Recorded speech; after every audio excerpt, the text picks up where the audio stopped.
Chapter 1. For Privet Drive. This day was merely one among countless ordinary days. The only peculiarity was the departure of the Hansons from number 2, who had relocated to another country, leaving their house vacant, which was swiftly purchased by 4 unfamiliar individuals. These 4 newcomers were unknown faces in the neighborhood, often donning medieval-style robes, occasionally accompanied by hoods, and their accents were rather peculiar. No one could ascertain their origins. It was only known that the garden of number 2 would occasionally host a few children, who bore an uncanny resemblance to their parents. Upon counting, it was noted that there were 4 children, equal in number to the adults. The residents of Privet Drive were reluctant to engage with these odd individuals and instructed their own children to steer clear of the 4 peculiar kids. There was, however, one exception. Harry Potter, the nephew of the Dursleys living at number 4, who was orphaned and had no peers to play with. Perhaps due to his childhood solitude, Harry felt a pang of sympathy for the children of his new neighbors, though he was too intimidated to engage with them in front of his cousin Dudley, as that would inevitably result in his confinement to the dark and cramped cupboard for an indeterminate period. On this particular day after school, Harry trudged towards number 4, his nominal home, with his heavy backpack slung over his shoulder. Inside was a report card that his teacher had requested he deliver to the Dursleys, indicating that he had turned the teacher's wig blue. Harry could already foresee the punishment awaiting him, imagining himself locked in the cupboard for a week or even a month. Whenever strange occurrences transpired around him, the Dursleys tended to overreact, despite his earnest attempts to explain that he was utterly clueless about the happenings. As he pondered how to articulate this incident to his aunt and uncle, a sudden sound of a door opening nearby broke his thoughts, followed by a muffled conversation. Surely not, for Merlin's sake. Not yet, but in the wizarding world. Surely not, for 1,000 years. The completely unfamiliar voices sparked a flicker of curiosity in Harry, prompting him to glance over. Right next to him stood number 2, where the 4 children, who were expressly forbidden by their parents from associating with him, lingered at the doorway, appearing to be around his age, still clad in their unusual robes, their faces etched with expressions of distress. Somehow, Harry felt an unexpected sense of familiarity towards them. As if sensing his gaze, the closest boy with golden locks turned to face him, their eyes meeting. In that instant, a hint of confusion flickered in his azure eyes. Soon after, the other 3 children followed suit, their expressions varying, yet all appeared rather strange to Harry. Under the scrutiny of these 4 pairs of eyes, Harry felt an involuntary surge of anxiety, tinged with a hint of fear. 2 of the boys exchanged glances, and the golden-haired boy, the first to notice Harry, stepped forward with a friendly smile. "Hello, it seems you are a new neighbor, right? Nice to meet you. You can call me Godric." Harry noted a slight awkwardness in his accent, though he couldn't quite pinpoint what was amiss. Harry hesitated before responding. "I'm Harry Potter, you can call me Harry." "Nice to meet you, Godric." "Likewise, Harry." Godric winked, placing an arm around Harry's shoulder and guiding him towards number 2. "Allow me to introduce you. The boy with black hair is my twin brother. Salazar, the girl with brown hair, is my cousin, Helga, and the girl with black hair beside her is Helga's twin sister, Rowena." "Hello." Harry managed a somewhat awkward smile. "I'm Harry Potter." "Hi, Harry." Helga smiled back. "So how did you find us?" "What?" Harry questioned, suspecting he had misheard. "How could you have found them?" He merely turned his head. He conveyed his thoughts to them. "So, it seems," Godric began hesitantly, but was interrupted by Helga. "Oh, sorry, Harry, I asked the wrong question. It's getting late. Perhaps you should head home? Don't want to worry your family." Oh, right." Harry belatedly realized he was supposed to return to number 4, but had inexplicably lost track of time with them. "Yes, I should go home. Goodbye, everyone." Unbeknownst to Harry, as he walked away, the expressions of his 4 new friends turned serious. They exchanged glances and silently retreated into the house. "Harry is a wizard," Godric stated bluntly as soon as the door closed. "Our concealment spell only works on muggles. He appears to be completely oblivious. There are absolutely no signs of adult wizard around here. How do you expect him to know anything?" Salazar scoffed, another muggle-born. "Salazar, haven't we already discussed this?" Godric replied softly. "Everything hinges on the arrangements at Hogwarts now. But the problem is, we currently have no means of locating the wizarding world. We are utterly in the dark regarding its status," Rowena remarked coolly. In the worst-case scenario, we could leave this place, abandon all hope of contacting the wizarding world, and head north to seek out Hogwarts. But we've already run simulations of all possible scenarios, haven't we? There must be another way. Rowena, Helga consoled, placing a hand on the girl's shoulder. Wizards cannot have completely vanished after 1,000 years. It's sheer fantasy to think muggles could obliterate our civilization. I prefer to believe that the wizarding world has merely gone into hiding, continuing to evolve in some remote location away from muggles. I know, Helga, Rowena replied quietly, but someone must prepare for the worst-case scenario, mustn't they? Speaking of the wizarding world, Godric mused, stroking his chin thoughtfully, his brow furrowing slightly. Wait a minute, yes. The wizarding world. Harry. We have Harry. His right fist slammed into his left palm, his eyes suddenly alight with realization. Are you suggesting Salazar stammered, caught off guard by Godric's sudden leap in logic? To use that boy? Not use Salazar. A muggle-born wizard like Harry will undoubtedly attract someone to guide him into the wizarding world, as long as we accompany him when the time comes. Exactly, Rowena interjected, appearing even more excited than Godric. Regardless of the current state of the wizarding world, even if our ideologies and theories have been completely overturned and we've returned to an era where magical theory and spells are monopolized by a select few families, those families will still need muggle-born wizards to strengthen their ranks. Unless they are entirely preoccupied with their own affairs, which is improbable as long as they reside on British soil, the wizarding war cannot entirely evade muggles, or at the very least, us. This means there will inevitably be someone to guide Harry into the wizarding world. Therefore, before that happens, Helga proposed, we should impart some knowledge to him, at the very least, to ensure that Harry does not step into that world completely ignorant, especially since we have prepared for the worst. The four heads of the conspiracy online, HHHHHH. Do not ask why they do not mention their surnames during introductions. Simply put, the four heads have yet to finalize their decision. Chapter 2. That night, the lights of number 2 remained illuminated until the stroke of midnight.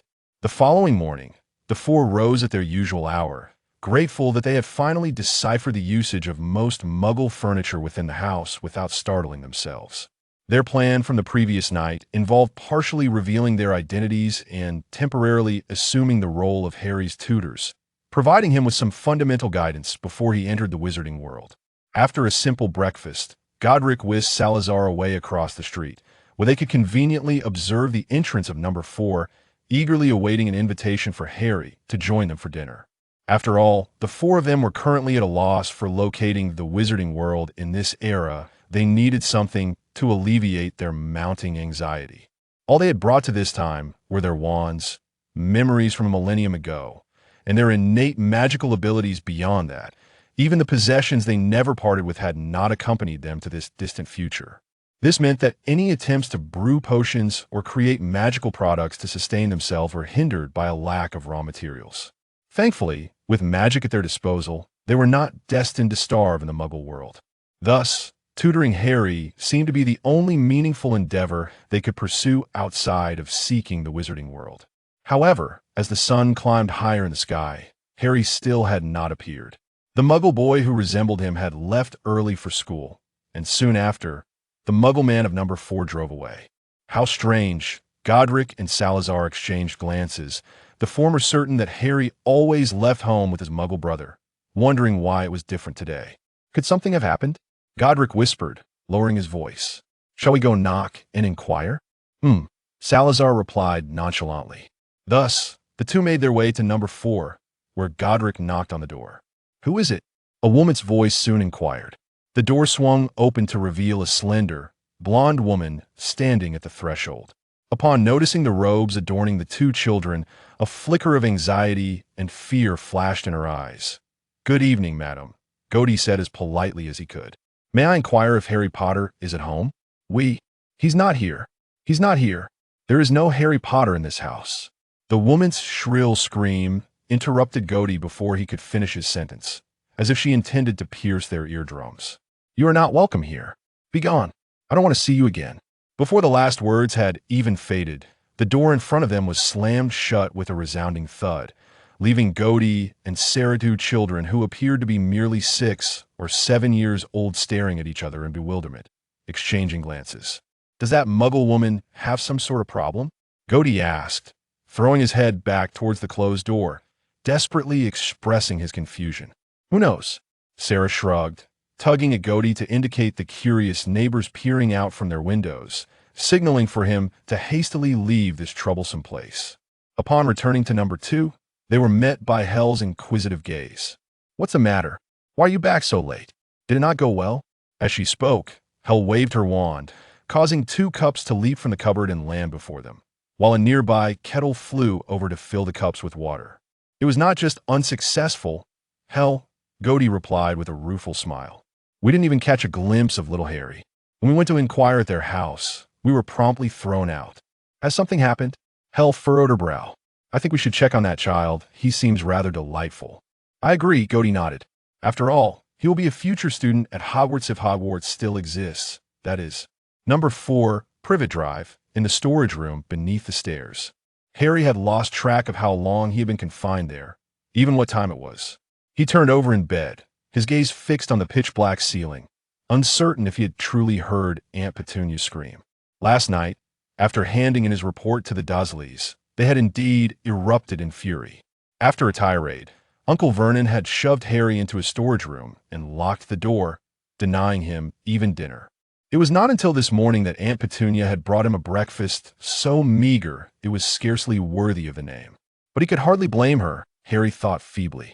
He had no idea what was going on. Just as he had defended himself to Uncle Vernon, it had merely been his indignation of being criticized by a teacher. No one understood why the other person's wig had suddenly turned blue.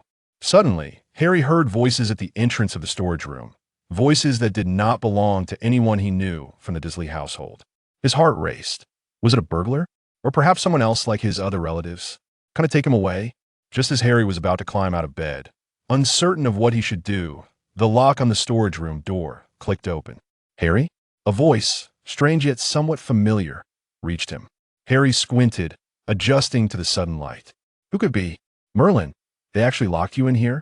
The speaker stepped 2 paces into the storage room, blue eyes surveying the surroundings, revealing a hint of disdain and anger. "Good." Harry finally recognized the visitor's face. "What are you doing here? Where did you get the key? Does Aunt Petunia know?" "We can discuss those questions later," Gody decisively interrupted. "We need to leave this place first." "But they want notice," Gody quickly replied, as if he could sense Harry's hesitation.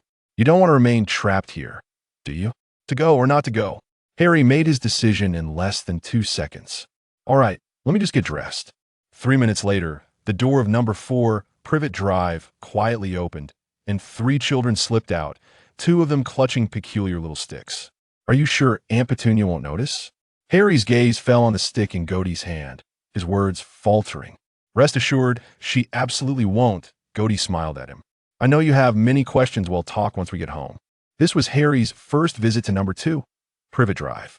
A vintage ambience permeated every corner of the house, with walls adorned by flickering torches for illumination and candles hanging from the living room light, giving Harry the sensation of having traveled back to the Middle Ages. Hel was already waiting in the living room, where a coffee table was neatly set with 4 cups. "Oh, Harry, you've arrived," she greeted him with a smile. "Welcome, please have a seat." Feeling somewhat awkward, Harry sat opposite Hel, while Gody and Sarah took their places beside him, forming a perfect pair across from each other. "Harry, you may ask any questions you have now," Gody said, lifting his cup to take a sip, his tone suggestive. Harry fumbled for words, a myriad of questions swirling in his mind. He was unsure where to begin. "Gody, what do Merlin and Muggle mean?" Hel and Sarah exchanged glances, and Gody chuckled. "Merlin, is that truly your first question?" He chuckled, shaking his head in amusement. "Very well. Merlin embodies the common belief among our kind, akin to how Muggles perceive God. As for Muggles, that is our term for ordinary people." "Ordinary people?" Harry echoed in confusion, glancing towards the wooden stick that Godric had yet to put away. "Indeed. Ordinary people." Godric's smile faded slightly as he tapped his wand against his palm. "Harry, we are different from them. We are wizards. We are wizards." This succinct statement resonated in Harry's mind like a thunderclap, momentarily rendering him speechless. Wizards? Surely you jest. How could I possibly be a wizard? Yet, he found himself involuntarily recalling the peculiar occurrences that had surrounded him, those strange incidents that consistently led to his punishment. I am certainly not jesting, Godric stated calmly. Last night, we cast a concealment charm upon ourselves, rendering us invisible to muggles. The only explanation is that you are a wizard. Harry, consider this. Have there been any unusual events in your life that would perplex an ordinary person? Well, Harry's gaze darted between the three before him. Let us hold off on questioning us. Harry, Godric suddenly became serious, a demeanor that seemed awkward on a child of 6 or 7. We will explain our situation to you later. For now, tell me, do you wish to learn magic? Before you respond, I can only assure you that we four are not as simple as we appear. In layman's terms, we are powerful and we harbor no malice. The author's musings. I initially thought this chapter would directly reveal the identities of the quartet, but I realize now that I was overly confident. I suspect that when I write, my hands are no longer my own. Godric's final remark strikes me as rather melodramatic, don't you think? Regarding our identities, it seems unlikely we will disclose everything to young Harry, as they themselves are still grappling with the current state of the wizarding world. Chapter 3. There is no rush to provide an answer. Whether you wish to or not, we will respect your choice. Observing Harry's evident hesitation, Pearl offered an understanding smile, conjuring a chair with a flick of his wand, causing a nearby kettle to float over and settle on the table. Harry watched, enviously, suddenly realizing that the answer was more straightforward than he had anticipated. I am willing, he swallowed nervously but answered resolutely. Sarah raised an eyebrow. I told you. Didn't I? Young Harry would undoubtedly agree. Godric nodded towards Sarah, eliciting a soft huff from her. Pearl glanced at the pair with mild exasperation and shrugged at Harry. They often behave this way. You will grow accustomed to it. If you have any questions, now is the time to ask. Without hesitation, Harry voiced his burning curiosity. Who are you really? We are wizards from the past. Pearl's response was succinct. By an unforeseen twist of fate, we have traversed time and space to this point, taking on the appearance you see before you. Just then, a noise echoed from the hallway. Moments later, a tall figure clad in a cloak entered, lifting her hood to reveal a woman's face that was entirely unfamiliar to Harry.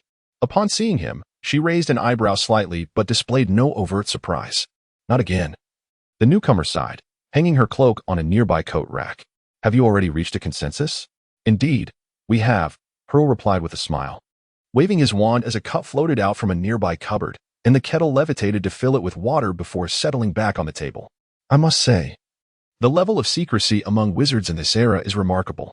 Before he could finish, the newcomer rapidly shrank in stature, soon matching Harry's height. Rona rubbed her temples and deftly pulled up a chair to sit beside her. I cannot risk casting any spells that create too much commotion. Which area have we not searched? Godric furrowed his brow, pondering if this place was entirely devoid of wizards. Surely not. Harry felt his questions multiply.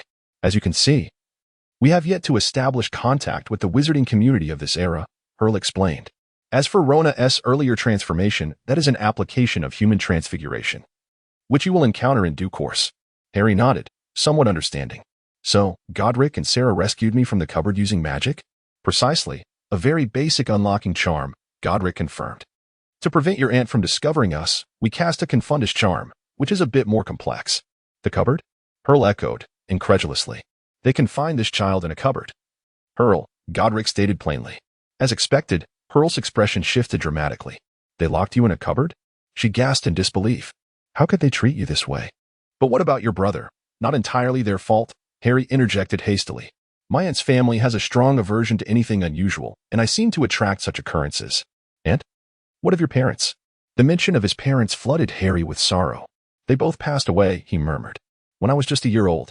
Afterward, I was sent to live with my aunt, who begrudgingly raised me.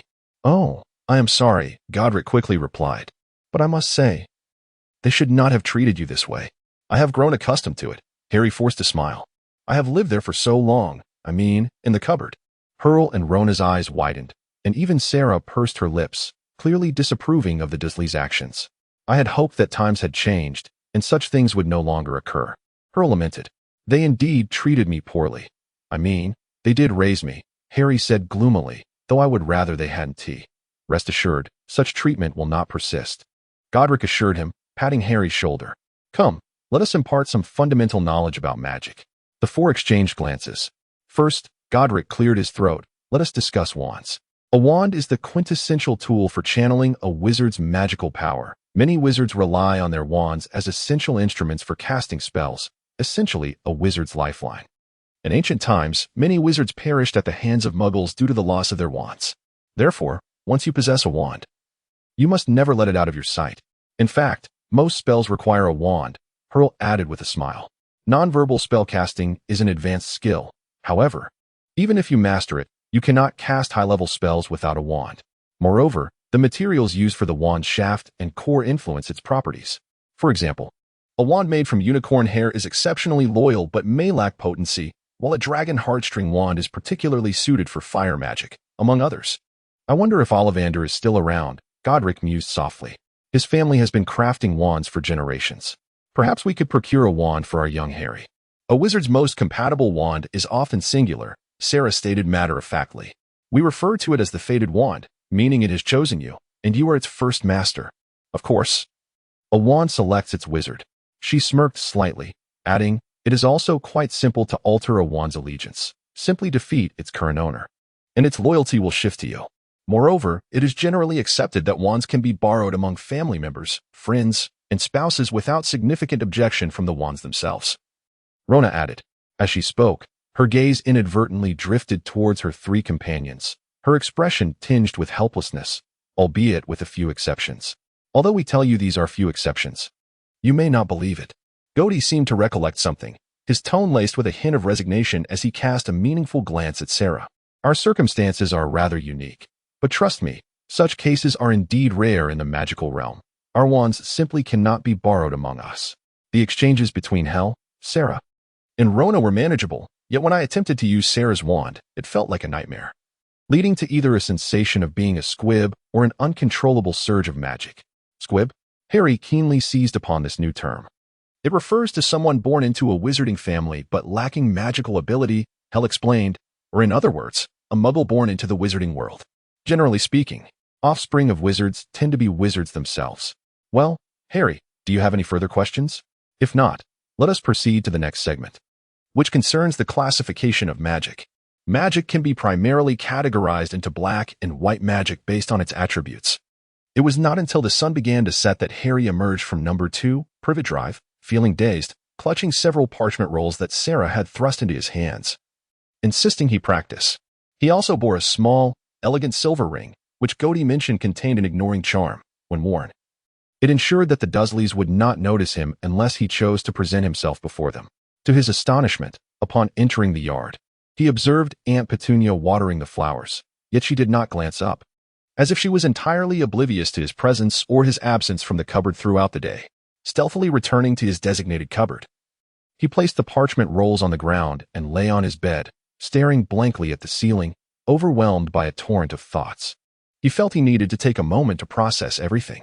Firstly, the new neighbors at number 2, Privet Drive. There were no adults, only 4 children who were, astonishingly, wizards capable of performing magic. Furthermore, they claimed to hail from the past, having traversed time to arrive here. Harry was uncertain whether to believe this. Yet if it were true, from which year did they originate? He felt this inquiry might border on intrusive, so he resolved to postpone it. Moreover, there seemed to be an entire wizarding world. Hearing Goti mention that they had yet to establish contact with the wizarding community filled Harry with concern, despite knowing he could do nothing to assist in this matter. Lastly, there was the plethora of magical theories that the group had inundated him with. As they stated, he was still too young to accurately control his magical abilities. Attempting to cast spells could result in dire consequences, hence they would start with theoretical knowledge. For half a day, Harry absorbed magical knowledge like a sponge, striving to commit it to memory, even though much of it eluded his comprehension. This was the fundamental reason for his mental fatigue. The information was simply too challenging to retain. Chapter 4. Time flew by unnoticed, and before long, half a month had elapsed. Harry had grown accustomed to the triangular routine of home, school, and number 2, Privet Drive, with everything progressing in an orderly manner. One afternoon, Hel reclined in an armchair by the fireplace, idly flipping through a Muggle newspaper, while Rona sat beside her, engrossed in a book on Muggle history, attempting to glean insights into the activities of the wizarding world over the millennia. Harry was at school, while Goti and Sarah ventured out as usual to seek traces of the wizarding community. Notably, they were no longer clad in antiquated robes that seemed out of place in the Muggle world, but rather in t-shirts and cropped jeans. The reason was simple. During a shopping trip with Harry, they had changed into Muggle attire at his insistence, spurred by the odd glances from passers-by. This could be termed as adapting to local customs. However, after donning Muggle clothing, the residents of Privet Drive appeared to exhibit less aversion towards them. Before they could finish perusing the newspaper, the door was suddenly flung open, and hurried footsteps echoed in. Gody burst into the room, visibly agitated, followed closely by a seemingly cheerful Sarah. "We have located the Wizarding World. It lies to the northeast in a city called London."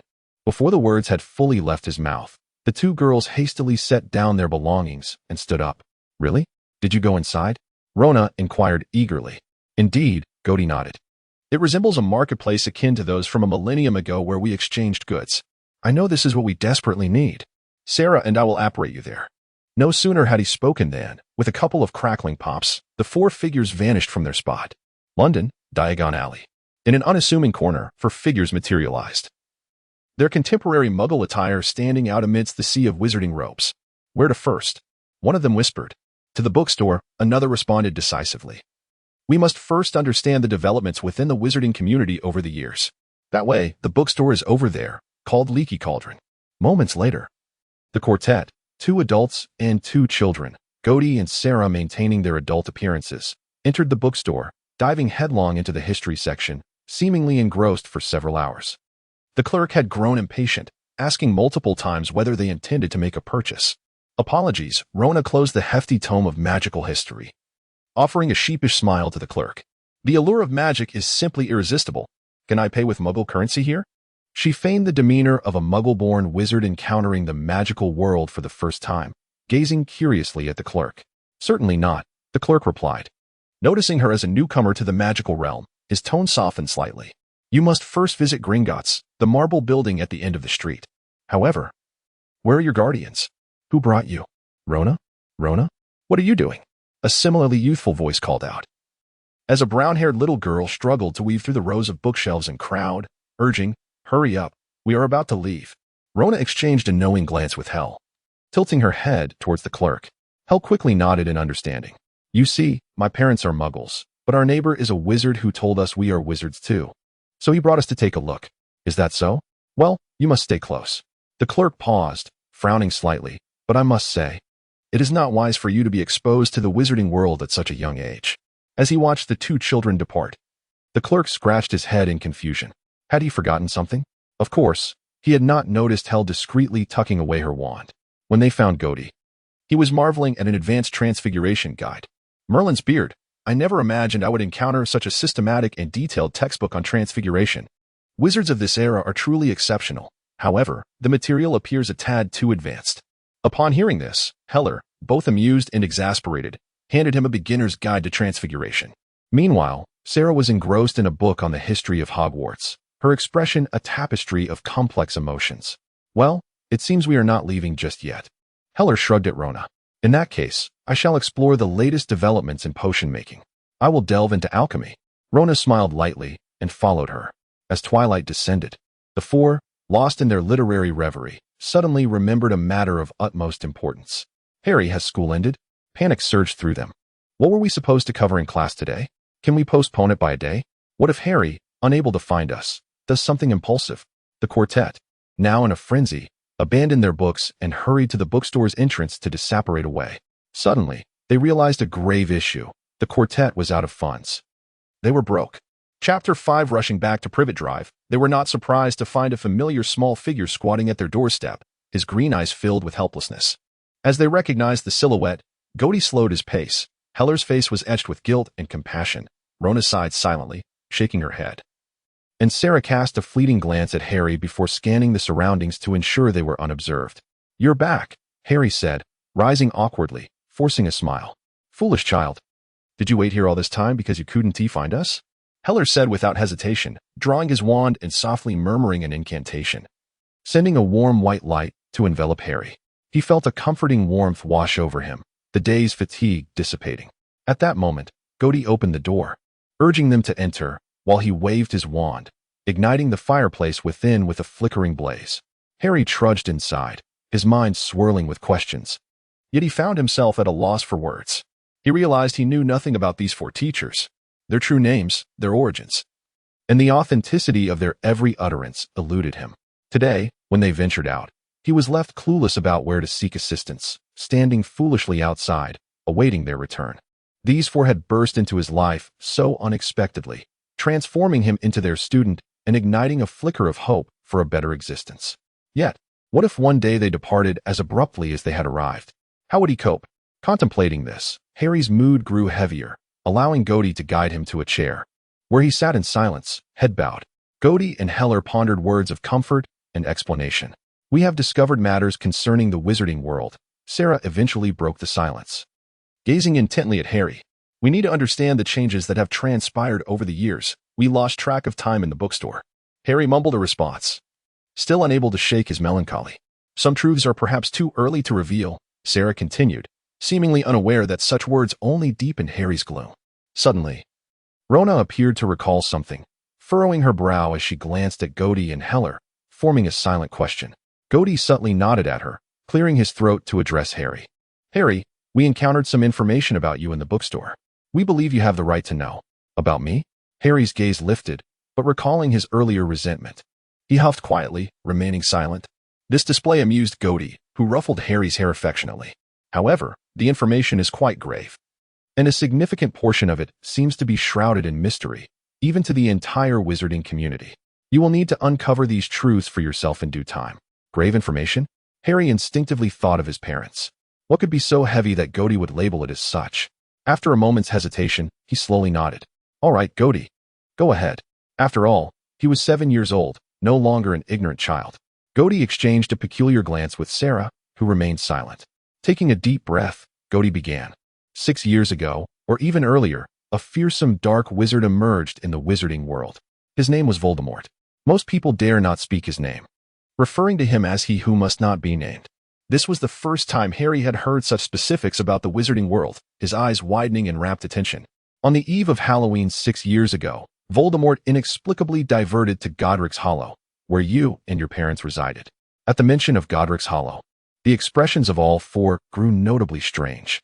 No one knows why Voldemort targeted that location, but on that fateful night, Gody sighed, his eyes clouded. "He killed your parents, yet failed to take your life." Harry opened his mouth, but refrained from interrupting Gody. Yet Aunt Petunia had told him that his parents died in a car accident. However, if they were wizards like Gody and the others, Harry thought, a mere accident could hardly harm any of his teachers. Equally, no one knows why he spared you or how he was unable to kill you. But after that night, Voldemort seemed to be severely weakened, vanishing without a trace. No one knows if he still lives or where he may be. Your parents, along with many other wizards, perished at his hands, yet you survived, bearing only a scar upon your forehead, untouched otherwise. Voldemort, however, disappeared. Thus, that night, you became famous, Harry. Gody gazed deeply into his eyes. As Gody seemed to have concluded, Harry hesitated before speaking up, feeling incredulous. How could this be? I mean, even if I accept that I am a wizard, I am not famous, am I? And Voldemort killed so many people. How could he fail to kill an infant? Moreover, if he truly was renowned in the wizarding world, why was I left with the Dursleys, ignored for 6 years? We have our speculations. Gody exchanged glances with Sarah. But you must understand, you are the boy who lived, and nearly all wizards believe you defeated Voldemort. This means that once you return to the wizarding world, you will be enveloped by fame immediately. Harry pondered for a moment before voicing his doubts. I think someone must have their reasons.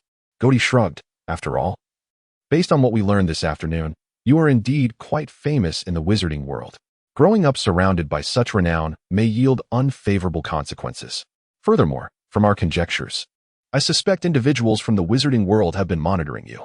However, evidently, they have been unable to alter the Dursleys' treatment of you. Perhaps even unaware of the extent of your mistreatment there.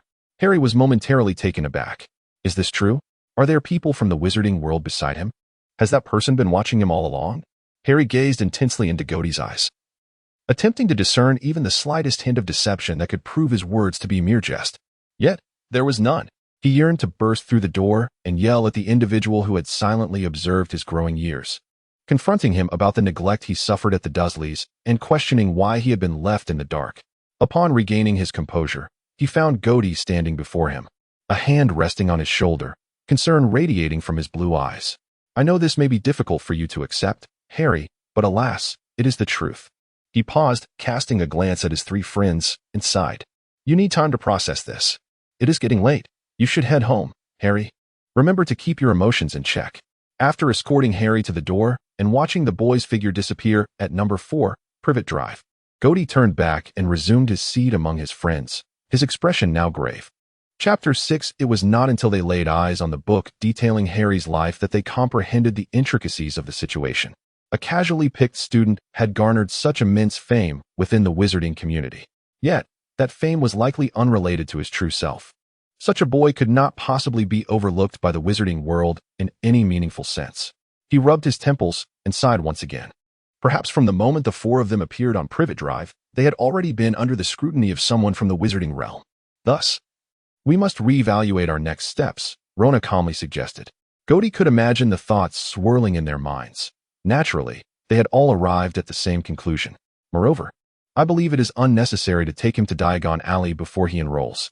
Otherwise, the boy who lived might inadvertently find himself in the wizarding world at such a tender age, complicating matters further. There is one matter that must be prioritized, Gody whispered. Our false identities. Since Hogwarts still exists, reverting to our true names would likely invite unnecessary complications. Given that the majority of British wizards are Hogwarts alumni, this would prove challenging. Hell shook his head. As long as a person has existed, they will leave traces. If they investigate the identities of our fictitious parents, it could become troublesome. We need a family to serve as a cover, Sarah suggested softly, a family with a long history and deep roots, along with an explanation for their infrequent presence in the wizarding community. You mean? Gody pondered briefly before realizing, exactly. Only such a family could justify not sending their children to a magical school, instead opting for home education. This way, we need not fear inquiries about why no one has heard of our parents. As for the parents, we could utilize an aging potion or human transfiguration. Rona nodded, affirming that convincing them of the existence of such individuals would suffice. People tend to place excessive faith in their own judgments, often ignoring the underlying truths. What surname should we adopt? I mean, the four of us could share a single surname, right? Gody scratched his head. An invented family would surely attract less attention than four summoned ones. Hell nodded in agreement, saying their relationship could be that of twins or cousins. As for inquiries about Gody, aren't you the best storyteller? All right, Gody shrugged. How about the surname Grevenparlin?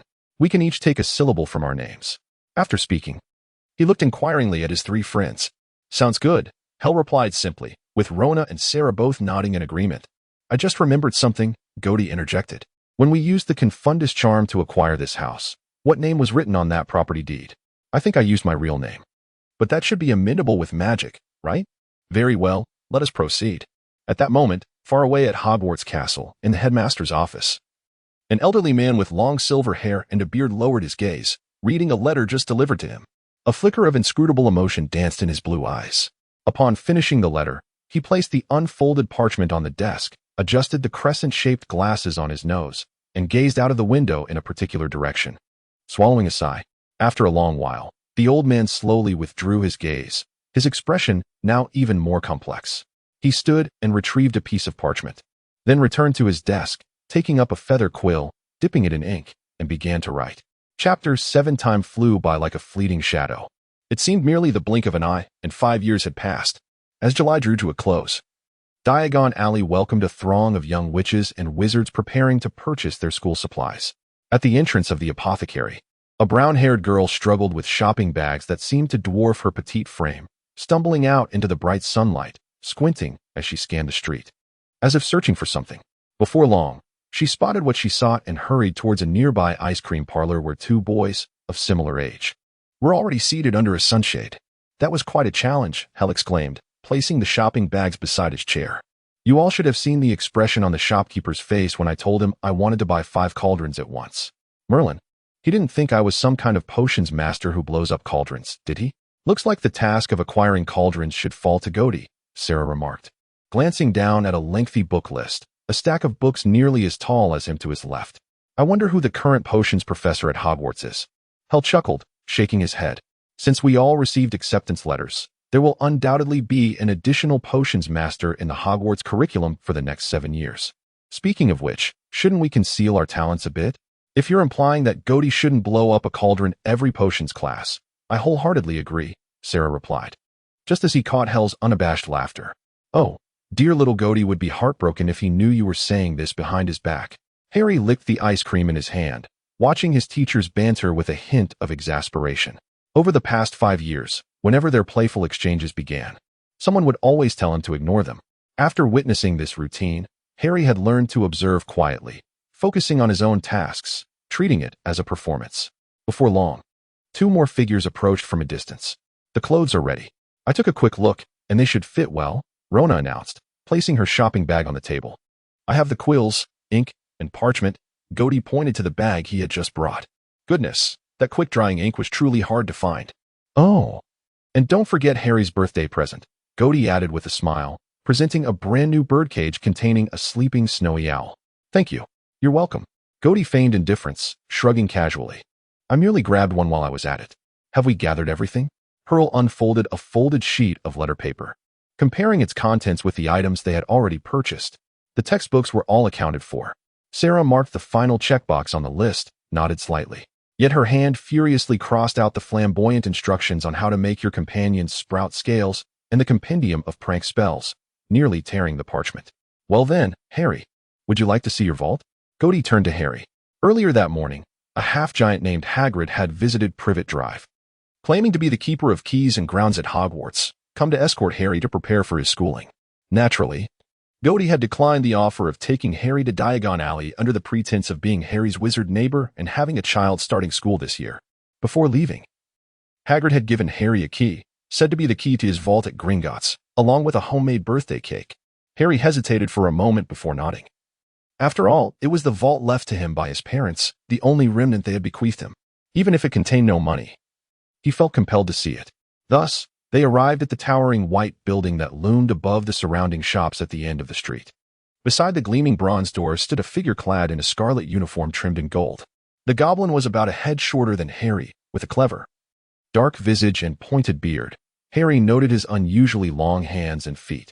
Upon entering, the goblin bowed to them. Before them appeared a second door, silver in hue, engraved with the words, "Enter, strangers, but beware of the fate of the greedy.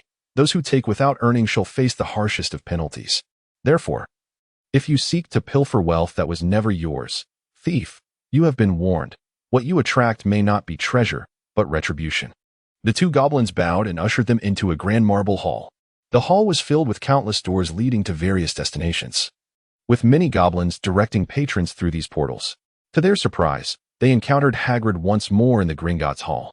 "Oh, Harry, you made it," Hagrid greeted with a smile. "So, this is your neighbor?" He waved at Harry, nearly colliding with a nearby goblin. "Goti Grumpelin." "A pleasure to meet you, sir," Goti replied with a friendly grin. "This is my twin brother, Sarah, and those are my 2 cousins, Pearl and Rona. Just call me Hagrid." Hagrid rubbed his hands together awkwardly. "You're starting this year as well, right?" "Indeed," Goti nodded. "Mr. Hagrid, are you here to escort other new students?" "Oh, not exactly." Hagrid suddenly seemed a bit uncomfortable. "I'm here on important business for Dumbledore." Noticing the children's evident curiosity, he waved his hand. "Don't ask too many questions. I can't disclose anything about Hogwarts. It's strictly confidential." Just then, a goblin approached. "Sir, please follow me. I will take you to Vault 713. "Very well." Hagrid nodded at the goblin. "Goodbye, Hogwarts." "See you, Harry, and you too, Goti." "Business for Hogwarts?" Goti mused, stroking his chin as he glanced at Sarah. What business could necessitate a visit to Gringotts? Is it to withdraw funds for the school's operations? Funds for operations? Sarah's eyes twitched slightly. After all, Hogwarts is the only wizarding school in Britain with a legacy of 1,000 years, founded by the 4 of us. Why does Goti act as if it's on the verge of closure? Pearl shook her head helplessly and led Harry to find a free goblin. "Hello. We wish to access Mr. Harry Potter's vault. May I ask for the vault key, madam?" Pearl handed the small golden key that Hagrid had brought that morning to the goblin, who took it and inspected it closely. "All right, there shouldn't be any issues. I'll find someone to escort you." Lowing called another goblin. They followed Lowing out of the hall through a door into a narrow stone corridor, beneath which ran a small railway. Lowing whistled, and a little cart came racing toward them along the tracks. They climbed aboard, though it was quite cramped with 5 of them, and off they went. Initially, they sped along a labyrinthine path, and Harry attempted to memorize the route: left, right, left.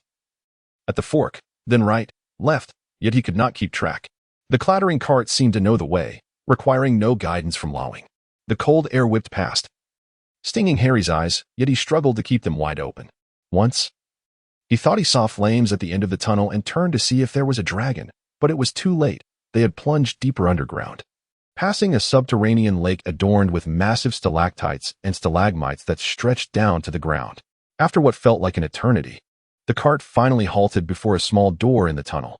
Lawing unlocked it, and a thick cloud of green smoke billowed out. Once the smoke cleared, Harry gasped. Inside lay heaps of gold coins, silver bars, and mounds of bronze nuts. Merlin's beard.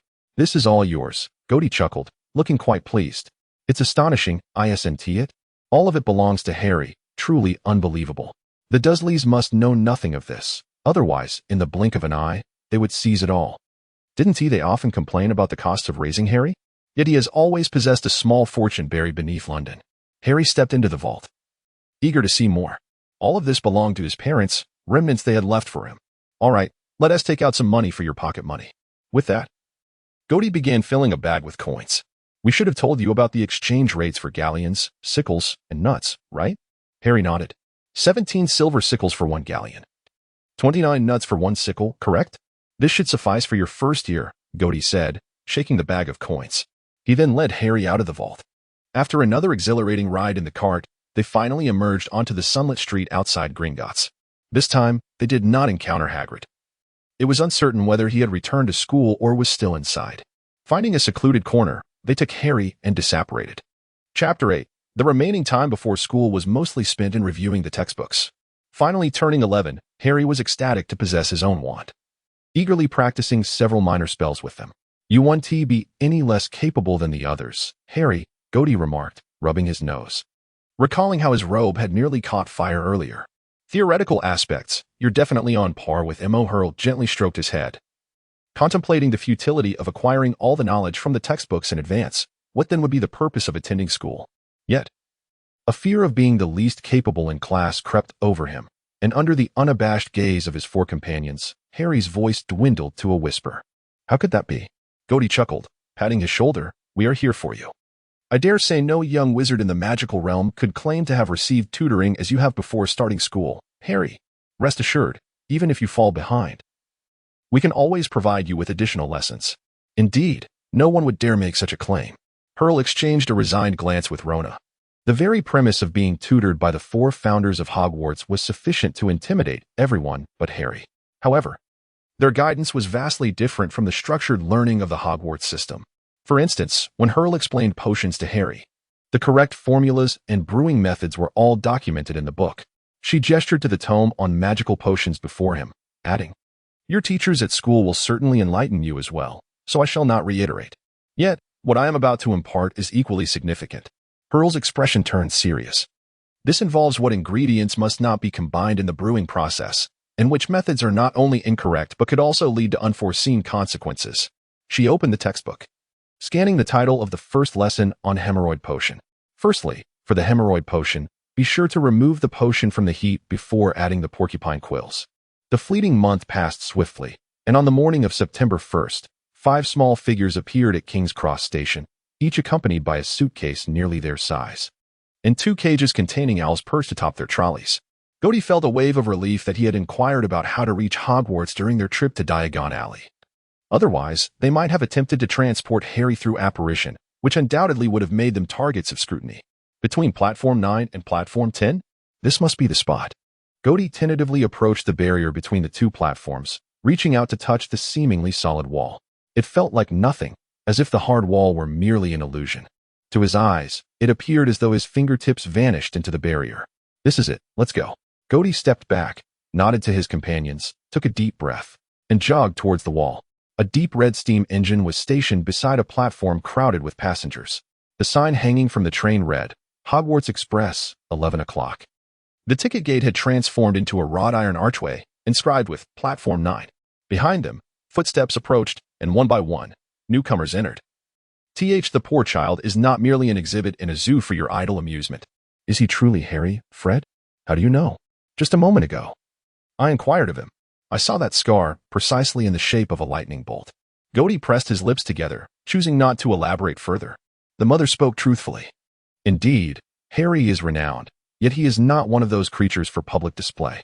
Moreover, Harry has never been accustomed to fame during the first 11 years of his life.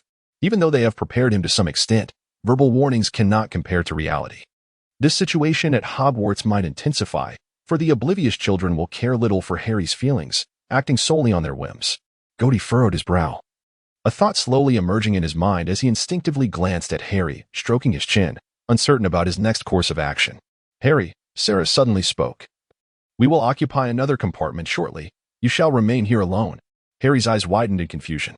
Gody turned sharply to Sarah, incredulous that they could even consider such a notion together. We do not intend to abandon you, Gody quickly reassured, but once at school, we cannot always be by your side. You must learn to be independent and seek new friends. Thus, it serves as a trial of sorts. Harry hesitated before beginning to speak. Indeed, Pearl remarked, ruffling Harry's hair, at present, the train journey and the sorting ceremony should be your most opportune moments to make friends. Harry nodded. Years of companionship had instilled in him the certainty that these four would not harm him, even if they were concealing certain matters. So, Harry, shall we meet again after the train ride? Gody stood and smiled, affectionately tousling Harry's hair like Hurl. I look forward to your new friendships. As their figures vanished down the corridor, a whistle echoed. Harry leaned against the window, watching the stout mother and her red-haired children bid farewell one by one. The train set off. Harry felt a surge of excitement. Though uncertain of what lay ahead, he was certain it heralded a beginning unlike any he had experienced before. The compartment door slid open, and a red-haired boy entered, seemingly the younger brother of the twins from earlier. Is this seat taken? He inquired, pointing to the spot opposite Harry, as all other spaces were occupied. Harry shook his head, and the boy settled down. He cast a glance at Harry before quickly averting his gaze to the window, pretending not to notice him. Harry observed a smudge on the boy's nose. Hey, Ron. The twins returned, were heading to the middle carriage. Lee Jordan has acquired a rather large bag of spiders. Oh, Ron murmured. Hi, Harry, they greeted. This is our little brother Ron. By the way, where's your neighbor? They mentioned they were going to another carriage. Harry replied. All right, see you later then. Goodbye. He and Ron exchanged. The twins casually pulled the compartment door shut. On the other side, the quartet wandered until they stumbled upon an empty compartment once more. I wonder what Harry's first friend in the wizarding world will be like, Pearl mused. I heard that many wizarding families now attend the same house together. Gody pondered. Recognizing that for a young wizard like Harry, who had yet to decide on a house, friendship could significantly influence his choice. That depends on which house he feels a connection with, Pearl shrugged. Shall we place a wager on which house he will ultimately join? No bets. Pearl, Rona. And Sarah replied almost in unison. All right. Gody retreated slightly, decisively changing the subject in the presence of three friends who rarely agreed. Speaking of that mysterious figure, I'm referring to Voldemort, Sarah interjected. He claims to be a descendant of Slytherin. Sarah frowned. I cannot be certain until I see him. She replied coolly, but regardless of his lineage, I will ensure my house is kept in order. Gody was unsure if he had caught a fleeting glimpse of murderous intent in Sarah's eyes. Do not speak of Voldemort, 1,000 years ago. Your own reputation was hardly pristine, Gody silently reflected. However, he was well aware that in those days, Salazar only eliminated those deserving of such a fate. Unfortunately, his adversaries had distorted the truth, casting him as a monstrous figure. Those students were indeed somewhat wary of the stern Slytherin professor. They had unwavering faith that he would protect the school and them, even amidst the fiercest disputes between Gryffindor and Slytherin. Gody discreetly shifted his gaze to Sarah, softening his expression with a hint of a smile. Even in moments when Slytherin departed from the school, shrouded in mystery, he believed that even if Sarah were enraged enough to wish him harm, she would never act in a manner detrimental to Hogwarts. After all, it was the four of them who jointly established Hogwarts. However, I am genuinely curious. In the eyes of contemporary Britons, who is perceived as more terrifying, you or Voldemort? At this remark, Pearl's lips twitched slightly. Is there even a basis for comparison? If you doubt, ask Voldemort if he has ever witnessed a mountain of corpses. But was his disappearance not due to the magic of love? Gody shifted the subject again. Yet, I recall that such magic necessitates a voluntary sacrifice for another under circumstances of choice. Would Voldemort have afforded Harry's parents such a choice? There is another question. Rona whispered. The magic of love can rebound curses. So, after killing Harry's parents, what would Voldemort intend to do with Harry? Would he kill him? Cody speculated. Surely he would not merely take him away to raise him. Then why, when struck by his own killing curse, did he merely vanish without confirmation of death, leaving no body behind? Are you suggesting there exists a magical artifact capable of withstanding the killing curse, or a means to evade death entirely? Rona replied calmly, of course. It is premature to discuss this. No one can confirm he is dead, nor can we completely ascertain he is still alive. That is the most troublesome aspect. Cody sighed.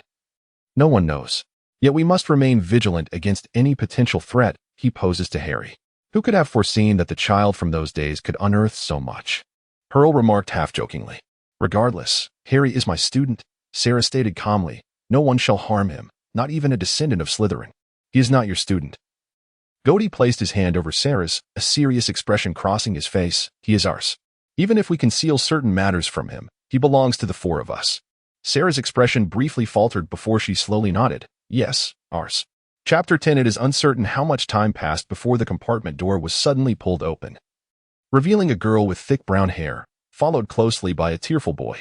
Has anyone seen a toad? Never lost one, she stated, her tone somewhat haughty. A toad? Cody repeated in confusion, then shook his head. Sorry, we haven't seen one. Oh, well then. The girl spoke and turned to leave.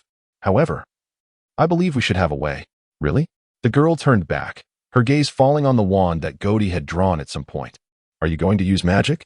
Then let us behold it. Are you the owner of the toad? Cody looked at the boy who had been trailing behind the girl. He nodded and burst into tears. I lost it again. It always tries to run away from me. Don't worry, magical creatures typically do not truly abandon their owners. Cody reassured, and with that, he pointed his wand at Neville, seeking traces. As he spoke, a silvery thread emerged from the tip of the wand, swirling around Neville a few times before darting off in a specific direction, leaving behind a faint thread that indicated the path it had taken. Oh my goodness. This looks amazing, the girl exclaimed, glancing at the direction the thread extended towards. I have only tried a few simple spells at home, purely for practice. No one in my family understands magic, so when I received the acceptance letter, I was utterly astonished yet incredibly delighted. I mean, as far as I know. This is the finest magic school. I have memorized all the textbooks, and I only hope this will suffice. My name is Hermione Granger, by the way. May I ask what your names are? The girl, no, Hermione, spoke in a rapid-fire manner, not giving anyone the chance to interrupt. Cody Gwendolyn, he nodded. Beside me is my twin brother, Sarah, and here are our cousins, Hel and Rona. They are also twins. Hello, Hermione. Hel smiled at her. I am Hel. You can call me that. Hermione's eyes widened in astonishment. Really? I mean, twins are quite uncommon, and you don't look alike at all. I resemble my father more. While Sarah takes after our mother, Cody shrugged helplessly. I don't know why Hel and Rona are the same. Well, speaking of which, do you know which house you will be sorted into? I have inquired everywhere, and I hope to be placed in Gryffindor. They say it is the best. And I heard that Dumbledore graduated from there. However, I don't think Ravenclaw is too shabby either. Upon hearing this, Sarah raised an eyebrow, casting a knowing glance at Cody, her expression clearly indicating her thoughts. Gryffindor is the best? Hermione, I think you should find Neville as Toad first, Cody quickly interjected. Pointing to the silvery thread that was extending outwards, it might disappear soon. Oh, yes, you are right, Hermione nodded. We should prioritize finding Neville's Toad. However, you should change your clothes quickly. We are likely arriving soon. Thus, she led Neville towards the direction of the silvery thread. As soon as the door to the compartment closed, Cody felt the scrutinizing gazes of his friends upon him. The best? Rona repeated with a smirk. Gryffindor? Sarah had taken out her wand at some point, tapping it in her palm. Hel wore the most vibrant smile among the three, bending down to open a trunk, from which she extracted a vial of healing potion, waving it in front of Cody. Cody swallowed hard. I don't know what's going on. Isn't Dumbledore the current headmaster? Perhaps the children believe that the headmaster's house is the best, and it also depends on personal character. Hermione just happens to favor Gryffindor. The trio suddenly took on an interrogative demeanor. What were they trying to do? No one knew who first broke the tension, bursting into laughter. And soon the two girls were in fits of giggles. A hint of amusement flickered across Sarah's face as she shook her head in resignation. After all, a certain British wizard known as the most terrifying dark sorcerer in modern history had long foreseen the state of his house. It was merely the three of them wanting to tease Cody a little. Chapter 11. As dusk settled, the mountains and woods rushed past under the deep purple sky. Hermione was right. They were indeed approaching their destination. Gody and Sarah stood up to leave the compartment, allowing the two girls to change clothes before they took their turn. Finally, the four of them looked at one another in their brand-new Hogwarts robes, and they all smiled in unison. Who would have thought they would return to Hogwarts in such a manner? They couldn't help but feel a sense of anticipation. A minute or two later, an announcement rang out on the train. In 5 minutes, we will arrive at Hogwarts. Please leave your luggage on the train. We will transport it to the school. The voice echoed throughout the carriage. Let us go find Harry, Gody said with a light-hearted smile. They flowed with the throng in the aisle and descended onto a small, dark platform. Night had fallen, and a chill hung in the air, causing many to shiver. Then, a light swung above the students' heads, and a familiar voice called out, "First-year students. First-year students, come this way. Harry, this way, how are you?" It was Hagrid. Amidst the crowd, Hagrid's bearded face broke into a smile. Gody followed his gaze and indeed spotted a small figure that was very conspicuous among the throng. It was clearly impractical to force their way through, so they decided to walk towards Hagrid together. Come along, follow me. Any more first-year students? Watch your step. All right. First-year students, follow me. They trailed behind Hagrid, slipping and stumbling as they appeared to descend a steep, narrow path. The path was shrouded in darkness, and no one spoke. Only Neville, who had lost his toad, occasionally sniffled. Gody speculated whether his toad had run away again, just around the bend. You will soon catch your first glimpse of Hogwarts, Hagrid called back. Then there was a chorus of odd exclamations. The four of them fell silent. Yet their anticipation was no less than that of the new students. They were equally eager to see what Hogwarts would look like 1,000 years later, and what new changes awaited them. At the end of the narrow path, a vast black lake suddenly unfolded before them.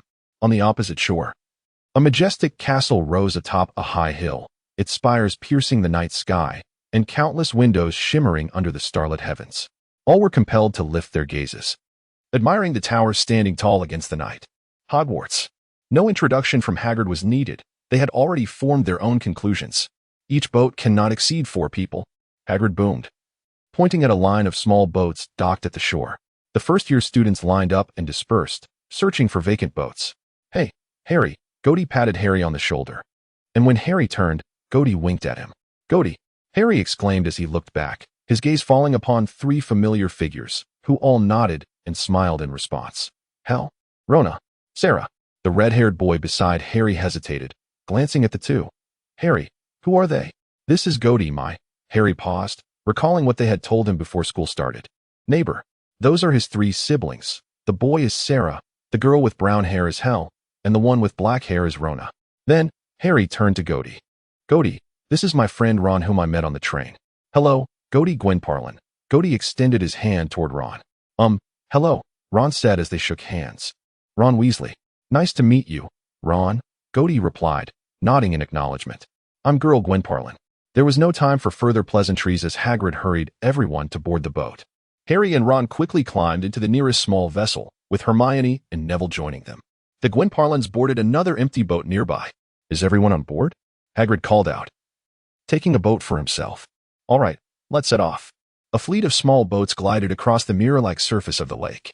Silence enveloped them as they gazed at the towering castle that loomed above. As they approached the cliff where the castle stood, it seemed to hover directly overhead. Wait a moment, Ron whispered. Do you remember the path we took when we first came to Hogwarts? Of course, Gody nodded. We walked quite a distance before crossing the lake. Back then, we floated over on a wooden plank.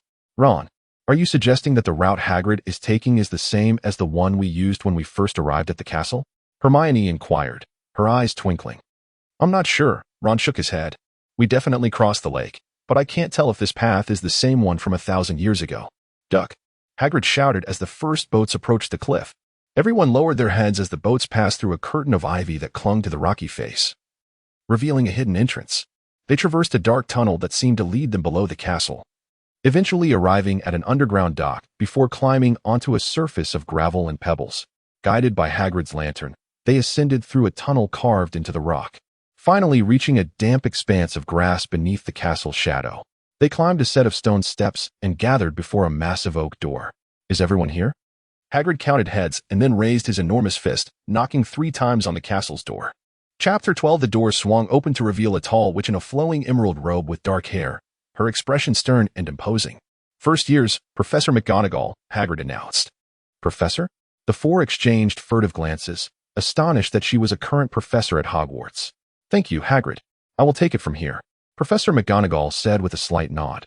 She opened the door wide, revealing a grand hall illuminated by flickering torches that lined the stone walls. The ceiling soared so high it was almost invisible. Before them stood an opulent marble staircase leading to the upper levels. Following Professor McGonagall across the stone floor, they could faintly hear the buzz of conversation coming from a door on the right, indicating that other students had already arrived. Yet, Professor McGonagall led the first years to a small, empty room at the opposite end of the hall. They crowded in together, nervously observing their surroundings. Welcome to Hogwarts, Professor McGonagall said. The feast will begin shortly, but first, you must determine which house you will belong to.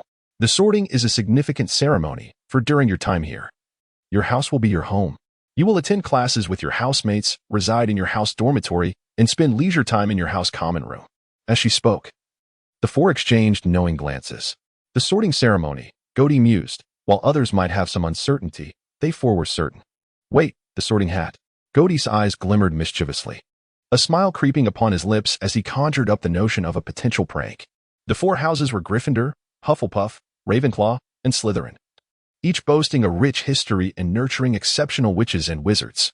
Your remarkable achievements at Hogwarts would earn points for your house, while any misdeeds would result in deductions.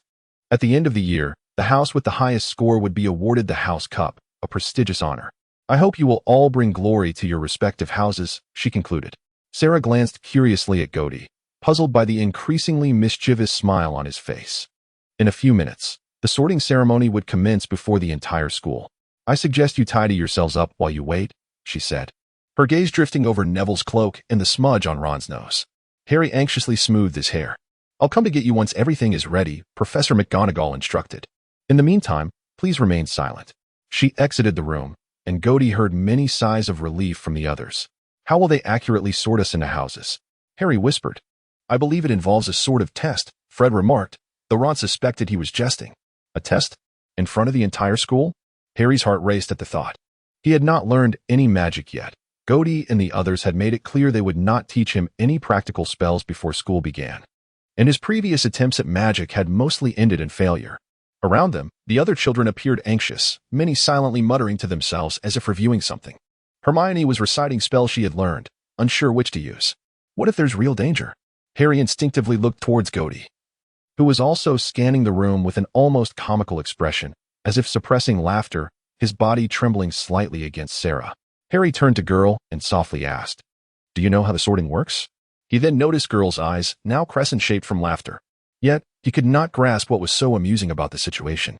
Ron sighed, glancing between her and Gody, and reassured Harry, Don't worry, Hogwarts won't make things difficult for a bunch of first years. Seeing the anxious expressions on others' faces, it was evident that no one seemed to know the specifics of the sorting process at Hogwarts. Rona could naturally surmise that this was likely some customary rule. Do not inform young wizards of how they will be sorted before they encounter the sorting hat. This rather mischievous notion seemed quite akin to something Gody might concoct. Rona chuckled softly, realizing that while it might be understandable for children from Muggle backgrounds, the parents of those from wizarding families must belong to various houses, yet none had chosen to divulge the sorting process to their offspring. After all, the prank itself hardly epitomized Gryffindor's essence. At that moment, she had already heard a multitude of bizarre speculations regarding the sorting, including but not limited to single-handedly challenging an adult troll, conjuring a rabbit out of thin air, making a goblet perform a tap dance across the dining table, engaging in one-on-one duels with upperclassmen, completing a set of questions spanning at least 2 feet of parchment within a limited time, covering subjects from the history of magic to Muggle literature, recounting the founders' establishment of the school, and unraveling a millennium-old enigma left by the founders. Rona found herself stifling laughter. Suddenly, a few shrill screams pierced the air, causing some Muggle-born young wizards to jump several feet into the air. From the wall behind them, a swarm of about 20 ghosts emerged. These pearly-white, translucent apparitions glided across the room, whispering among themselves, seemingly oblivious to the first-year students. They appeared to be in a heated debate. A plump, monk-like ghost said, We ought to forgive, we ought to forget.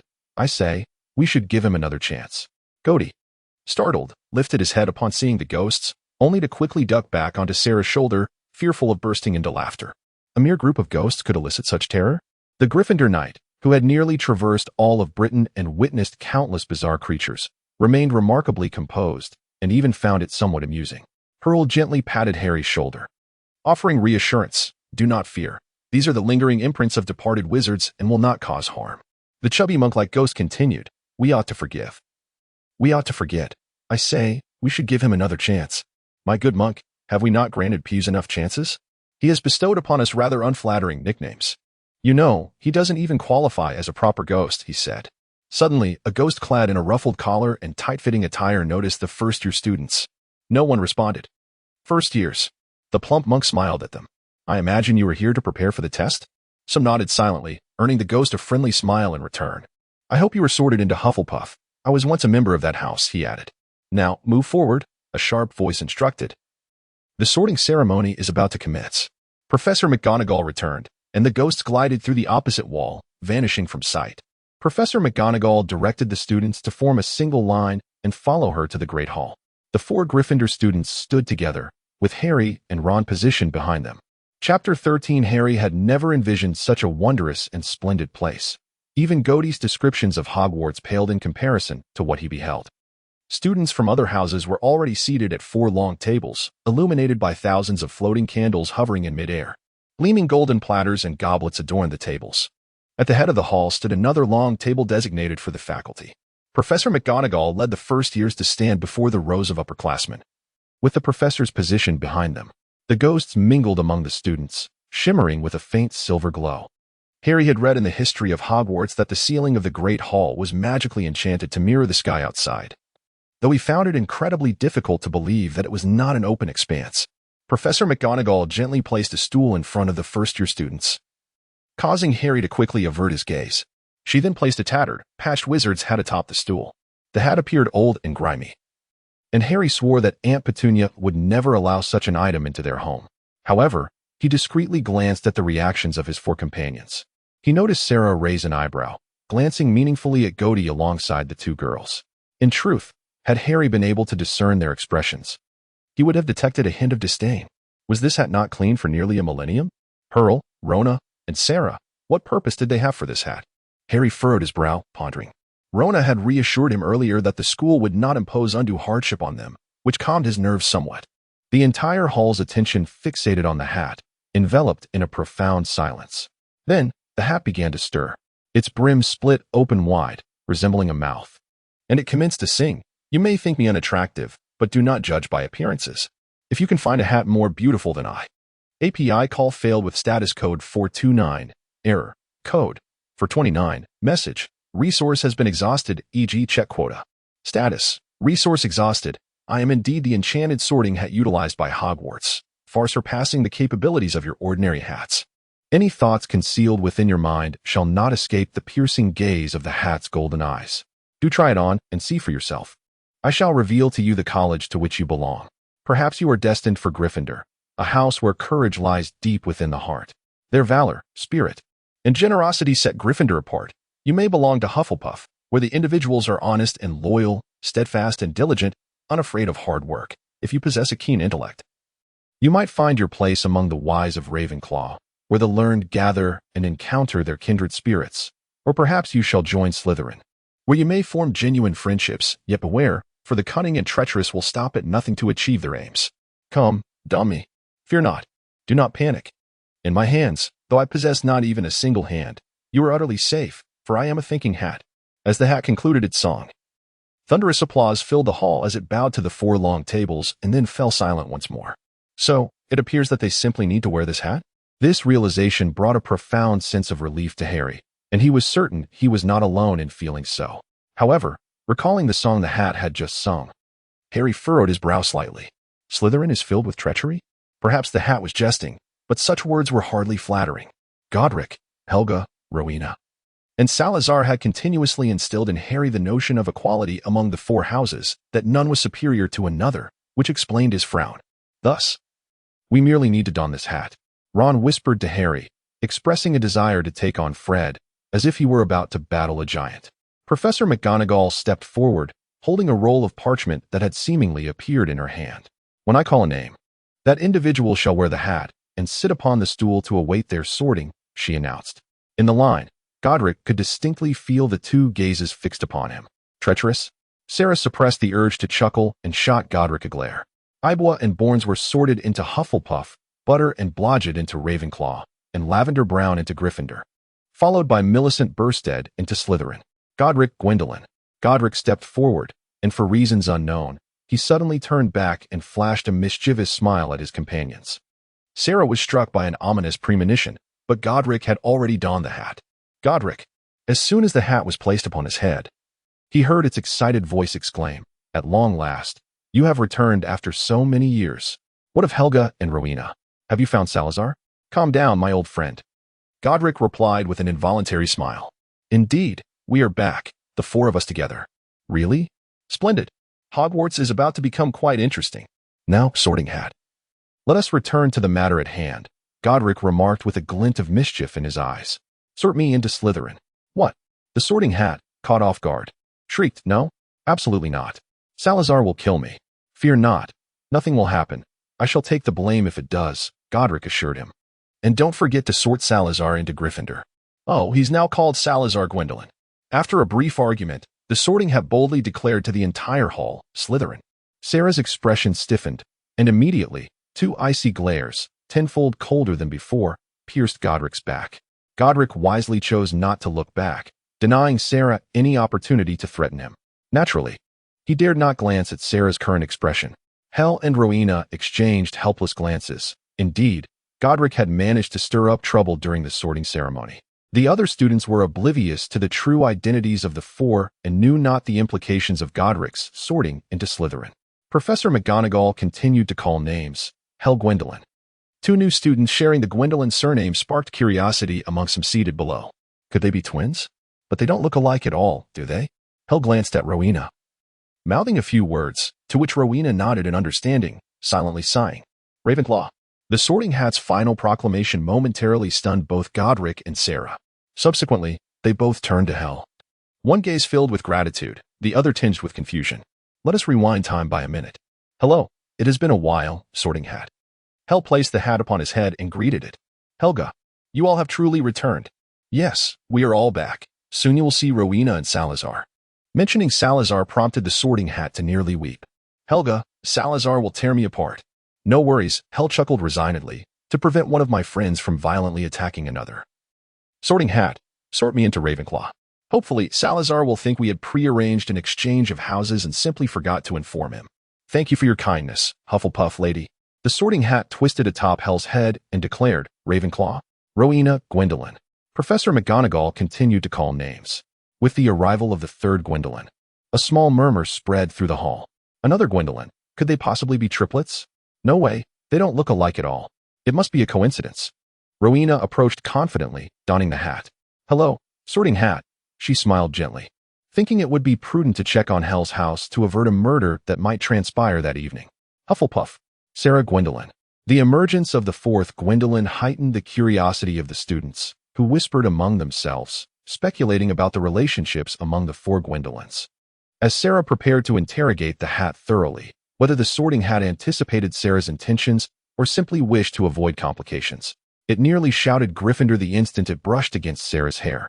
Sarah's expression darkened considerably. "Very well." He shot a fierce glare at Godric at the Slytherin table, sneering softly. "The dungeons are Slytherin territory, just as they were 1,000 years ago and remain so today." He had ample means to make Godric regret his actions. After a few more students were sorted, it was finally Harry's turn. "Harry Potter." The moment the name was spoken, a wave of whispers erupted in the hall, far more intense than before. "Harry Potter? Is it the Harry Potter?" "Gryffindor." With the hat's proclamation, the Gryffindor table erupted in applause. The Weasley twins even leapt to their feet, shouting, "We have Potter! We have Potter!" Harry shyly smiled at them and sat down beside Sarah.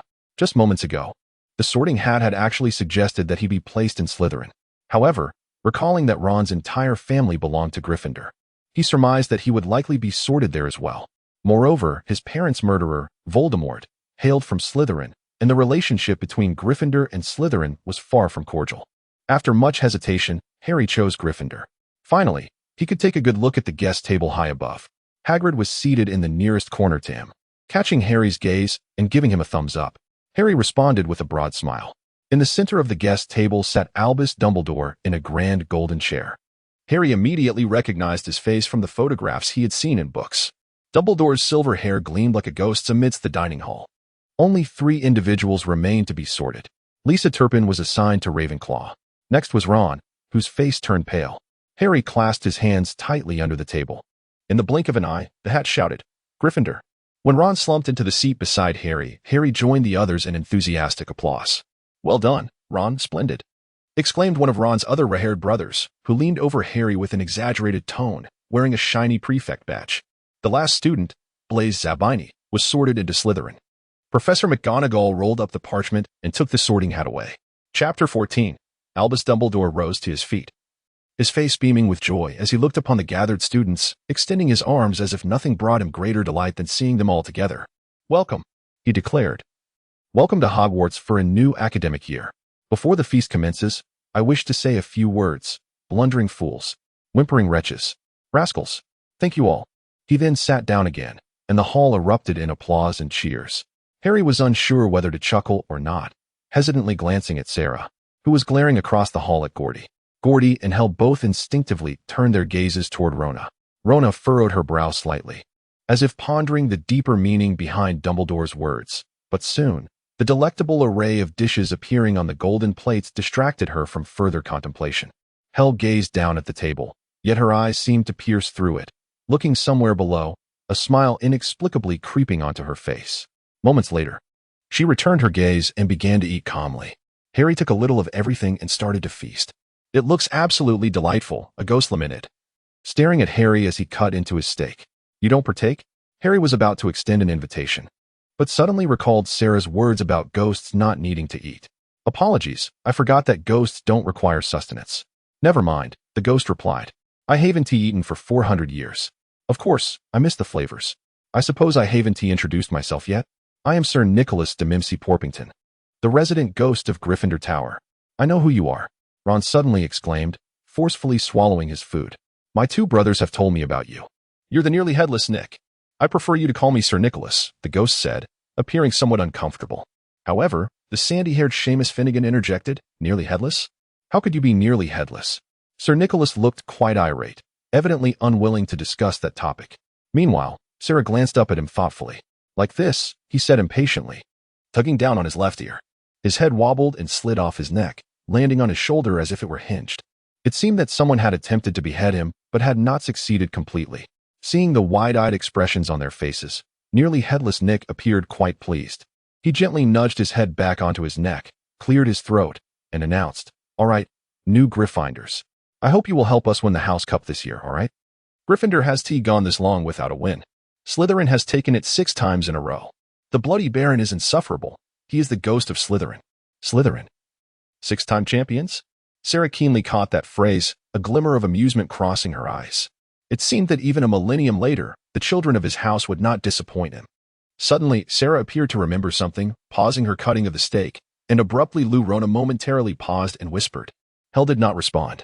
"Do not dwell too much on Helena's situation," Hel murmured in her ear. "We do not know the specifics, but since they are here, we have 7 years to inquire gradually. Before we crossed over, none of this had occurred. It certainly is not your fault, Rona. It was I who sent Barrow to find Helena. You need not worry about it." Hel reassured her, "It is all in the past. Regardless, we have reached this point, and we must accept it, mustn't we?" Rona nodded gently. "I must understand what has transpired with Helena. Shall we ask tonight?" Hel tenderly wrapped his arm around Rona's shoulder. "Let us first have dinner. You only had a little to eat on the train after breakfast, and staying up late can make one quite hungry. All right." It was not until the dessert had vanished that Hel quietly slipped away from the Hufflepuff long table and returned to Ravenclaw. She was met with a multitude of unabashedly puzzled gazes. "Apologies," Hel said resignedly. "I just noticed Rona was feeling unwell. You two seem quite close." A girl with black hair remarked enviously. "Indeed," Hel replied, casting a glance toward Rona with a smile. At that moment, Professor Dumbledore rose once more, and the hall fell silent again. Now that everyone is well fed and hydrated, I would like to speak a few words. At the beginning of this term, I need to remind everyone of a few important points. First-year students, please note that the woods on campus are strictly off-limits. Some of our older classmates should also remember this. As he spoke, Dumbledore's bright gaze swept toward the Weasley twins. The Gryffindors below nodded slightly in agreement. The Forbidden Forest had always been perilous, typically navigated by one of their number leading older students for training. A millennium has passed. Who knows what dangerous creatures may have arisen within? Furthermore, Mr. Filch, the caretaker, has instructed me to remind everyone not to use magic in the corridors during breaks. The tryouts for the Quidditch team will take place in the second week of this term. Any students wishing to join the house team should contact Madam Hooch. Lastly, I must warn everyone. Those who wish to avoid unforeseen accidents and tragic ends should refrain from entering the corridor on the right side of the fourth floor. Sarah, who had been pondering something, suddenly lifted her head, exchanging glances with her peers across the house table. The fourth floor corridor? If memory serves, there shouldn't be anything dangerous there. Moreover, by the time they departed, all hazardous areas had been sealed or resolved. To their surprise, even the prefect appeared equally perplexed. Surely, he cannot be serious? Harry whispered. Impossible, replied Percy Weasley, the red-haired boy with the prefect badge, furrowing his brow at Dumbledore. Strangely, he usually provides reasons for places we are forbidden to enter, such as the numerous dangerous beasts in the Forbidden Forest, a fact well known to all. I would think he ought to clarify this to our prefect at least. An unexplained danger zone? Sarah pondered, wondering what might lie within. Perhaps we should investigate? She turned to meet Godey's gaze, and they both nodded in silent agreement. Now, before everyone retires for the night, let us sing the school song together, Dumbledore proclaimed loudly. They noticed that the other teachers' smiles seemed to freeze. Dumbledore flicked his wand gently, and a long golden ribbon soared from it, twisting and curling above the dining tables like a serpent, forming lines of text. Choose any melody you prefer, Dumbledore instructed. Ready? Sing. The students sang the school song in a disjointed manner.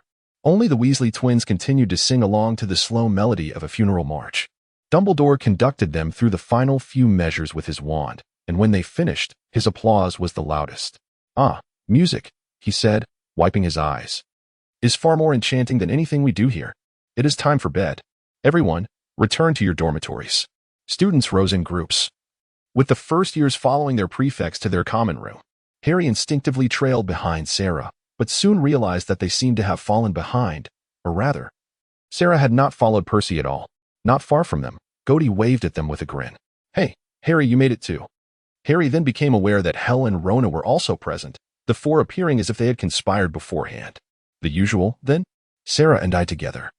Hel and Rona together? Godey inquired, then turned to Harry. Harry, which side are you on? What? Harry looked at him in confusion. Are you playing some sort of riddle? Ah, here's the thing. Hel chimed in to clarify. Tonight, we are splitting up to do two things. Rona and I are heading to Ravenclaw Tower, while Godey and Sarah are going to check out what's in the fourth floor restricted area. The fourth floor restricted area? Harry's eyes widened. He never imagined that these daring individuals would venture into a forbidden zone on the very first night of school. Indeed, Godey nodded. If there's anything that could harm students in there, it would be unfortunate. But it's dangerous. Harry gazed at the four's expressions, silently halting his words. After all, it seemed he had not seen the limits of their abilities in 5 years, as if nothing could deter them. I'll go with Godey and Sarah to the fourth floor restricted area then. Harry hesitated before making his choice. Seeking cosplay. Seeking comments. Seeking collections. Chapter 15 that night. The cold, serene moonlight Gordy gazed up at the colossal creature, wishing fervently that Hela were present. She would undoubtedly discern its weaknesses. Harry couldn't help but admire the two of them. Not everyone possesses the fortitude to remain composed while observing their surroundings and exchanging information in the face of a menacing behemoth. Just charge in, Sarah remarked, tilting her head slightly. What? Before Harry could respond, he suddenly felt his arm yanked, causing him to stumble forward uncontrollably. He barely registered what had transpired before he found himself landing on a trapdoor. Dazed, he glanced around and caught sight of Gordy's one thrusting forward, unleashing an invisible shockwave that forced the massive dog back 2 steps. However, it seemed to be enraged, roaring ferociously as all 3 heads lunged toward Gordy. Sarah, who had pulled Harry along, dashed toward the creature, her wand slashing down and leaving deep gashes on its body. The pain nearly drove it mad. And with a furious howl, it redirected its attention towards Sarah. Taking advantage of the distraction, Gordy hurried to Harry's side, tugging at the trapdoor, but to no avail. Furrowing his brow, he pointed his wand, and the lock clicked open. Sarah, quickly, Gordy shouted, pulling Harry down the opening first. Sarah waved her wand again, inflicting a wound on one of the dog's left heads. As it yelped in agony, she swiftly ran toward the trapdoor and leaped without hesitation. Only the furious dog remained at the entrance, roaring impotently, unable to fit through its own bulk. After an indeterminate descent, Harry landed atop a mound of soft vegetation, while the trapdoor above had become a mere pinprick of light. A soft landing, he thought, but unexpectedly, Gordy and Sarah instinctively leaped to their feet. What is happening? Harry hesitantly followed suit, only to discover that tendrils had ensnared his legs and were continuing to coil upward. What now? Gordy murmured, frowning as he cursed under his breath, recognizing the perilous nature of the forbidden forest. Harry, be cautious, he warned, swiftly slicing through the vines binding Harry's legs with a flick of his wand. Harry hurried over to Gordy, still shaken. What was that? It must be a devil-esque snare, Sarah mused, her brow furrowing. I recall it shuns warmth and light. Understood. Gordy replied, directing a burst of flame from his wand, which caused the remaining vines to writhe and retreat from the brightness.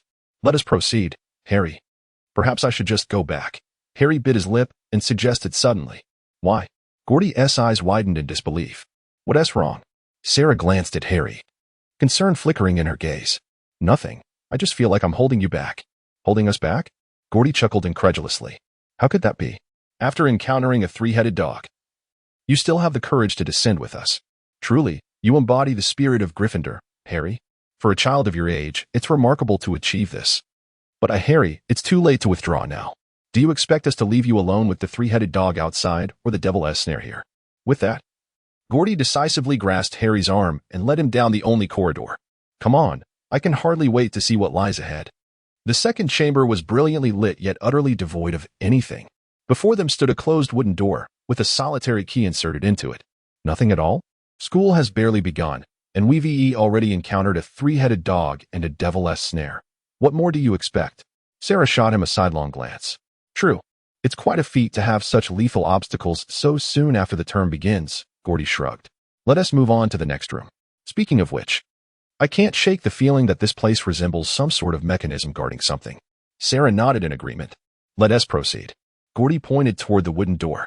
Harry, be careful. Danger may lurk in hiding.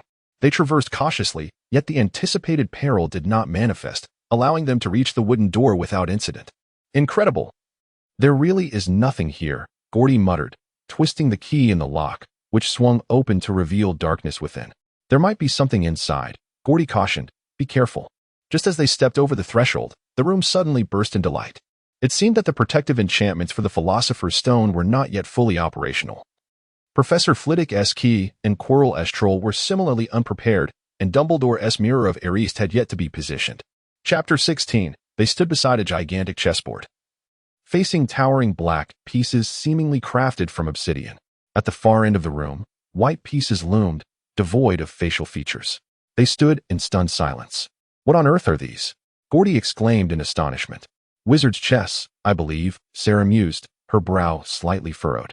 Are we supposed to play chess to pass? Harry asked, trepidation evident in his voice as he regarded the imposing white pieces. Let us investigate, Sarah suggested, cautiously approaching the black pieces. Do we really need to play chess to get through? Gordy hesitated, tentatively addressing the nearest piece. The Black Queen nodded in response. Here lies the dilemma. Gordy turned to Harry and Sarah. Out of the three of us, who knows how to play wizard's chess? Harry shook his head honestly. He had barely managed to remember the lessons they had imparted to him, let alone have the energy to learn chess. Moreover, he had no one to teach him. Especially not Gordy and Sarah, who couldn't possibly have learned it a millennium ago. I've played with Ron, Sarah admitted quietly, a hint of chaos evident in her voice. With two novices, neither having been taught nor even reading the rules more than twice, the outcome was predictable. Since then, they had collectively abandoned the pastime of wizard's chess. What do we do now? Gordy murmured, scanning the pieces before them. We can't just charge in. A single blow from those stone arms would be devastating.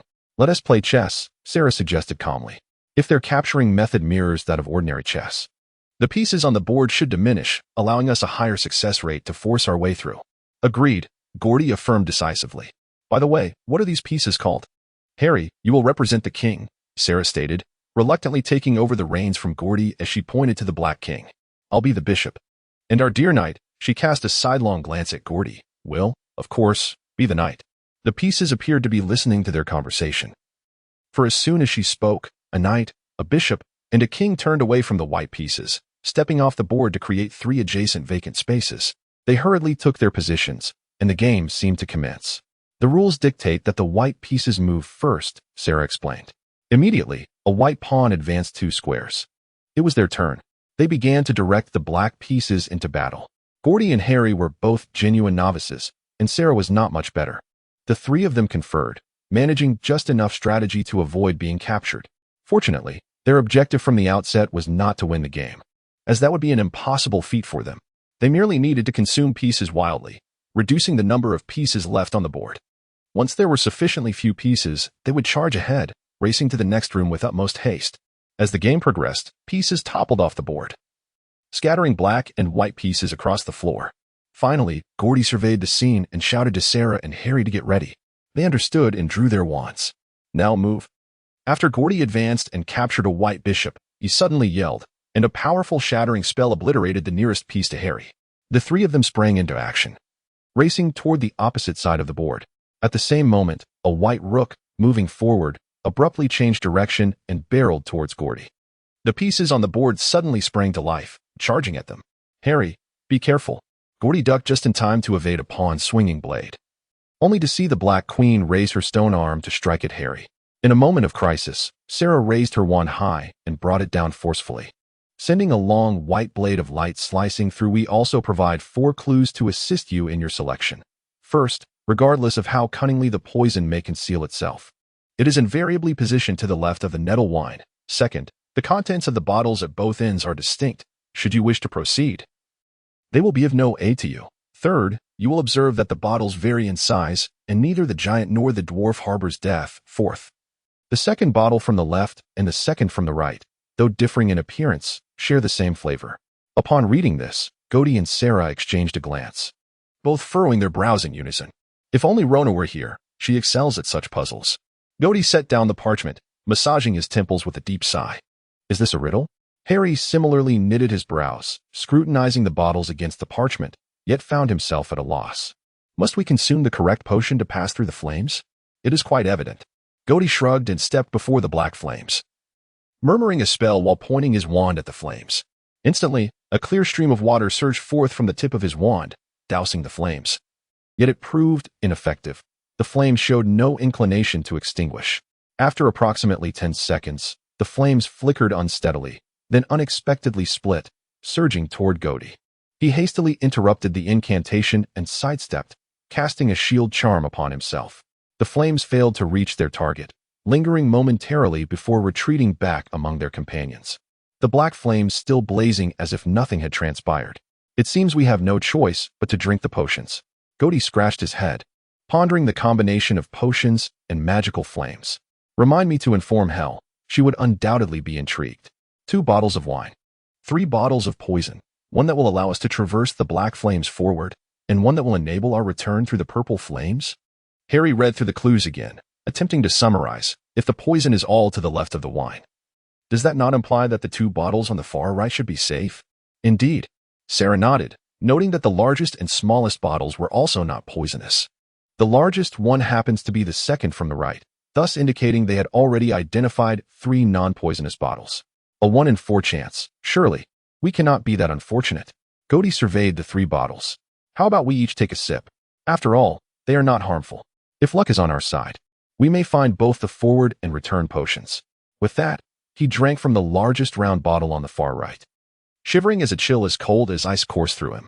Here we go, let us see the effect, he murmured, stepping before the black flames and tentatively extending his hand. Yet, before he could touch the flames, he instinctively withdrew his hand. Not this one. He shook his head and approached the purple flames.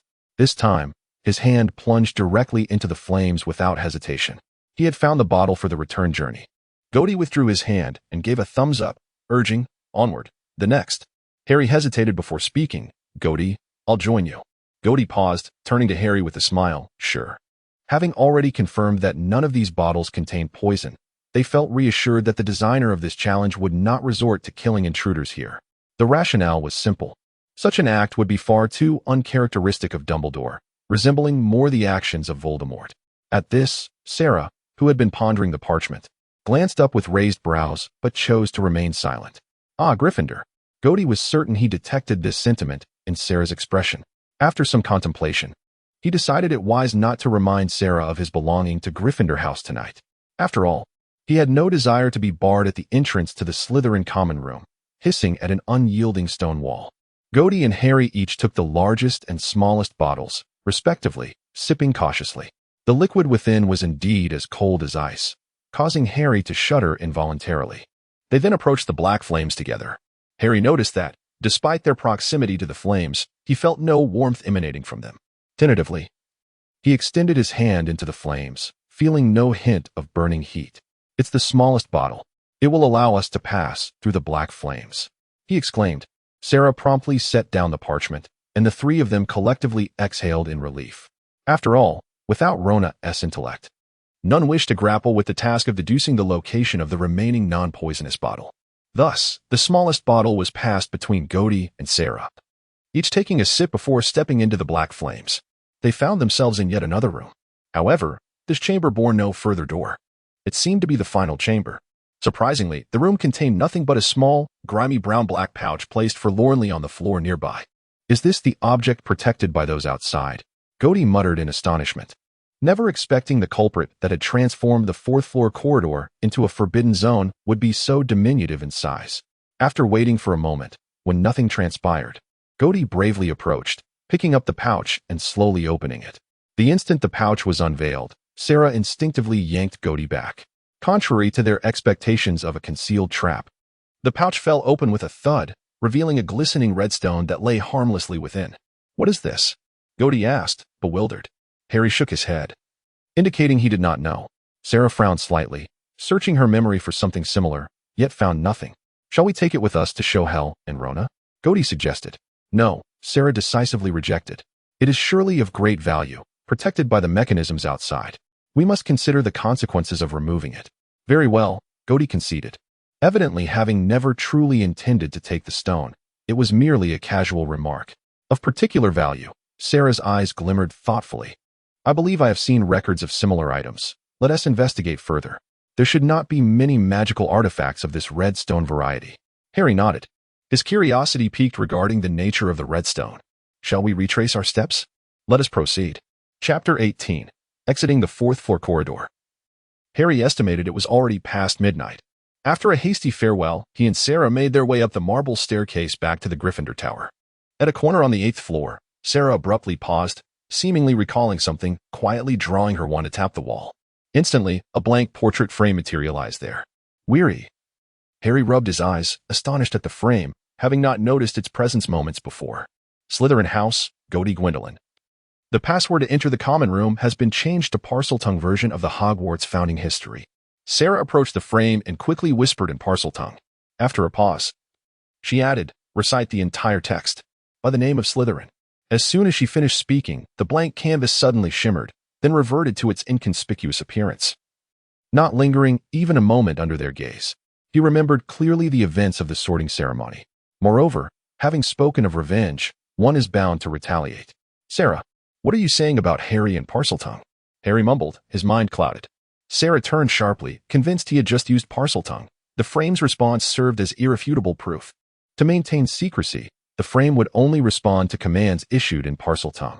The other three had also incorporated their unique signals to some extent. Harry speaks Parseltongue? This revelation left Sarah astounded. Perhaps due to the rarity of snakes in the Muggle world, he had been unaware for 5 years that Harry was also a Parselmouth. Moreover, it seemed that Harry could not distinguish between English and Parseltongue, entirely oblivious to his own ability. It's nothing, Sarah maintained a calm tone, recalling that the founder of Slytherin House was a Parselmouth, and he merely wished to inquire with Gody about it, as he found the topic intriguing. Oh, Harry likely paid little heed to Sarah's words, his eyelids drooping heavily, relying on memories from a millennium ago and descriptions from Gody. Sarah managed to guide Harry to the Gryffindor first-year boys' dormitory. Exhausted, Harry collapsed onto his bed without even changing his clothes, falling into a deep slumber. The next morning, they rose early to dress and wash up. When questioned by the other boys in the dormitory, Sarah and Harry firmly claimed they had been trailing behind the group, merely not feeling particularly tired, and had sat in the common room for a while. Fortunately, the others did not press further. quickly diverting their attention to other intriguing matters within the castle.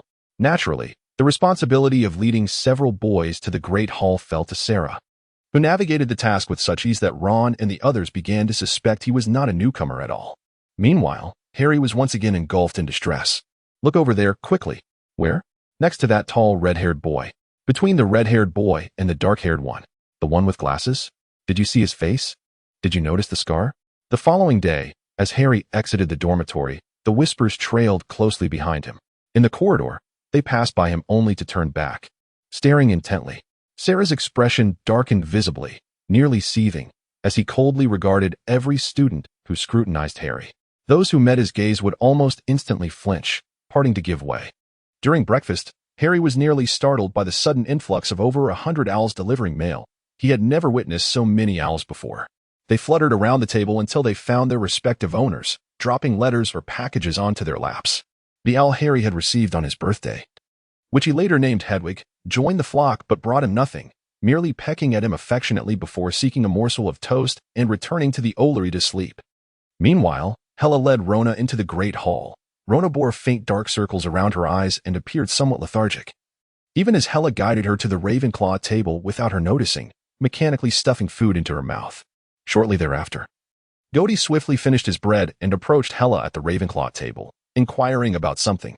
Hella gently embraced Rona, shaking her head.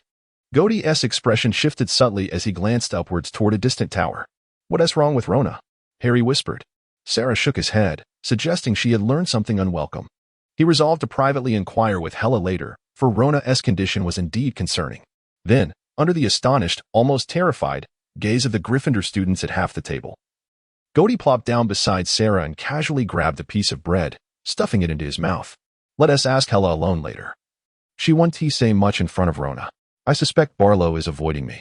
"All right." Sarah shot him a glance. "If our dear Mr. Grigwin Pallen's neck accessory is functioning properly, it should be aware that this is not your house table." "No worries," Gody replied nonchalantly, casually draping an arm over Sarah's shoulder. His movement so practiced it was as though he had done it hundreds of times before. After all, there was no school rule prohibiting students from mingling at different tables. Was there? Regarding this Slytherin who insisted on sitting with Gryffindor, Sarah pondered for the 100th, or possibly 1000th, time the urge to land a punch on that infuriatingly smug face. Harry silently observed them, sighing inwardly. "Clearly, I cannot expect you to possess any semblance of intelligence.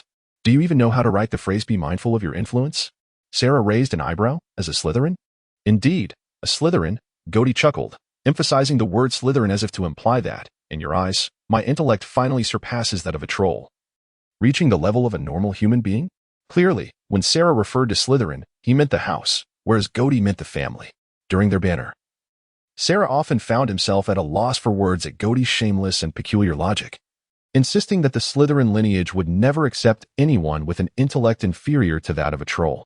It was evident that Slytherin would similarly not entertain beings with intellect below that of a tree stump. Sarah scoffed. Gody tugged at his shiny new Slytherin crest, displaying it to Sarah with an innocent expression. "But I'm in Slytherin now." "Harry, we need to head to class," Sarah declared, standing up straight, secretly deciding that in the future, the password for this fellow entering the common room would include a Parseltongue version of the Slytherin family tree. Chapter 19. The first lesson was Professor McGonagall's Transfiguration class. When they hurried into the classroom, about half the students were already present. Harry was not mistaken. He could tell at a glance that Professor McGonagall was formidable. She was strict and intelligent, and as soon as they settled in for the first lesson, she issued a stern warning. "Transfiguration is the most complex and dangerous magic you will encounter at Hogwarts," she stated. "Anyone who dares to misbehave in my class will be asked to leave and will never be permitted to return. I have warned you." A few students, including Harry, instinctively recoiled. Then she transformed her desk into a pig and back again. The students were captivated, eager to commence their learning. Yet they soon realized that turning furniture into animals would require considerable time. After taking extensive, intricate notes, she distributed a matchstick to each student, instructing them to attempt transforming it into a needle. Observing his classmates repeatedly waving their wands, yet seeing no change in their matchsticks, Sarah sighed inwardly, mimicking their motions while deliberately withholding any magic. In essence, it was merely for show. It was not until nearly the end of the class that Hermione Granger successfully transformed her matchstick into a needle, becoming the first in the class to do so. followed closely by Harry. After his success, Sarah nonchalantly waved her wand, and the matchstick before her instantly transformed into a shimmering silver needle. The tip shaped like a tiny serpent's head. Professor McGonagall demonstrated to the entire class how the matchstick morphed into a needle, offering a rare smile to the three of them. A series of classes occupied most of their time until noon, when Gody and Sarah finally found a moment to seek out Helen Ravenclaw. They located an empty classroom and closed the door behind them. Hell, what on earth is going on? Gody asked impatiently as he sealed the door with a silencing charm. To put it simply, Hell sighed, shaking his head. I never imagined that Rona would conceal from us that Helena betrayed her and absconded with her diadem. The mere mention of this left both Gody and Sarah momentarily speechless. When did this happen? Gody exclaimed in disbelief. Are you saying Rona kept this from us before we arrived? Hell nodded. Helena left school after graduation. I suspect it was around that time. What about Barrow? Sarah inquired. Why did they become ghosts? Hell sighed again. Rona's health had deteriorated, and she wished to see Helena one last time. So she asked Barrow, who had always harbored feelings for Helena, to find her. Unfortunately, they quarreled in the forests of Albania. Perhaps Helena refused to return with Barrow. In a fit of rage, Barrow stabbed Helena and then took his own life. So, Rona believes she caused Helena's death? After a long pause, Gody asked, his voice dry. I can only say it's possible. Hell twisted his hands together. But it's hardly her fault. Who among us could have foreseen Helena's actions? Seeking Barrow's help was not unreasonable. I will have Barrow apologize to Helena, Sarah said softly. But at this point, regret is futile, especially after so many years. Indeed, Hell shook his head. I will do my best to convince her that it was not her fault. Now let's discuss something else. Rona should be arriving shortly. I informed her we were here. Gody and Sarah exchanged knowing glances and shifted the conversation. By the way, what classes did you have this morning? We had charms and transfiguration, Gody replied. Transfiguration and herbology. Sarah added calmly. History of magic and defense against the dark arts, Hell said, throwing up his hands. I never expected Professor Binns to still be teaching history of magic. It has become a haven for students to catch up on sleep. History of magic? Isn't that the perfect subject for napping? Gody feigned shock. And they all burst into laughter. You all made it. A familiar voice came from the door as Rona entered, looking somewhat better than she had in the morning. I must say, this defense against the dark arts professor lacks skill. This course didn't exist before, did it? No, Gody nodded. It's about the application and defense against dark magic, taught by our most fearsome professor from Slytherin. I wonder what our brave Gryffindor knight thinks of that? Sarah retorted sarcastically. Come now, let's exchange information, Hell shrugged. What lies in the forbidden area on the 4th floor? A series of traps, Gody frowned. Upon entering, there's a gigantic 3-headed dog. Whether it's been trained is uncertain, but it could potentially devour a person. Then comes the devil's snare, followed by a giant wizard's chess game that requires you to play to pass through. If you try to force your way through, the pieces will attack, and they keep rearranging. After that, there's a riddle, and you must find the correct potion based on the clues to traverse through magical flames. Finally, there's a stone, red and about this size. He gestured with his hands, indicating a small, dirty package. So, the forbidden area on the 4th floor is essentially just a stone, with everything else serving to protect it?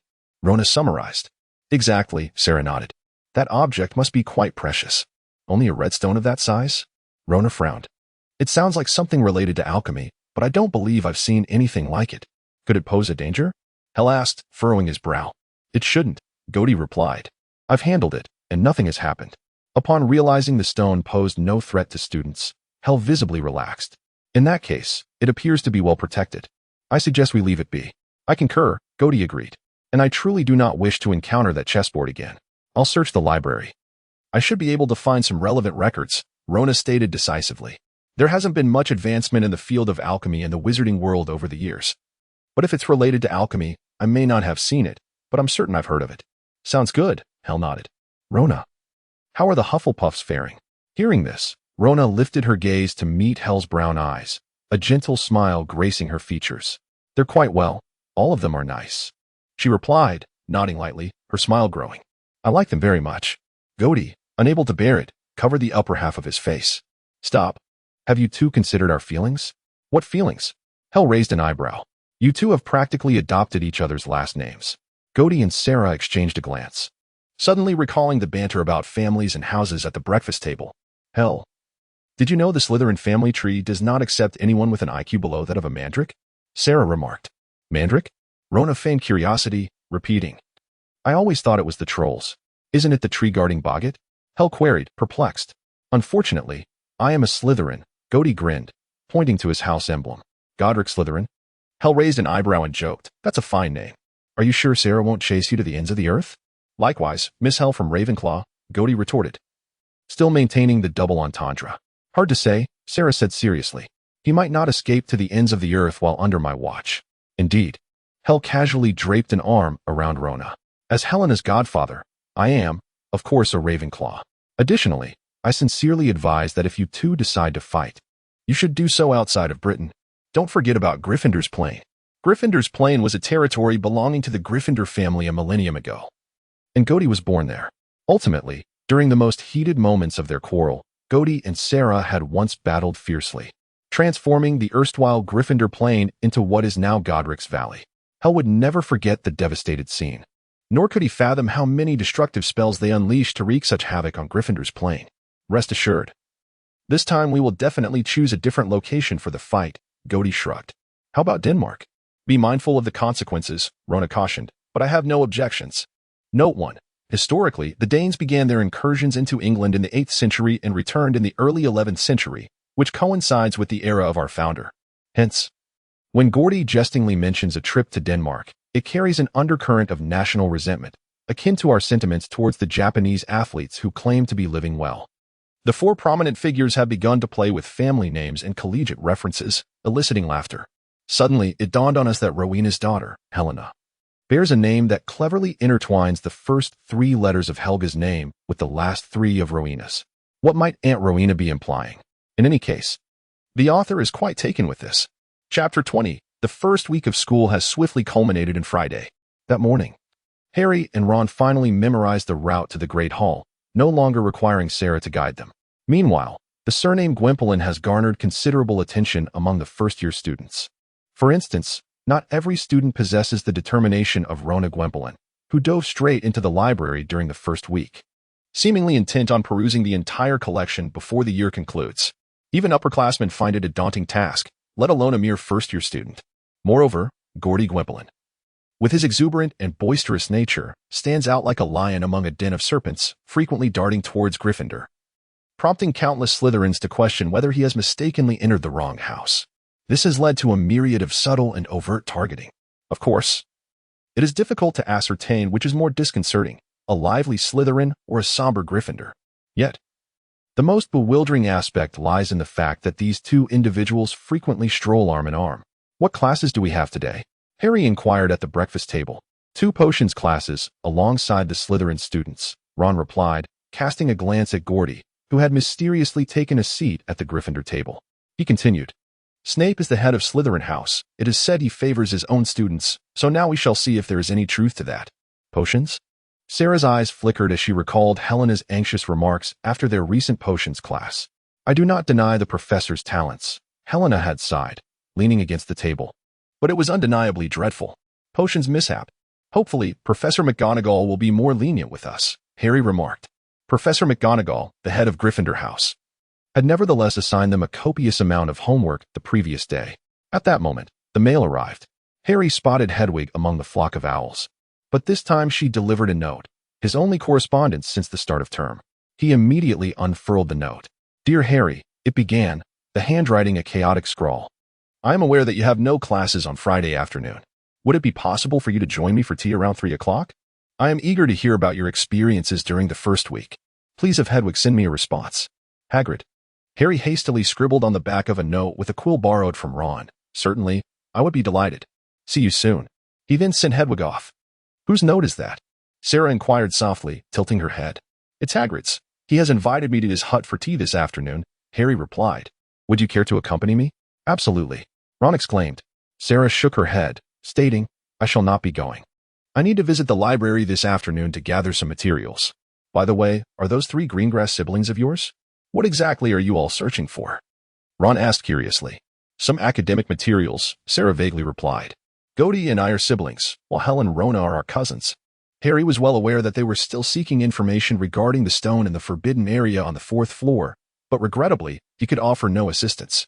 The mere sight of Rona in the library, surrounded by towering stacks of thick books, was enough to intimidate most. After breakfast, they proceeded to the chilly dungeon classroom for potions class. As the lesson commenced, Snape took attendance, pausing when he reached Harry's name. "Ah, yes," he murmured, "Harry Potter. Our newly arrived celebrity." A few Slytherin students snickered, while Gody and Sarah exchanged worried glances. Once attendance was completed, Snape surveyed the class with his cold, hollow eyes, reminiscent of two dark tunnels. "You are here to learn the intricate science and rigorous art of potion making," he began, his voice barely above a whisper, yet resonating clearly in the silent room. Like Professor McGonagall, Professor Snape possessed an effortless authority that commanded order in the classroom. In this space, mindless wand-waving is not tolerated, and many of you shall doubt the existence of magic. I do not expect you to truly comprehend the remarkable essence of the simmering cauldron, exuding fragrant vapors. You will not grasp the enchanting liquid that pulses through the veins, captivating the heart and clouding the mind.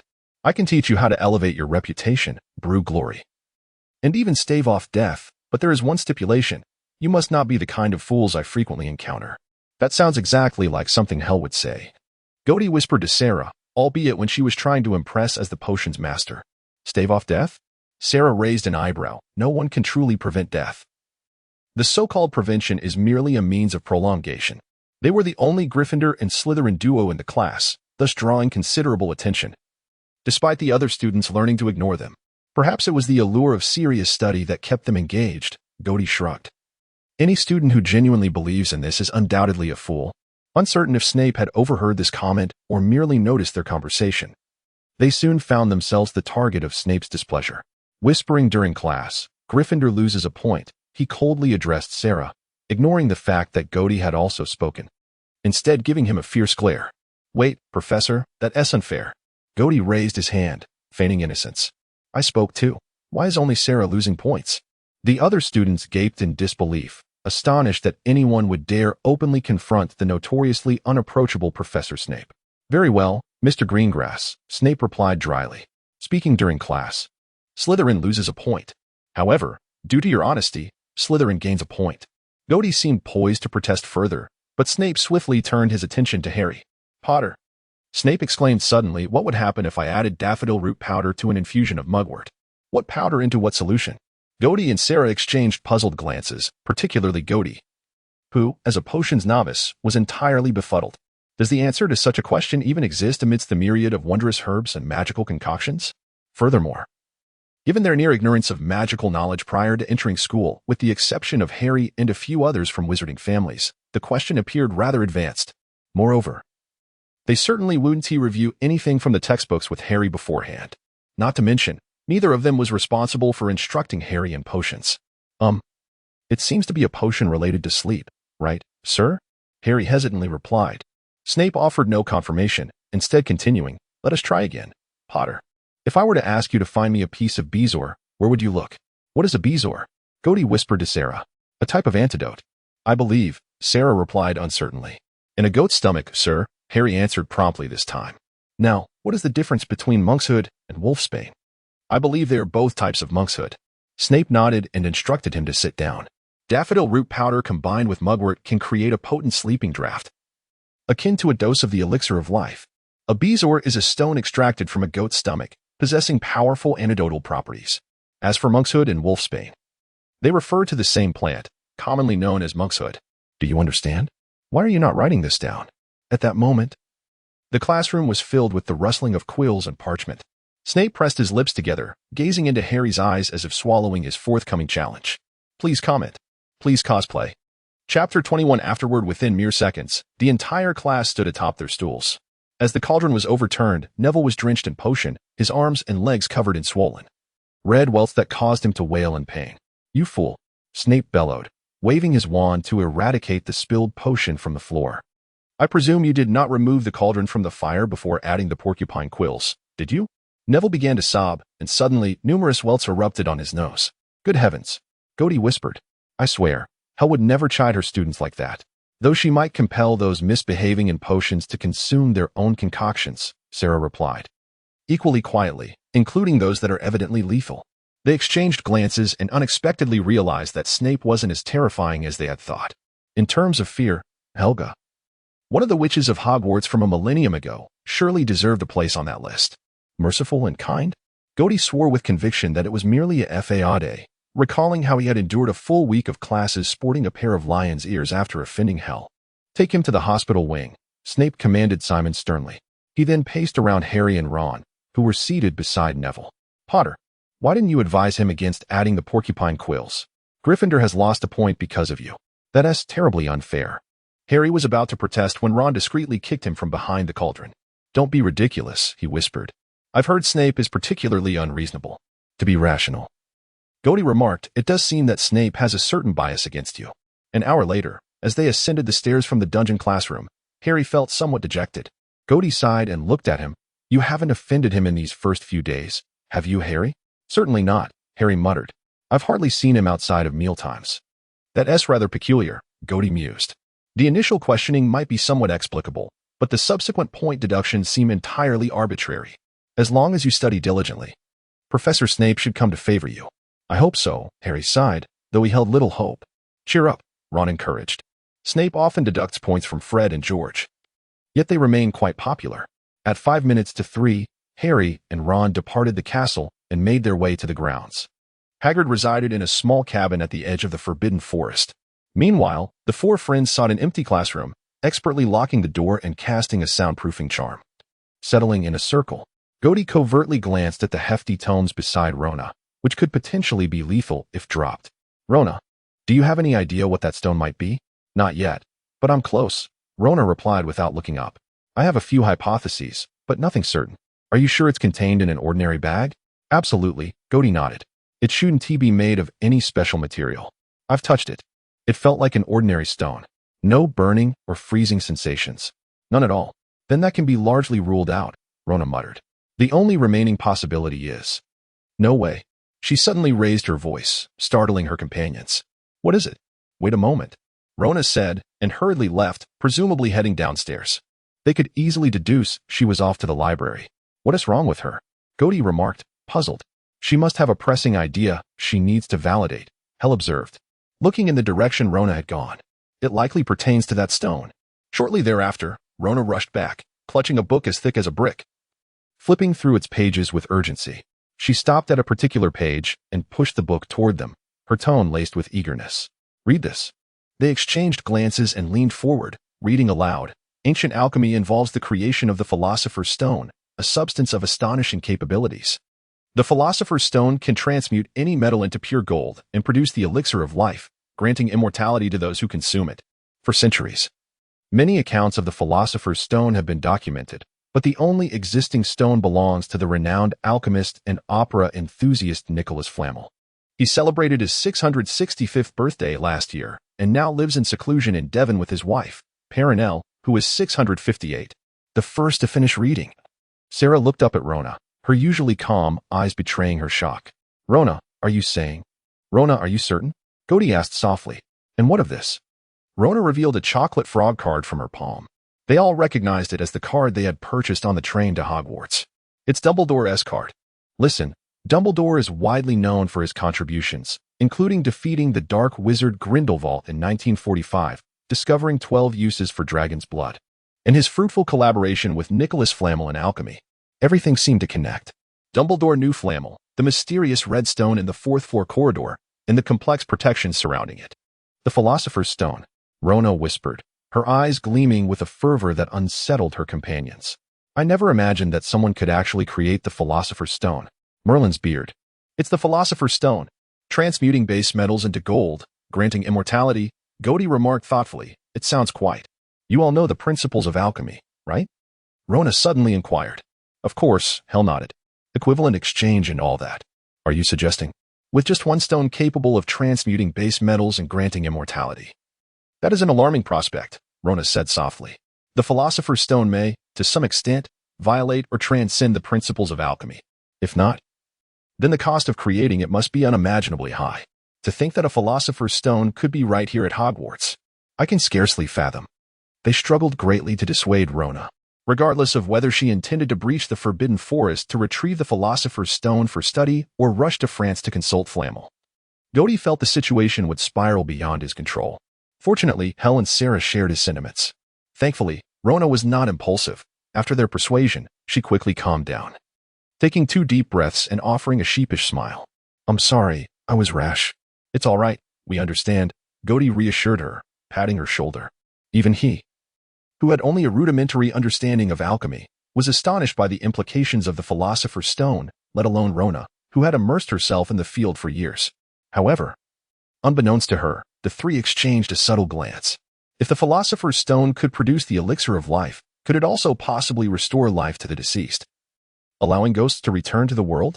Although ghosts are merely remnants of individuals who have departed this world, their preservation of memories, thoughts, and emotions from their former lives allows them, in a certain sense, to be regarded as the souls of the deceased. Helene furrowed her brow in concern and gently shook her head at Godric, trusting that Rona would not be ensnared by her obsessions. Godric nodded in acknowledgement and shifted the conversation. "By the way, why do I feel as if Harry and Draco are at odds?" Godric remarked, noticing the puzzled expressions of his friends, and added, "I'm referring to that golden-haired boy from Slytherin's first year, Draco Malfoy." "Malfoy?" Sarah's expression shifted slightly. She had initially thought it was a coincidence, but upon reflection, she increasingly doubted that.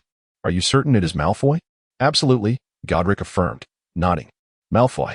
Not a letter has changed. Who would have thought, after a millennium, we would still encounter familiar surnames?" Helene chuckled softly, shaking her head. "And what about the Weasleys? I meant to ask this on the train. Do you think the current Weasley family descends from Justus or Lucas?" "Don't even ask. It's definitely Stella's lineage," Godric replied with utmost seriousness. "If you say that, what about Harry?" Rona laughed, shaking her head. "Although Potter is a common surname, who can guarantee he is not a descendant of Leonard and Alexia? 1,000 years ago, the ancestor of the Malfoy family, Armand Malfoy, from Pottermore. The timeline may be altered, arrived in Britain to establish himself. For some reason, he became friends with Salazar. Their mutual cleverness allowed for seamless communication, often leaving the three of them struggling to keep pace with the two. Subsequently, Armand enrolled his only son, Baxter Malfoy, a personal addition, at Hogwarts, where he was naturally sorted into Slytherin, and Salazar took him on as one of his 2 disciples. Draco is likely a descendant of Baxter. As for the Weasley surname, it too traces back to a student at Hogwarts a millennium ago. This section and the following are entirely personal additions. Godric and Helga discovered 3 siblings who had been orphaned in the wilderness during an outing to gather magical materials and brought them back to Hogwarts. The eldest, Justus, and the youngest, Stella, were sorted into Gryffindor, while the second brother, Lucas, found his place in Slytherin. They subsequently adopted the surname Weasley, and like Ron, they all possessed a mane of fiery red hair. Meanwhile, Potter, at that time, was the name of a declining noble family, tracing its lineage back several generations to wizards. The only son of that era, Leonard, attended Gryffindor at Hogwarts, where he fell hopelessly in love with Alexia Black from Slytherin, persistently pursuing her for 6 years. Ultimately winning the affection of Harry, expressed his frustration, lamenting the prospect of making a fool of himself in front of Malfoy while riding a broomstick. Yet, beneath these words, he harbored a deep yearning for flight. This anticipation was sparked one day after the term commenced when Godric mentioned seeing his father, James Potter's name displayed in the second-floor trophy room, indicating that he was an exceptional Quidditch player. "Whether you'll make a fool of yourself is still uncertain," Ron rationally interjected. "I know Malfoy always boasts about his prowess in Quidditch, but I wager he is merely exaggerating." Draco spent his days incessantly bragging about flying, complaining that first-years were ineligible to join the house Quidditch team, and regaling others with lengthy, self-aggrandizing tales, invariably concluding with a dramatic escape from a Muggle helicopter. Godric had once secretly inquired of Harry what a helicopter was. Hermione, upon hearing this story for the first time, had scoffed, asserting that if Draco had truly encountered a Muggle helicopter, he would never have returned to the ground alive. However, the distance was such that only Sarah heard her. "If Baxter knew, he would surely be devastated," Godric candidly remarked. "If I discovered that my sole descendant was a spoiled, boastful young lord, I would certainly subject him to rigorous training until he matured." "Our flying lessons are on Friday," Ron stated, a hint of concern in his eyes. "But are you certain that broomsticks are truly reliable? Far better than flying chairs or flaming torches," Godric shrugged. "Oh, and let's not forget that cursed flying parchment. Just imagine reaching for a piece of parchment to jot down an idea, only to have it whisk you away into the air, with no means of descent for a while. Our attempts at flight in our time were nothing short of a nightmare," Hermione concluded. "For several days, The first-year wizards across the school were abuzz with excitement over the flying lessons. Many young wizards from families like Ron's and Draco's boasted about their childhood experiences with broomsticks, embellishing their tales with thrilling scenarios. On Thursday morning, Hermione incessantly recited flying techniques she had gleaned from her books, thoroughly annoying her peers. Only Neville gazed at Hermione with eager anticipation, hoping to glean some useful knowledge. Meanwhile, Sarah stared blankly at a point in the air, lost in thought. He could fly without tools, rendering broomsticks inconsequential for him. Thus, he held little expectation for the upcoming lesson. At that moment, an owl arrived from Neville's grandmother, delivering a small parcel. Excitedly, Neville opened it to reveal a glass orb the size of a large marble, seemingly filled with white mist. "This is a memory orb," he explained. "My grandmother knows I often forget things. It will tell you if there is something you've neglected to do. Look, you hold it tightly like this. And if it turns red," his face fell as the orb abruptly glowed bright red. "You've forgotten something." Neville strained to recall what he might have forgotten. Just then Draco Malfoy swaggered past the Gryffindor table and snatched the memory orb from his hands. Harry and Ron sprang to their feet, inexplicably eager for a confrontation with Draco. Sarah narrowed his eyes, his wand slipping quietly from his sleeve into his palm. Meanwhile, Godric quickly rose and approached. However, Professor McGonagall had an uncanny ability to sense trouble before anyone else, appearing in the blink of an eye. "What is going on?" she demanded. "Malfoy stole my memory orb."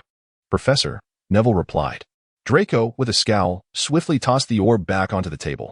"Just wait and see," he sneered before hastily departing, Crabbe and Goyle trailing behind. "What exactly is a memory orb?"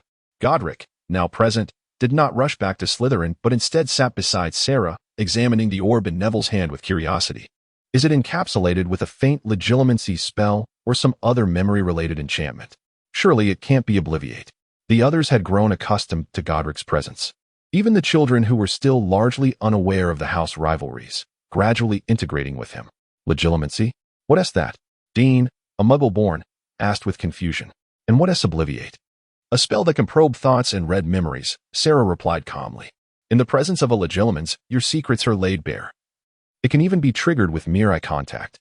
The only known defense is the practice of occlumency, which, as the name suggests, closes your mind and prevents a Legilimens from probing." Godric glanced at Sarah, the infamous dark wizard feeling a sense of imminent danger. The broomstick trembled and descended approximately a foot before resolutely changing its course and charging towards the forbidden forest, vanishing amidst the trees in an instant. In other words, it fled. Sarah gazed in the direction the broom had departed, momentarily lost in thought. Meanwhile, Gordy stifled a laugh, his body shaking with suppressed amusement. Was it truly the case that even a broomstick could be frightened into fleeing under the terrifying presence of the dark wizard Salazar Slytherin? Gordy believed this incident would provide him with endless amusement for the year, and he resolved to share it with Hel and Rona upon returning to the castle. "I have taught for many years, yet I have never encountered a situation quite like yours," Mrs. Hooch remarked with exasperation. "I shall fetch another broomstick from the shed. If the situation does not improve, you may have to apply for an exemption from flying lessons." As she spoke, Gordy's body trembled even more violently. As a founder, the thought of being compelled to forego a course, particularly one as fundamental as flying, which was only offered in the first year, was a humiliation he could not bear. While Mrs. Hooch went to the broom shed, the students on the field quickly divided into two distinct groups according to their houses. "How on earth did you manage to make even the broomstick disdain you enough to flee?" Draco mocked, casting a derisive glance at Sarah. Clearly, he was unaware of the true reason behind the broom's departure. "I suppose that is none of your concern," Gordy retorted. "I noticed your broom did not leap into action immediately, did it, Draco?" Draco's face flushed with anger. "Did I give you permission to use my name?" He growled. "You spend all your time mingling with that Gryffindor lot. Perhaps you should transfer to Gryffindor." He abruptly halted, snorting disdainfully. "Hogwarts has no provisions for house transfers." Sarah calmly interjected, "This rule was established by the four founders themselves. Furthermore, do you truly believe you are worthy of the Malfoy name?" Just as Draco was about to retort, Mrs. Hooch returned, prompting them to stand straight once more. She then demonstrated how to mount a broomstick without sliding off. She walked through the line, correcting their grip. Harry and Ron secretly delighted in her criticism of Draco's continual mistakes. Meanwhile, Sarah had been frowning since earlier, occasionally glancing at Gordy and Draco, her mind clearly elsewhere.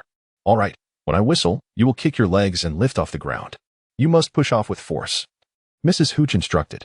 "Hold your broom steady, ascend a few feet, then lean forward slightly, and descend straight down. When you hear my whistle, 3, 2.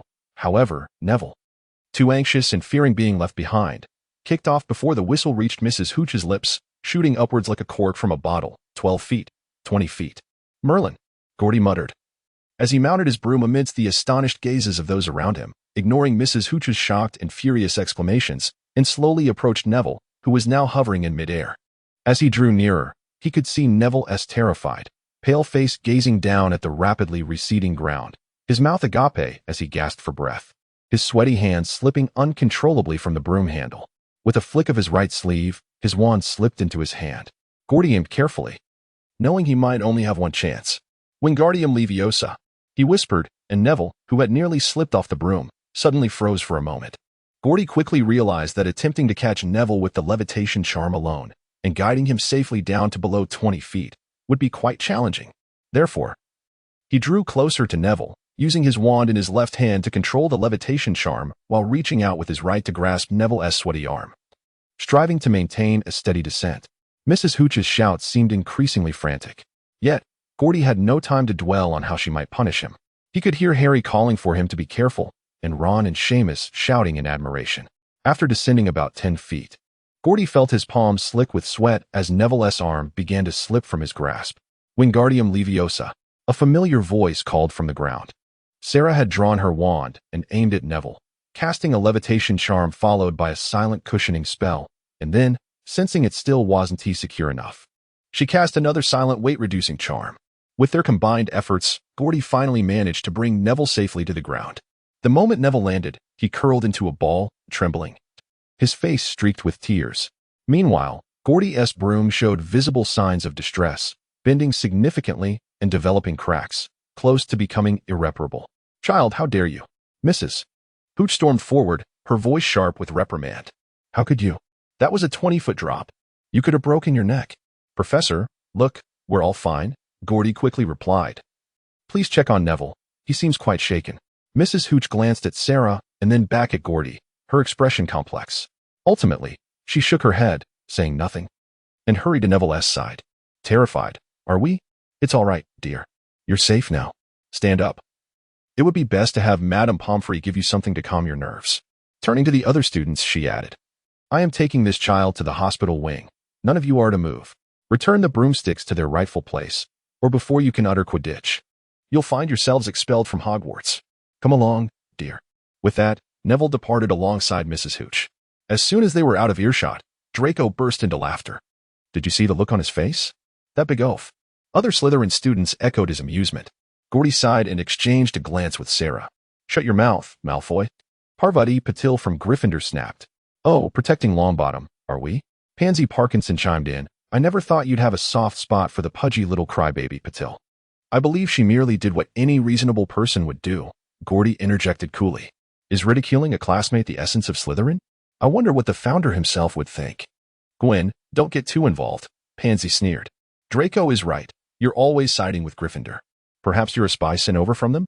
"He is no spy, but rather a true Gryffindor," Sarah thought quietly. "Look," Draco exclaimed, rushing over to grab something from the grass. It was a memory ball sent by that foolish oaf Longbottom's grandmother. He held it aloft, its surface glimmering in the sunlight. "Hand it over, Malfoy," Harry said quietly, feeling the need to intervene. "Draco, I advise you to put it down," Gordy stated calmly. "No need to stir up more trouble." Everyone fell silent, watching them intently. Draco ignored the warning. "I think I'll place it somewhere for Longbottom to find, perhaps on a tree." "Bring it here," Harry shouted. But Draco had already leaped onto his broom and soared into the air. His earlier words were not mere boasting. He truly excelled at flying. Hovering at a height parallel to the treetops of an oak, calling out loudly, "Come and take it if you dare." I longed to inform him that I possessed 100 ways to bring him down from the ground. Gordy murmured, "Sarah, do you think Buck would mind us teaching his descendants a lesson?" "Not at all," Sarah replied coldly. "Just be mindful." As they spoke, Harry had already grasped his broom. "No," Hermione cried. "Madam Hooch told us not to move. You'll get us all into trouble." Harry ignored her. The blood pounded in his ears. He mounted the broom, pushed off the ground with force, and felt the exhilaration as the air rushed through his hair, his robes billowing behind him. A surge of joy coursed through him as he realized he had discovered a skill he could master effortlessly, so beautifully. He lifted the broom higher, ascending further into the sky. "Don't worry, nothing will happen," Gordy shrugged, addressing Hermione. I've been up before. Worst case, Draco can keep Harry company in detention. Is that a good thing? Hermione shot him a glare, turning away. Seeing Harry ascend without hesitation, Draco appeared taken aback. Bring it here, Harry shouted, or I'll knock you off your broom. Oh, really? Draco replied, attempting a sneer, though his expression betrayed his tension. That's a clever idea, Gordy muttered. Besides, we're here. Nothing will go wrong. Sarah shot him a disapproving look. Don't joke about the safety of students. I know, Gordy shrugged. So I swear, Harry wouldn't do that. No sooner had he spoken than Harry leaned forward, gripping the broom tightly, and shot towards Draco like a javelin. Draco barely dodged, and Harry quickly turned back, steadying himself on the broom. Below, a few people applauded. Sarah shot Gordy a cryptic glance. Gordy raised his hands. See, I told you wouldn't fall. There are no Crabbe and Goyle to protect you now, Malfoy, Harry shouted. Draco seemed to share the same thought, a flicker of fear crossing his gaze. Here, let us see if you can catch this, he shouted, tossing the glass ball high into the air before plummeting towards the ground. Harry watched the glass ball ascend as if in slow motion before it began to fall. He leaned forward, aiming the broom downward, and in a blink, he accelerated in pursuit of the ball. Merlin, Gordy gasped, rushing forward with Sarah, raising their wands, casting the cushioning charm and cushioning spell almost instantaneously. However, Harry did not require them. The wind roared past his ears, mingling with the shouts of the crowd below. He reached out and grasped the memory ball just a foot from the ground, promptly leveling the broom to slow his descent. Moments later, Harry landed gracefully and scathed, tightly clutching the glass ball. Is this what talent looks like? Gordy stared in astonishment at Harry, who had just dismounted, unable to suppress a gulp. Even if he attempted the same feat, he doubted he could do it with such ease. Just then, Sarah gently tugged at Gordy's sleeve, signaling him to look towards the castle.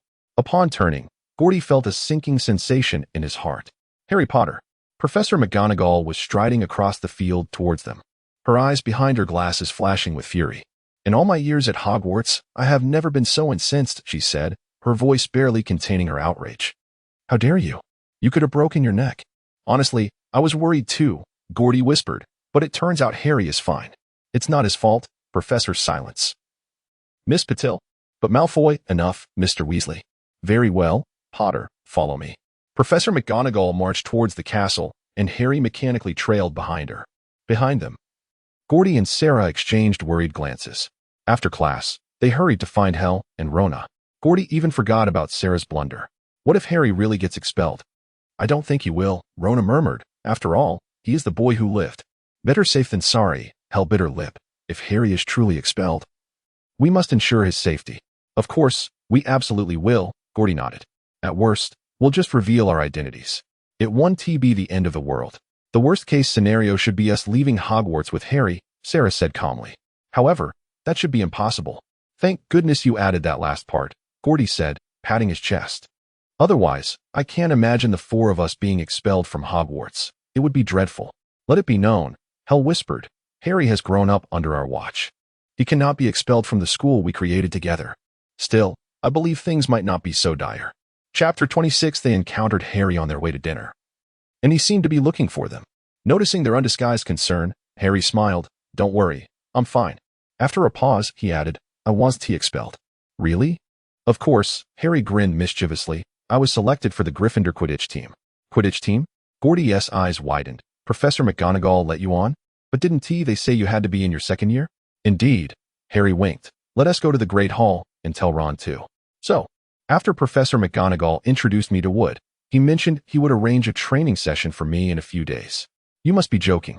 At the dinner table, Harry recounted everything that had happened after he and Professor McGonagall left the field, and Ron's first reaction was disbelief. I checked the school rules, Rona said. You must be the youngest seeker Hogwarts has seen in years. In a century, actually, Harry beamed. But don't tell anyone else. Wood wants to keep it under wraps. Ron silently glanced at the three non-Gryffindor students seated at the table, remaining silent. Such audacity to mingle among other students at their table seemed commonplace for the Grunpellants. Of course, he would not know that such behavior, a millennium ago at Hogwarts, was not particularly rare. However, even then, students would not have been so brazen as to blatantly dine at the tables of other houses. Just then, Fred and George Weasley entered the Great Hall. Spotting Harry at the table, they hurried over. Well done. George whispered, casting a glance at the nearby Gryffindors, lowering his voice even further. What has informed us? We are also part of the team and are batters. Harry actually wanted to say that there was no need for them to be so wary of the others, as they would never divulge such matters to anyone. This year, we will undoubtedly seize the Quidditch Cup, Fred proclaimed. Since Charlie left, we haven't won, but this year, our team will surely shine. Wood was practically incoherent with excitement when he told us about it. Indeed, Gordy interjected, I saw Harry flying. He was exceptional. I nearly thought he would break his neck. The twins' eyes widened in astonishment. Harry, did you tell them? Yes, Harry replied awkwardly. But I don't think it's necessary. Wood intends to keep you as a secret weapon, Ron calmly pointed out. Considering none of us know the members of our Quidditch team. Moreover, we wouldn't do anything to betray Harry. Fred's gaze lingered for a moment on the Slytherin emblem on Gordy's chest, but he clearly recognized the little fellow who often scurried to the Gryffindor table and shrugged. Well, let us hope so. However, we must take our leave. Lee Jordan believes he has discovered a new secret passage leading outside the school. I suspect it's the passage behind the statue of Gregory the Smarmy that we found during our first week here. Farewell, everyone. Just as Fred and George departed, an unwelcome figure appeared. Are you here for one last meal, Potter? When are you taking the train back to the Muggles? I believe that does not concern you. Gordy replied coolly. Gryffindors, I never expected you to still be mingling with them, Draco sneered. Haven T. Flint and the others taught you a lesson? Lesson? Sarah's eyes flashed dangerously as she regarded Draco. Gordy placed an arm around Sarah's shoulder, halting his movement to raise his wand, and quickly shot him a look to calm down. What lesson? He chuckled lightly. If I recall correctly, Warrington and Derek are still lying in the hospital wing. Are they not? Draco's expression soured. That was merely an accident, he spat. When they get out, you're finished. Come what may, Gordy said, having drawn his wand without anyone noticing, casually tapping the palm of his other hand with it.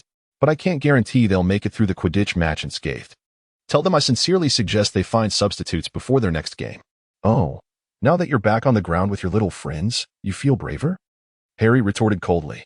He was uncertain of what Gordy had encountered in Slytherin, but from the heated exchange, he could glean an idea. Thus, he did not hesitate to join the fray. Certainly, Crabbe and Goyle could hardly be considered little, yet with the teachers occupying the main table, they dared not act out and merely scowled in silence. For some reason, they seemed to be avoiding Gordy's gaze. I'm always willing to duel you one-on-one, Draco. He said, if you're agreeable, let us do it tonight. A wizard duel. One's only. No contact. What is the matter? I guess you've never heard of a wizard duel? I have certainly heard of it, Harry replied coldly. Time? Location? Who is your assistant? Draco turned to Crabbe and Goyle, weighing them up. Crabbe, he said. So, who is your assistant? Ron, came the unexpected response from Sarah. Gordy and I will officiate. Ron glanced at them, nodded, and hesitated to speak. Fine, Draco agreed. Midnight then? We'll meet in the trophy room. It's never locked. After they left, Sarah stared intently at Gordy, his gaze so direct that Gordy shrank back, somewhat hesitant to meet his eyes. What is going on? Pearl asked, frowning. Of course. I trust your judgment. But the hospital wing? Some people just don't like me, Gordy shrugged, lowering his voice. I'll tell you more about it later. And the midnight duel? Ron raised an eyebrow. How do you plan to fight, Mr. Potter and Mr. Weasley? With magic? Harry suddenly realized. Having only been in school for half a month, they had learned very few spells, barely enough to count on one hand. And whether they could be used in a duel was debatable. Or we could just drop our wands and tackle him, Ron suggested bluntly. Excuse me, may I interrupt? A voice suddenly piped up. They looked up to see Hermione Granger. Could you not disturb the peace while trying to eat? Ron snapped. Hermione ignored him and said to Harry, I couldn't help but overhear your conversation with Malfoy. I knew you would do this. You definitely should not be wandering around the school at night. Think about it. How many points would you lose for Gryffindor if you were caught? And you will surely be caught. You're incredibly selfish. This really does not concern you, Harry replied. Don't worry. We want to be caught, Gordy said, shrugging. At the very least, we have a few Slytherins to help deduct points. Goodbye, Ron said brusquely. As they prepared for the duel, Harry lay in bed contemplating. Ending the day with a duel certainly cannot be deemed a delightful conclusion. He heard Dean, Seamus, and Neville from his dormitory had already drifted into slumber. Sarah leaned against the headboard, perusing an ancient parchment, while Ron spent the night quietly strategizing. If he attempts to cast a spell on you, it would be wise to evade it. I can't recall how to block spells, Sarah stated nonchalantly. The spell is the shield charm, he added. But it's clear you one team master it overnight. Is there a spell we can learn in a short time? Harry asked in despair. Having heard similar sentiments at least 5 or 6 times that night, Sarah closed the scroll and placed it under his pillow, nodding. There is one. The disarming charm, Expelliarmus. But whether you can grasp it before midnight depends on your aptitude. No problem, Harry replied immediately, with Ron echoing his agreement. Let us go, Sarah said, draping a cloak over his shoulders, looking for a place to practice. They quietly donned their robes, took their wands, and stealthily followed Sarah down the stairs. However, as they reached the common room door, they heard someone speaking from the nearest chair. I can't believe you would do this, Harry. A lamp flickered on, revealing Hermione, clad in a pink nightgown, with a furrowed brow. You, Ron exclaimed angrily, go back to sleep. I almost told your brother, Hermione retorted sharply. Percy is the prefect. He will put a stop to all of this. Harry found it hard to believe that someone could be so meddlesome. Let us go, he urged Ron, pushing aside the fat lady's portrait and climbing through the opening. We won't lose points over this, Sarah earnestly told Hermione. Don't be too fixated on house points. Don't you care about Gryffindor? Are you only concerned about yourselves? I don't want Slytherin to win the House Cup again. Nor do I want you to squander the points I secured from Professor McGonagall with a displacement charm. At that moment, they had crawled out of the portrait hole, and Hermione followed them outside. Get away, Ron said impatiently. Fine, but I warn you, when you board the train home tomorrow, don't forget what I said, she continued. But they were unsure how to respond. Hermione turned back towards the fat lady's portrait, attempting to re-enter, only to find the painting empty. The fat lady had gone visiting, leaving Hermione locked out of Gryffindor Tower. Sarah suddenly felt fortunate that the Slytherin common room did not require a portrait for entry. However, this relief was short-lived, as he soon recalled that if they returned and the fat lady was still absent, Merlin only knew how long they would be forced to wait. Oh dear, what am I to do now? She cried out. That's your problem, Ron replied. We have to leave. No sooner had he taken a few steps than Hermione caught up to him. I'm coming with you, she insisted. You're not allowed to, Ron countered. Do you think I will just stand out here waiting for Filch to catch me? If he finds us, I will tell him the truth. That I was trying to dissuade you, and you can vouch for me. You're quite brave, Ron exclaimed loudly. Quiet, Sarah whispered. One more person won't hurt. Sarah led them to the 8th floor corridor, opposite the tapestry depicting the troll hitting the hapless Barrow. What are we doing here? Ron whispered. Clearly, we need a place to practice spells, Sarah replied, pacing back and forth in front of the tapestry. Shortly thereafter, a door appeared. By Merlin S. Beard. Ron gasped in amazement. They entered. It was a spacious stone room with torches blazing on the walls, adorned with a rich, dark carpet embellished with silver patterns. On one side were several dark cushions, and to their left stood a towering bookshelf filled with antiquarian-bound books and scrolls inscribed with obscure texts they could not comprehend. Wow, Ron exclaimed. I bet even Fred and George don't know about this place. It has always been here, Sarah said, changing its arrangement according to the user's intent. Quite remarkable. All right, Sarah turned to face them. There are 2 hours until midnight. The extent to which you master the spell is entirely up to you, Harry. The disarming charm removes your opponent's weapon. It can cause an opponent's wand to fly from their grip, and in certain cases, it can alter the allegiance of their wand, making you its new master. Sarah calmly stated. With that, he drew his wand, pointed it at a nearby bookshelf, and recited, Expelliarmus. Instantly, several scrolls were sent flying, tumbling to the ground. With a calm wave of his wand, he returned the scrolls to their original positions and gestured for them to try.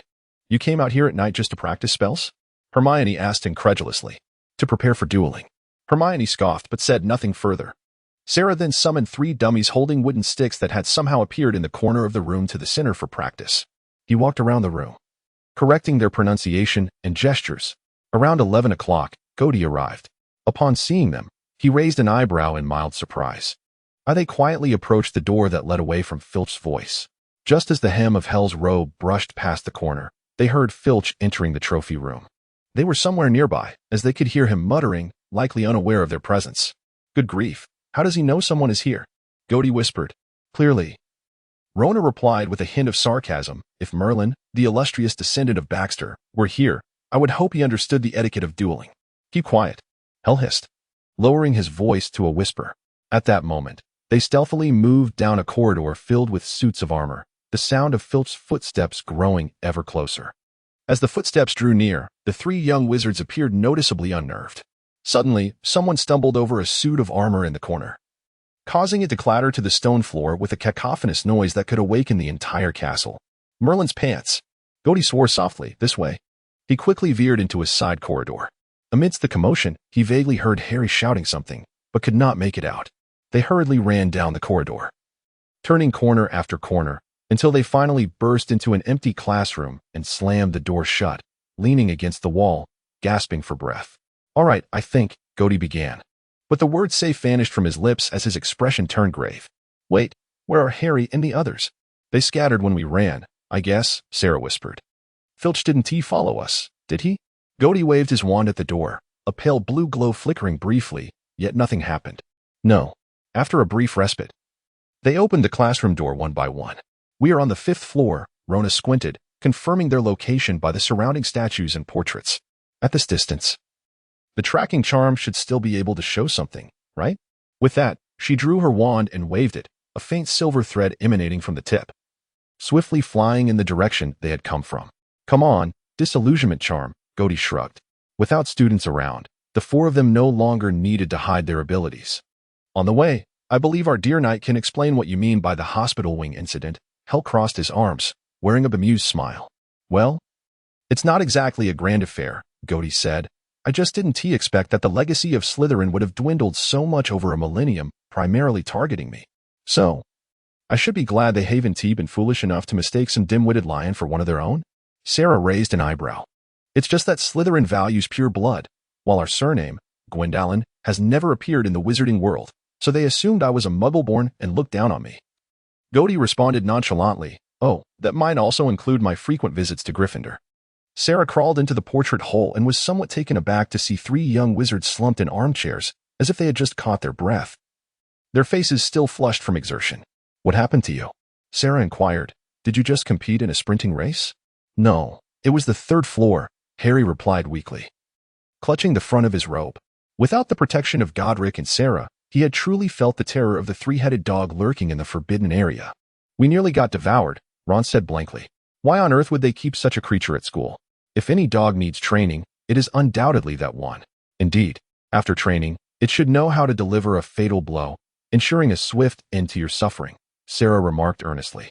Just then, Hermione chimed in, you all, with eyes. What are they for? She asked angrily. Did you not see what it was standing on? What was it standing on? Ron questioned. On the floor? I was too busy looking at its head. No, not on the floor. It was standing on a trapdoor. Clearly, it was guarding something. She stood up, glaring at them in fury. I hope you were proud of yourselves. We were almost bitten to death or, worse, expelled from school. Well, if you don't mind, I'm going to bed now. Yes, it truly was guarding something, Sarah thought. And that something is remarkably precious. Go to sleep. We have no objections, Ron mumbled, gazing at Hermione's retreating figure. What is this all about? As if we dragged her here against her will. Honestly, I am more curious as to why she thinks being expelled is worse than being bitten to death, Sarah silently mused. Truth be told, Hogwarts does not expel students lightly. You speak as if the one who was worried when Professor McGonagall took him away was not one of the 4 of us, Harry scoffed.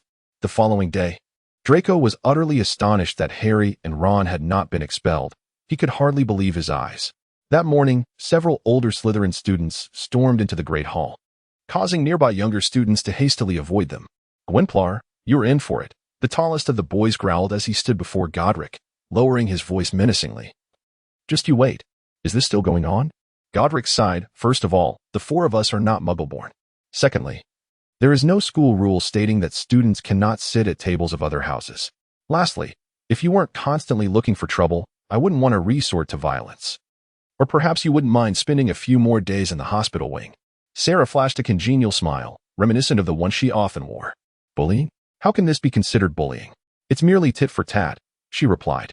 Just then, Hel, who had just entered the hall, approached briskly, her wand already in hand. Is there a problem? Not at all, Godric shrugged. Just some friendly exchanges. After all, we have 7 years to go. I wouldn't want to strain our relations. The older student's lips twitched, evidently disagreeing with the notion of friendliness. Though I don't know how you determined we are muggle-born, Godric sincerely said. How many muggle-born students have you seen who can cast a plethora of spells upon entering school? I mean, spells like levitation charm, shield charm, stunning spell, clear water charm, disarming charm. Fortunately, The surrounding uninvolved students had been frightened away by the intimidating older students. Otherwise, Hel and Sarah could hardly imagine what they would think. After all, in the face of Godric's overwhelming barrage of spell names, it would be hard for anyone, apart from the three of them, to remain composed. One could tell by the widening mouths of the older students around them. Cutting Curse, Reversal Charm, Confundus Charm, Bind All Charm, Freezing Charm, Shattering Curse. What on earth? On either side of him, Hel and Sarah slowly retracted their feet from Godric's and released their grip on his arm, preventing Godric's listing of curses from veering into the realm of dark magic. Regardless, they would never believe that Godric would resort to dark magic unless he had a death wish. A millennium ago, the white magic family of Gryffindor only produced white wizards, and Godric was among the purest of them all. Simply put, when using white magic, he even received a power boost.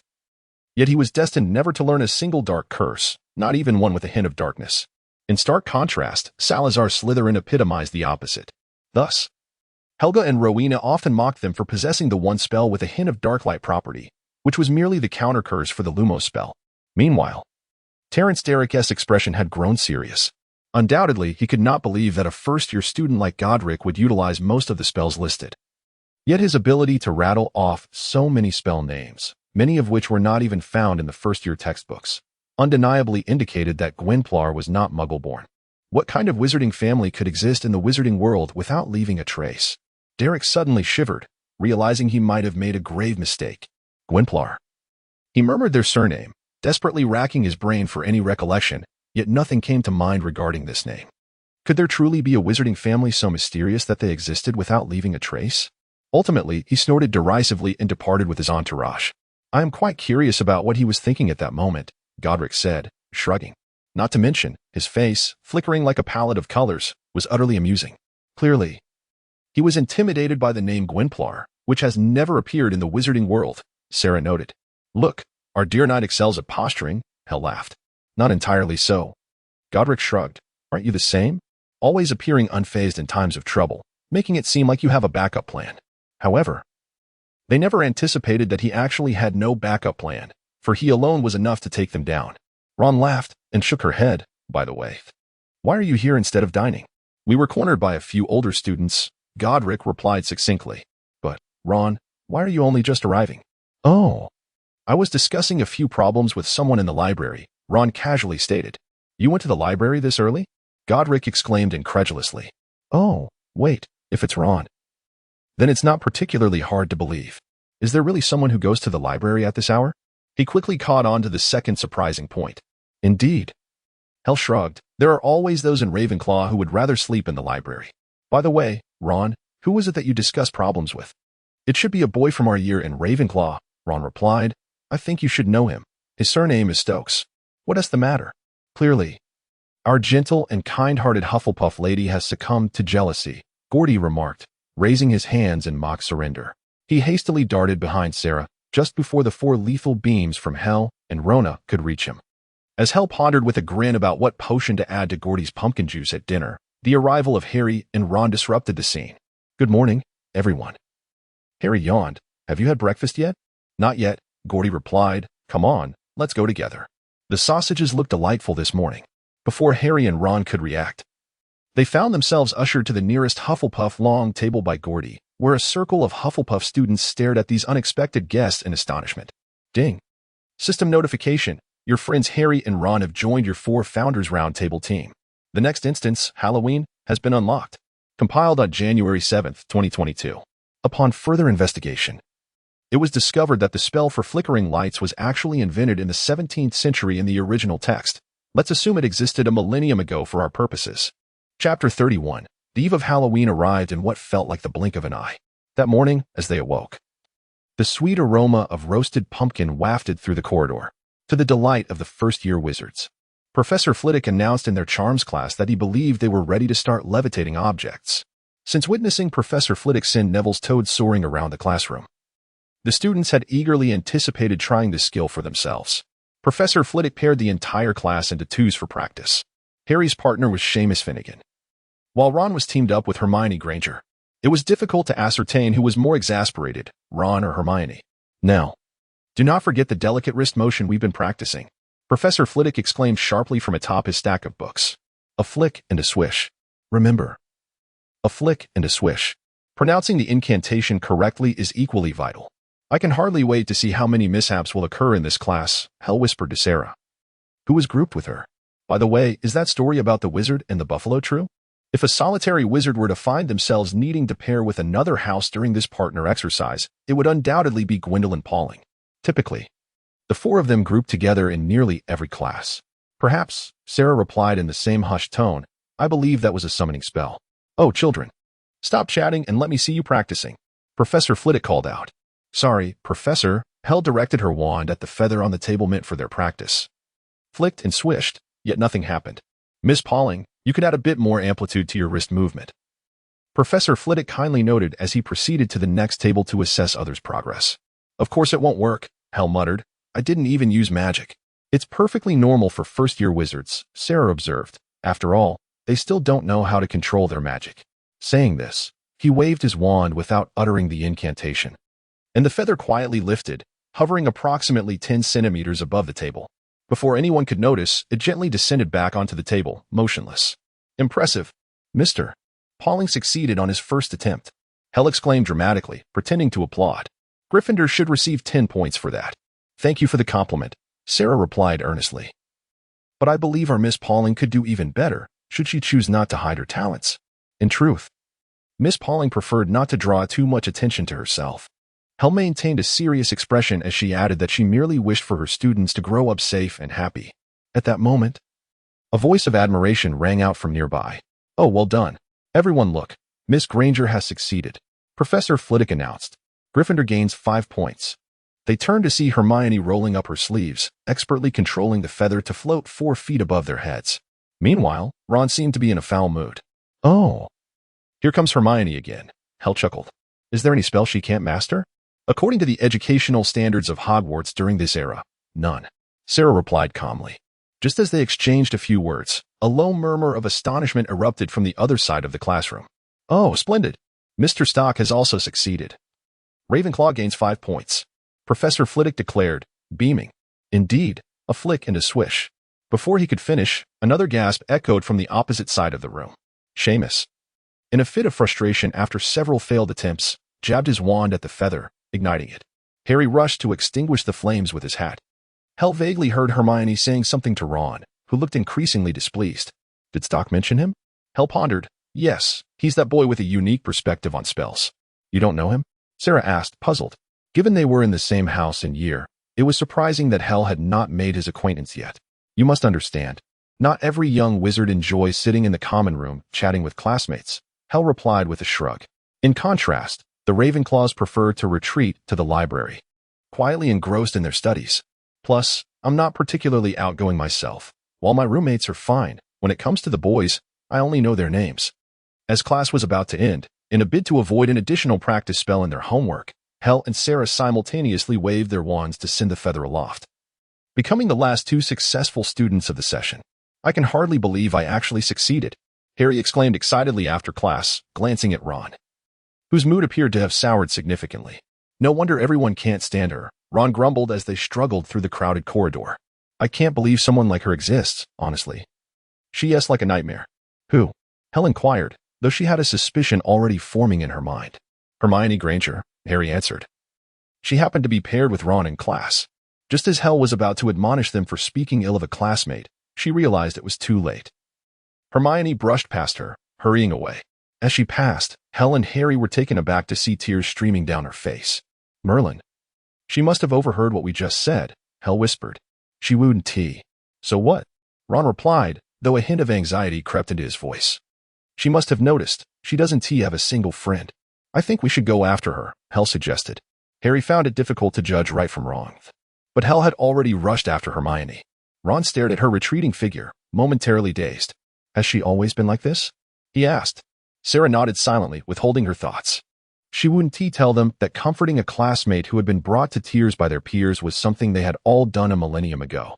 Gradually, the other 3 unanimously decided that Salazar should no longer comfort the students, for it was highly likely that the more she consoled them, the more they would weep. He would never divulge to them that, in the past, should anyone have dared to harm any Hogwarts student in front of Helga Hufflepuff, it could have resulted in dire consequences. An enraged Hufflepuff, even with the combined efforts of Gryffindor and Slytherin, might be restrained, but even with Ravenclaw's assistance, they might not be able to stop her. It was not until the afternoon that Hel made an appearance, bearing a hint of fatigue. Hermione remained conspicuously absent. I still suggest you apologize to her, she advised Harry and Ron. I tried to persuade her. She has been crying all this time. Ron appeared increasingly uncomfortable.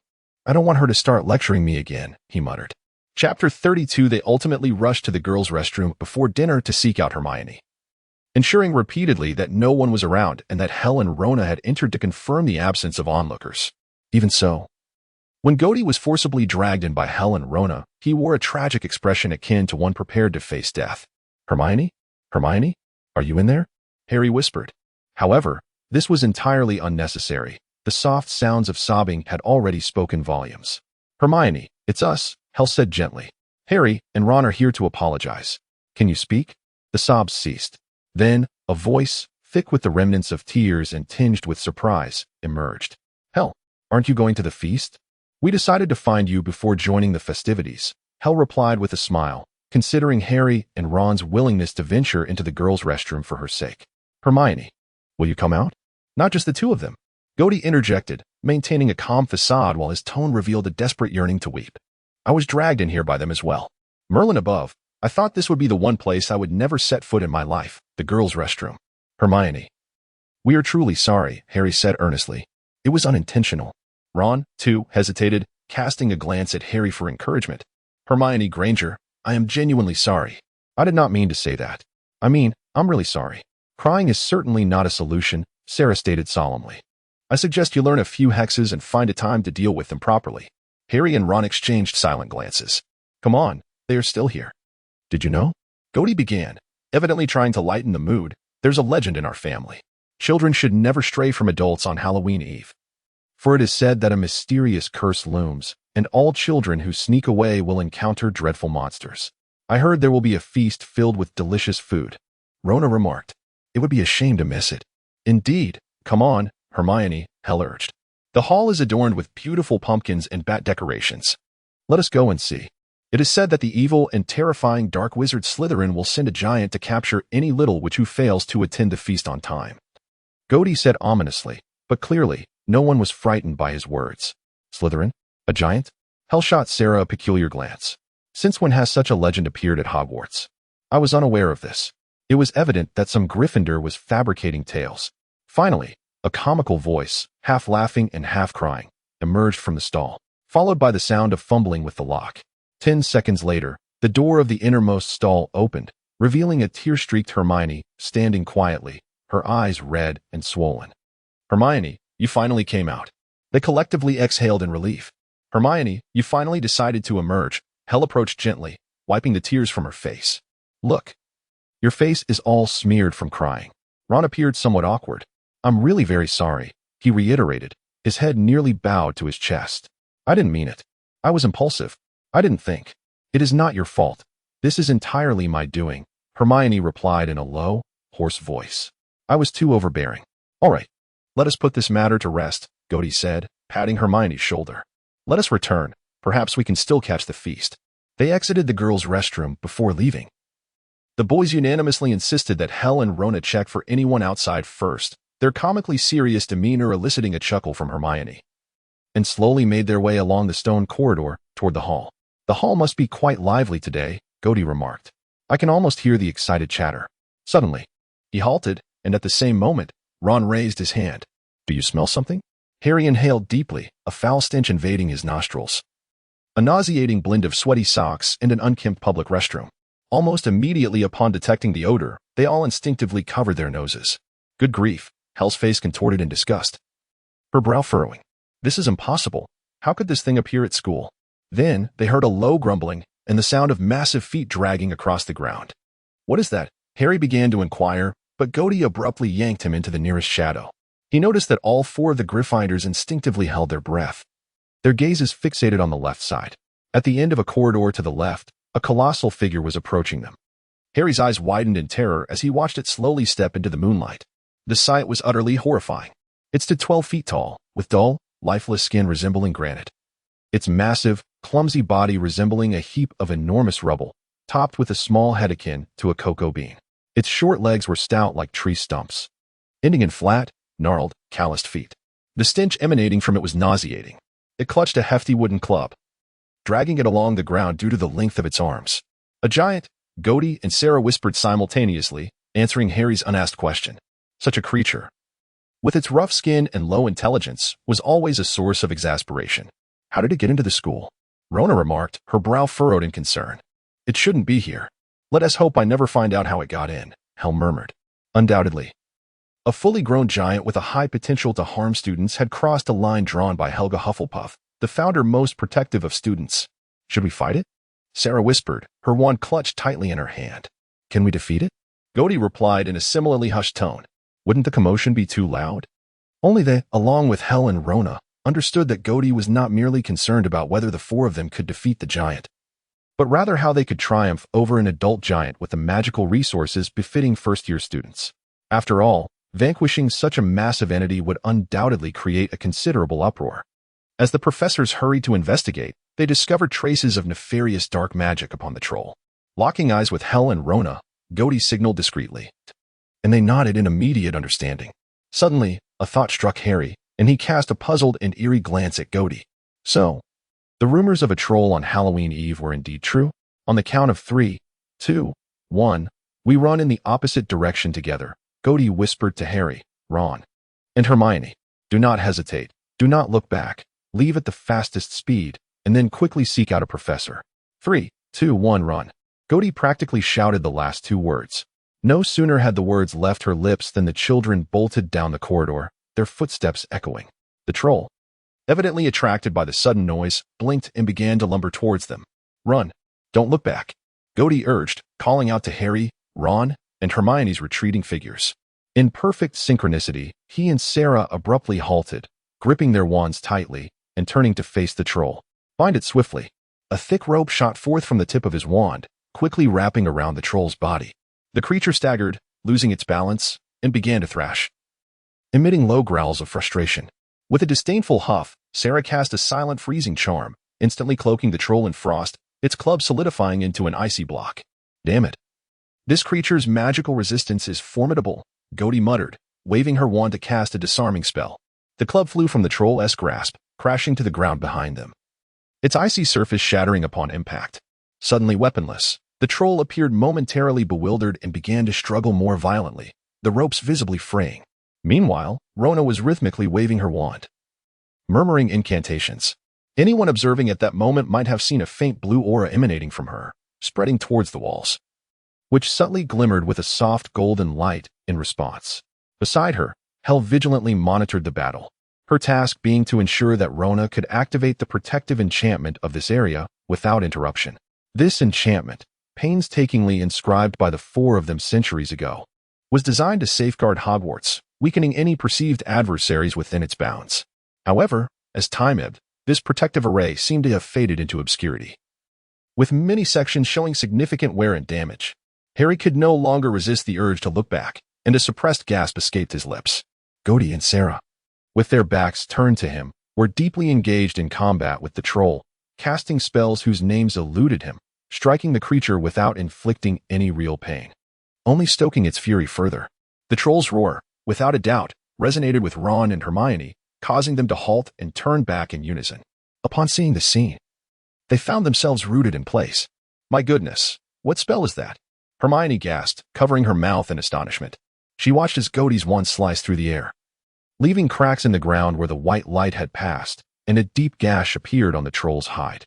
In pain, the troll let out an enraged roar and lunged towards Gody. We must do something, Harry declared with unwavering determination, despite the tremor in his voice.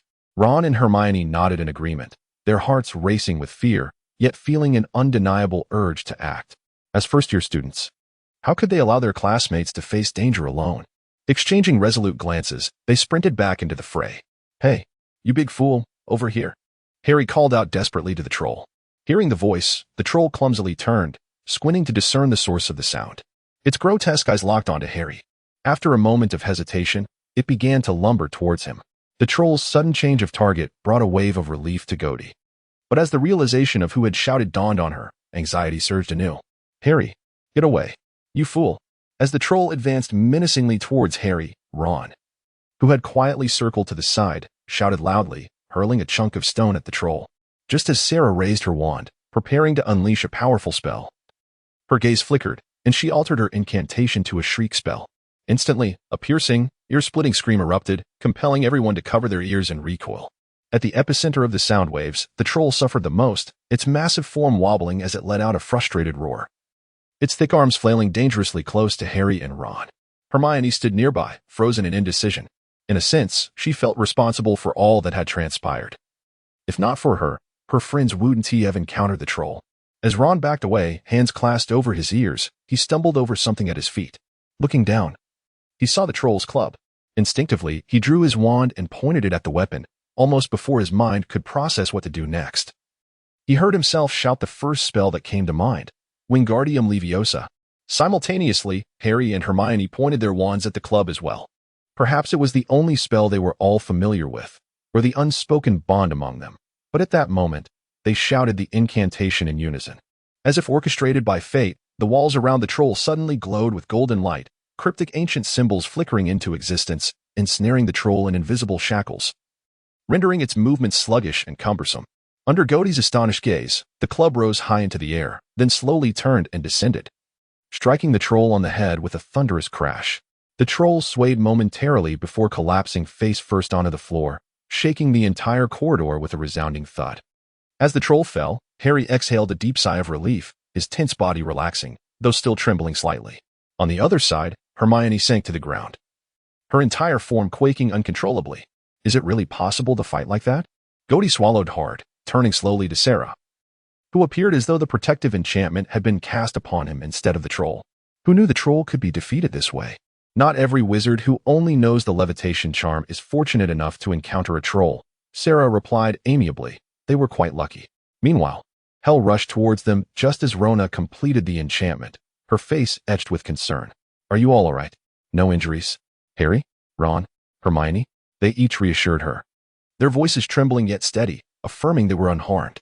Before anyone could utter another word, the corridor echoed with the sound of heavy footsteps. Chapter 34. Moments later, the figures of the professors came into view, with Professor McGonagall leading the charge, closely followed by Snape, and Quirrell bringing up the rear. Quirrell cast a fleeting glance at the troll, then succumbed to a fit of helpless sobbing, leaning against the wall and clutching his chest. It was then that they realized the magnitude of the commotion they had just caused. Fortunately, as the footsteps began to resonate, the golden characters on the surrounding walls had quietly faded away, reverting to their original forms, unnoticed by anyone. What kind of foolish prank are you playing? McGonagall exclaimed, her voice laced with icy fury, her eyes behind her glasses flickering with indignation. It is sheer luck that you weren't killed. Why were you not safely tucked away in your dormitories? Harry desperately racked his brain, trying to concoct a plausible explanation for their presence at such an hour. I apologize, Professor, Goyle interjected, his tone tinged with evident trepidation. Hel, Rona, and Sarah shared a knowing glance, fully aware that he was about to spin a tall tale. It's all my fault. I brought everyone here. Then why would you do such a thing, Mr. Goyle? No, Professor, it's not like that. It's not Goyle's fault. Don't blame him. As Goyle seemed intent on shouldering all the blame, Harry and the others quickly chimed in to defend him. It's my fault, Goyle muttered, his head bowed low. I had no idea there was a troll here. We intended to explore the basement classroom. I mean, there's a legend that on Halloween night, in the shadowy corners of the castle, sprites appear to grant blessings to those who can find them. I'm truly sorry. I never expected that the legendary sprite would turn out to be a troll. What kind of legend is that? Hel asked, casting a puzzled glance at Sarah. I don't know. It's probably something he just made up, Sarah shrugged in response. Just as Harry was about to continue defending Goyle, the words caught in his throat. What had initially seemed like a reckless escapade led by a youthful wizard eager to confront a troll had suddenly morphed into this bizarre scenario. A sprite masquerading as a troll? Oh, I haven't heard of that legend, McGonagall pondered for a moment. But that is not the case. The troll was maliciously released into the school. If that is the case, I can only advise you to refrain from embarking on such adventures in the future. The feast tonight is quite enjoyable. In fact, before encountering the troll, we were about to return to the feast, Goyle earnestly added. Very well, McGonagall replied. I must say you are exceedingly fortunate. Few first-year students could withstand a confrontation with a full-grown troll. Each of you has earned 5 points for your respective houses. If you are uninjured, you should promptly return to your common rooms. The other students are enjoying the Halloween feast. I hope this incident serves as a lesson. Do not wander off again, she concluded. They hurried away, only daring to speak once they were out of earshot of the professors. I think we each deserve more than just 5 points, Ron whispered in discontent. Merlin's pants, we almost lost our lives. Indeed, McGonagall is right, Goyle shrugged. We were indeed incredibly lucky. Without Ron's brilliant levitation spell, we might not have escaped so easily. After all, it was unlikely that any professor would appreciate witnessing their newly admitted students casting powerful spells, ones even they could scarcely name, against a troll. It would evoke concerns that their students were either possessed by a dark wizard or were merely impersonating one. Subsequently, they ceased their discussions, simply expressing their gratitude to one another before hastily returning to their respective common rooms. However, Harry failed to notice that Sarah, who had accompanied them back, had vanished into the crowd within mere moments. Hell, calm down. In an empty classroom on the 8th floor, the 4 Gryffindors who should have returned to the common room found themselves attempting to restrain Hell, who was on the verge of losing control. You all heard. The professors admitted someone let the troll into the castle. Hell shouted, "How can you expect me to remain calm? If that person could bring in a troll today, what might they do tomorrow? Who knows what will come next? What if a student gets hurt because of this? But what can you do?" Rona gently countered. "No one knows who let the troll in. With so many people at Hogwarts, how can we find them? Such a thing is unlikely to happen," Goyle asserted firmly. "Even if it did, we are still here, right? But first, Hell, we must trust that the current headmaster and professors can protect the students. From what McGonagall said, they have already organized the students' return to their common rooms. If we hadn't been there, no students would have encountered the troll. But what if?" Hell pressed. "This time it was us. What if next time it's other little wizards just passing by? Once is enough." Sarah placed a hand on Hell's shoulder, attempting to soothe her. "The headmaster and professors will not allow it to happen again. They are certainly already investigating suspects." Rona nodded. "In this regard, we know far less than they do. Hell, don't act impulsively." Hell took a few deep breaths, finally managing to calm her emotions. "All right, you're right," she sighed. "We truly cannot identify the culprit right now. The castle's protective enchantments are not that effective. And if that person could do this, what if they become desperate? However, what could be the purpose of bringing in the troll?" Goyle murmured. "That creature has no intellect, cannot follow orders, and certainly doesn't understand the need to conceal itself. Well, even if it wished to hide, our noses would not allow it. The troll is renowned only for its magical resistance," Hell shrugged. "But of course, just like what Harry and the others did, it would falter against physical attacks. Yet at that moment, there was no one else around." Goyle stroked his chin thoughtfully. "So it seems unlikely it was meant to absorb damage, and there was no magical protection requiring something to scout ahead. If the intention was to instill fear and cause casualties, one could easily have released the troll into the Great Hall." Sarah calmly interjected, "But they did not," suggesting their target was likely not the students. "Very well, we have eliminated what we can." Rona twirled her wand in her hand. The professors arrived quite swiftly, and the students all returned to their common rooms, afraid to venture out. So it was a distraction to facilitate their actions? "And we happen to know that there is indeed something within Hogwarts at this very moment." Goyle began slowly, his eyes lighting up. "The Philosopher's Stone." "Oh," Sarah responded. "If it was for that stone, then it's not a problem," Hell remarked. "The Philosopher's Stone is certainly not more important than the safety of the students," Rona added. "Moreover, whether that individual can actually steal it remains uncertain." Gordy gazed skyward at a 45-degree angle, finally deducing the true intentions of that individual. Yet, the reaction from his 3 friends was rather underwhelming. Well, after all, the Philosopher's Stone is merely a stone. Undoubtedly, the safety of students takes precedence. Indeed. Let the professors concern themselves with such matters. They are but relics of a bygone era, while the affairs of the youth should be entrusted to the youth themselves. They merely wish to relish their inaugural experience of campus life, observing their peers grow up in safety and happiness.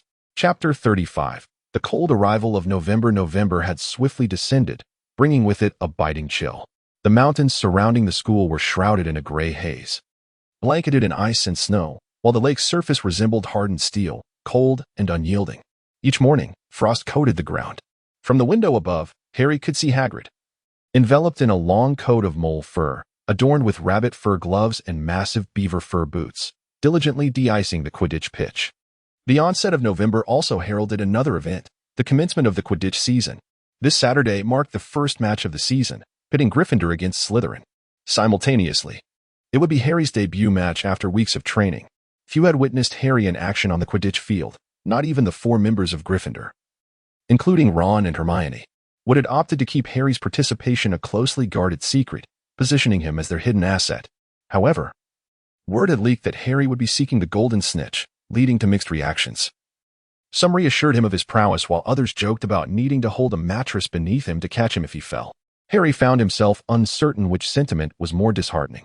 Rest assured, you will be fine, Gordy reassured him. Recalling their flying lesson where Harry had successfully dove 20 feet to catch the snitch, an impressive feat for someone who had only just familiarized himself with a broom. On Friday, during a brief interlude between classes, Harry, Ron, and Hermione ventured into the frigid courtyard. The Gryffindors had vanished the moment class ended, leaving Harry to ponder their commitment to attending his match. Hermione conjured a handful of bright blue flames, which they carried in a jar for warmth. They stood there, backs to the flames, seeking comfort from the icy air. At that moment, Snape strode by, and Harry immediately noticed his pronounced limp. Harry, Ron, and Hermione huddled closer, trying to shield the flames from view, aware that it was likely against school rules. Unfortunately, their guilty expressions caught Snape's attention. He squinted and approached them, scrutinizing their demeanor. "What do you have there, Potter?"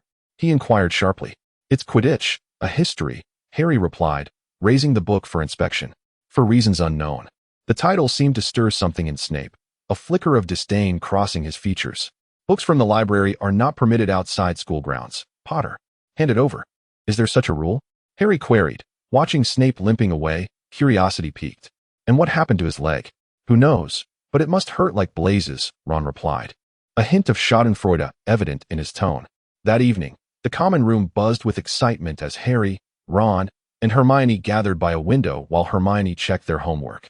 She resolutely refused to let them copy her work. What would you learn that way? Yet they invariably received the correct answers after her review.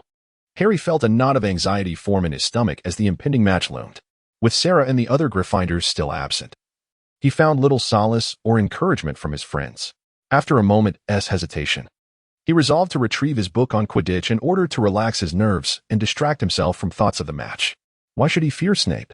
Despite his perpetually sullen demeanor and antagonism towards Gryffindor, he was not an insurmountable foe. After a while, he stood and informed Ron and Hermione of his intention to ask Snape if he could reclaim his book. "I wouldn't he do that if I were you?" they both advised in unison. Nevertheless, Harry had an idea. If other teachers were present, Snape would likely be less inclined to refuse him. As he descended to the staff room, he encountered Gordy, who appeared weary, his once bright golden hair now dulled. Upon spotting Harry, Gordy stifled a yawn. "Gordy?" Harry exclaimed, taken aback by his friend's disheveled appearance, which he had not noticed in class, especially as the Gryffindors had always been the first to disappear after lessons. "Oh, Harry, hello." Gordy yawned again. "What brings you here?" "Never mind me," Harry replied directly. "What's wrong? Where are Sarah and the others? They should still be there." Gordy waved his hand dismissively. "What time is it? I need to hurry back to the dormitory and catch some sleep." "Harry, your match is the day after tomorrow, right?" "Tomorrow," Harry murmured. "What have you been up to lately?" "Tomorrow?" Gordy gasped, realizing how swiftly time had passed. "I'm sorry, Harry, but this is something we shouldn't disclose to you right now. Prepare well for your match. Merlin, I need to warn them that it's already Friday." With that, he hurriedly ascended the stairs, muttering to himself. Harry remained rooted to the spot, bewildered by Gordy's abrupt departure. On the 8th floor, the room of requirement had transformed since Harry's last visit. The heavy carpets and dummies had vanished, replaced by a vast bookshelf nearly consuming an entire wall, piled high with tattered tomes, parchment scrolls, and sheepskin rolls. Sarah and Rona stood nearby, one wielding a wand while the other clutched a parchment inscribed with ancient characters, all before a glimmering, intricate magical array. Suddenly, the doors swung open, and Gordy rushed in, breathless, prompting their immediate attention. "Gordy, what brings you back?" Rona asked. "Sarah, Rona, how long until the array is ready?" "At least a week," Rona frowned. "There is an abundance of lost knowledge regarding the array. I would wager that our understanding far exceeds what is currently available in any guide. The references we have from the room of requirement are merely fragments. We must deduce the rest ourselves." "Harry's first match is tomorrow," Gordy exclaimed in despair. "I thought I had 2 more days. Merlin, we promised to attend his match." "The array can wait," It's not yet in a state that requires constant supervision, Sarah remarked, casually placing her parchment upon the nearby shelf. And hell? Where is she? She should be in the potions classroom. The one from 1,000 years ago, Rona replied, though she cautioned. I suggest you refrain from seeking her out unless you are prepared for the entire Hogwarts to explode. Hogwarts? Gordy tilted his head in confusion. Isn't that the potions classroom? Apologies, let me rephrase. Rona raised an eyebrow. It was she who had chased you throughout the entirety of Hogwarts. As it is commonly known, one must never disturb Helga Hufflepuff when she has sequestered herself in the potions room, engrossed in her research. In truth, if you could manage to do so. For even if one were to explode Hogwarts at that moment, she might not emerge. At best, she would only come out to retaliate after the explosion. Gordy remarked casually. Once the potions room is destroyed, unless you are Godric Gryffindor, Salazar Slytherin, or Rowena Ravenclaw, you would undoubtedly face her terrifying wrath. If you are not a current or former student of Hogwarts, congratulations, your life is likely forfeit. Thousands of years ago, there was but a singular occasion when, faced with an urgent and thorny dilemma, Rowena detonated the potions room to forcibly extract Helga. Since then, Godric had attempted to replicate this feat, but the consequences were disastrous. Never mind that, Gordy shuddered. I certainly do not wish to subsist on bread as hard as stone for an entire month, devoid of any soup. Nor do I fancy attending classes for a week with my head resembling a lion's mane. Equally, I would prefer not to have my face suddenly turn green mid-meal. Nor do I wish to drink potions for the next month that are laced with tenfold cooling mint or fiery chili. Think positively, after enduring so much. You are still alive, Rona consoled. This is precisely why such tasks always fall upon your shoulders, Sarah kindly added. You are the most resilient among us. I shall take that as a compliment, Gordy muttered.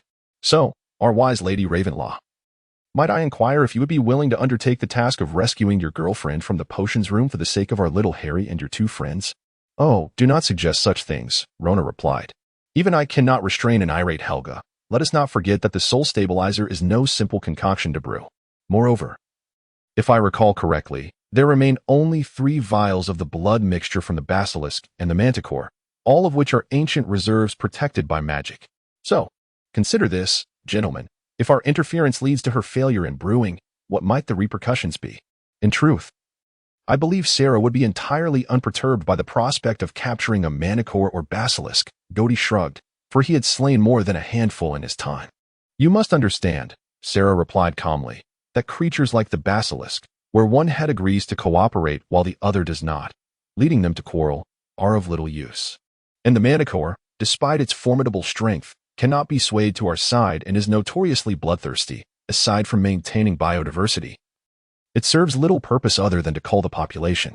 Biodiversity and population culling. Gordy's eye twitched slightly. He was curious to know where Sarah had acquired such modern terminology.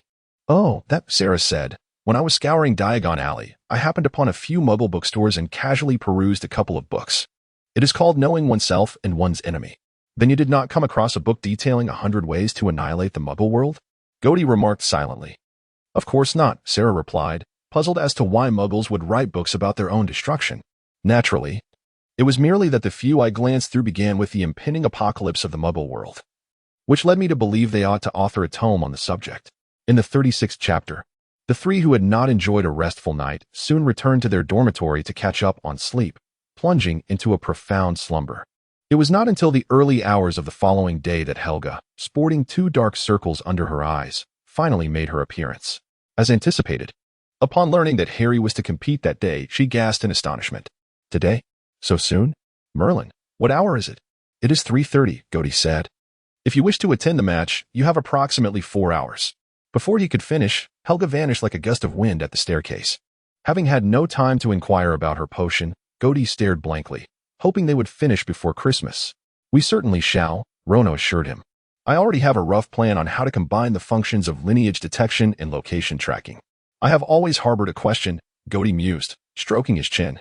In our time, only Slytherin could speak Parseltongue, yet in this era, Voldemort also possesses this ability and claims to be a descendant of Slytherin. But what of Harry? Could it be that he is related to Voldemort? Parseltongue can indeed be inherited through bloodlines, Sarah noted, while it can be learned later. There seems to be no other notable Parselmouth in recent history who could have taught Voldemort, and it requires a certain gift. You are absolutely correct, Rona said, raising a hand to shield her twitching eye.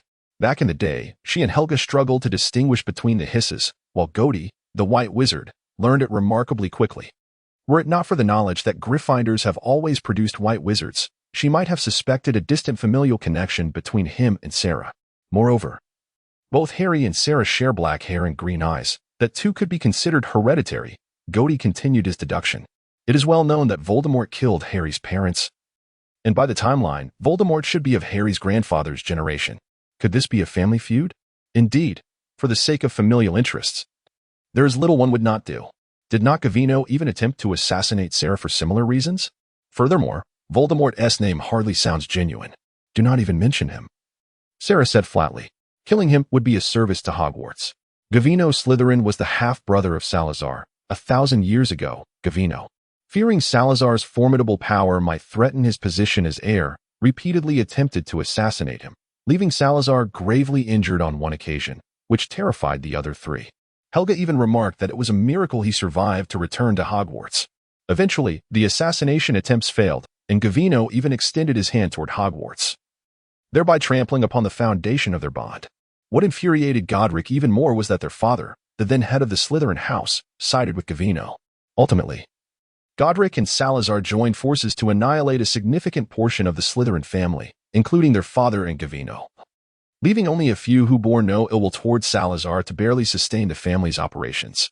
From that moment on, Salazar Slytherin became notorious in the wizarding world. No one dared challenge the man who could extinguish his own kin. Yet Salazar's authority within the family became unassailable, with no one daring to infringe upon it.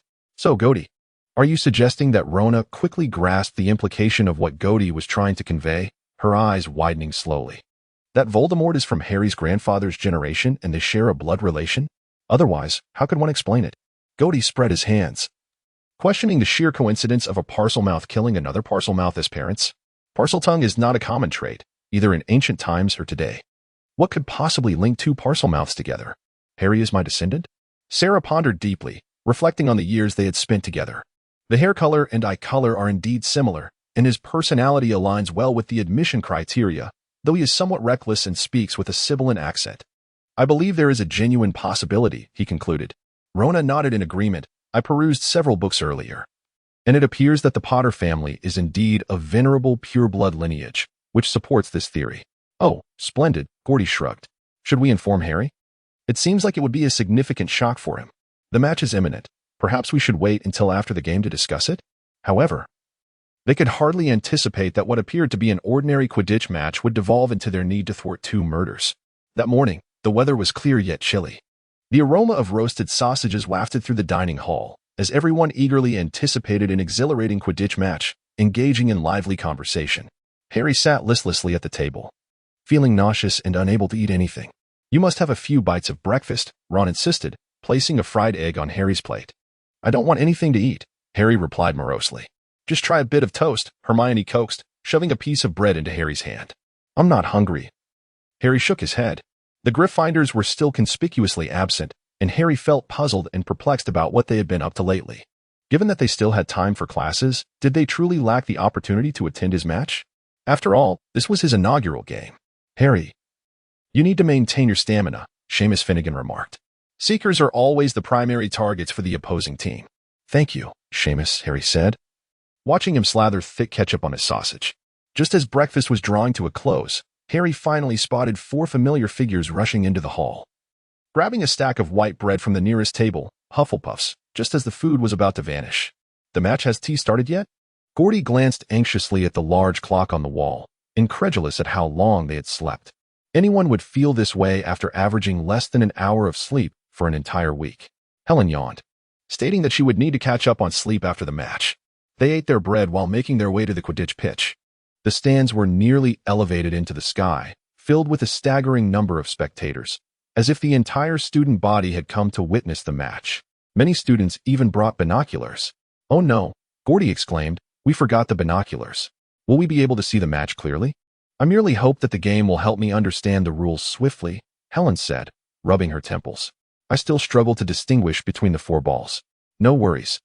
Rona reassured her, we can just watch Harry. What position does he play? Seeker? Yes, Gordy nodded. He is responsible for catching the golden snitch. Quite impressive. Sarah remarked casually as they settled into the stands. I heard that Seekers are often the most accident-prone players in the match. On a positive note, this will enhance his reflexes and adaptability, Gordy shrugged, drawing his wand to conjure crimson and gold decorations. Silver and green paired with crimson, Helen observed the adornments on Gordy. You know, you remind me of a Christmas tree right now. That's rather nice. Gordy laughed heartily, though he chose to revert his decorations back to silver and green. Well, I suppose I ought to head over to Slytherin now. Farewell, everyone. It was surprising to see the stands of the Quidditch pitch divided into 4 distinct colors. Sarah gazed at the 4 vibrant blocks for a moment before quietly taking a seat in the highest row of Gryffindor. Minutes later, Ron and Hermione joined her. And nearby sat several other first-year boys from Gryffindor, Neville, Seamus, and Dean. The match commenced swiftly. At Madame Hooch's whistle, the 14 players ascended into the sky. Sarah spotted Harry immediately, as he was among the smallest of the 14. To surprise Harry, they had crafted a massive banner using a bedsheet stained by a little mouse, emblazoned with Potter for the win. Dean, who had a talent for art, had drawn a large Gryffindor lion beneath the text. Hermione had even cast a clever spell to make the paint shimmer with different colors. It looks splendid, Sarah remarked, glancing up at the banner with a friendly nod. It's a color-changing spell, isn't it? Truly the brightest little witch of the first year. Oh, indeed it is. Hermione replied bashfully, her cheeks flushed from the unexpected compliment. Gryffindor scores. The announcer, Lee Jordan, shouted, causing an uproar of cheers from the Gryffindors. Sarah could faintly hear the roars and groans emanating from Slytherin. Suddenly, a mixture of gasps and astonished sounds erupted from the Slytherin side.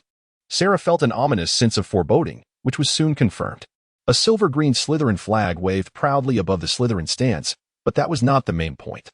The silver-green serpent emblazoned on the flag suddenly animated, transforming into a colossal silver-green serpent that loomed menacingly, coiling around the stands and hissing provocatively toward Gryffindor. Sarah's gaze lingered on the giant serpent for less than a second before it shifted to the stands below, where a familiar blonde figure was watching him, wand in hand. Offering a taunting smile as their eyes met, Sarah averted his gaze, unwilling to acknowledge the goofy-looking fellow grinning like a troll. Gordy was indeed on the Ravenclaw side of the stands, while Helen chuckled, shaking her head. Is he cheering for Slytherin or provoking Sarah? Merlin above.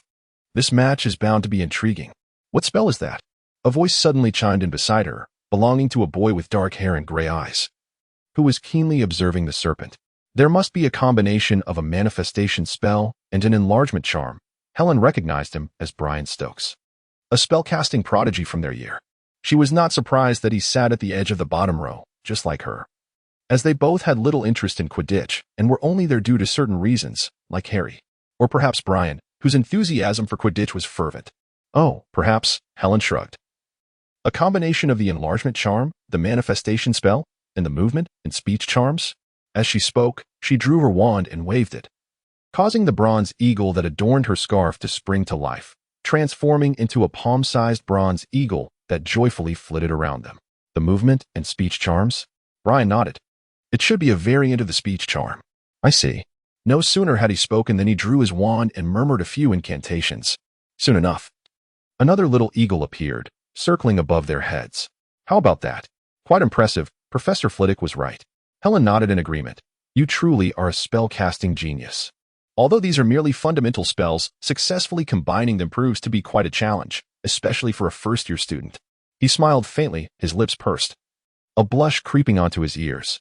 While they engaged in their discourse, a chorus of furious shouts erupted from the stands. Foul! Marcus Flint, the captain of the Slytherin team, had deliberately collided with Harry, nearly sending him tumbling from his broom. Under the wrathful glares of the Gryffindors, the giant python conjured by Gordy languidly coiled above the stands, flicking its tail, seemingly devoid of its earlier smugness, clearly sharing Gordy's disdain for the foul play. Meanwhile, amidst the persistent pleas of the boys, Sarah reluctantly raised her wand. With a resounding lion's roar, the Gryffindor lion on the banner sprang forth, transforming into a golden-red apparition that soared into the air, locking eyes with the python on the Slytherin side across the entirety of the Quidditch pitch. How splendid! Ron whistled. Sarah, could you teach me? I want to send it to shred Slytherin snake. Can you teach me too? Dean exclaimed. This is absolutely incredible. I suppose there must be a spell for that, right? Sarah? Hermione mused, but it's truly magnificent.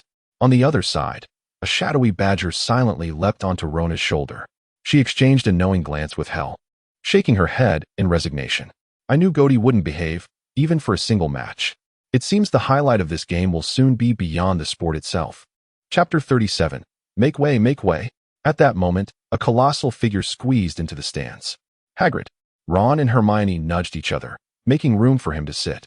I was watching from my little hut, Hagrid remarked, patting the large telescope hanging around his neck, but it's not the same as being in the crowd. The golden snitch was still nowhere to be seen, was it? Oh, what's that in the sky? It's Gody and Sarah's doing, Hermione replied. Quite amusing, isn't it? Oh. I adore this. Such creativity. The commentator, Lee, was evidently captivated by the two enormous apparitions in the stands, marveling. Jordan, commentate the match. All right, Professor. Slytherin has the ball.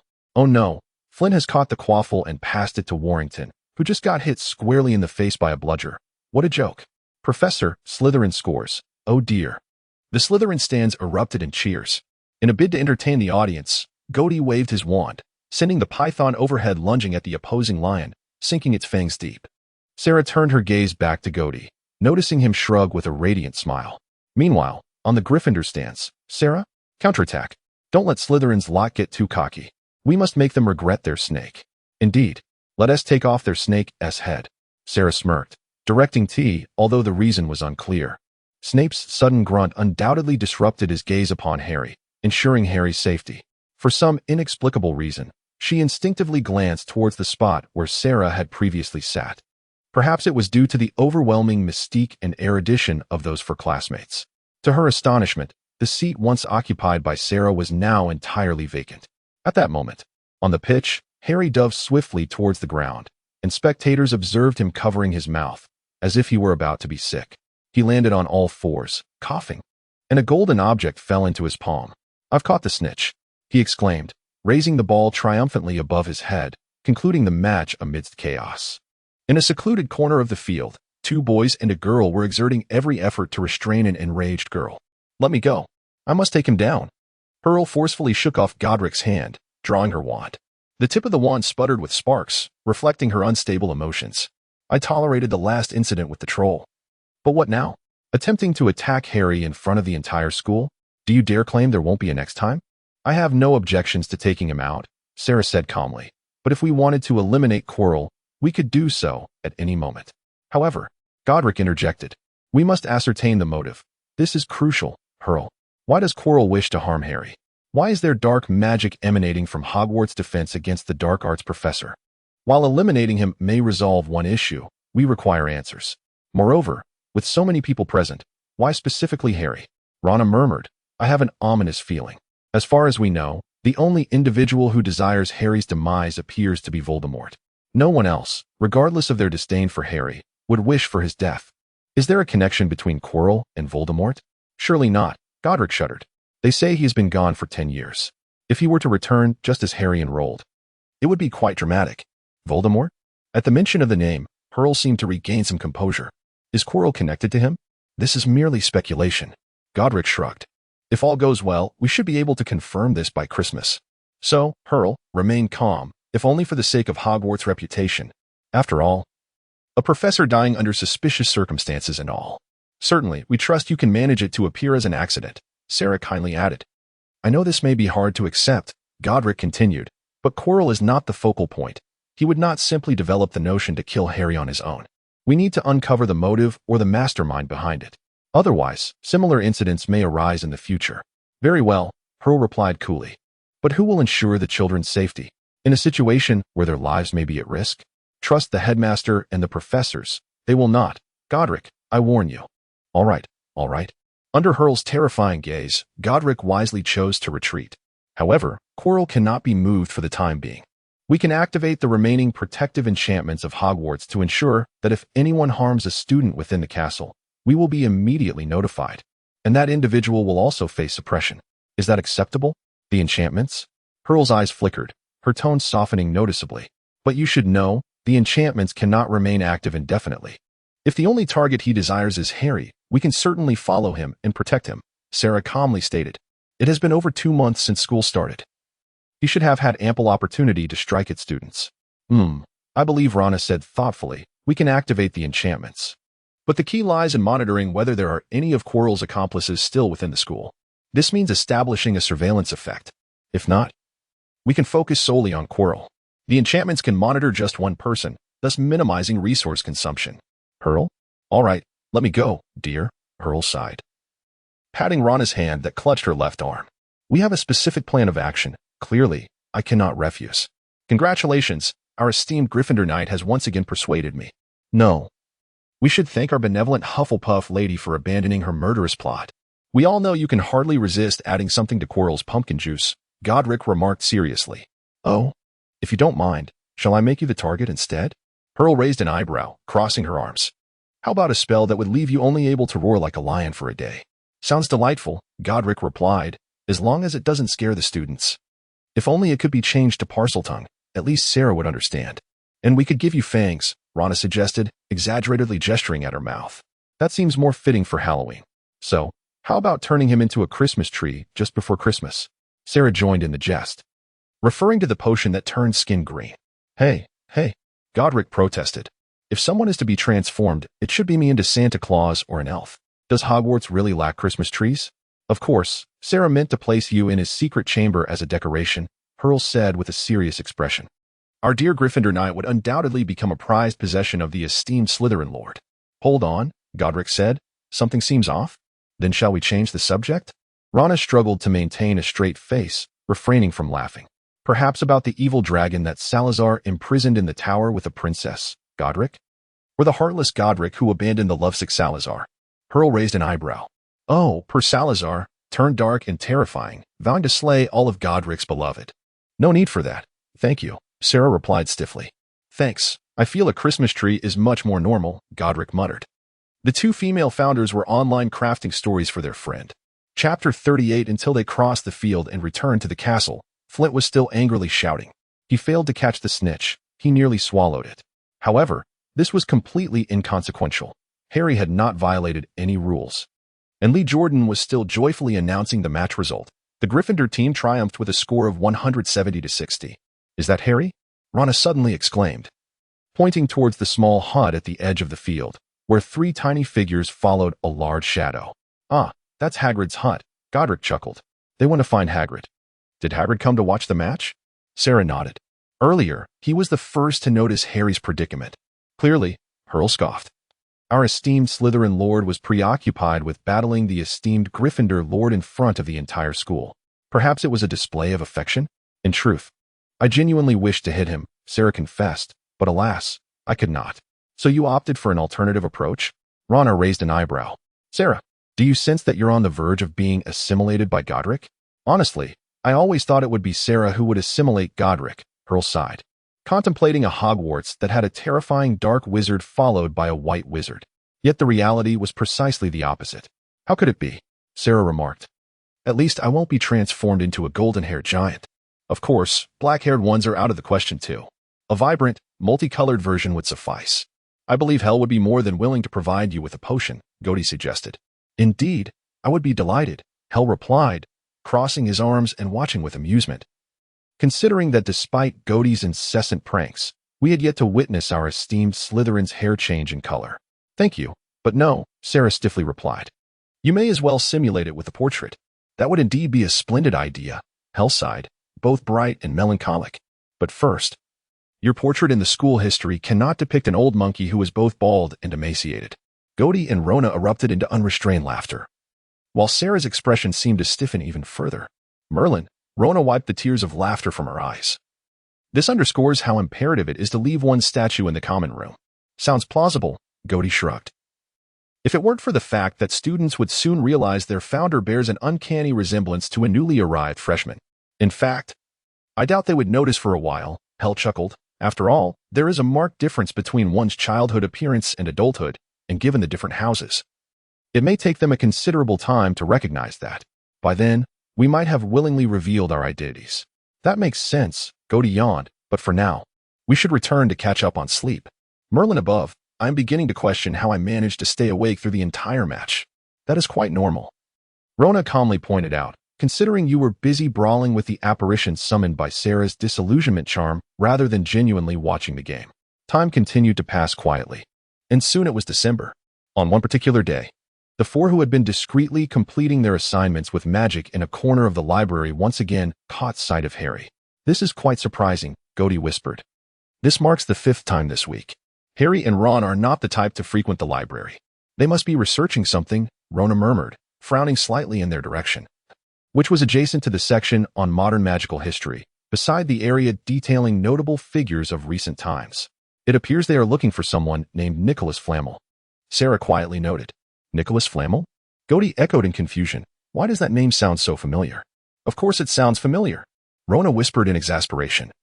"Nicholas Flamel is the only known creator of the Philosopher's Stone. Do you remember? The Philosopher's Stone?" Hel quickly responded. "Are they searching for information about the Philosopher's Stone? Could they have found out? Have you forgotten the time they ventured into the forbidden section on the 4th floor during our night wander?" Gody remarked. "It's a good thing we didn't inform Harry about the Philosopher's Stone. Discovering it themselves is far more thrilling than being told. It's just unfortunate they are searching in the wrong direction," Sarah shrugged. "A 600-year-old individual is clearly not considered modern. Just think," Rona mused, "in just 3 centuries. We could witness the birth of such a great alchemist." "I thought meeting Flamel was already included in your summer plans," Gody interjected. "That is impossible." Rona shot him a glare. "Alchemists always have myriad ways to deal with uninvited guests, especially Flamel. I don't even have a 10% chance of locating his residence in France. There are undoubtedly numerous profound magical protections in place. Are you afraid of such things?" Gody half-jokingly inquired. "This doesn't sound like the Rona I know." "Well, the specific reason is that France is just too vast," Rona replied matter-of-factly. "You can't expect me to traverse the entire country in search of one person, can you? Besides, Flamel's abode is surely concealed by magic. Or just when you finally unraveled the magical protections, thinking you found Flamel, only to discover you're standing before their magical school with hundreds of young wizards staring at you," Sarah kindly added. "And then dozens of offensive spells come flying towards you." Hel raised an eyebrow, a smirk playing on his lips. "Then we would be promptly escorted to the French Ministry of Magic?" Gody rubbed his hands together. "An exhilarating and thrilling prison break?" "Congratulations," Sarah said, her expression deadpan. "The 3rd-generation Dark Lord, Godric Gryffindor, has been born. Let's discuss something practical."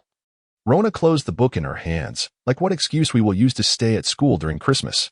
As far as I know, very few students choose to remain here during this time. It's simple," Gody shrugged. "We'll concoct a reason for our parents that prevents them from looking after us during this period. For example, they've gone abroad for their honeymoon," he added. "And if I were to become the Dark Lord, then surely the script would unfold as the tale of the great and selfless White Wizard Salazar Slytherin defeating the evil and terrifying Dark Lord Godric Gryffindor." "White Wizard Slytherin? Dark Lord Gryffindor?" Hel raised an eyebrow. "Have you two swapped roles? What comes next in the story? Are you destined to fall in love and then turn against each other?" "Oh," Rona said.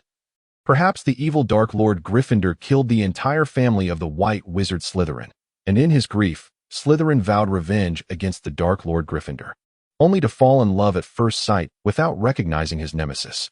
Upon learning that the other was indeed the terrifying Dark Wizard who had slain his family, Slytherin found himself torn between love and hatred, and he discovered that the Dark Lord Gryffindor seemed to have fallen for him as well." "White Wizard Slytherin, Dark Lord Gryffindor." No one, sobbing.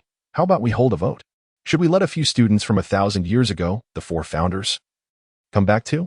About the manifestation of one's ancestors, Series Chapter 39, Christmas approaches. On a mid-December morning, Hogwarts awakened from its slumber, discovering that several feet of snow blanketed the surroundings, and the lake was encased in solid ice. The Weasley twins faced punishment for enchanting several snowballs to chase after Quirrell, striking him at the back of his turban. "That was brilliant. They did what I always wished to do, but never dared," Gody sighed upon hearing the news. "Indeed, ignorance breeds courage." Several owls flew across the stormy sky, delivering mail. Enduring great hardships, they had to recuperate under Hagrid's care before they could take flight again. Everyone was eagerly anticipating the holiday. The corridors, buffeted by drafts, were chillingly cold, and the windows of the classrooms rattled under the fierce winds. The worst part was that Professor Snape conducted all his classes in the dungeons, where their breath formed clouds of white mist in front of them, forcing them to huddle close to their steaming cauldrons. Under such circumstances, those 4 capable of casting warming charms had become akin to national treasures among the first years. "I truly do not know how you all possess so many," Ron grumbled, casting a grateful glance at Sarah as she quietly murmured a spell. "Sarah, thank you. This feels much better." On the other side, Harry let out a great sneeze and cast a forlorn gaze at Sarah, who, after he last inquired about the incantation and method for the warming charm, had left him to his own devices in mastering the spell. A rather unfortunate circumstance, as he had yet to grasp it. Moreover, with the holidays approaching, the Gryffindors seemed to be regaining the bustling energy reminiscent of the week leading up to the Quidditch match, making it difficult to catch anyone in the common room during the evenings. I truly feel for those individuals, Draco Malfoy remarked during a potions class, as they were compelled to remain at Hogwarts for Christmas because their families did not want them. He directed his gaze at Harry as Crabbe and Goyle snickered beside him. Harry was busy grinding the spine of a lionfish into powder and chose to ignore them. Is that so? Gordy retorted nonchalantly, by the way. The four of us do not plan to return home for the holidays either. Draco immediately fell silent. Following the Quidditch match, the entire Slytherin house exhibited a rather subtle attitude towards Gordy, caught between reluctance to submit and avoidance, steering clear whenever possible. Even the upper years felt this way, and the first years dared not provoke this formidable figure, fearful he might send them to the infirmary for a few days if angered. In this regard, Gordy expressed his helplessness. By Merlin, he too wished for a few good friends among his housemates, to share laughter and engage in banter, or even to borrow homework in a frantic scramble to complete assignments. But alas, the circumstances were not conducive to such camaraderie. Indeed, Harry had no desire to return to Privet Drive for Christmas, especially since he was utterly unwilling to spend the holidays with the Dursleys after learning that the Gryffindors would not be returning home. Last week, Professor McGonagall came to register the students staying at Hogwarts for the holiday, and Harry promptly signed his name. He felt no sorrow for himself. Ron and his two twin brothers also intended to remain, as the Weasley parents were heading to Romania to visit Charlie. Upon leaving the potions classroom, they discovered the corridor ahead blocked by a large fir tree. Spotting the two enormous feet protruding from beneath the tree and hearing the loud wheezing breaths, they realized that Hagrid was behind it. "Hey, Hagrid, need a hand?" Ron inquired, peering through the branches. "No, I'm good, thanks, Ron. You won't believe it. Come with me to the Great Hall and see. It's magnificent," Hagrid replied. Thus, they followed Hagrid and his fir tree into the Great Hall, where Professors McGonagall and Flitwick were busy arranging Christmas decorations. The hall appeared splendid and awe-inspiring, adorned with garlands of holly and mistletoe, and boasting a total of 12 towering Christmas trees, some adorned with sparkling icicles, others aglow with hundreds of candles. "Absolutely beautiful," Gordy exclaimed, having joined them unnoticed. "I must say, the creativity of people these days is simply astounding." "Clearly," Sarah retorted, "especially considering the time you snuck into the cellar and painted everything gold and crimson." "I can't be blamed for that," Gordy protested. "The holidays are meant to be festive." "Thanks, but I would much prefer to decorate them in silver and green," Sarah replied. "What are you two talking about?" "What cellar?" Ron asked curiously. "It was when we were children," Gordy casually explained. "We lived in a particularly large manor, and Sarah had a penchant for sneaking down to the basement. One Christmas, I decided to paint the entire basement gold and crimson." "Gold and crimson?" Ron looked skeptically at Gordy's Slytherin crest. "Not at all," Gordy responded earnestly. "Don't let Sarah's gloomy demeanor fool you. He has long aspired to be a Gryffindor." Sarah, unfazed, retracted his hand from the soft flesh at Gordy's waist, having pinched it hard. "By the way, how many days until the holidays?" Hagrid inquired. "Just one day," Hermione replied. "Oh, that reminds me, Harry, Ron, there's still half an hour until dinner. We should head to the library."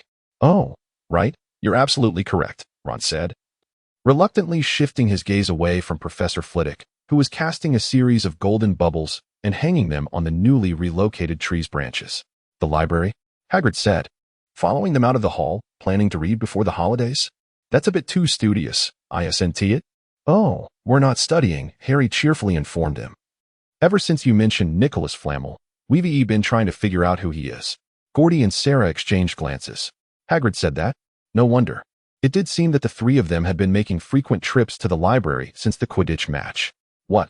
Hagrid appeared alarmed. "Listen, I told you to drop it. That big dog is guarding something that has nothing to do with you. We just want to know who Nicholas Flamel is, nothing more." Hermione insisted. "I won't say a word," Hagrid declared tersely. "Then we'll have to find out ourselves," Ron said. "Gordy, Sarah, do you know who Nicholas Flamel is?" After settling in at the library, Harry whispered, "I'm certain I've seen his name somewhere." "Finally decided to ask us." Gordy chuckled, ruffling his hair, "but honestly, You might find it more meaningful to research on your own. It'll be quite unforgettable. Oh, spare us, Harry replied. We've looked through at least 100 books and haven't even discovered Flamel's name, but I know for a fact I've seen it somewhere. Perhaps you're searching in the wrong direction, Sarah suggested. What if he isn't in modern magical history or famous wizards? But Hagrid mentioned him, Harry said. Appearing a bit confused, he said this is between Dumbledore and Flamel, which surely implies Flamel is still alive, meaning he must belong to modern times. Dumbledore is over 100 years old, Gordy reminded him. How can you be sure Flamel is not older? I think you should also look into ancient history, Gordy continued. But I still find it unlikely, Harry muttered. Dumbledore's age is quite advanced in the wizarding world. Indeed, Gordy remarked with a faint smile, but alas. Flamel is the one who possesses the Philosopher's Stone and the Elixir of Life, so he practically has immortality. Besides, if memory serves, he wasn't even 60 years old back when they came over, was he? 50 perhaps? Ugh, suddenly I feel quite short-lived. Ultimately, Harry decided to share Gordy's suggestion with his two friends and added ancient history to Hermione's list of topics and books she intended to research. Ancient history? Ron looked at him skeptically. Are you sure? Flamel is clearly still alive. I'm not certain, Harry shrugged, but Gordy and Sarah recommended we explore that direction. I must say that possibility cannot be dismissed, Hermione remarked, though still somewhat skeptical. And if they suggested it? Literally. Hermione casually remarked that one should have noticed that Gwyndolin Parlin seemed to possess an abundance of knowledge that others would not easily come by. Thus, they approached the bookshelf, embarking on a new round of searching. A quarter of an hour later, Harry closed the hefty tome on 16th century magical discoveries in his hands and sighed. Have you found anything? He inquired hopefully, glancing at Ron and Hermione. Nothing, Hermione replied, explaining that she had been searching for information related to modern magic.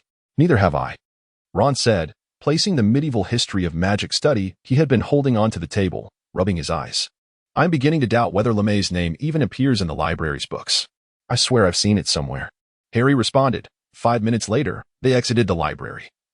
Somewhat dejected, they collectively decided against consulting any professors about LeMay, hoping that perhaps they could locate him more swiftly, yet they could not risk revealing their intentions to Snape. During the Quidditch match, Hermione had witnessed Snape casting a spell at Harry, nearly prompting her to incinerate Snape's robes. Had it not been for Sarah's timely intervention that broke Snape's focus on Harry. Unbeknownst to them, the actual threat to Harry was Quirrell. When I'm not here, you must continue your search, all right? Hermione instructed. If you discover anything, send an owl to inform me. You might also ask your parents if they are familiar with LeMay. Ron suggested. It's quite safe to inquire. Very safe, considering they are both dentists, Hermione replied. On another front, Gordy was tugging Sarah up the stairs, halting before the tapestry depicting the troll battering the hapless Barnabas. Before they could circle in place to summon the room of requirement, the door swung open on its own. Done, Rona stated, her fatigue overshadowed by an exhilaration that seemed to overflow from her eyes. The lineage test and location search, I never expected it to actually work. I even added a sensing array to roughly detect his current state. Truly the wisest witch of 10th century Britain. Gordy lavishly praised her. I knew you could do it. Now we can perfectly utilize the Christmas holiday to track Voldemort's whereabouts. Just fear that Voldemort may not actually be Sarah's descendant. Rona rubbed her forehead. On the first day of the holiday, I shall retrieve the Slytherin family tree from the original manor, Sarah reassured. By then, it should be evident. My intuition tells me that Voldemort indeed has Slytherin blood, Gordy remarked. Rona, do you mind if we take a look? Of course not. As long as you don't come within 2 meters of it. Rona crossed her arms. Now, gentlemen, if you don't mind, Miss Gwyndolin Parlin is off to accompany her girlfriend. If I remember correctly, Hell seems to be researching potions again. Gordy wished her luck. Votes from the previous chapter. My adorable readers, hurry and cast your votes. The author is preparing to stir things up. Chapter 40, with the arrival of the Christmas holiday. The few little witches and wizards who chose to remain at school indulged in wild merriment. The dormitory was entirely at their disposal, and the common room was significantly less crowded than usual, allowing them to seize the comfortable armchairs by the fire and engage in whatever they pleased. What is this? Inside the room of requirement, Gordy stood astonished before a scroll filled with unfamiliar writing. The characters were not of any language they recognized, but rather symbols composed of winding lines. They could scarcely affirm that it constituted writing. The Slytherin family tree, Sarah glanced at him, lightly tapping the tip of her wand against the scroll's beginning, murmuring an incantation. An ink mark swiftly spread from the wand's tip, transforming the strange symbols into comprehensible English. Each name bearing the Slytherin surname particularly striking. Gody shifted his gaze from the name above Salazar Slytherin, Idris Slytherin, to the three names alongside it, Gavin Slytherin, Lucia Slytherin, and Darius Slytherin, lingering momentarily before slowly descending. Beneath Salazar Slytherin's name was an empty space. Yet below Darius Slytherin appeared a name, Kylid Slytherin, connected by a golden thread to Salazar's name, beneath which lay dozens of names faded into obscurity. Their eyes gradually descended, observing how the names transitioned from Slytherin to Gaunt, with a few names of the Peveril lineage interspersed, culminating in two faded names side by side, Marvolo Gaunt and Merope Gaunt. Beside Merope Gaunt was a name, Tom Riddle. A double-stranded golden thread linked their names together, below which was the only other name still illuminated on the family tree, aside from Sarah's, Tom Marvolo Riddle. Curiously, this name flickered incessantly, alternating between brightness and dimness, occasionally radiating crimson light, and in fleeting moments, they were convinced they saw the name morph into Voldemort. Tom Marvolo Riddle? Gody mused with interest. Is that Voldemort's birth name? TSK, it sounds much more appealing. What does this mean? Hell turned to Sarah, her eyes betraying unmasked confusion. The illuminated names imply the living, while the faded ones signify the deceased. But what does the flickering mean? Is it teetering on the brink of life and death? I am uncertain, Sarah frowned. Such an occurrence has never transpired before. Even in near-death experiences, names merely dim gradually. There should not be a situation akin to a malfunction in the next moment. The silver light of the magic array flickered erratically, and Gody initially dismissed it as a normal occurrence during its activation. However, he soon noticed the widening eyes and increasingly furrowed brows of Rona beside him. What's wrong? Is something amiss, Rona? She replied, her speech quickening instinctively.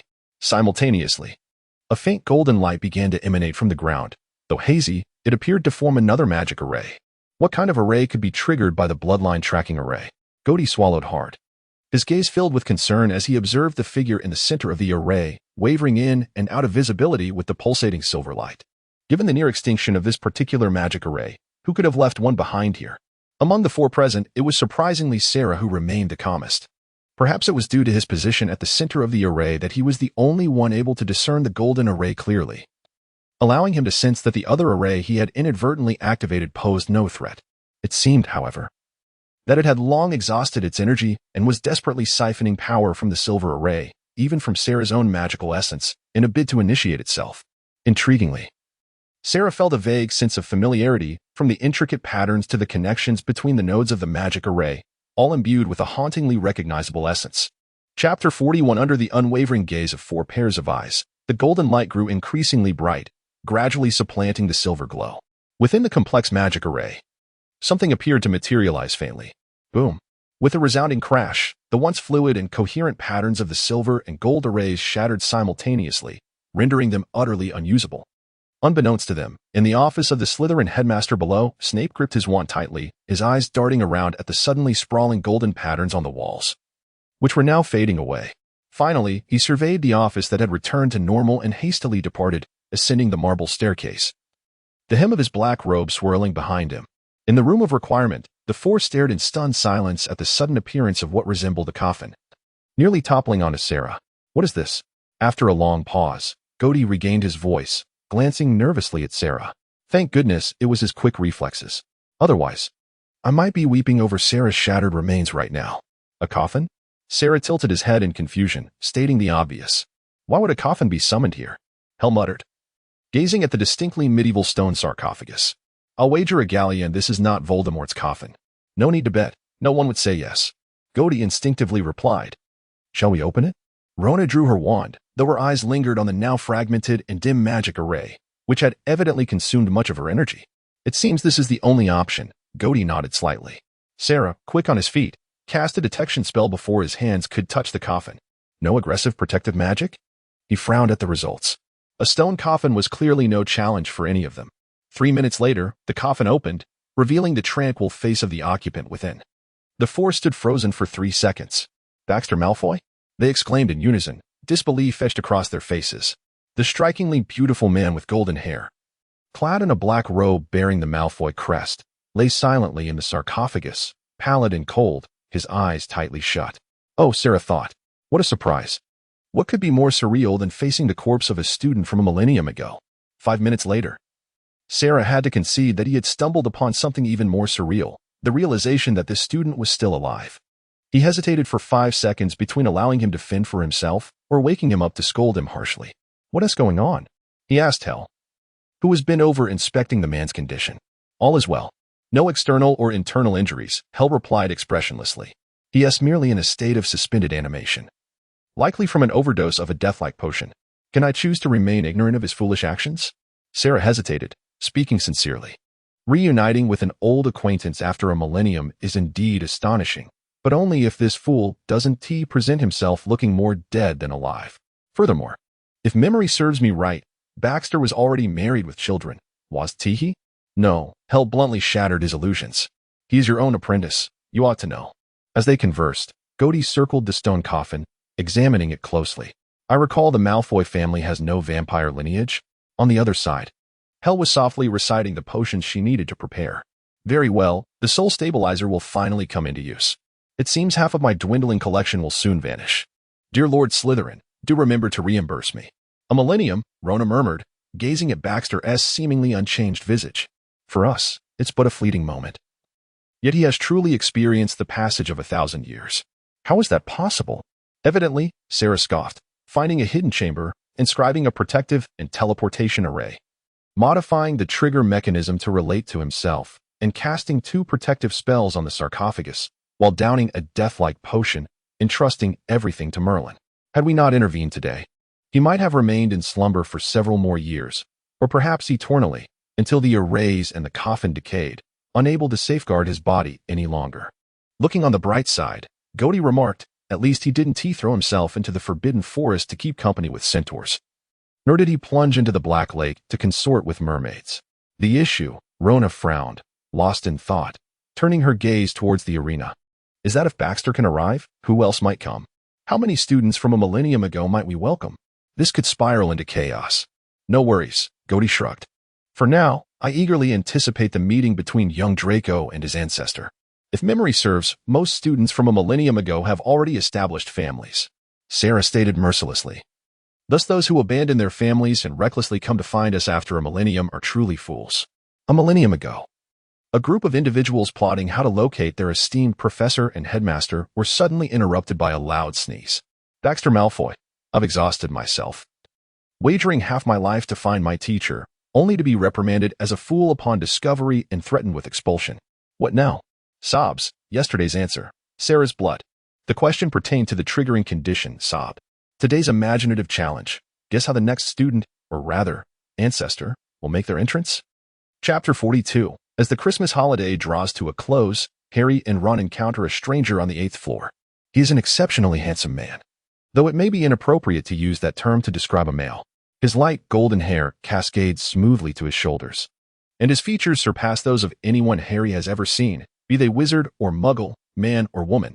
Clad in a simple black robe, his presence remains undiminished. Harry opens his mouth, yet no meaningful sound escapes him. His feet seem rooted to the ground. Ron, even more exaggerated, stares at the man, his mouth gradually agape. Harry yearns to kick him. Perhaps sensing their gaze, the man soon notices them. "Hello, may I ask?" His eyes shift from their faces to the Gryffindor crest on their chests. "Are you students of Hogwarts? Could you kindly direct me to the headmaster's office?" "Huh, I'm sorry. We don't know either." Harry suddenly regains his ability to speak, gasping as he finally does what he has longed to do. He kicks Ron hard. "All right, thank you." The man nods politely and walks past them. Only then does Harry realize that the man's accent is peculiar. It is difficult to pinpoint its origin, but his enunciation feels somewhat disjointed, interspersed with minor grammatical errors. If pressed, Harry would say it oddly resembles that of Godric and his companions from 6 years prior. "Harry, why did you kick me?" Ron complains. "Hey, mate, who do you think he is?" Harry avoids answering, changing the subject. "Not sure. Is he a new professor?" Ron speculates, wondering what subject he might teach.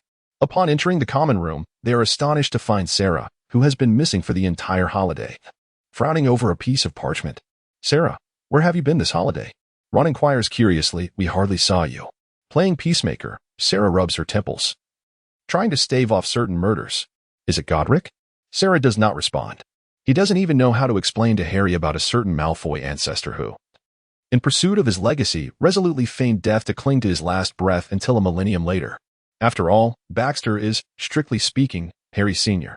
Sarah merely hopes that Harry's sister can be a bit more rational and refrain from delivering another surprise. Merlin knows, during these days, a certain Malfoy and a certain Gryffindor have been locked in a battle of glances, as if their IQs have regressed to 3 years old. Sarah firmly believes that if he were not here, Hogwarts might have already been half destroyed by their brawl. Sarah remains silent, and Ron takes it as a tacit agreement. To be honest, I've always thought Godric would be better suited for Gryffindor. Ron leans back against the armchair, saying, I heard those Slytherins have already moved on. That's good. Harry replies, by the way, I haven't told you about the Mirror of Erist. Oh, Ron exclaims. What mirror? Sarah lifts his head, his gaze shifting between Harry and Ron, tinged with curiosity. Thus, Harry recounts how he received the invisibility cloak as a Christmas gift, sneaked into the restricted section to search for LeMay, and encountered the Mirror of Erist. Fortunately, with the holidays still ongoing, there are only the 3 of them in the common room, so they need not worry about others overhearing. Invisibility cloak, restricted section, mirror. Sarah momentarily finds himself at a loss for which keyword to pursue. Have you used the invisibility cloak? Are you sure there were no issues? No, Harry shakes his head, if it weren't for it. I would have certainly been caught by Filch or Snape. Professor Snape, Sarah corrects, however, I must say. This is the first time I've heard of a mirror that reflects one's innermost desires. For some reason, he suddenly desires to see what the mirror would reveal if he stood before it. He has never yearned for the Slytherin legacy. Familial bonds have always been of little consequence to him, and Hogwarts no longer requires their interference. A fleeting image of a certain blonde crosses Sarah's mind, but it vanishes almost instantly. Indeed, Harry sighs, it's unfortunate it is no longer there. Honestly, you really don't need to go to the restricted section. Sarah finally states, as for LeMay's name, well, if you truly wish to uncover that. Harry and Ron's eyes brighten in unison. You do know, don't you? Ron exclaims eagerly. Sarah, just tell us. Alchemy, Sarah slowly utters. The rest, you shall research yourselves. But with Hermione around, it shouldn't take long. Having said that, his gaze returns to the parchment. Harry, curious, leans closer to sneak a glance, discovering a long list of ingredients he recognizes or does not. Dragon blood, fairy wings, wormwood, powdered unicorn horn. He swears he even glimpsed something resembling mermaid tears, which he thought existed only in Muggle fairy tales. What is this? After a moment's hesitation, Harry cannot suppress his curiosity and asks. Potion ingredients, Sarah replies, discreetly rolling up the parchment. It was included in a letter from my father yesterday. I suspect it may have been sent to the wrong address. I'm about to return it. Really, you just want an excuse to escape, don't you? Half a minute later, Harry muses, staring at the now-closed portrait hole. He shrugs and turns to his good friend. Ron, shall we play wizard's chess? To be honest, I still can't quite adjust to being in a certain chamber on the 4th floor, Baxter states in fluent Old English, staring at his teacher, who has shrunk back to the age of 11. As soon as he finishes speaking, Hell ruthlessly thrusts a vial of potion into his hand. Its color is an eerie sapphire blue. Drink. Baxter silently glances at the brown-haired witch before him, pondering why, even in her smaller form, the Hufflepuff professor's presence remains formidable. The taste of the potion is growing increasingly bizarre. Well, he shouldn't complain. Baxter silently twists the cap off the vial, donning a look of resignation as he gulps it down. He knows the teacher must have wanted to berate him for choosing such a foolish method. It tastes like something between rotting flesh and marsh. Expressionless, Baxter wipes the remnants of the potion from his lips, silently vowing to use spells for any wounds that can be resolved that way in the future. Trigger mechanism, Sarah suddenly interjects. Baxter looks at Sarah, bewildered. I mean, the specific trigger mechanism for that formation. Have you really managed to ruin your disciple's brain over a millennium? Sarah thinks, exasperated. The other party hesitates briefly, meeting Godric's clearly amused gaze before replying, it's your blood, or a surge of magical energy. Either one will suffice. Blood? Magical energy? Sarah narrows his eyes. Very well. Mr. Malfoy has indeed chosen the riskiest method. In other words, had it not been for the fortunate coincidence of our active pursuit of Voldemort's traces through bloodline connections, would you have remained unconscious and buried beneath the earth? Moreover, I did not fail to notice the serene expression on our teacher's face, akin to the calm before a storm, despite the fact that the individual was merely an 11-year-old child who had long ago experienced the sternness of Baxter. Even he, who had once faced the teacher's severity, recoiled slightly. I left touch points in the House of Requirement, the entrance to the cellar, the Slytherin common room, and the headmaster's office. Surely you hadn't considered the current situation, right? Sarah, with a half-smile, lifted her gaze and pointed to the Gryffindor crest on Baxter's chest, which appeared rather distressing. I thought that if you were to return, you would undoubtedly return to Slytherin. However, that does not imply that I would necessarily employ magic in those specific locations. Sarah remarked, exasperated. Have I not taught you to refrain from leaving the ultimate decision to Merlin? How often can such coincidences occur? Nevertheless, you must understand that under the circumstances of that time, our utmost effort was to discover your traces reappearing in the future. Beyond that, we could only gamble and hope for Merlin's favor. Baxter averted his gaze from Sarah, whispering softly to himself, and in the end, I won the bet, did I not? This may not have been the optimal solution, but it was indeed the best approach I could devise at the time. He spoke earnestly, Teacher, I am truly sorry. Now, let us discuss the situation at Hogwarts after our departure. Observing Sarah lost in silence, Hell began to steer the conversation. For instance, who was the second headmaster? It was Lucas, Baxter replied. Justice later became the Transfiguration professor, and the two would often engage in duels, only to be separated by Beth and Alana, each taking one of them away. I never anticipated that Beth could become so fearsome when angered, he thought, casting a guilty glance at Hell. It must be said that Beth perfectly inherited both the knowledge and temperament of the Hufflepuff professor. The next headmaster was not from Gryffindor, Godric lamented. So, they truly ended up together? Lucas and Alana? Hell inquired curiously, eyes sparkling.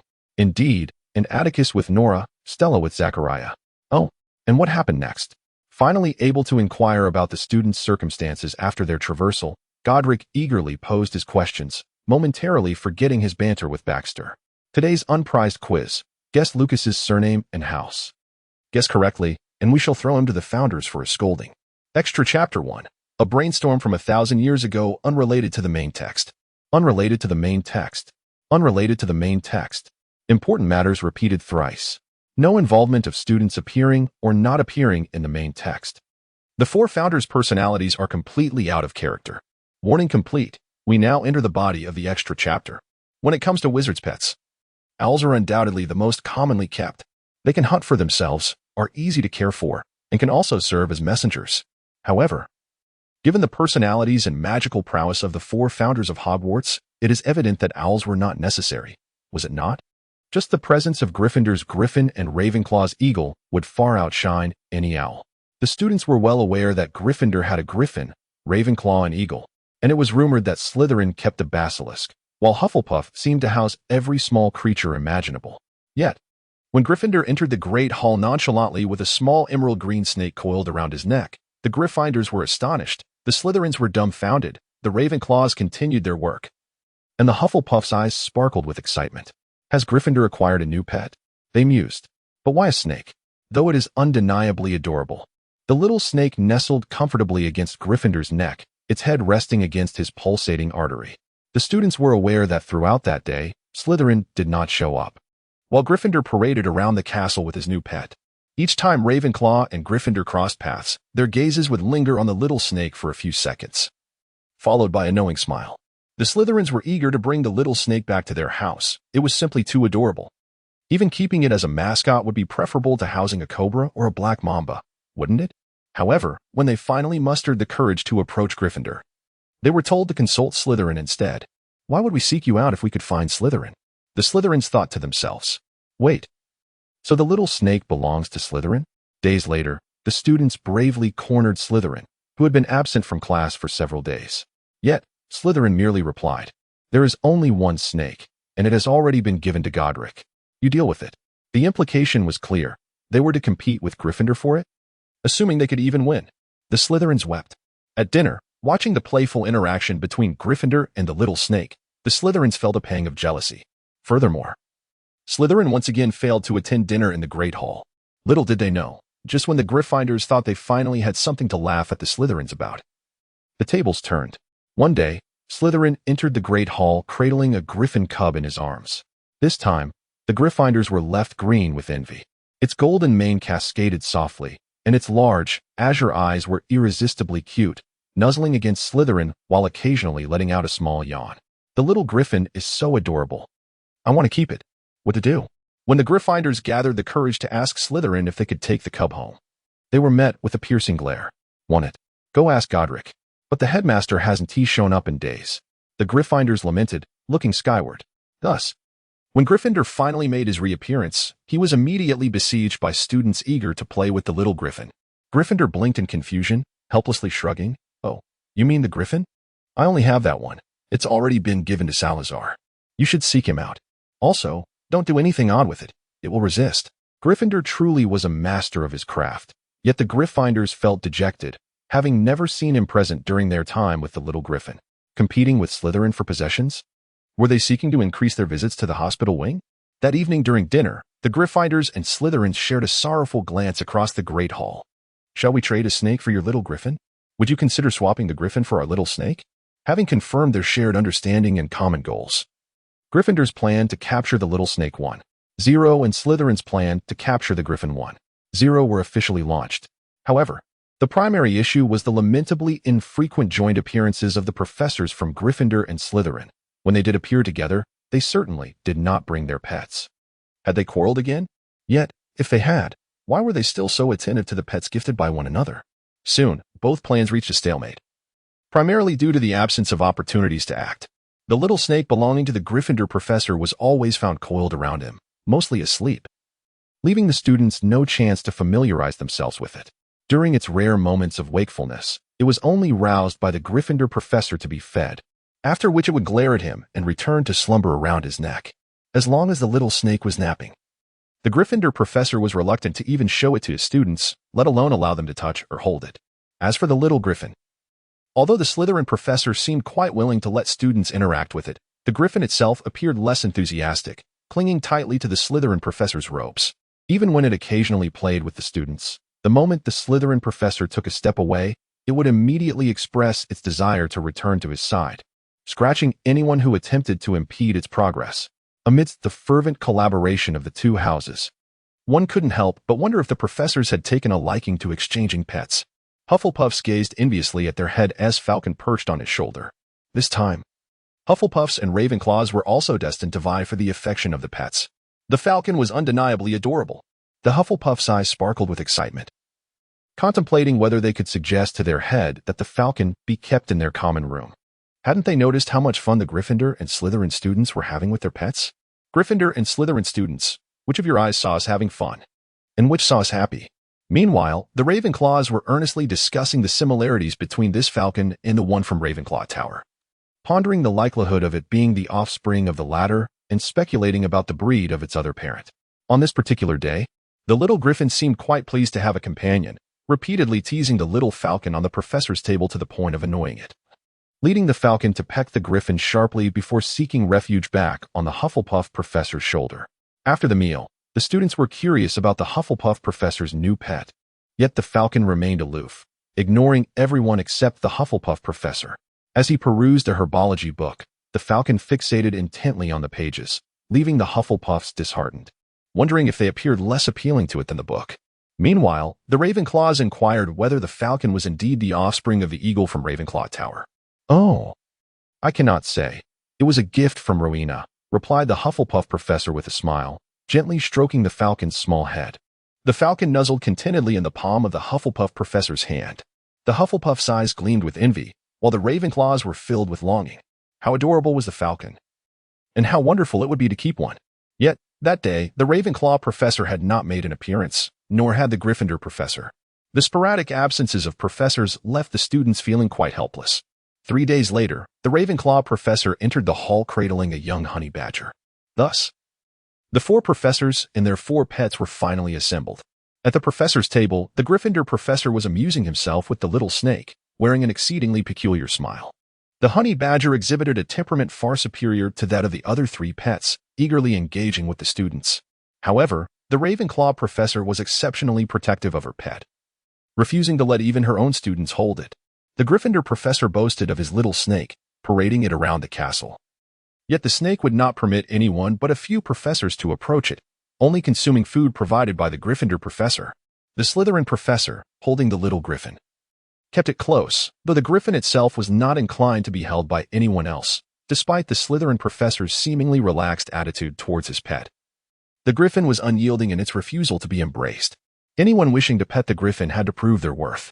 Furthermore, The Slytherin professor often cast death glares at students attempting to engage with the little griffin. On the left was the Hufflepuff professor with the young eagle, who was quite willing to showcase his pet to the students. Yet, the falcon was as aloof as the Ravenclaw professor, only willing to remain on the Hufflepuff professor's shoulder, ignoring everyone else. On the right was the Ravenclaw professor with the young honey badger, who, in stark contrast to the Hufflepuff professor, seemed eager to play with the students. However, the Ravenclaw professor was adamant in her protection of her honey badger. Anyone daring to approach it was promptly dispatched to the library or Ravenclaw tower to organize books. I am a dividing line. The events unfolded as follows. Salazar, I am so tired, I don't want to attend class. Godric, Sal, why don't you accompany me to the Great Hall in your animagus form? It would prevent students from barging in and waking you. Salazar, all right. Godric, I've told you not to disturb my sleep. After being awakened by Godric for the umpteenth time at the dining table, Salazar erupted. As a form of reprisal, he irresponsibly tossed a griffin cub to the students, who proceeded to roughhouse with it. Having narrowly escaped the clutches of the students, the griffin cub transformed back, still shaken. Sal, could you treat me with a little more care? Being constantly manhandled by students leads to hair loss. He lamented.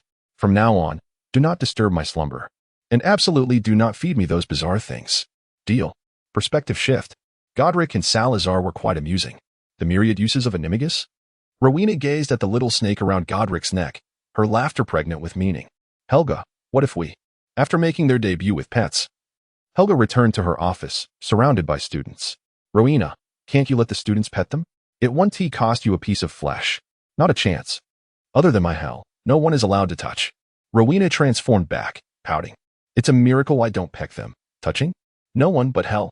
After a day of classes with her pet, Rowena returned to her office. Rowena, letting them touch won't cost you anything. Look, the children adore me. Helga sighed in exasperation. No way. My hell can only be held by me. Those children are far too idle. Tidying the books would be just right. Chapter 43. In the remaining days of the holiday, Harry began to have nightmares. He repeatedly dreamed of his parents vanishing in a sudden flash of green light, accompanied by a loud, cackling voice. When he attempted to share this with Ron and Salazar, he received a dreamless potion prepared by Helga that very night, leading to remarkably restful sleep for the following nights. Potions are not a panacea. Ultimately, you must rely on yourself, Harry, she advised him when he expressed his gratitude. Hermione returned the day before school commenced, feeling both terrified by Harry's nocturnal wanderings and relieved he hadn't been caught by Filch. Yet disappointed that Harry and Ron had not discerned who Nicholas Flamel was. We've figured out the general direction, Ron defended himself, and Harry, Nicholas Flamel, is related to alchemy. And so forth. Where are you going? To Ron's astonishment, Hermione leapt up and dashed upstairs to the girls' dormitory. Before Harry and Ron could exchange a bewildered glance, she returned, cradling a large, ancient tome. I never thought to look for it here, she exclaimed in hushed excitement. I borrowed this from the library weeks ago, intending to read it for leisure. Leisure? Ron queried, staring at the hefty volume that seemed capable of crushing him with a single blow. Hermione silenced him, urging for a moment to search for something. She began to flick through the pages rapidly, muttering to herself. I've got it. I've got it. Can we start talking now? Ron grumbled. Hermione ignored him. Nicholas Flamel, she intoned dramatically, is the only known creator of the Philosopher's Stone. Her words did not elicit the expected reaction. What stone? Harry and Ron asked in unison. Oh, how is it that you two hardly read? Look, read this passage. She pushed the book toward them. And they read, Ancient alchemy involves the creation of the Philosopher's Stone, a substance with astonishing properties.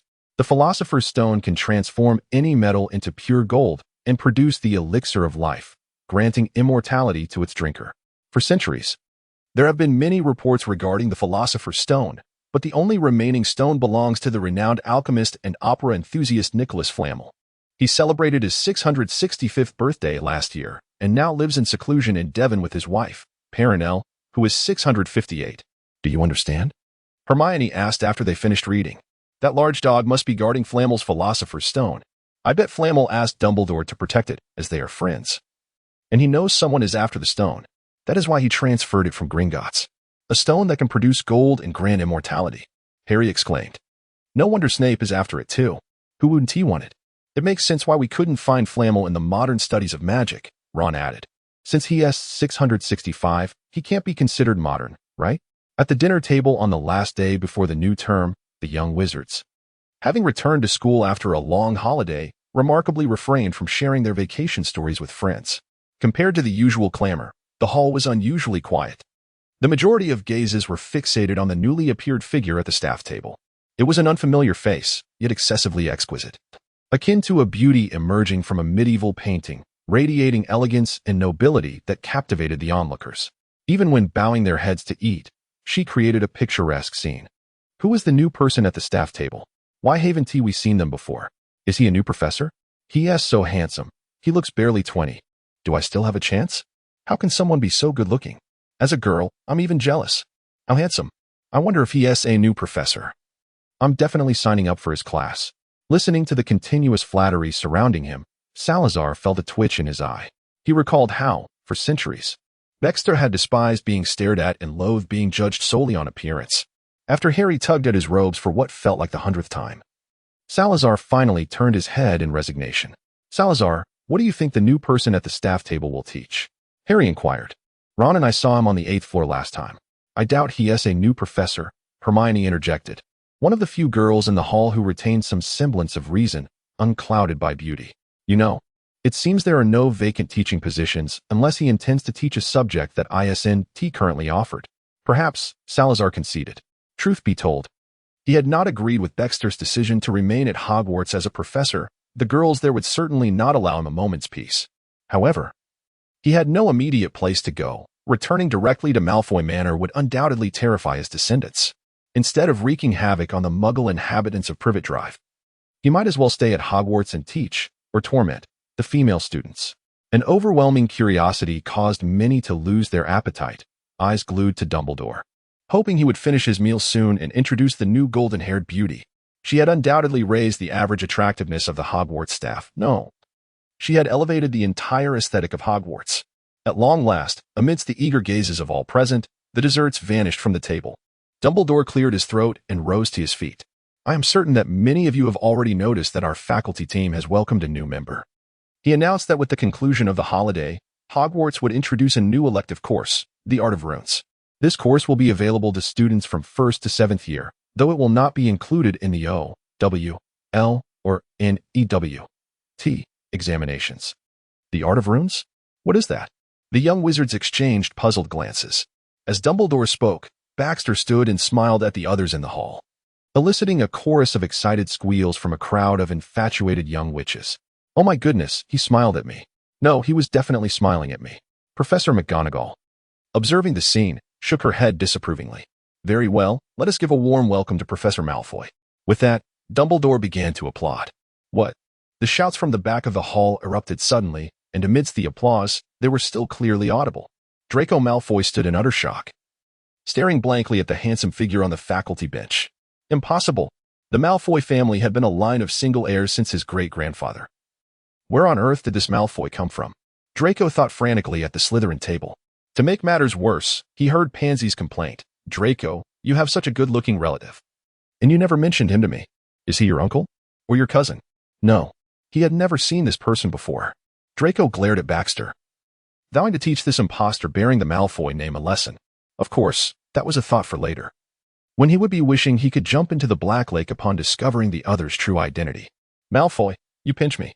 At the Gryffindor table, Ron shook Harry's hand. Dazed. The new professor can't possibly be a Malfoy. How could a Malfoy look this good? Goodness, but I must say, Professor Malfoy is far more attractive than Draco Malfoy. Hermione stated, I dare say, starting tomorrow morning, Professor Malfoy will receive countless chocolates. Ron rolled his eyes. Hermione, you won't become one of them, will you? Of course not. Hermione replied decisively. I'm not that superficial. I must at least attend his class first.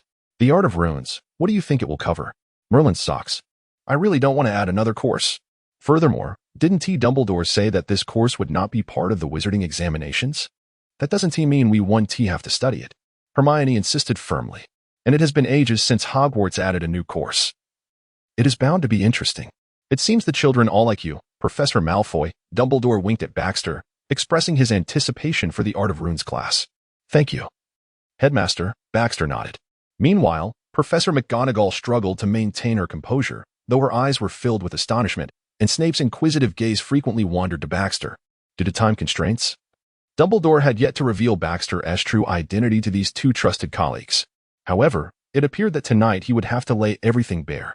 After dinner, "May I have a word in the headmaster's office, Professor Malfoy?" Along with Minerva and Severus. The three nodded in silence. The Malfoy family truly has no Vila bloodline. Absolutely none. Here, the unique premise is that the Malfoy family's magical creature ancestry is, well, you may take a guess. The countdown for the revelation of the four founders officially begins.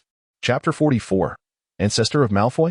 Snape felt his throat constrict as if the entire world had turned magical. What is it like to work alongside ancient beings from 1,000 years ago?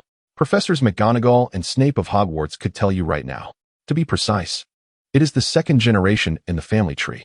Baxter smiled and nodded, stating that his father had arrived in Britain a millennium ago, thereby establishing the Malfoy lineage. But what brings you to this era? Professor McGonagall inquired cautiously. "I have come in search of my master," Baxter replied calmly. "My master, Salazar Slytherin." They instinctively overlooked the awkwardness of the archaic grammar. Although they should have reacted upon hearing 1,000 years ago, Merlin S. Corset, a student of Slytherin himself? Are you implying that Slytherin himself has also arrived in this time?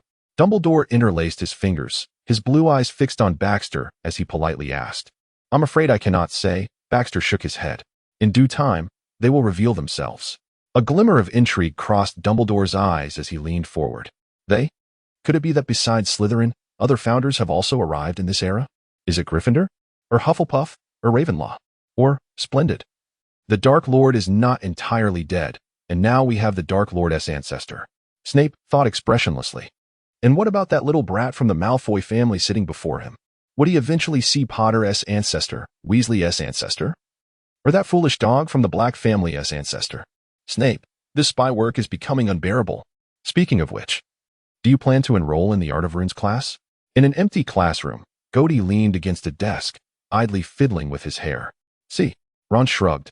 I don't doubt Baxter's abilities, but relearning it really serves no purpose.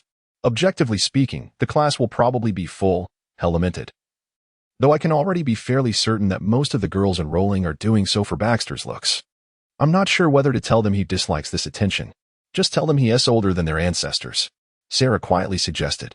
Besides, it seems Harry and the others are planning to enroll. Really? Cody's eyes lit up. That's great. The Art of Runes can be quite practical at times. Let us hope they don't give up halfway. Ron chuckled and shook his head. It's not easy to learn, if you don't have enough time and patience. It's quite a challenge. Indeed, Cody agreed. That's why I gave up halfway. Transfiguration suits me better. The primary reason might be that you have a boyfriend who can draw runes for you at any time. Hel pointed out keenly. As if you don't have a girlfriend like that, Cody thought to himself, but wisely chose not to engage in an argument with her. Just then, he instinctively glanced at Sarah and found her slightly downcast, lost in thought. Cody felt an inexplicable stirring in his heart. Tuesday marked the first Art of Runes class for first-year students. Under Hermione's semi-coercive influence, Harry and Ron ultimately enrolled. The classroom was on the 4th floor. Yet they struggled to find the entrance. As the rest of the class arrived, Harry realized that this was a combined course for all 4 houses. He recognized Ernie Macmillan and Hannah Abbott from Hufflepuff, Terry Boot from Ravenclaw, and his Slytherin rival, Draco Malfoy. What was the matter? Draco dragged his signature long frame, as if questioning whether they could not find the classroom. As he spoke, he rudely pushed through the crowd accompanied by Crabbe and Goyle. The classroom was indeed located just a bit to the west of the 4th floor corridor, Harry mused. If only the western corridor before them was not merely a wall and a tapestry he had never seen before. Wait, a tapestry? Harry noticed Hermione raising her wand, her face betraying a hint of hesitation and experimentation. Perhaps a revealing charm? She tentatively pointed the tip of her wand at the tapestry, reciting a spell she had recently encountered in a book, not holding out much hope. Draco snorted, before a mocking expression could form on his face. The picturesque scene on the tapestry quietly receded under Hermione's wand, replaced by a magical array outlined in golden threads. By Merlin's beard, Ron exclaimed, momentarily stunned. Hermione, you are brilliant. Is this the magical array? Hannah Abbott from Hufflepuff curiously examined the golden circular pattern. So, how do we enter the classroom? It seemed as if the tapestry awaited her question. As soon as she finished speaking, 6 points within the array began to emit a faint golden light, flickering in and out. What does this mean? Some began to feel impatient, questioning why it felt like a puzzle game. Where's the professor? Harry and Ron turned to Hermione. I think, she hesitated, this might be a test set by the professor? Do these glowing points signify something? Harry inquired. I can't quite tell, Hermione frowned, scrutinizing the entire array, as if she were on the verge of a revelation. What do you mean? Ernie Macmillan asked, a bit anxiously. I feel these 6 points resemble the center of the array, Harry hesitantly replied, not in terms of position, but I can't articulate it further. The center? Ron gazed at the intricate patterns. It does look a bit like it. Mate, you've got a point. It seems all the lines forming the array originate from these 6 points, Hermione mused, but I can't be certain. Before she could finish, the young wizards watched in astonishment as the tapestry, like the previous landscape, quietly vanished, revealing a wooden door slowly opening behind it. Welcome. Professor Baxter smiled at the astonished group of young wizards from the podium. Welcome to the class on magical arrays. I witnessed your earlier performance. The young wizards, who had been mindlessly asking questions and even complaining, suddenly felt a flush of embarrassment. Having already been in class for over 5 minutes, they hurried to find their seats. What is your name? Baxter asked Hermione. Hermione Granger, Professor, she replied nervously. Baxter scanned the student list. Quite a keen insight, Miss Granger. 10 points to Gryffindor. Hermione's face flushed instantly. Professor, so that image was a magical array? What did you want us to discover? A student raised their hand to inquire. Yes. I'm pleased you made that connection and asked. Baxter gestured for them to sit down, nodding. You must be wondering why I set this little challenge before you entered the classroom, correct? Some students involuntarily nodded, while others lowered their heads, feeling as though their thoughts had been exposed. The answer is quite simple. Baxter nodded at Hermione. Miss Granger's deduction is indeed correct. It was a small test. This course requires an acute sense of observation and meticulousness, increasingly so as we progress. Hence, I left a small puzzle at the door to challenge you all. You must think I am exaggerating, right? He said lightly, Don't worry, I will demonstrate the consequences of carelessness in this class. Under the wide eyes of the young wizards, Baxter casually drew a piece of parchment, the tip of his wand touching the surface. Magical energy flowing slowly as he deftly sketched in front of the entire class, deliberately taking his time for them to observe. The first sharp angle emerged. Though it was clearly golden lines, Harry felt a fleeting trace of red. Some young wizards shifted uneasily, uncertain if it was an illusion, as a violent aura seemed to radiate from the parchment in Professor Malfoy's hands. The second sharp angle brought a calm and peaceful aura that tempered the violence. However, beneath the tranquility lurked a tempest that was even more unsettling. The third sharp angle slightly eased the tension, yet it also brought a sense of oppressive weight. As the hexagram gradually took shape, dots of red, blue, yellow, cyan, and green flickered at its different tips, distinctly bright and dim, whether intentional or not. When the final stroke returned to the starting point, Baxter's hand paused momentarily, then trembled slightly, causing the straight lines on the parchment to curve. The illusory silver dot that had just appeared at the last tip vanished instantly. Is that it? Draco scoffed, raising an eyebrow, just about to utter a mocking grunt, when he witnessed the new professor nonchalantly cast the fastest silent shield charm he had ever seen upon the entire classroom. In the next moment, the hexagram on the parchment flickered unsteadily a few times, and the entire sheet of parchment quietly turned to ash.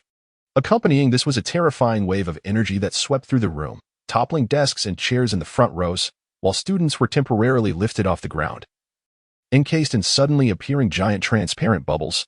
Not just them, almost all the young wizards in the classroom were exchanging furtive glances. How could a professor, so strikingly beautiful as if conjured from mythology, utter words so akin to those of a demon?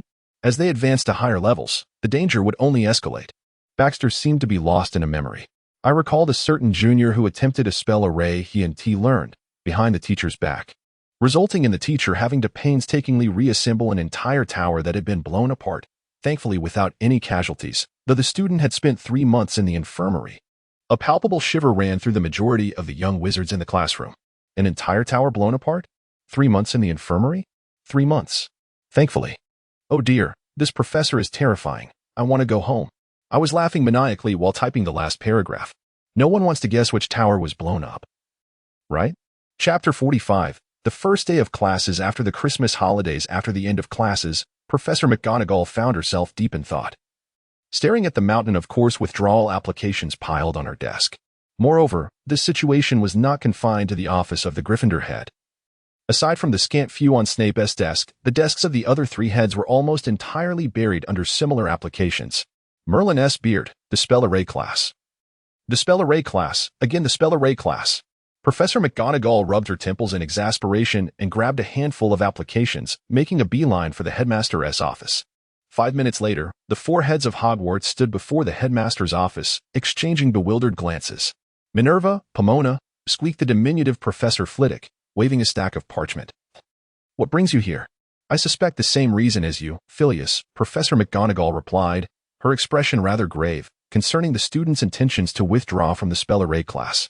In fact, I am quite curious about what Professor Malfoy has been saying, Professor Sprout remarked coldly.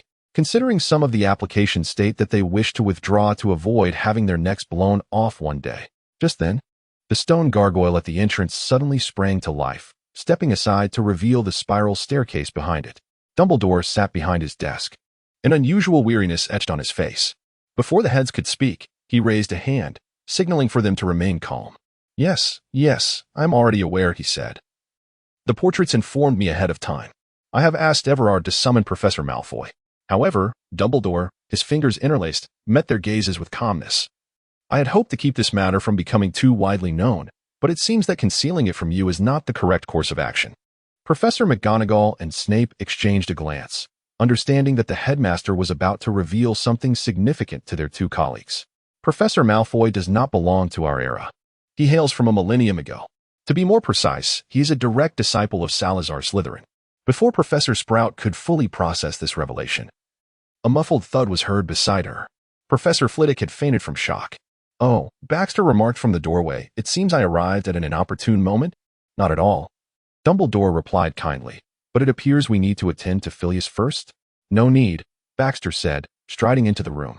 Under the astonished gazes of the three heads, he drew his wand and smoothly cast a series of restorative and healing spells. However, when Professor Flitwick finally regained consciousness, the first visage he beheld was that of a strikingly handsome man, a descendant of Malfoy from a millennium ago, the very disciple of Slytherin himself. Professor Flitwick promptly fainted again. May I inquire where you acquired such an extensive knowledge of healing spells? Dumbledore asked, conjuring an armchair for everyone to sit down while observing Baxter with curiosity. Quite normal, Baxter shrugged. If you were tossed into desolate places by your teacher on a regular basis, facing the constant threat of losing an arm or a leg, learning a multitude of healing spells would not be a burden. Teacher? Training? Losing limbs? Professors McGonagall and Sprout exchanged a glance. So, was the Lord Slytherin truly that fearsome? Oh, and a bunch of reckless juniors who often caused trouble, Baxter added amiably. You never know what you'll encounter when you open the door to what you think is an empty classroom. For instance, a room full of uncontrollable flames, or a spell array on the brink of explosion, or perhaps a cauldron that just exploded, next to a junior who has ceased to breathe. Ceased to breathe? The professor's eyes widened in alarm. Oh, I didn't mean he died, Baxter quickly clarified. It was a potion that induces a state of apparent death. In any case, Professor Hufflepuff put in a great deal of effort to bring him back. The four heads silently exchanged glances, suddenly feeling that Hogwarts 1,000 years ago must have been quite terrifying. In retrospect, the man named Malfoy before them seemed rather formidable as well. So, what exactly did you tell the children? Professor McGonagall weakly inquired. Merlin, you should see the mountain of withdrawal applications piling up on my desk. All concerning your spell array class. Huh? Baxter responded, appearing genuinely perplexed. Withdrawal? What happened? I merely shared with them the consequences of errors in spell array drawing. Consequences? Could you provide us with an example? Professor McGonagall's tone sounded increasingly weary. For instance, a junior of mine once attempted a spell array he had never encountered before and ended up blowing up a tower, Baxter recounted. The teacher took a full day to restore the tower, but I recall that the most powerful incident during our time involved blowing up 5 classrooms and half a tower. That was due to a new spell gone awry. Of course, this was trivial for the 4 professors. The 4 heads and the headmaster found themselves in an unusual silence. An entire tower blown apart? Restored in a day? A new spell gone awry? What kind of spell could go that awry? Blowing up half a tower along with 5 classrooms? What does it mean that it was trivial for the 4 founders? Baxter observed the astonished expressions of the 5 in front of him and kindly decided to withhold the tale of how Slytherin and Gryffindor once clashed, cleaving the plains into valleys. So what do you intend to do about the students' withdrawal applications? After a moment of hesitation, Professor McGonagall finally asked. Well, let those who wish to withdraw do so, Baxter replied. After all, it isn't exactly a fun and easy subject for them. The current students remain oblivious to the fact that one day, when they are tormented to tears by certain new professors, the Professor Malfoy they now perceive as a demon will, in that moment, appear as a benevolent angel. Regarding the terrifying historical series from a millennium ago, yesterday's no-prize question-answer concerning Lucas's surname and House Slytherin's Weasley. In the Slytherin common room, Draco found himself staring at the letter laid out before him. It was a response to the correspondence he had penned the previous night, inquiring about the newly arrived Professor Malfoy. In it, Lucius Malfoy emphatically asserted that there had been no mention of such an individual in the Malfoy family tree spanning nearly 2 centuries. He urged Draco to refrain from provoking the new professor, promising to visit Hogwarts in due course to confront this impostor personally. Draco was torn. Should he write back to inform his father that he had just seen Professor Malfoy walking alongside Gwendolyn Parlin? As soon as he recalled that name, Draco instinctively lifted his gaze to the corner of the room where Gwendolyn, a golden-haired figure, sat alone, perusing a textbook on transfiguration. His father's earlier letter had indicated that Lucius had never encountered the surname Parlin and was currently investigating its origins, advising Draco against any rash actions. Rash actions? Draco suddenly felt that his father had little understanding of his circumstances at school. At 11 years of age, he had matured and no longer needed to adhere to his father's every command. Under the astonished gazes of first-year wizards, Draco stood up and approached Gwendolyn, clearing his throat. "Gwendolyn, dinner is about to be served. Shall we head to the Great Hall together?" The unexpected invitation momentarily startled Gwendolyn. Why had Draco suddenly decided to befriend him? Had his parents said something?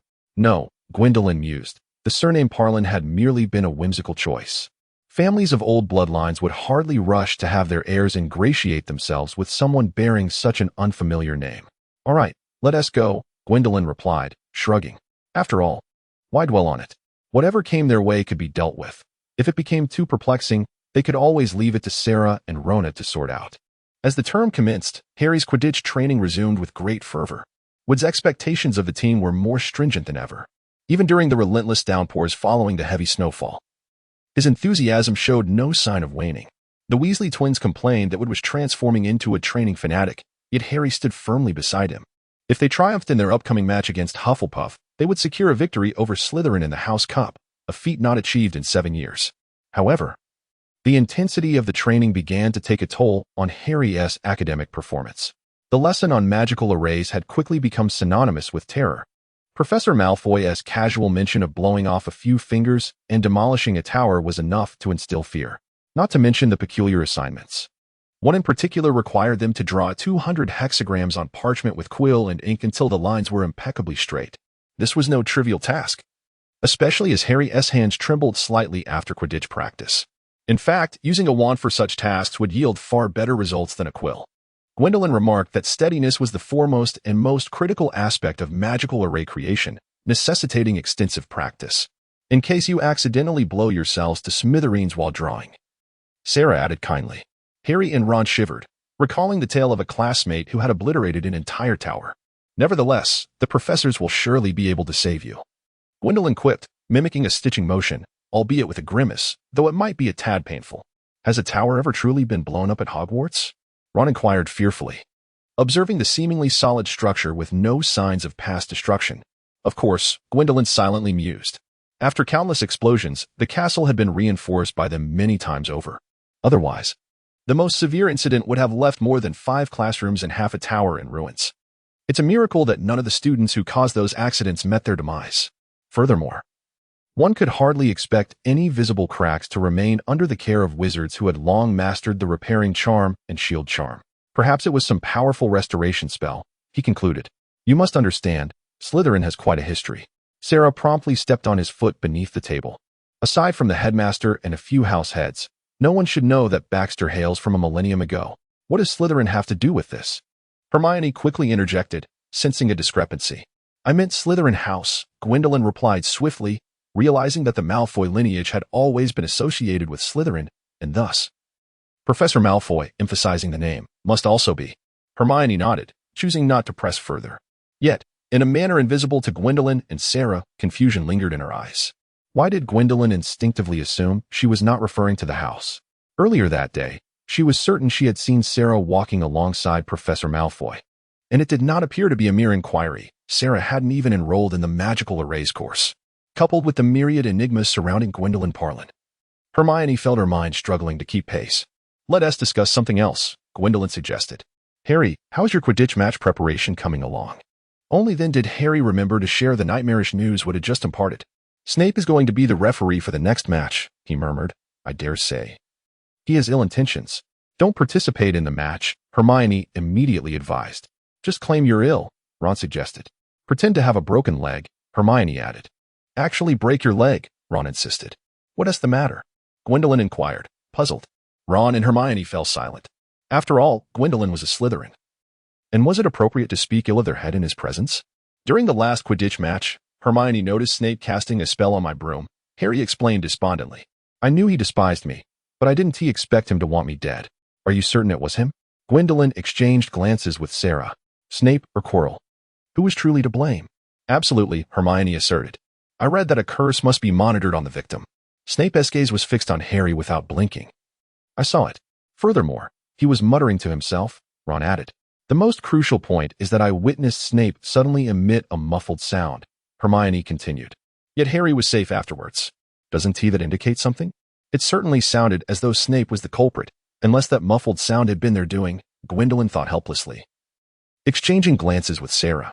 "Professor Snape indeed seems quite suspicious," Gwendolyn acknowledged. "But what if he was attempting to lift a curse from Harry?" As soon as Snape averted his gaze from Harry, the latter felt an immediate sense of safety. Hermione crossed her arms, while Gody inexplicably thought of her. However, Snape was a professor and the head of Slytherin House.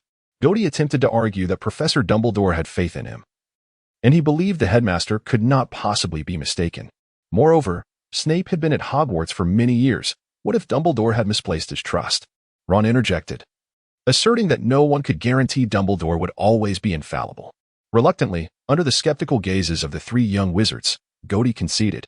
He shook his head, sighing at the predicament that seemed to implicate Snape. He hoped that in the future, he would have the opportunity and evidence to defend his unfortunate head of house.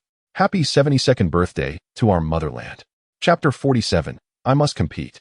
The following day during defense against the dark arts, Harry confided in Ron and Hermione that if he withdrew, the Slytherins would perceive it as cowardice, a refusal to confront Snape. He was determined to show them that if they triumphed, it would wipe the smug expressions off their faces. "As long as we don't remove you from the field," Hermione replied.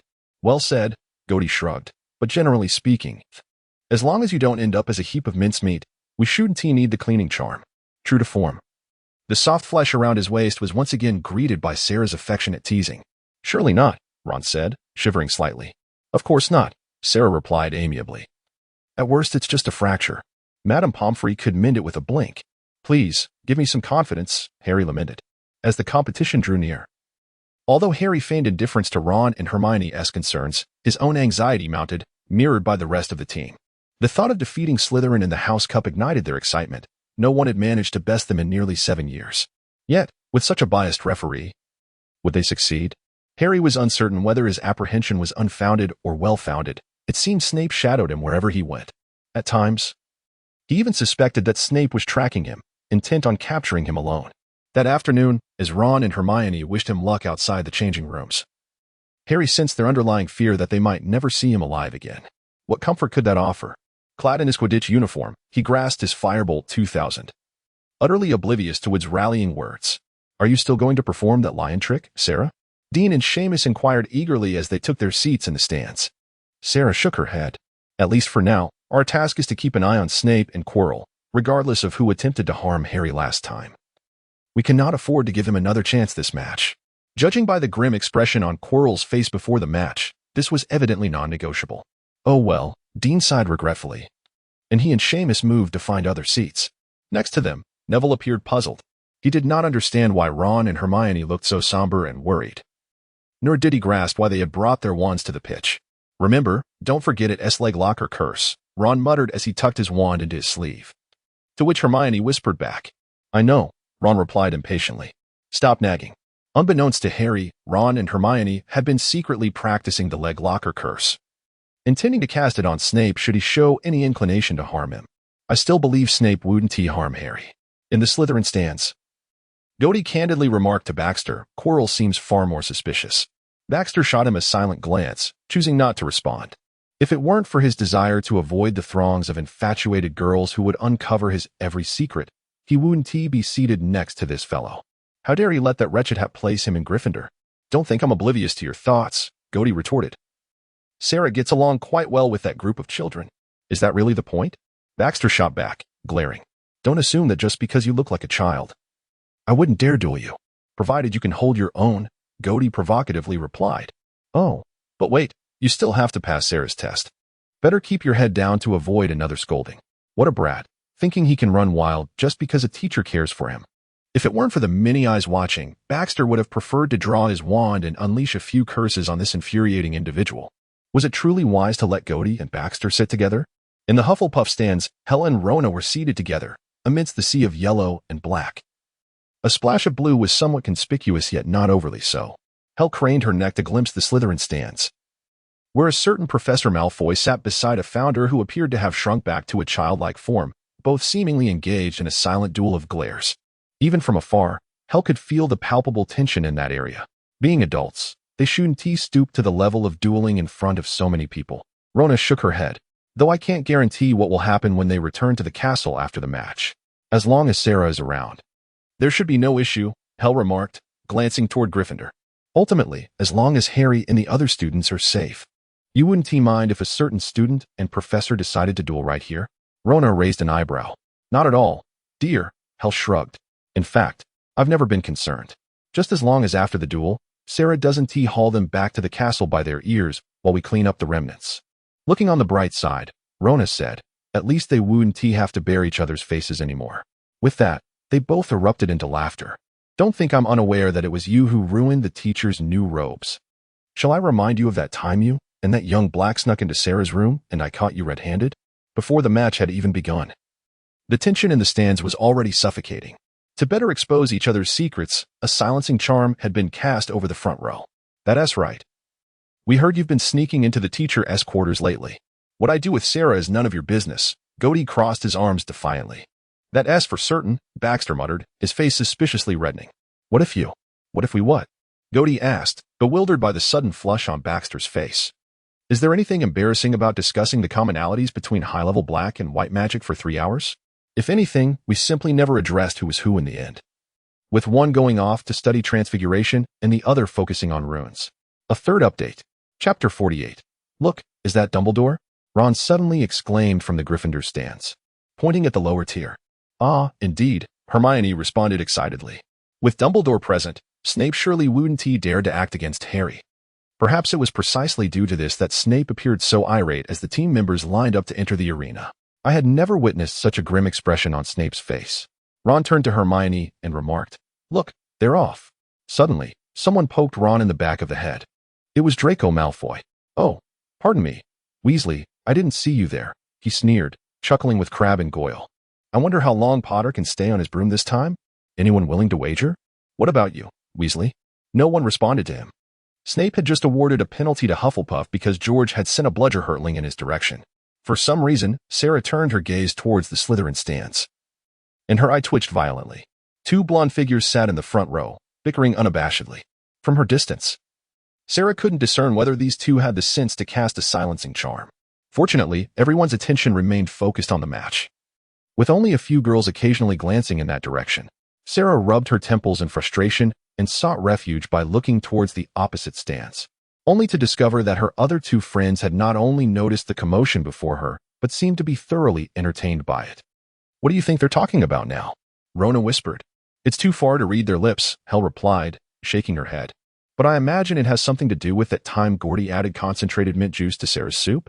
Or perhaps that time Gordy deliberately hid Sarah's new robe, forcing him to wear the gold and black one he gave him to attend the Slytherin feast? Maybe it's about that incident when Baxter and Aristale rigged the podium in dueling class and blew up half the classroom? In the Hufflepuff stands, 2 female founders were earnestly recounting some ancient scandal involving the 2 boys.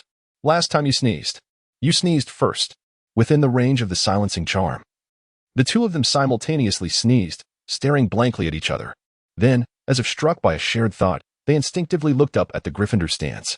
A pair of green eyes was fixed upon them, its owner wearing an enigmatic smile, arms crossed. The two of them simultaneously recoiled, hastily dispelling the silencing charm and sitting up straight. Arguing behind Sarah's back was one thing. Doing so in her presence was entirely different. Sarah continued to stare at them for a full minute before retracting her gaze.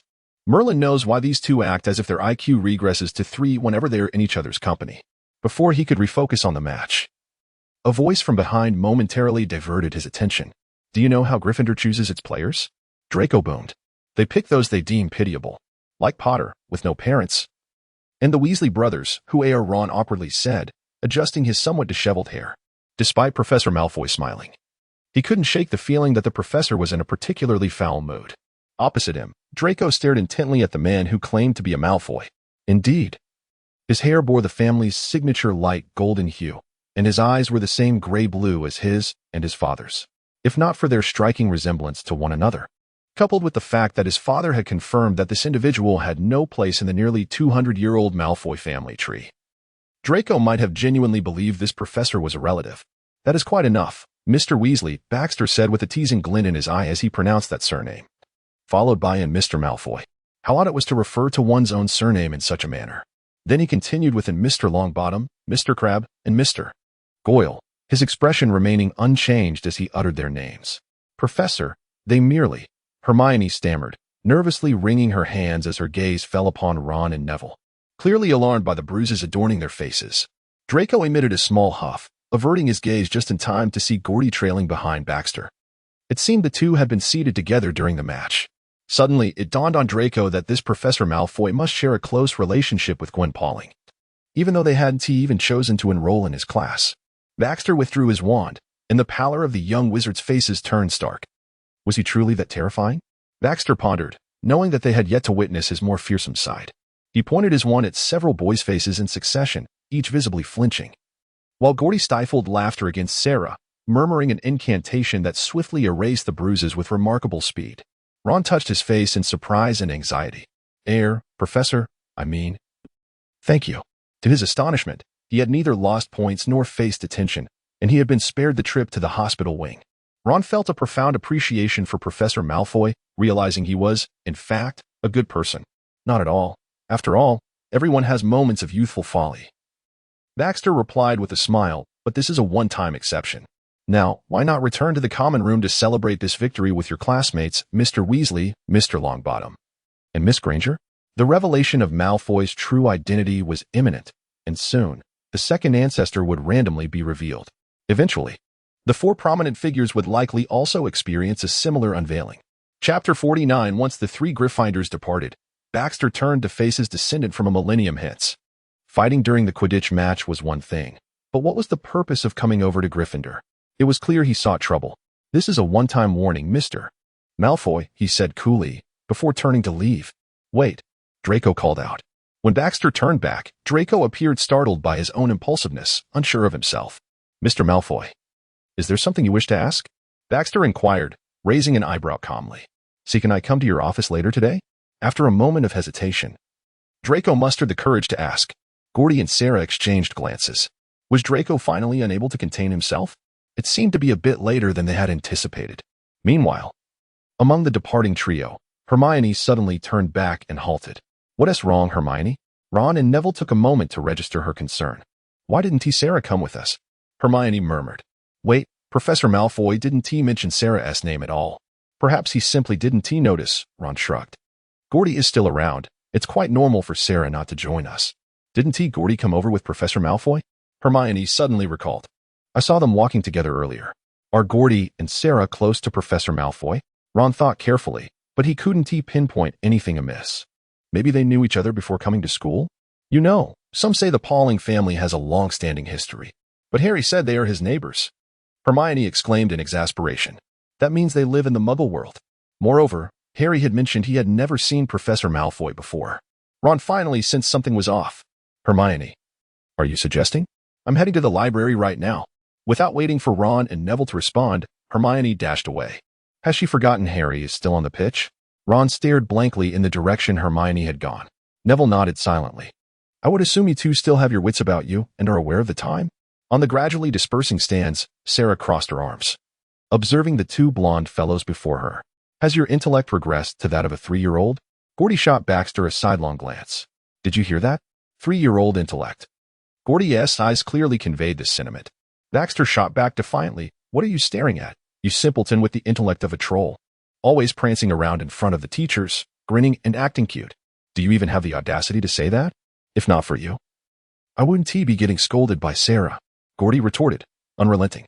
Before long, the two engaged in another round of silent dueling, utterly disregarding their identities and appearances. Unbeknownst to them, Hel and Rona had arrived, their eyes alight with amusement as they watched Sarah's expression darken until it nearly oozed ink. With a flick of their wands, they cast 3 disillusionment charms, and then Sarah unceremoniously dragged the two towards the castle. Let us pray we won't have to collect their remains tonight, Hel murmured, glancing at the castle. Provided there are any remains to collect, Rona replied solemnly, hoping that the cellar's hidden chamber wouldn't yield 2 additional piles of ashes. Oh, that's hard to say, Hel exclaimed dramatically, covering her mouth. Merlin. I hope I can distinguish which pile of ashes belongs to dear Gordy. They hadn't bothered to lower their voices, so their words reached Sarah's ears. Stumbling slightly, she seemed to grasp that a portion of her dreadful reputation from a millennium ago stemmed from the very individual she was currently dragging along, Gordy. Sarah shot Gordy a frosty glance, and to his dismay, upon turning back, he met a pair of clear, innocent blue eyes. Sarah, I'm sorry. I truly am. I want to do it again. He read the plea in Gordy's gaze. Next time, I dare. Turning again, he was confronted by another set of equally clear and innocent gray-blue eyes, blinking in an attempt to charm his way out of trouble. Could he possibly do without either of them? The veins at the temples of Sarah throbbed momentarily as she pondered. Chapter 50. At 8 o'clock in the evening, Draco arrived punctually at the door of the office, yet he hesitated, reluctant to knock. That fellow bears the surname Malfoy, but his name is absent from the family tree. Surely he harbors secrets. A voice in his head asserted. But your father advised against rash actions. Another voice countered. Oh, you are already 11 years old. Besides, your father is not at school and is unaware of the particulars. What necessity do you have to heed his every word? The first voice argued. What if he seeks to harm the Malfoy family? What can you, an 11-year-old wizard, do about it? Your parents would then have to worry about you. The second voice retorted. Before the two voices could reach a conclusion, another voice emerged from behind Draco, laced with faint surprise. Mr. Malfoy, why do you linger at the door? Draco stiffened and turned around, only to find the very person he least wished to encounter standing behind him, holding a cup of red tea. Perhaps it was his imagination, but Professor Malfoy's complexion appeared even paler than during the day. Draco opened his mouth, yet ultimately refrained from uttering a word. Baxter regarded him with mild curiosity and gestured for him to enter. Mr. Malfoy, is there a particular matter that brings you here at this hour? Baxter conjured an armchair for Draco to sit upon, then took his seat behind the desk, clearing his throat to shatter the silence. Draco pressed his lips together, his right hand seemingly carelessly resting in his pocket, yet in truth, it was tightly gripping the wand concealed within. Baxter chuckled wryly. He could surmise the reason for Draco's visit. However, recalling the earlier incident in the protective enchantments class, Baxter kindly resolved not to inform Draco that he could easily discern the boy's grip on his wand and had at least 10 methods to subdue him before he could draw it. Is it difficult to speak? Baxter sipped his tea. Let me guess. Is it concerning the Malfoy lineage? He observed the boy's eyes widen in astonishment. How did you know? Quite evident, Baxter shrugged. And if you haven't memorized the family tree, you've certainly written to your family for confirmation, correct? Draco hesitated before nodding. My father is aware that I am here to see you. He was quite stern, asserting that as a member of the Board of Governors, if I cannot return safely. In truth, such threats carry little weight for me. Baxter replied calmly. I possess 100 methods to deal with you and evade suspicion when others come to investigate. Perhaps the killing curse would suffice? The killing curse? Draco recalled it vividly, his face paling further. Wasn't that one of the 3 unforgivable curses his father had casually mentioned? The very one that would result in a life sentence in Azkaban? That is illegal. Draco stammered. You cannot. Given that I have already resolved to kill you, should I be concerned about legality? Baxter retorted with a faint smile. His words rendered Draco's pallor even more pronounced. He understood that his optimal course of action would be to bolt for the door and seek assistance from a professor. Yet, his legs betrayed him, seemingly rooted to the spot. Have you memorized the Malfoy family tree, child? He suddenly inquired. I have. Which part? Baxter interlaced his fingers atop the desk, gazing intently at him. The Malfoy lineage spans a millennium, with so many individuals and collateral branches. You must struggle to remember it all. A millennium? Draco was startled anew, realizing that many seemed to be aware of this matter. Surely, he was terrified by this professor. The first 10 generations and the last 15 generations, Draco murmured, puzzled by the significance of the inquiry. His nerves remained taut. The first 10 generations? Very well, Baxter mused. Now, recite them for me. My name is Baxter Malfoy. Draco stared blankly, and under Baxter's almost amused gaze, he reluctantly began to recite the family tree. The first generation, Armand Malfoy, established the entire Malfoy lineage, rooting the surname in Britain. The second generation. As Draco entered the rhythm of recitation, he abruptly halted. As if struck by a realization, trembling uncontrollably. The second generation. Draco trembled as if he had seen a ghost, extending a shaking finger toward Baxter. Why, you are the second generation, Baxter Malfoy, a direct disciple of Salazar Slytherin, adept in magical arrays and dark arts, who vanished approximately 950 years ago. Whereabouts unknown. Baxter stood and gazed out the window, his back to Draco, continuing in a steady tone. He inaugurated the glorious era of the Malfoy family in the Middle Ages. Draco quietly added, "Oh, is that what the family tree claims about me?" In uttering this, Baxter effectively acknowledged his identity. Draco's face fell into a blank expression, overwhelmed, unable to manifest any discernible reaction. What was this? Had he encountered a specter or a phantom? Realizing it, he convinced himself he must be dreaming of a new professor of magical arrays at Hogwarts. Observing the descendant's dazed expression, as though he might soon lose his very soul, Baxter deeply reflected on where he might have overstepped. Draco, are you all right? He inquired with concern, waving a hand before Draco's eyes. The series of shocks that night proved too overwhelming. Draco simply rolled his eyes back and fainted against the chair's backrest. Baxter withdrew his wand, contemplating whether to cast a revival spell or escort him to the hospital wing for proper care. Ultimately, he sighed and lifted the boy's unconscious form, making his way to the hospital wing. The following day, news of Draco Malfoy's unexpected hospitalization spread throughout the first-year cohort, followed by a flurry of rumors. I swear on my life, I saw Professor Malfoy escort him to the hospital wing yesterday. What on earth transpired? Could it be that Professor Malfoy? Do not speak so recklessly. I suspect it is an internal conflict among the pure-blood wizarding families. Could Professor Malfoy truly be a demon, living off the souls of children to maintain his youth? I visited Draco this morning. He appears utterly vacant, incapable of speaking to me. Pansy exclaimed vehemently at the Slytherin table. What on earth did Professor Malfoy do to Draco? By the way, Pansy, does Mr. Malfoy know about this? Blaise Zabini hinted. Of course, I have written to inform him, Pansy replied. Mr. Malfoy should be arriving at the school in a few days. Meanwhile, at the Gryffindor table, Malfoy is hospitalized? Ron exclaimed in surprise. What happened? I do not know, Seamus replied, munching on a piece of toast. Some say he was seen this morning in the hospital wing, looking dazed, as if his soul had departed. Let us hope he has not encountered something dreadful, Ron remarked with a hint of schadenfreude, wishing him a swift recovery. Yet some whispered it was Professor Malfoy who did this. Dean suddenly lowered his voice and remarked, They say someone saw Professor Malfoy escorting Malfoy to the hospital wing last night. Malfoy has always been fine, yet after last night, he seems utterly lost. Do you think it could be? And besides, Professor Malfoy is so strikingly handsome, he hardly seems like an ordinary person. You mean? Neville interjected, recalling the bizarre tale that had circulated wildly throughout the school that morning, his eyes wide with fear. That Professor Malfoy feeds on the souls of children to enhance his beauty? Who can say for certain? Seamus replied mysteriously with a smile. In any case, I'm rather glad I didn't choose the Ancient Runes class. By the way, where's Hermione? Harry asked, scanning the room for the familiar brown-haired figure. She is probably in the library, Ron mumbled through a mouthful of bread. Yesterday, for some reason, she suddenly decided to go there to look for something. Oh, Harry said, recalling that he had indeed seen Hermione quite late the previous day. Without further ado, he gathered Ron and Hermione to find an empty classroom, where he divulged the encounter he had witnessed earlier with Snape threatening Quirrell in the Forbidden Forest.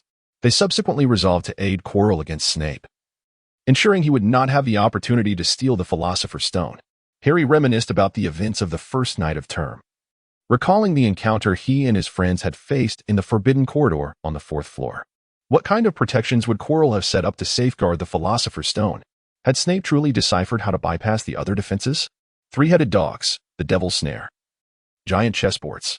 The following day, Lucius and Narcissa Malfoy arrived at Hogwarts, the former seething with anger and the latter wearing a worried expression. Dumbledore. I believe I require an explanation. All words vanished the moment they laid eyes on their son, who lay dazed upon the hospital bed. Oh, Draco, Narcissa said, tenderly cradling her son's face. What happened? Please tell me. Draco's eyes flickered, and he managed to utter a single word. Malfoy. Dumbledore, we demand an explanation. Lucius said coldly. What on earth has happened to my son? Truthfully, I am not entirely certain, Dumbledore replied gently, shaking his head. It was Professor Malfoy who brought Draco to the hospital wing. Perhaps you might inquire with him for more specifics. I have sent someone to locate him. Lucius' lips moved, a fierce glint appearing in his gray-blue eyes. How delightful to confront the impostor who bore the Malfoy name. If only he knew what that man had done to his son. 2 minutes later, a sullen Severus Snape entered the hospital wing with Baxter in tow, evidently displeased at being sent as a messenger. The moment the golden-haired man stepped through the door, the atmosphere seemed to thicken. Until that moment, Lucius had always considered himself quite presentable. Even Narcissa's cousin, who had never held him in high regard, had to concede that he possessed a rather fine appearance. Narcissa had once been universally acknowledged as a beauty, but then they beheld him. Lucius had never contemplated that the Malfoy family's signature golden hair and gray-blue eyes could manifest such striking beauty. It was as if the man were not of this world, but rather a deity descended from the heavens. Ahem, Dumbledore cleared his throat, rousing the Malfoy couple from their stupor. It was hardly surprising. When he first laid eyes on Baxter, he had perhaps been only slightly less awestruck than they were now. Lucius collected himself, irately realizing he had been staring at a man who was likely responsible for harming his son. Professor Malfoy, a pleasure to meet you, Lucius stated frostily, nodding at him, deliberately emphasizing the surname. Good day, Baxter replied with a smile, nodding in return. You must be Mr. and Mrs. Malfoy, am I correct? Indeed. Lucius replied haughtily. We primarily wish to inquire about what transpired with our son the night before last, which has led to his current condition. He turned his gaze towards Draco, only to be astonished to see that his son's eyes had regained their light, shifting between him and Baxter. Draco? Father, Draco stammered, his lips trembling. Don't worry, little dragon, Narcissa interjected before Draco could articulate further, enveloping him in her embrace. Everything will be all right. Baxter felt an unusual sense of awkwardness. Was he expected to inform this couple that their son's emotional resilience was inadequate? Perhaps he was simply overwhelmed, he ultimately decided to say candidly. Overwhelmed? Lucius narrowed his eyes, a sardonic smile creeping onto his face. What could possibly overwhelm my son to the point of requiring a stay in the hospital wing, Professor Malfoy? Baxter cast a silent glance at Dumbledore, who subtly nodded, signaling Mrs. Pomfrey, who had been observing them intently, to step outside. Subsequently, he and Snape exited the room without a word. I am Baxter Malfoy, he said coolly. Baxter? Lucius was about to feign a scoff when he suddenly froze. This name indeed appeared in the family tree, and it was the only one, but still, Lucius stared at the man before him in shock, struggling to form a coherent sentence. Narcissa instinctively steadied her husband, confused by his intense reaction. My father, Armand, Baxter said politely, a smile gracing his features as he observed Lucius' complexion pale. This is impossible, Lucius murmured, impossible, if I am not mistaken. The family tree indicates that my existence should be recorded as missing rather than deceased, Baxter stated pointedly, shattering Lucius' final shred of hope. Family tree, existence, missing.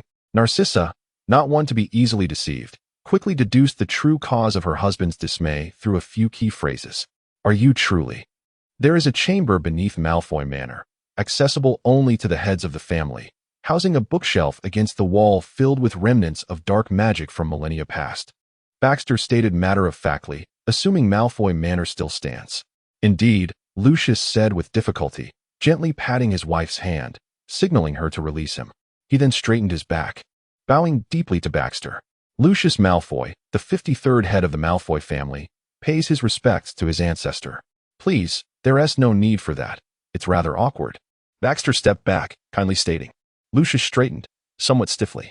Yes, it does seem quite awkward, especially in light of his earlier demeanor.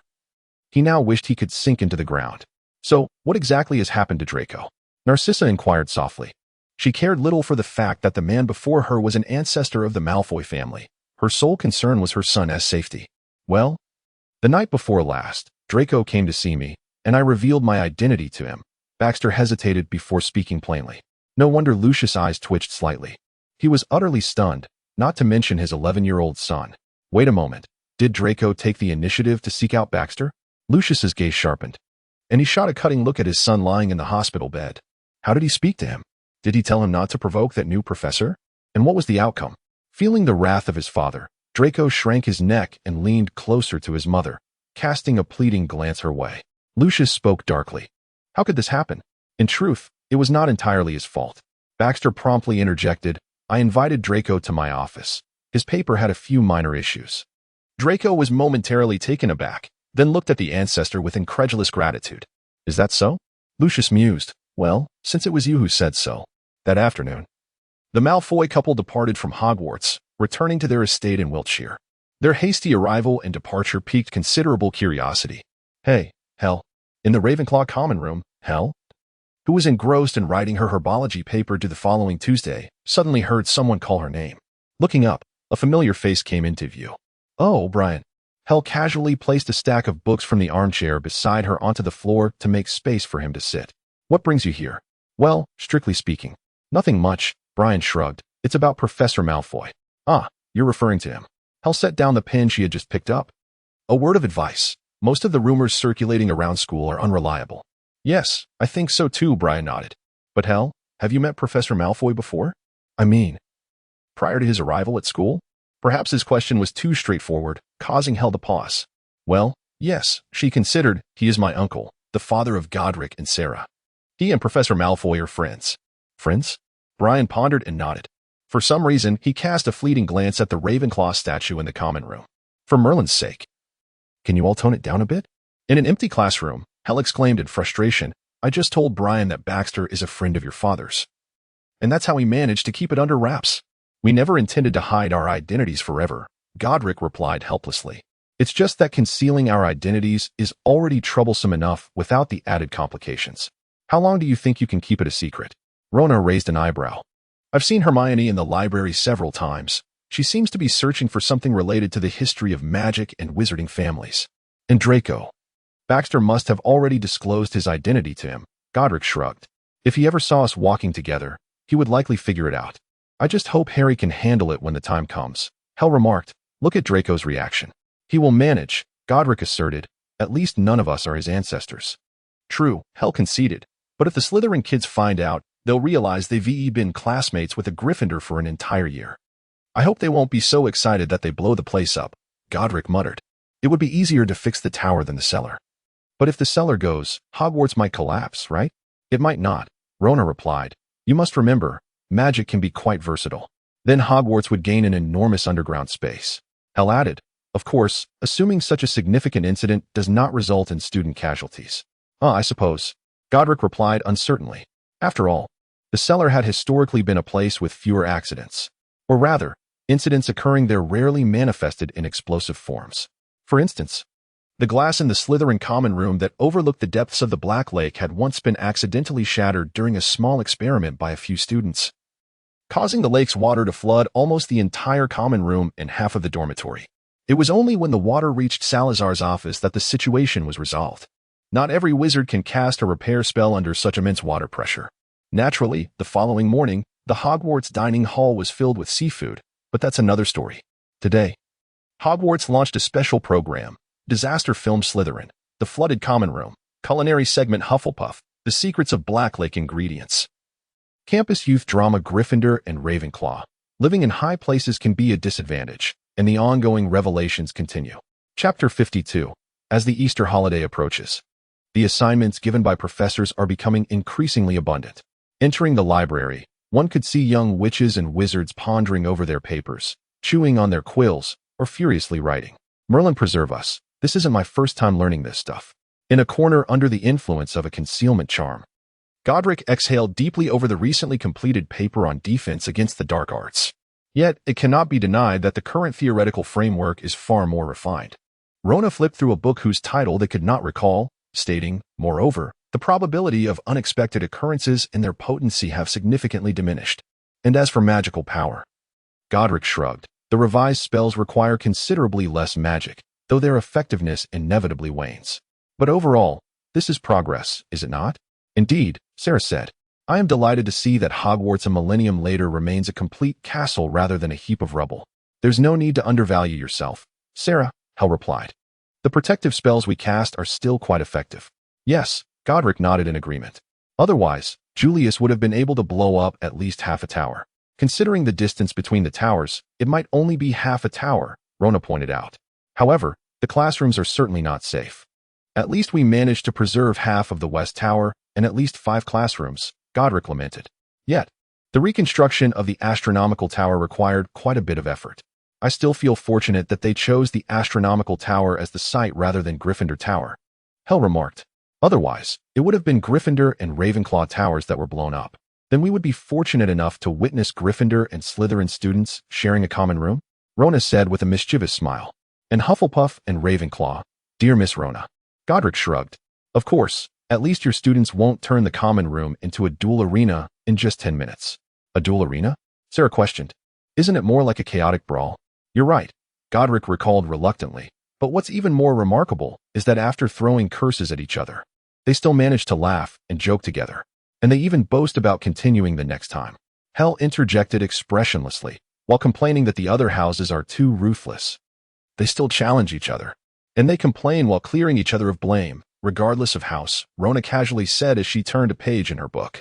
Every time I hear them complaining while exonerating each other, I have to stifle my laughter. And they still come to us to complain? Godric laughed. Thinking back to it, we were truly rowdy compared to now.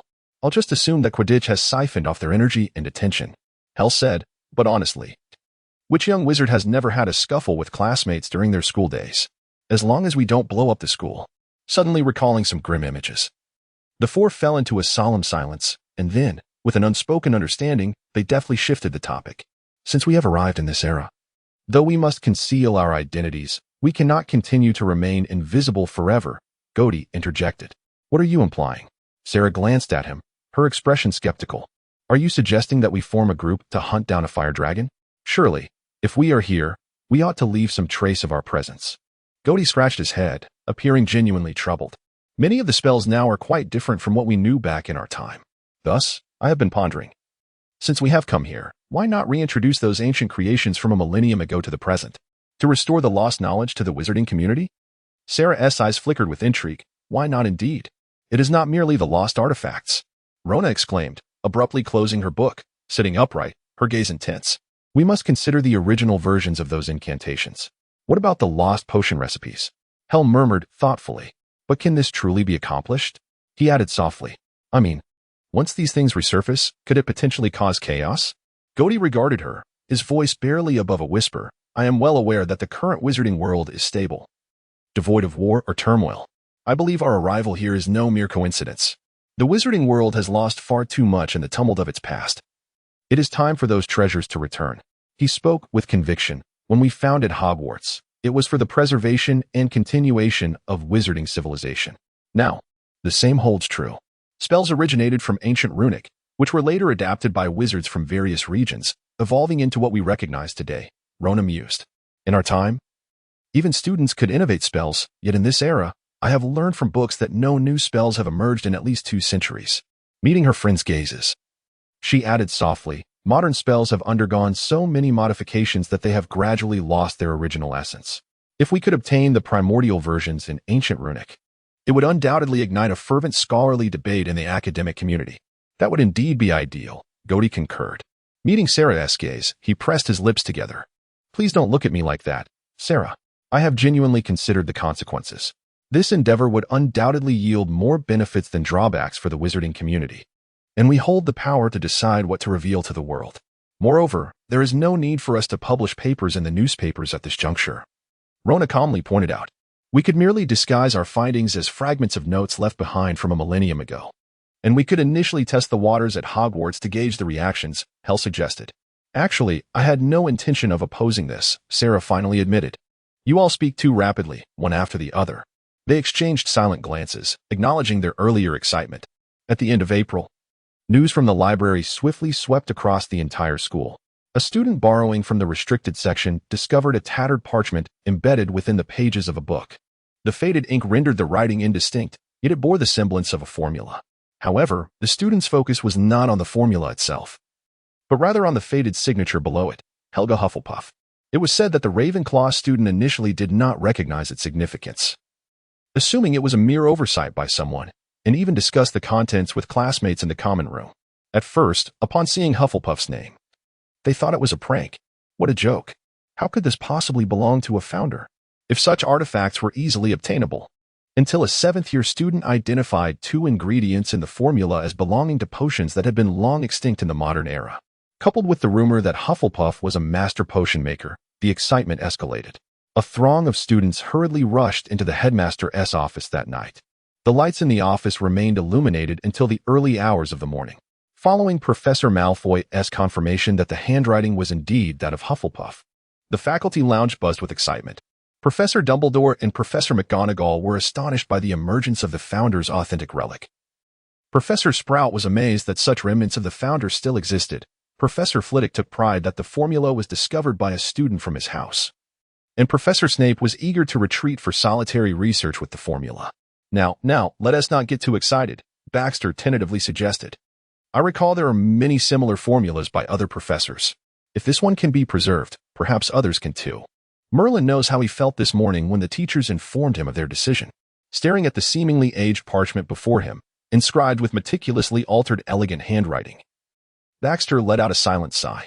At first glance, it appeared unfamiliar, yet a closer inspection revealed a resemblance to Hel Gwynparlin's handwriting.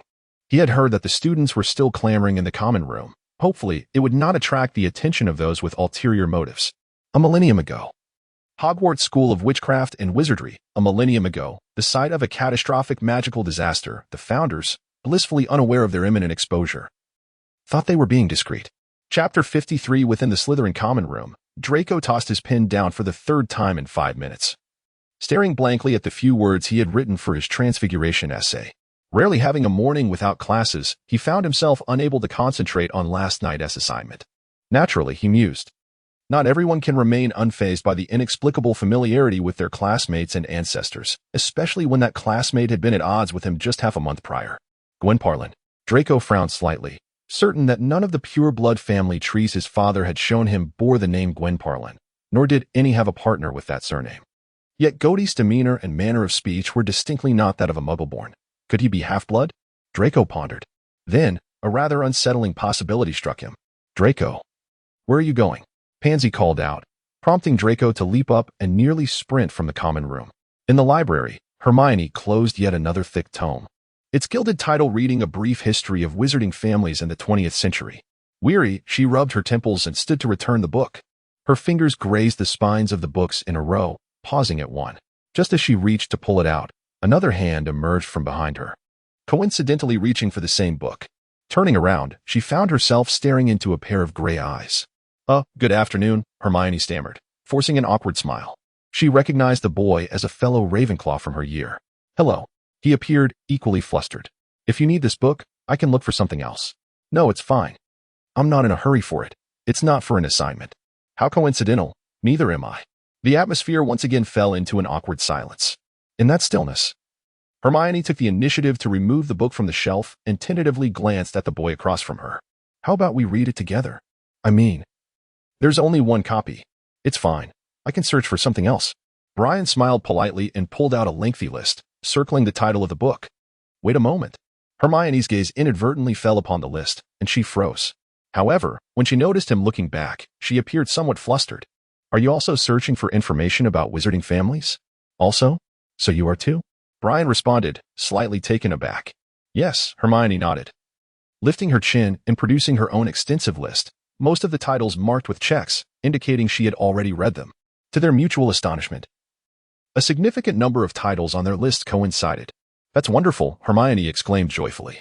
This way, we can search together. By the way, may I ask what you're looking for? What are you looking for? Brian countered with a question. It was rare for anyone to visit the library specifically for non-examination related topics, especially concerning wizarding families, which had become closely associated with Slytherin and pureblood ideologies. In that moment, both felt an unspoken premonition that they might be seeking the same information. But could that be possible? I'm merely trying to resolve some of my own curiosities. Hermione shrugged. What a coincidence. So am I. I recall that you have a decent relationship with Hel. Hermione probed cautiously, referring to their mutual acquaintance, Helga Grimplin. Oh. Yes, Brian replied. And what about you? Do you have a good rapport with your Helga Grimplin? Well, one could say that, Hermione responded. Are you also looking into Grimplin's matters? They exclaimed simultaneously, their eyes widening in surprise. Oh, yes. Hermione awkwardly tucked a strand of hair behind her ear. Yes. Brian's ears reddened slightly. Shall we team up? Sure. As Draco, slightly out of breath, pondered which books to seek among the 2 rows of shelves by the window, he suddenly overheard a hushed conversation nearby. I've already checked those 2 books. They're not relevant. I've looked through these as well. They have nothing to do with Grimplin. Shall we grab these 2 next? You read this one. And I'll read that one? All right. Grimplin? Was there someone in the library engaging in the same pursuit as him? Draco froze, instinctively turning around to see 2 figures emerging from behind the shelves.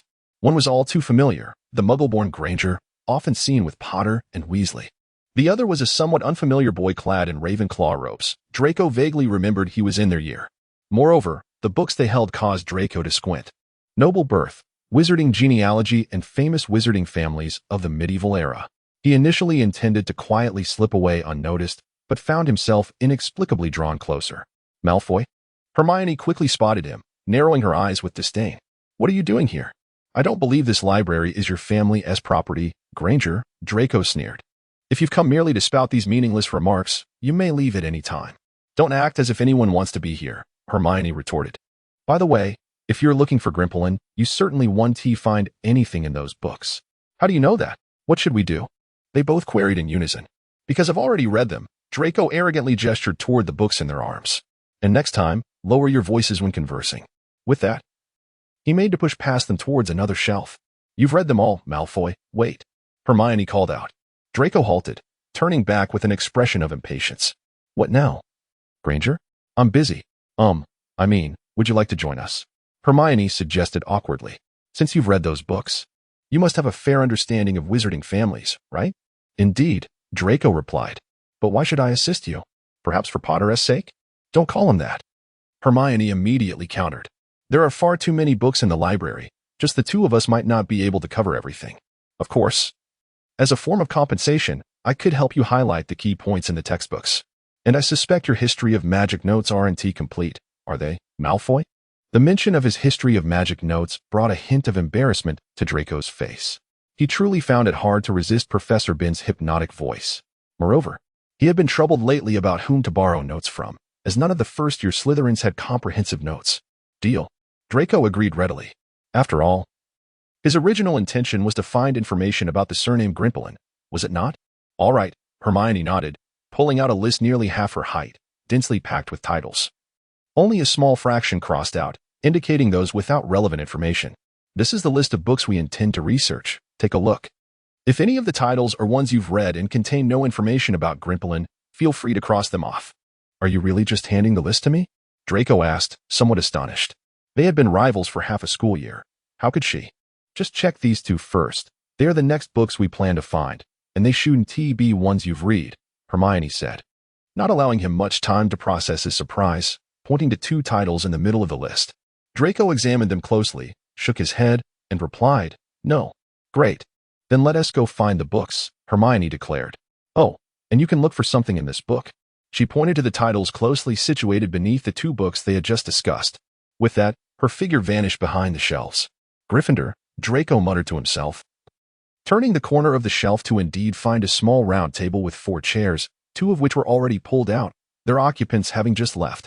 He sat down on the opposite side of the table, retrieving a quill and reading through the titles, reflecting on whether he had ever read them in their entirety. This chapter primarily serves as a transition, preparing for the unraveling of the 4 heads of the house. The relationship between the young master and the Iron Triangle is about to thaw. Ding. The team for the downfall of the 4 heads has assembled, current number 34. Is there anyone who wants to guest star? Roar. If no one, I'll just use the original characters. Chapter 54 the next day.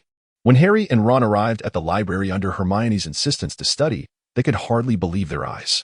This secluded corner between 2 shelves, which had always been their trio's exclusive domain, was now occupied by 2 other individuals. That alone was not the most shocking detail. The most astonishing fact was that one of them was none other than Draco Malfoy. Don't look at me like that, Potter, Draco said disdainfully. If it weren't for. All right, let us keep the chatter to a minimum. Hermione placed a book, as thick as a brick, heavily on the table, crossing her arms. Harry, I remember your herbology essay is still unfinished, isn't it? And you too, Ron? Before Draco could utter a mocking remark, Hermione's gaze had already shifted to him. Have you completed your herbology essay, Draco? 3 minutes later, Harry and Ron found themselves reluctantly seated at the same table as their arch-rival, attempting to inflict damage upon each other with their eyes while sorrowfully clutching their herbology books. Beginning their arduous task, Harry buried his head in his volume on 1,000 magical herbs and fungi, searching for the elusive white fresh. Once found, he began to write fervently, oblivious to Draco's taunting glances from across the table.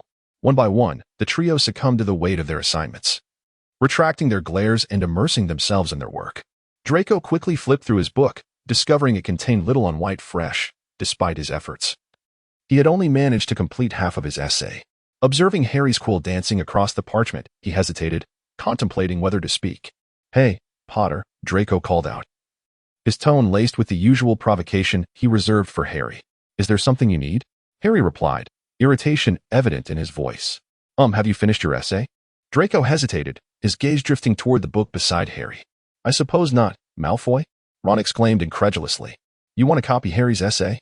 Shut up, Weasley. Draco's face flushed crimson. I want the book he has. Harry swiftly intervened before another argument erupted. All right, Ron, let's keep it down and write. Once we're done, we can have Hermione take a look. As he spoke, he pushed the book toward Draco, saying, Here, take it. Draco's ears turned slightly red as he accepted the book, murmuring a soft thank you, too timid to meet Harry's gaze. After a while, Draco finished the last letter, just placing his quill down when a melodious voice interrupted. Excuse me, may I ask if you finished with this book on the characteristics of common European magical plants? In unison, they turned to see a petite girl with brown hair standing at their table, a polite smile gracing her face, her lovely green eyes fixed on Draco, her fair hand pointing at the book he had just finished. Yes, Harry replied. It's all yours.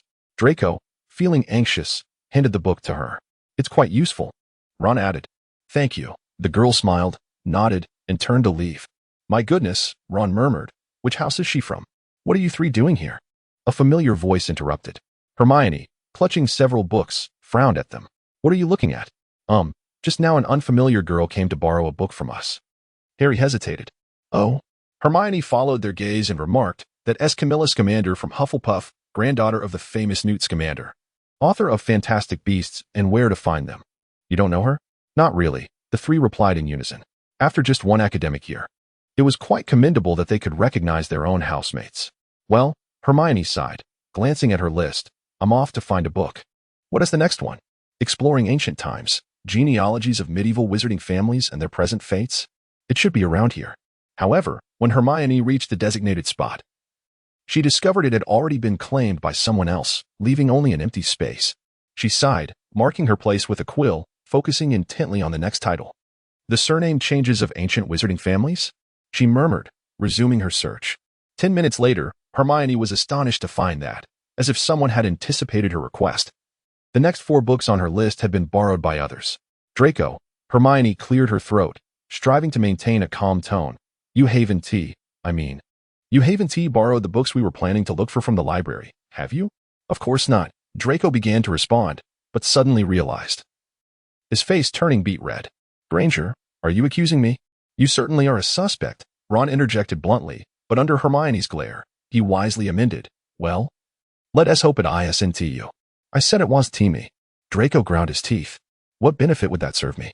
What about that time in flying class when you deliberately took Neville's Remembrall? What did that gain you? Harry retorted, ungraciously reopening old wounds. Potter. Suddenly, a soft gasp came from behind them. The Hufflepuff girl, Camilla Scamander, stood at the end of the aisle between the bookshelves, clutching several volumes, looking somewhat bewildered at the confrontation before her. Sorry for interrupting, she murmured, about to leave when Hermione's keen eyes caught sight of the titles in her arms. Wait a moment, Hermione exclaimed, hurriedly squeezing past Ron. Could you show me the books you're holding? Huh? Camilla blinked, then smiled quickly. Of course, please. She placed the books on the nearest table. Exploring Ancient Times, Genealogies of Medieval Wizarding Families and Their Present Fates, The Surname Changes of Ancient Wizarding Families. One by one, the titles matched perfectly. Hermione's eyes widened in astonishment. Are you also researching this topic? She asked incredulously, realizing that with Brian and Draco, now Camilla appeared to complete the quartet of houses. Yes, is there a problem? Camilla replied politely, her smile warm. The enchanting history always stirs one's imagination. Oh, sorry. I was abrupt, Hermione said apologetically, deciding to use her old tactic. Are you close with Rona Gwendolyn from your house? Yes, Rona is a remarkably sharp-minded girl. Camilla nodded. Sometimes I wonder if she should have been in Ravenclaw. Suddenly, she seemed to realize something, hesitating before speaking. Your housemate, Sarah Gwendolyn, you are also quite close? Yes, Hermione acknowledged, but it's actually Gody who frequently mentions them. You know, Gody Gwendolyn from Slytherin. Family? Camilla's eyes flickered with interest. Uncertain if it was as she presumed. You just said also, she whispered, are you searching too? Yes, we've been researching this topic recently, Hermione admitted candidly. Mainly because Gody often talks about his family, which piqued our curiosity. What a coincidence, Rona mentioned her family matters to me too, Camilla smiled. I was just curious and wanted to see if there's any historical record of the Gwendolyn surname and what others think of them. In truth, she merely perceived that the portrait of Hufflepuff in the common room bore a striking resemblance to a certain classmate from a different house. She speculated that the surname Gwynpollen might indeed be a lineage of Hufflepuff. Ding. The quartet of formidable figures has assembled. Current headcount, 66. The campus drama has been inadvertently transformed into a sensation reminiscent of a spy thriller. I must investigate, Hermione remarked. Why have I never heard of these things mentioned by Gody and the others? Including the surname Gwendolyn, this is unacceptable. I must look into it. Draco replied. Why are these Gwendolyns so closely associated with my ancestors? Is there something amiss? I need to delve deeper. Brian Camille added. Why does our house founder bear such a striking resemblance to the girls in our year? I must seek answers.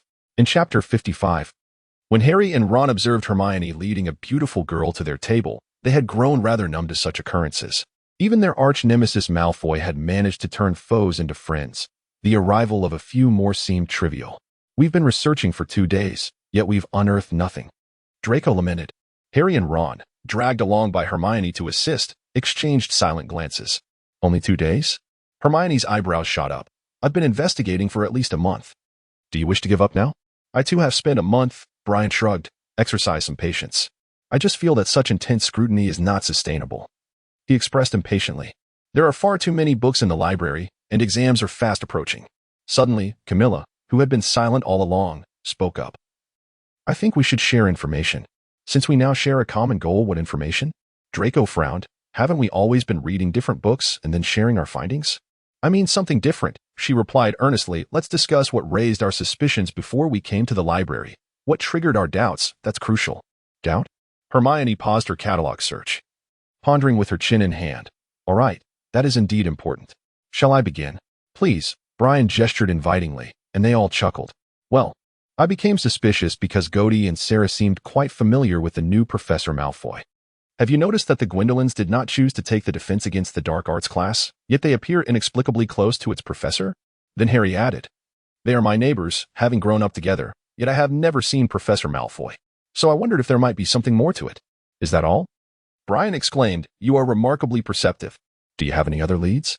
Hermione inquired skeptically.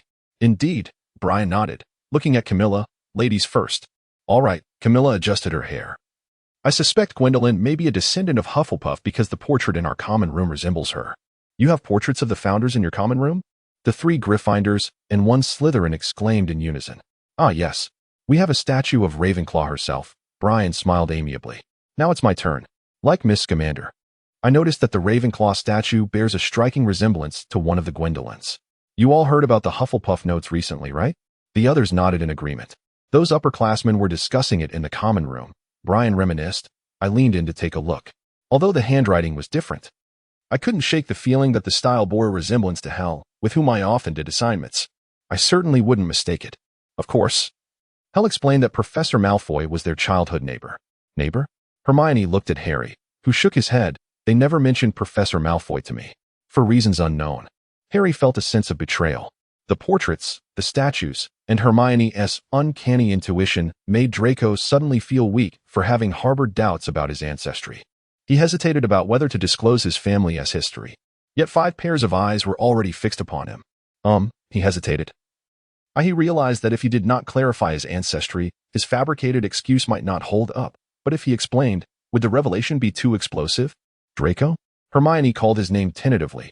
It's all right if you really don't want to share. This involves matters of our family that are not suitable for public knowledge. He stiffly replied, I must consult my father. That's perfectly fine, Camilla smiled gently, since it's a family secret. We wouldn't press you to divulge. Draco muttered a soft thank you. His mind was in turmoil. His ancestor had been closely acquainted with the Gwendolins a millennium ago. 2 Gwendolins bore resemblance to the founders. He suddenly arrived at a terrifying conclusion that even he found hard to believe. He furtively glanced around, noticing that everyone wore furrowed brows, a suffocating silence enveloping the area. I suppose, Hermione awkwardly ventured. Oh no, we need more evidence to substantiate this. Indeed, Brian nodded. They did not share precisely what their suspicions were. Yet they felt as though their thoughts aligned. I believe we should split up, Hermione suggested thoughtfully, and try not to let them discover what we are investigating. Half an hour later, Brian returned to the common room with his recently completed essay on defense against the dark arts. Scanning the area, he quickly spotted Hel, who was seated in a corner, engrossed in a book. Hey, Hel, he approached her, hesitating before asking, could I borrow your potions textbook? Mine was lent to Terry for note-taking. She looked up, seemingly surprised, but said nothing, readily extracting the book from her bag and handing it to him. Here. The key points have already been highlighted. Thank you, Brian said gratefully. Once Hel returned her attention to her reading, he dashed back to his dormitory as swiftly as possible. Thank goodness it was empty. After a moment's hesitation, he opened the textbook in his hands. The notes were orderly, containing only what the professor had lectured about in class. Just as Hel had stated, the key points the professor suggested might be on the exam were highlighted.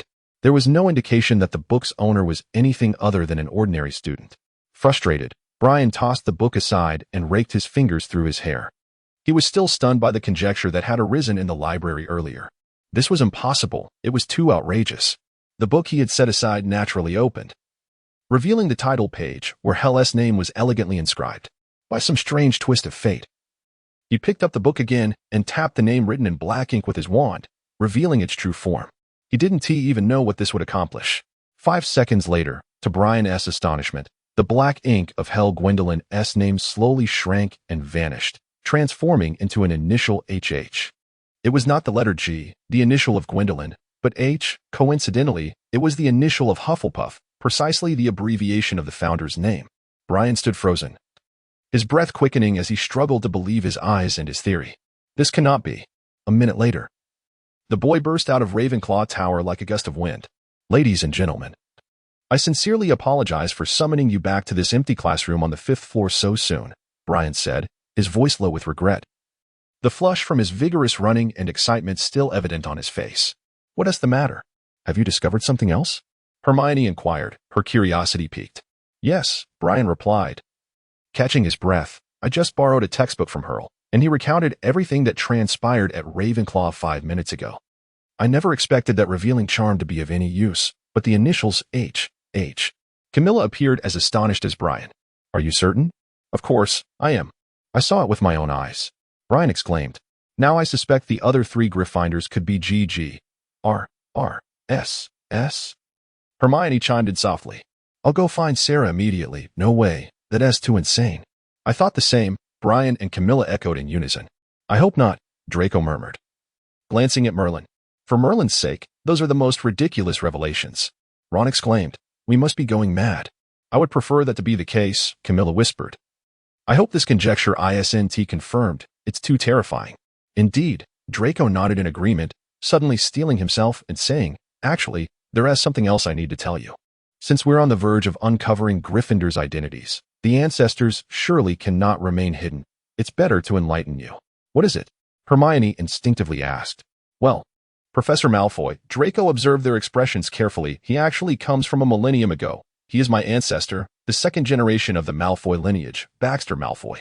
The entire classroom fell into an eerie silence. Hermione looked as if she might faint, and the others appeared equally dazed, lost in disbelief. I must have misheard that. Ron murmured. Malfoy, could you repeat that? Yes, I just heard that Professor Malfoy hails from 1,000 years ago. Harry felt his head spin. It's no hallucination. Draco struggled to articulate. It's true. He confessed it himself, and my father has confirmed it. Merlin's suspenders. Wait, 1,000 years ago. Are you saying he comes from a millennium past? Hermione suddenly grasped the implications, her excitement causing her volume to rise uncontrollably. Yes, keep it down, Granger. Draco displayed a look of impatience. 1,000 years ago, I believe our conjectures are aligned, Camilla managed to articulate. Merlin, I initially thought they were descendants of Hufflepuff. That's understandable, Brian said, stunned. No one would think along those lines at first. Ron, however, was slumped in his seat, rolling his eyes. Should I fetch some calming potions from the infirmary? Draco tentatively suggested, observing his companions, who appeared as if they were on the verge of losing their minds. It's not their fault. I was equally unhinged when I first learned this news. Please, Harry said weakly. The six friends remarked. Today is another day filled with thunderous revelations. The four great heads have been unmasked. Are you surprised? Excited? Chapter 56. When you share a common secret with others, it becomes nearly impossible not to become friends. A month prior, Harry could scarcely fathom that he would one day befriend Draco Malfoy. Yet now, they found themselves addressing each other by their titles and studying together at the same table in the library during lunch. Harry was perusing a thick tome on the history of magic, searching for information on self-stirring cauldrons. Suddenly, he heard Ron exclaim, Hagrid, what brings you to the library? Hagrid clomped over, concealing something behind his back, clad in an incongruous moleskin coat. Just having a look, Hagrid replied, his voice evasive, instantly piquing their interest. What are you all doing here? He suddenly seemed suspicious, still searching for Nicholas Flamel. Are you? Nicholas Flamel? Who is that? Brian and Draco exchanged puzzled glances. Oh, we figured out who he was centuries ago, Ron boasted, and we know what that dog is guarding. It's the Philosopher's Stone. Hush, don't shout, Hagrid cautioned. What exactly do you intend to do? The Philosopher's Stone? What is that? The other young wizards outside of Gryffindor exchanged bewildered looks. Honestly, we have a few questions for you, Harry said, about the protection surrounding the Philosopher's Stone, besides the three-headed dog. Three-headed dog. The trio exclaimed simultaneously, astonished. A mishap, Hermione said awkwardly, but in any case, we know you won't tell anyone, right? Of course, Brian replied. Thank you for your trust, Camilla nodded. We absolutely will not. Not everyone is keen to concern themselves with a mere stone, Draco scoffed. By the way, why was Hagrid being so secretive just now? Harry inquired. I'll check what book he was looking for, Ron said, clearly impatient. Moments later, he returned, arms laden with books, which he dropped heavily onto the table. Dragons. He whispered, Hagrid is researching dragons. Behold these, the various breeds of dragons in Great Britain and Ireland, from hatching to resurrection, a guide to dragon rearing. Why is he seeking information about dragons? Brian inquired skeptically. Hagrid has always desired a dragon. He mentioned it to me the first time we met, Harry replied. But that is illegal. Ron and Draco exclaimed almost in unison, casting disdainful glances at each other with a huff. It is well known that at the Wizarding Conference of 1709, legislation was enacted prohibiting the keeping of dragons. Draco remarked that if that foolish Hagrid wished to rear a dragon, it would be absolutely forbidden. If we were to keep a dragon in the backyard, it would be difficult to prevent muggles from noticing us, and taming them is perilous. You should see the burn marks on Charlie. They are from wild dragons in Romania, Ron shrugged. But are there no wild dragons in England? Harry asked. No. There are indeed, Camilla responded, mentioning the common Welsh green and the Hebridean black. The Ministry of Magic has a duty to conceal the existence of these wild dragons, often casting spells on muggles who have seen them, ensuring they forget entirely. What is Hagrid truly up to? Hermione asked, frowning. Shall we not find out? Ron suggested. Brian, Camilla, and Draco, would you accompany us? If possible, Camilla hesitated, uncertain if Hagrid would welcome uninvited guests. Rest assured, Hagrid is quite amiable, Hermione reassured. I noticed that Draco had begun to speak, but under the evident threat in Harry's trio's eyes, he stifled his words. Well, I shall join you. Only Brian remained, hesitating under the scrutiny of the group. To be honest, I would like to go as well, but I wonder if Hagrid's hut can accommodate so many of us. Come now, Harry urged. The hut is not overly small. It will surely fit us all. An hour later, they knocked on the door of the gamekeeper's hut. To their astonishment, they discovered that all the curtains were tightly drawn. Hagrid initially called out, "Who is there?" before letting them in and hastily shutting the door behind them. The hut was stiflingly warm, despite the lovely sunny day outside. A roaring fire blazed in the hearth. Wow, what brings so many of you here? Hagrid exclaimed, his gaze lingering on Draco's pale blonde hair for a moment. Well, Hagrid, Hermione began, these are our new friends who have come specifically to see you. This is Camilla. Camilla Scamander. Hello, Mr. Hagrid, Camilla greeted. I heard they were visiting you, so I came along, hoping not to be a bother. Scamander? Hagrid said, surprised. Are you related to Newt Scamander? He is my grandfather. Oh, Hagrid said, Mr. Scamander is a fine man, particularly knowledgeable about magical creatures. I have long wished to pay him a visit. My grandfather would surely welcome you, Camilla replied politely with a smile. This is Brian Stork. Hermione continued with the introductions. Hello, Mr. Hagrid, Brian said shyly, smiling, hoping he wouldn't cause too much trouble. And this is Draco Malfoy. Malfoy? Hagrid appeared astonished. Oh, I didn't expect you to have made friends. But do call me Hagrid. Come, have a seat. Hagrid brewed them tea and offered them some ferret sandwiches, which they politely declined. The three newcomers clearly did not understand why they refused, but upon seeing Draco's tense expression after he took a bite, they quickly comprehended. So, you have questions for me? Hagrid asked. Indeed, Harry said. There is no need for circumlocution.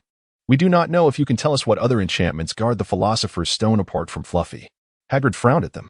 I say, have you told them this already? He gestured towards Draco and the others. Such matters should not be disclosed to students. We are merely curious, Brian shrugged, assuring that he would not tell anyone else. Come on, Hagrid, just tell us, Ron urged. I certainly cannot, Hagrid frowned. First, I do not know myself. Second, you already know too much, so even if I did know, I would not tell you. That stone is here for a reason. It was nearly stolen from Gringotts. I suspect you are well aware of that too. I cannot fathom how you know even about Fluffy. They exchanged glances. Oh, Hagrid. You likely do not wish to tell us, but you surely must know. What occurs here, which can escape your notice? Hermione said in a sweet, flattering tone. Hagrid's beard twitched, and they could see he was smiling. In truth, we simply wish to know who devised those enchantments, Hermione continued. We wish to ascertain whom Dumbledore trusts to assist him apart from you. Upon hearing this last remark, Hagrid puffed up his chest. Harry and Ron exchanged satisfied smiles with Hermione. As for Draco, he appeared as if he had never met Hermione before, staring at her in astonishment.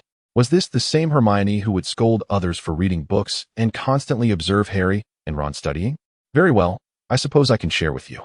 Let me think. He borrowed Fluffy from me and then asked several other professors to cast enchantments, Professor Sprout, Professor Flitwick, Professor McGonagall, he counted on his fingers, and of course, Professor Quirrell, and Dumbledore himself cast an enchantment. Wait, I almost forgot someone. Oh, right, Professor Snape. Snape? Indeed. Are you still suspicious of him? Hagrid asked. See. Snape also assisted in protecting the Philosopher's Stone. He would not steal it. Suspicious of Professor Snape?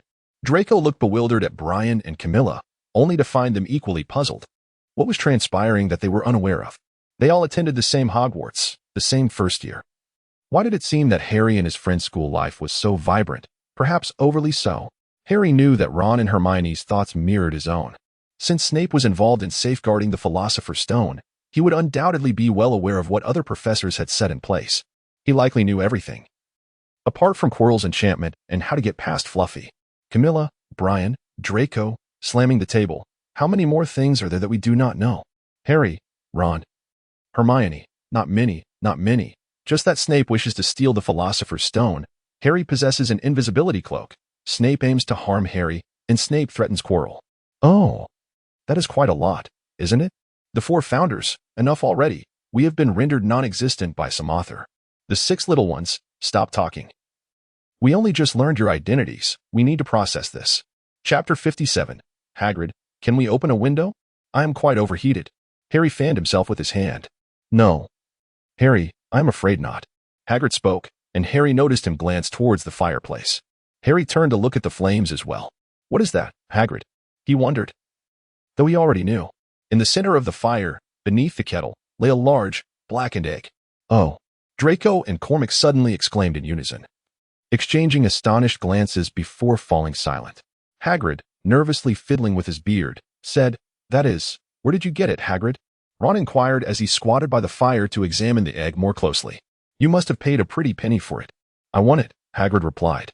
Last night. I was drinking in the village and playing cards with a stranger. Honestly, the man was probably eager to get rid of it. But what will you do once it hatches? Hermione asked. Oh, I've been reading up on it, Hagrid said, pulling a hefty tome from beneath his pillow. It's a bit outdated, but it's quite comprehensive. You need to place the egg in the fire as its mother breathes on it. See, it says here. Once it hatches, you must feed it a bucket of brandy mixed with chicken blood every half hour. Cormac and Draco stepped closer to scrutinize the egg. Is it a Norwegian Ridgeback? It must be a Norwegian Ridgeback egg, right, Hagrid? They chorused, astonished to discover their mutual interest in dragons. Ah, indeed, Hagrid replied, his pride evident. They say it's quite rare. Hermione, however, remained unconvinced. Hagrid, don't forget you live in a wooden hut, she cautioned. But Hagrid appeared not to hear, happily stirring the fire and humming a tune. Now, they had a new concern. What would happen if someone discovered Hagrid was illegally raising a dragon in his hut? I wonder what peaceful, serene days are like, Ron sighed. Night after night, they struggled to complete the mountain of homework assigned by their teachers. Hermione had already begun devising a revision schedule for Harry and Ron, which was driving them to the brink of madness. Don't complain, Hermione interjected. There's only a month left until the exams. This is crucial for our advancement to second year. Besides, Brian and the others have already started revising. Harry and Ron exchanged worried glances. Then, during breakfast one day, Hedwig delivered a note from Hagrid. It contained just 4 words. It's about to hatch. Ron expressed his desire to skip herbology and head straight to Hagrid's hut. But Hermione vehemently opposed. Hermione, how many times in our lives can we witness a baby dragon hatching? Ron argued. We have to attend class, otherwise we'll get into trouble. If anyone discovers what Hagrid is doing, he'll be in far worse trouble than us. Yet, Ron was not the only one excited. Others shared his enthusiasm. When do you plan to go? Draco asked eagerly. Is it really about to hatch? Harry showed him Hagrid's note. Draco, do you really like dragons? Cormac asked curiously. Your name means dragon. Well, yes, Draco replied, his ears slightly reddening. What about you? You recognized the type of dragon egg that day. I went to see them when my grandfather took me to the Dragon Reserve in Romania, Cormac said shyly, smiling. He always hoped we would carry on his legacy. That sounds splendid, Draco said, a hint of envy in his voice. Nevertheless, we must attend class before going to see the baby dragon, Hermione insisted authoritatively. We absolutely cannot skip class for this. We can go during the morning break, Cormac suggested. As long as we finish the first class. I agree, Brian added. Seeing a baby dragon hatch is not something you encounter every day. It would be a shame to miss it. All right, Hermione conceded. Our first class is herbology. Brian, Draco, what about you? Charms. Transfiguration, they replied in turn. Then, we'll meet at the castle entrance after class, or should we go straight to Hagrid's hut? Let us go straight, Ron said, rubbing his hands together. By then, we'll surely be eager. Indeed, let us head directly to Hagrid's hut, Draco agreed. I certainly don't want to miss it. During class, Harry, Ron, Hermione, and Cormac huddled together, whispering quietly. When did they become so close? Ron wondered, perplexed. Sarah shook his head, indicating he didn't know. In fact, over the past few days, Sarah felt that Harry and the others were deliberately distancing themselves from him. Even their glances seemed evasive. In another part of the Transfiguration classroom, Gordy stared at Draco, seated farthest from him, lost in thought, deeply questioning if he had missed something in recent days. Meanwhile, in the Charms classroom on the opposite side of the castle, Hel looked distressed as she observed Brian, who was focused intently on practicing spells, pondering what was amiss that day. First, there were numerous trips to the library, and then the tone of conversation had grown increasingly strange. After borrowing a textbook from her, he had even maintained a subtle distance, with necessary exchanges still occurring, but the playful banter had vanished entirely.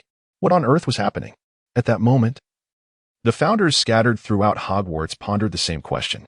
When class ended, the castle bell rang, and the trio along with Cormac hurriedly discarded their small shovels and raced across the grounds towards the edge of the forbidden forest. Hagrid greeted them, his face beaming with excitement. It's about to come out, he exclaimed, ushering them into his hut. The egg lay on the table, now sporting a deep crack, with something inside moving restlessly, producing a delightful clicking sound. They all pulled their chairs closer to the table, holding their breath and watching intently.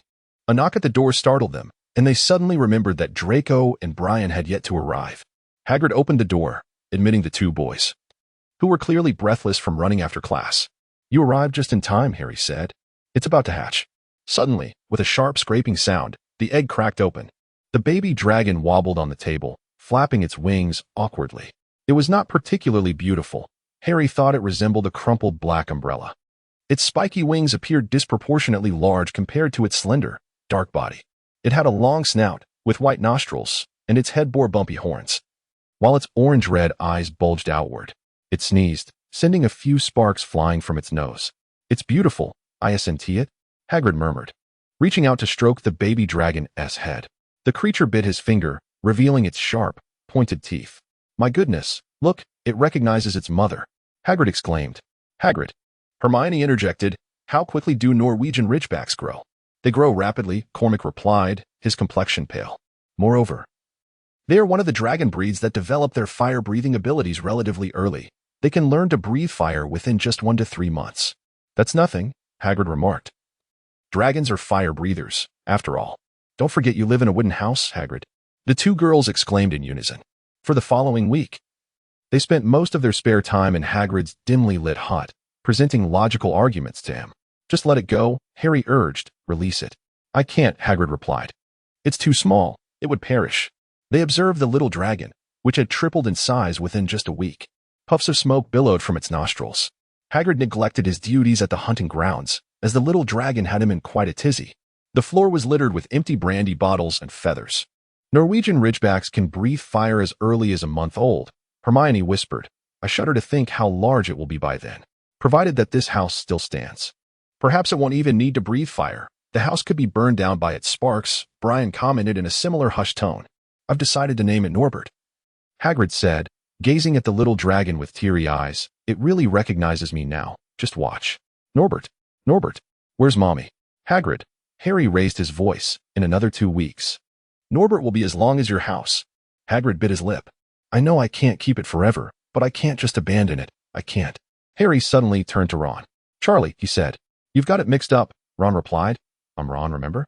Not Charlie, your brother Charlie. The one in Romania studying dragons. We could send Norbert to him.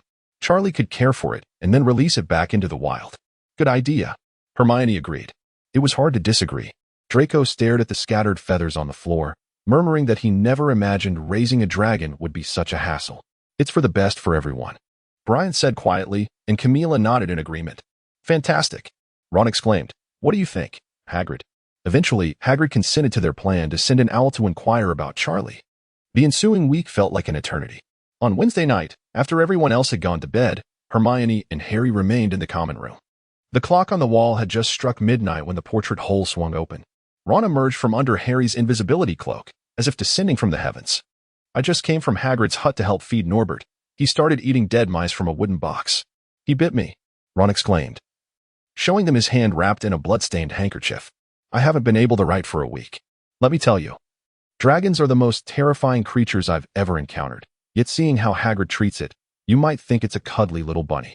After it bit me, Hagrid wouldn't even let me scare it. When I left, I still heard him singing it a lullaby." A flurry of knocks echoed at the dark window.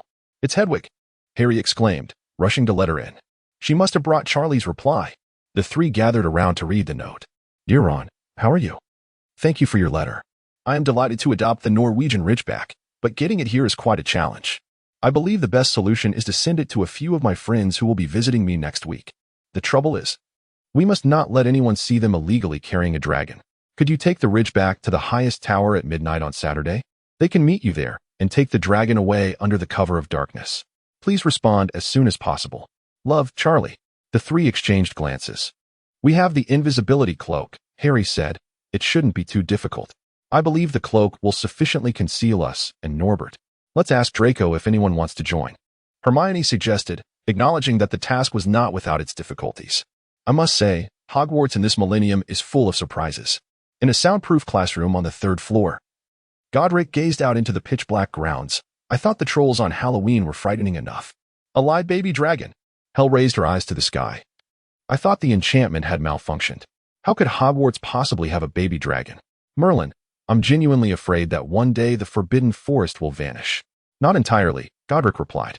"I believe the centaurs, unicorns, werewolves, and trolls within the Forbidden Forest should be sufficient to contend with a baby dragon." "Thank you," Sarah stated firmly. "I have no interest in knowing what that situation would entail. In truth, I am more eager to see how the dragon fares against the mere people in the Black Lake." Godric mused. "Imagine one breathing fire while the other splashes water." The other three united in a merciless effort to shatter his fantasy. "We must get rid of it soon," Rona insisted. "It's far too dangerous. Harry and the others must be devising a plan." "I overheard them mention Charlie, Ron's brother studying fire dragons in Romania," Sarah said. "Fire dragons grow rapidly," Hel remarked. "If that little dragon hasn't left Hogwarts in a week, I wouldn't mind personally escorting it out." The destruction a fire dragon can cause is truly terrifying. How many towers could it obliterate? Godric raised an eyebrow. Enough to deal with one of you, Hel replied impassively. As for an adult fire dragon, I wouldn't be so sure even if you and Sarah teamed up. But what has Harry and the others been up to lately? Godric pondered. It feels like they're avoiding me. Draco too. Brian as well. Hel frowned. They've been gathering frequently. Have they discovered our identities? Godric jested. Just think about it, being classmates with the founders. It's a possible Carmilla, Brian, and Draco entered the infirmary, with Carmilla cradling a fluffy black creature in her arms. I wish I were all right, Ron said gloomily. Can anyone help me think of a plausible excuse to tell Madame Pomfrey what bit me? Clearly, it was some sort of magical creature, Carmilla replied. A normal animal wouldn't leave a green wound. Speaking of which, Carmilla. Harry's gaze shifted to the black creature that was occasionally moving. What is that? Oh, this is Vivi, Carmilla said, gently patting its head. Vivi is a sniffler. A gift from my grandfather for my 11th birthday. A sniffler? Harry echoed in confusion. That sounds like a magical creature. Hermione mused thoughtfully, indeed. Yes, Carmilla nodded. They are magical creatures that love to dig and are attracted to anything shiny. So I have to keep a close watch to prevent it from stealing my roommate's coins and other glittering items. As she spoke, she tightened her embrace around the sniffler. I was researching for the past few days, and I felt Vivi must be bored alone in the dormitory, so I brought it out for some fresh air. That sounds delightful, Hermione said with interest. Can I pet it, Carmilla? Of course. I want to pet it too. Is that all right? Sniffers are so adorable. I wish I could have one. Just as Ron's attention shifted from his injured hand to the fluffy black creature, the infirmary doors swung open once more. It was Helga Grumpelin, exuding an unsettling aura as she strode into the room. Her expression stoic as she surveyed the scene and placed a vial containing a pale yellow-green potion on Ron's bedside. Moments later, a golden head peeked through the open door. The other 3 Grumpelins followed closely behind, gesturing frantically for them not to engage with Helga. Drink this, Helga said, shoving the potion beneath Ron's nose. Trembling, Ron reached for it.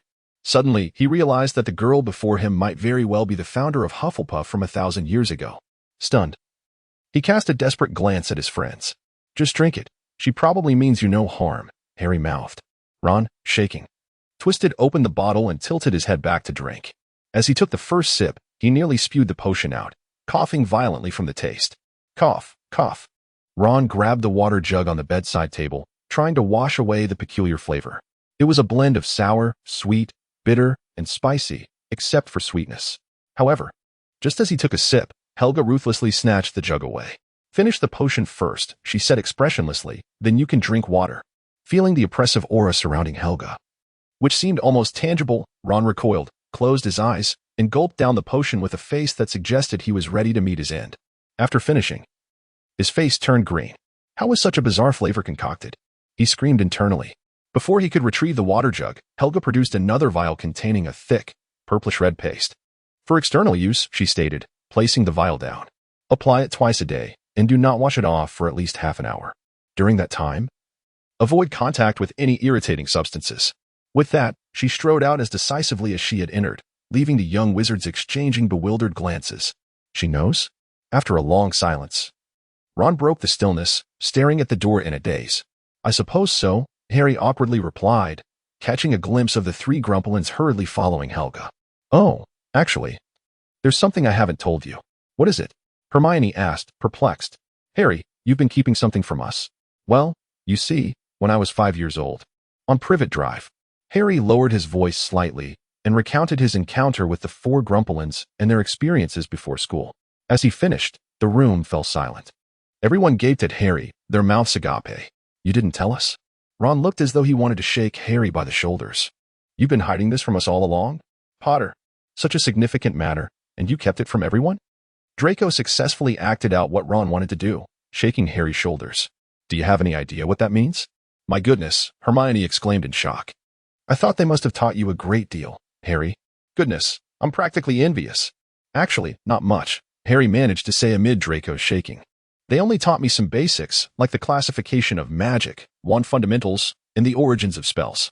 Just as they surrounded Harry, eager to hear more about what it was like in the Founder's classroom, Madame Pomfrey entered, informing them that Ron needed to rest and urging them to leave.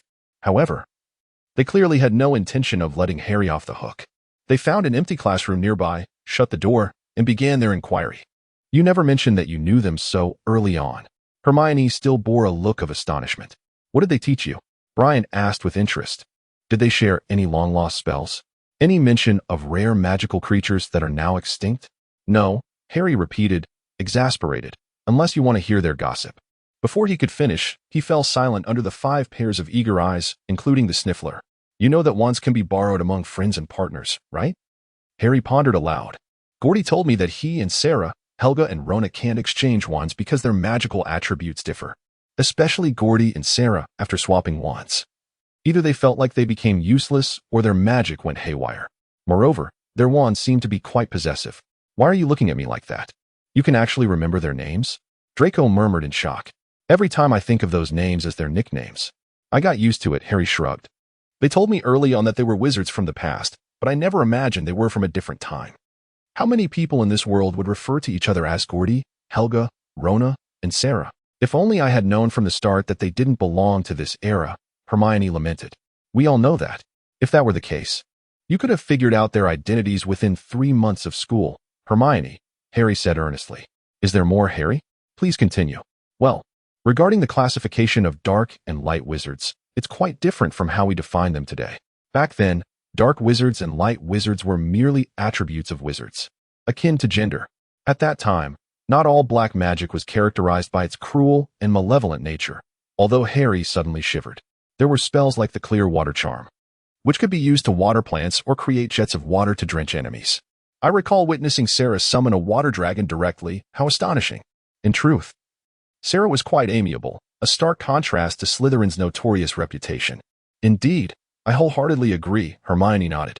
In fact, the 4 of them were fervent researchers, capable of secluding themselves in the laboratory for 3 days and nights.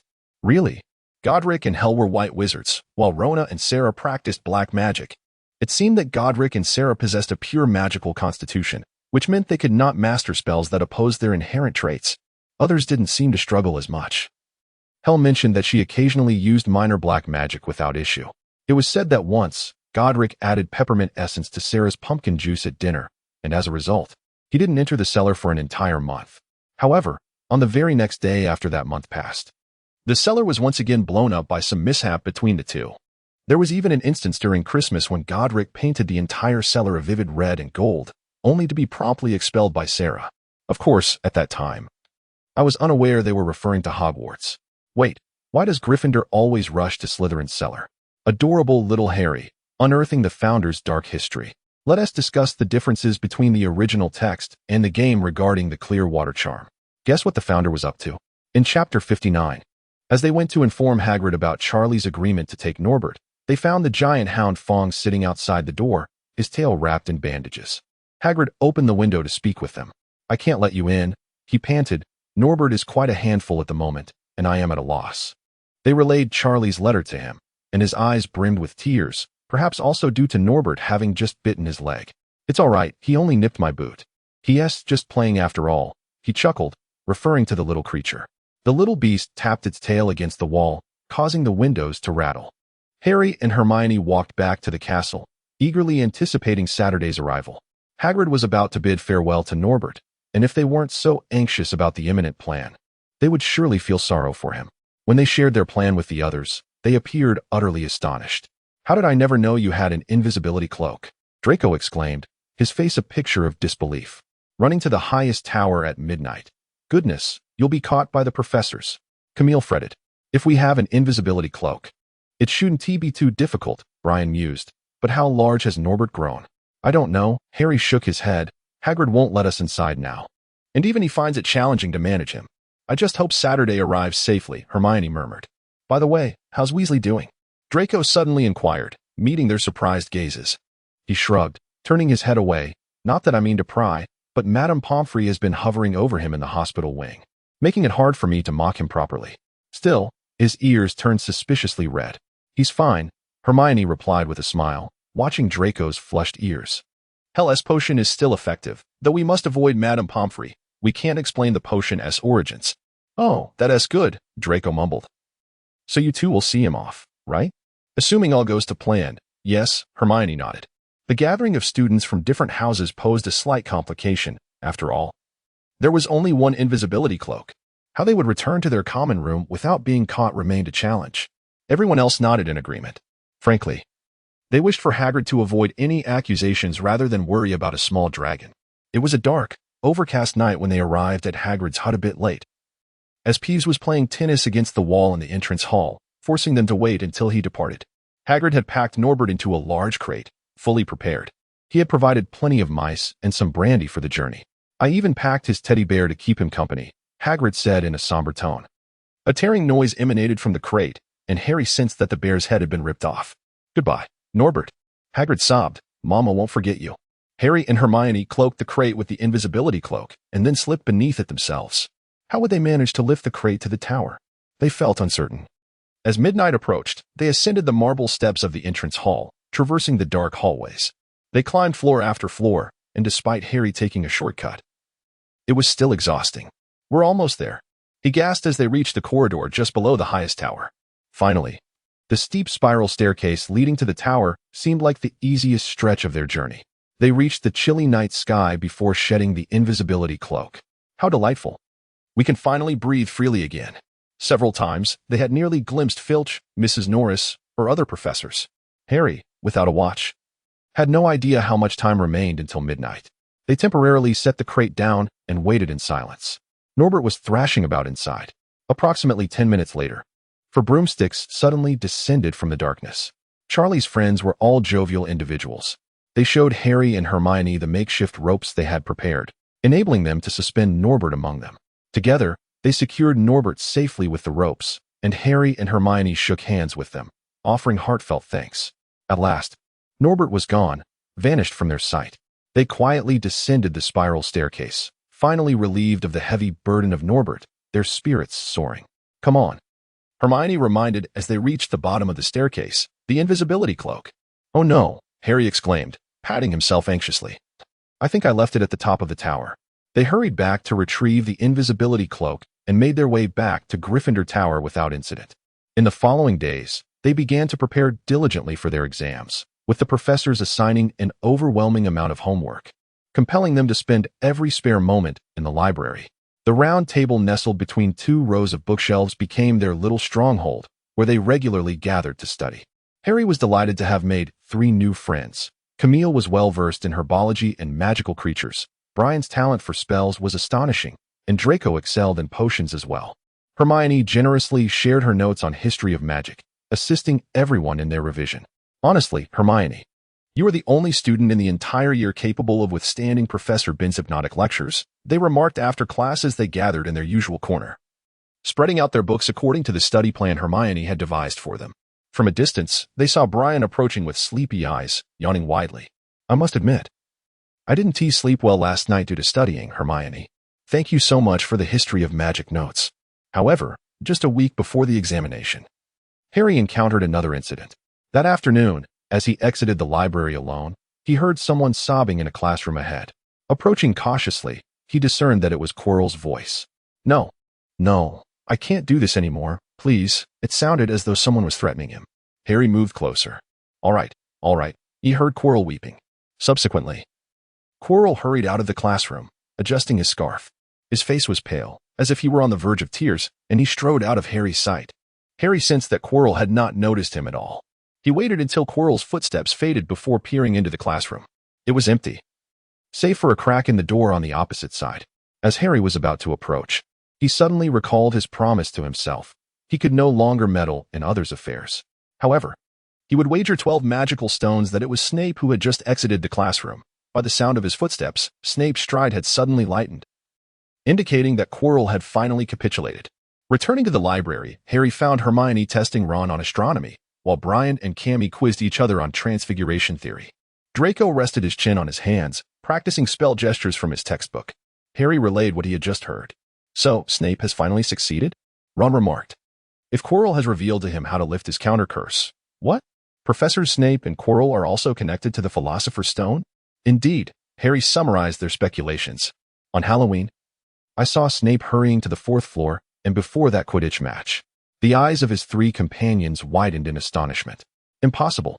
Draco was the first to voice his disbelief. The professor is the head of our house. I refuse to believe he would do such a thing. But it is the truth, Ron insisted. Unless you are suggesting our eyes are deceiving us.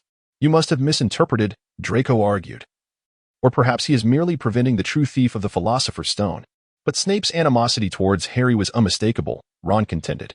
He has motives to harm Harry. I beg to differ, Brian mused thoughtfully. In detective novels, the true culprit is often the one who seems least likely to commit the crime. If Professor Snape truly wished to harm Harry, he is rather overt about it. Indeed, the gem hourglass at the end of every potions class leaves me quite unnerved. Cammy commented. And what of the injuries he sustained from the three-headed dog? Ron frowned. That is easily explained, Cammy replied, absent-mindedly stroking the creature in her arms. What if the professor was trying to thwart the one attempting to steal the Philosopher's Stone and accidentally got bitten? From your descriptions, the dog should not yet be capable of distinguishing friend from foe. Otherwise, the professors would not have barred us from that corridor. As his friend spoke, Harry began to waver. But how do we explain what happened during the Quidditch match? He hesitated to ask. Isn't it possible that merely keeping one's gaze fixed on someone does not necessarily imply casting a curse? Draco crossed his arms, raising an eyebrow. If I recall correctly, the requirements for dispelling a curse also apply. If he was indeed lifting a curse, why did Harry's broom still go out of control? Ron interjected bluntly. Unless the opponent's magical prowess far surpassed his own. Hermione seemed to begin wavering as well, continuing their line of thought. At that time, the Quidditch pitch was filled with students and faculty. For someone to stealthily infiltrate Hogwarts and cast a curse on Harry amidst the crowd demands considerable skill. He may not have been an intruder, Brian suddenly suggested. Perhaps he is someone we know, but we remain unaware of his true identity. But, Ron interjected. If Snape is a good person, why would he threaten Quirrell? He fell silent, exchanging glances with the others. Could it be Quirrell? They exclaimed in unison. Their expressions one of shock. Objectively speaking, Professor Quirrell seems more likely, Cammy calmly stated. Firstly, Professor Snape is the head of Slytherin House, which indicates that Dumbledore must have considerable trust in him, and it appears he has been teaching at Hogwarts for many years. Meanwhile, it is well known that the defense against the dark arts professor changes every year.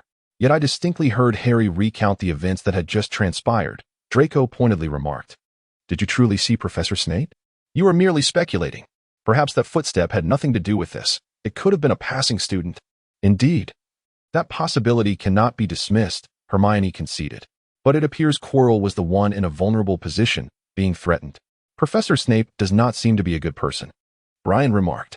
You must admit, Draco, don't look at me like that. He really does not appear to be a good person. I suspect every student would say the same, perhaps excluding Slytherin. However, precisely because he seems the least like a good person, he is the least likely to commit such acts, as everyone would suspect him first. In contrast, Professor Quirrell is far less conspicuous and, therefore, far more suspicious. During the Quidditch match, Hermione recalled, suddenly jolting with shock. Wait, it seemed that both Professor Snape and Professor Quirrell were simultaneously affected by something. But at that moment, my focus was entirely on Professor Snape. Now that I think about it, it does seem that both were influenced by something together. Influenced by what? Cammy echoed in confusion. Do you mean quite literally, Hermione? Yes, she simply replied. If I recall correctly, a muffled grunt interrupted Professor Snape's gaze upon Harry. The same should have occurred with Professor Quirrell. Two individuals were casting spells on Harry, and they were both interrupted simultaneously? Brian furrowed his brow, pondering. That hardly sounds like a coincidence. If I remember correctly, when Harry's broom went out of control, Hurling had just left the stands. They realized that they had become accustomed to calling names, and it seemed they could not easily change that habit. Could it have been them? Cammy raised a hand to cover her lips. I did not notice that after Professor Snape's gaze on Harry was interrupted. I turned back and saw that Sarah was indeed absent from the stands. Hermione simply stated, perhaps it was then that the four of them intervened. How cool is that? Mate.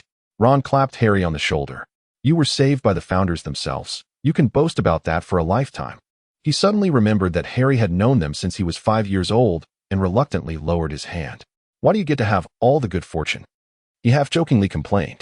Of course, I do not wish for my broom to have an accident one day, he added, and with that, he felt balanced once more. The group burst into laughter. Thus, the events in the Forbidden Forest were altered by the unfolding narrative. As the original text suggested that Hermione had forgotten to remind Harry to bring his invisibility cloak in her excitement at seeing the young master being confined. I would never admit that my eagerness for the 6 little ones to confront old Voldemort resulted in my reluctance to write strike through. Upon reflection, it seems prudent to redeem Professor S. early, especially with the young master joining the small group.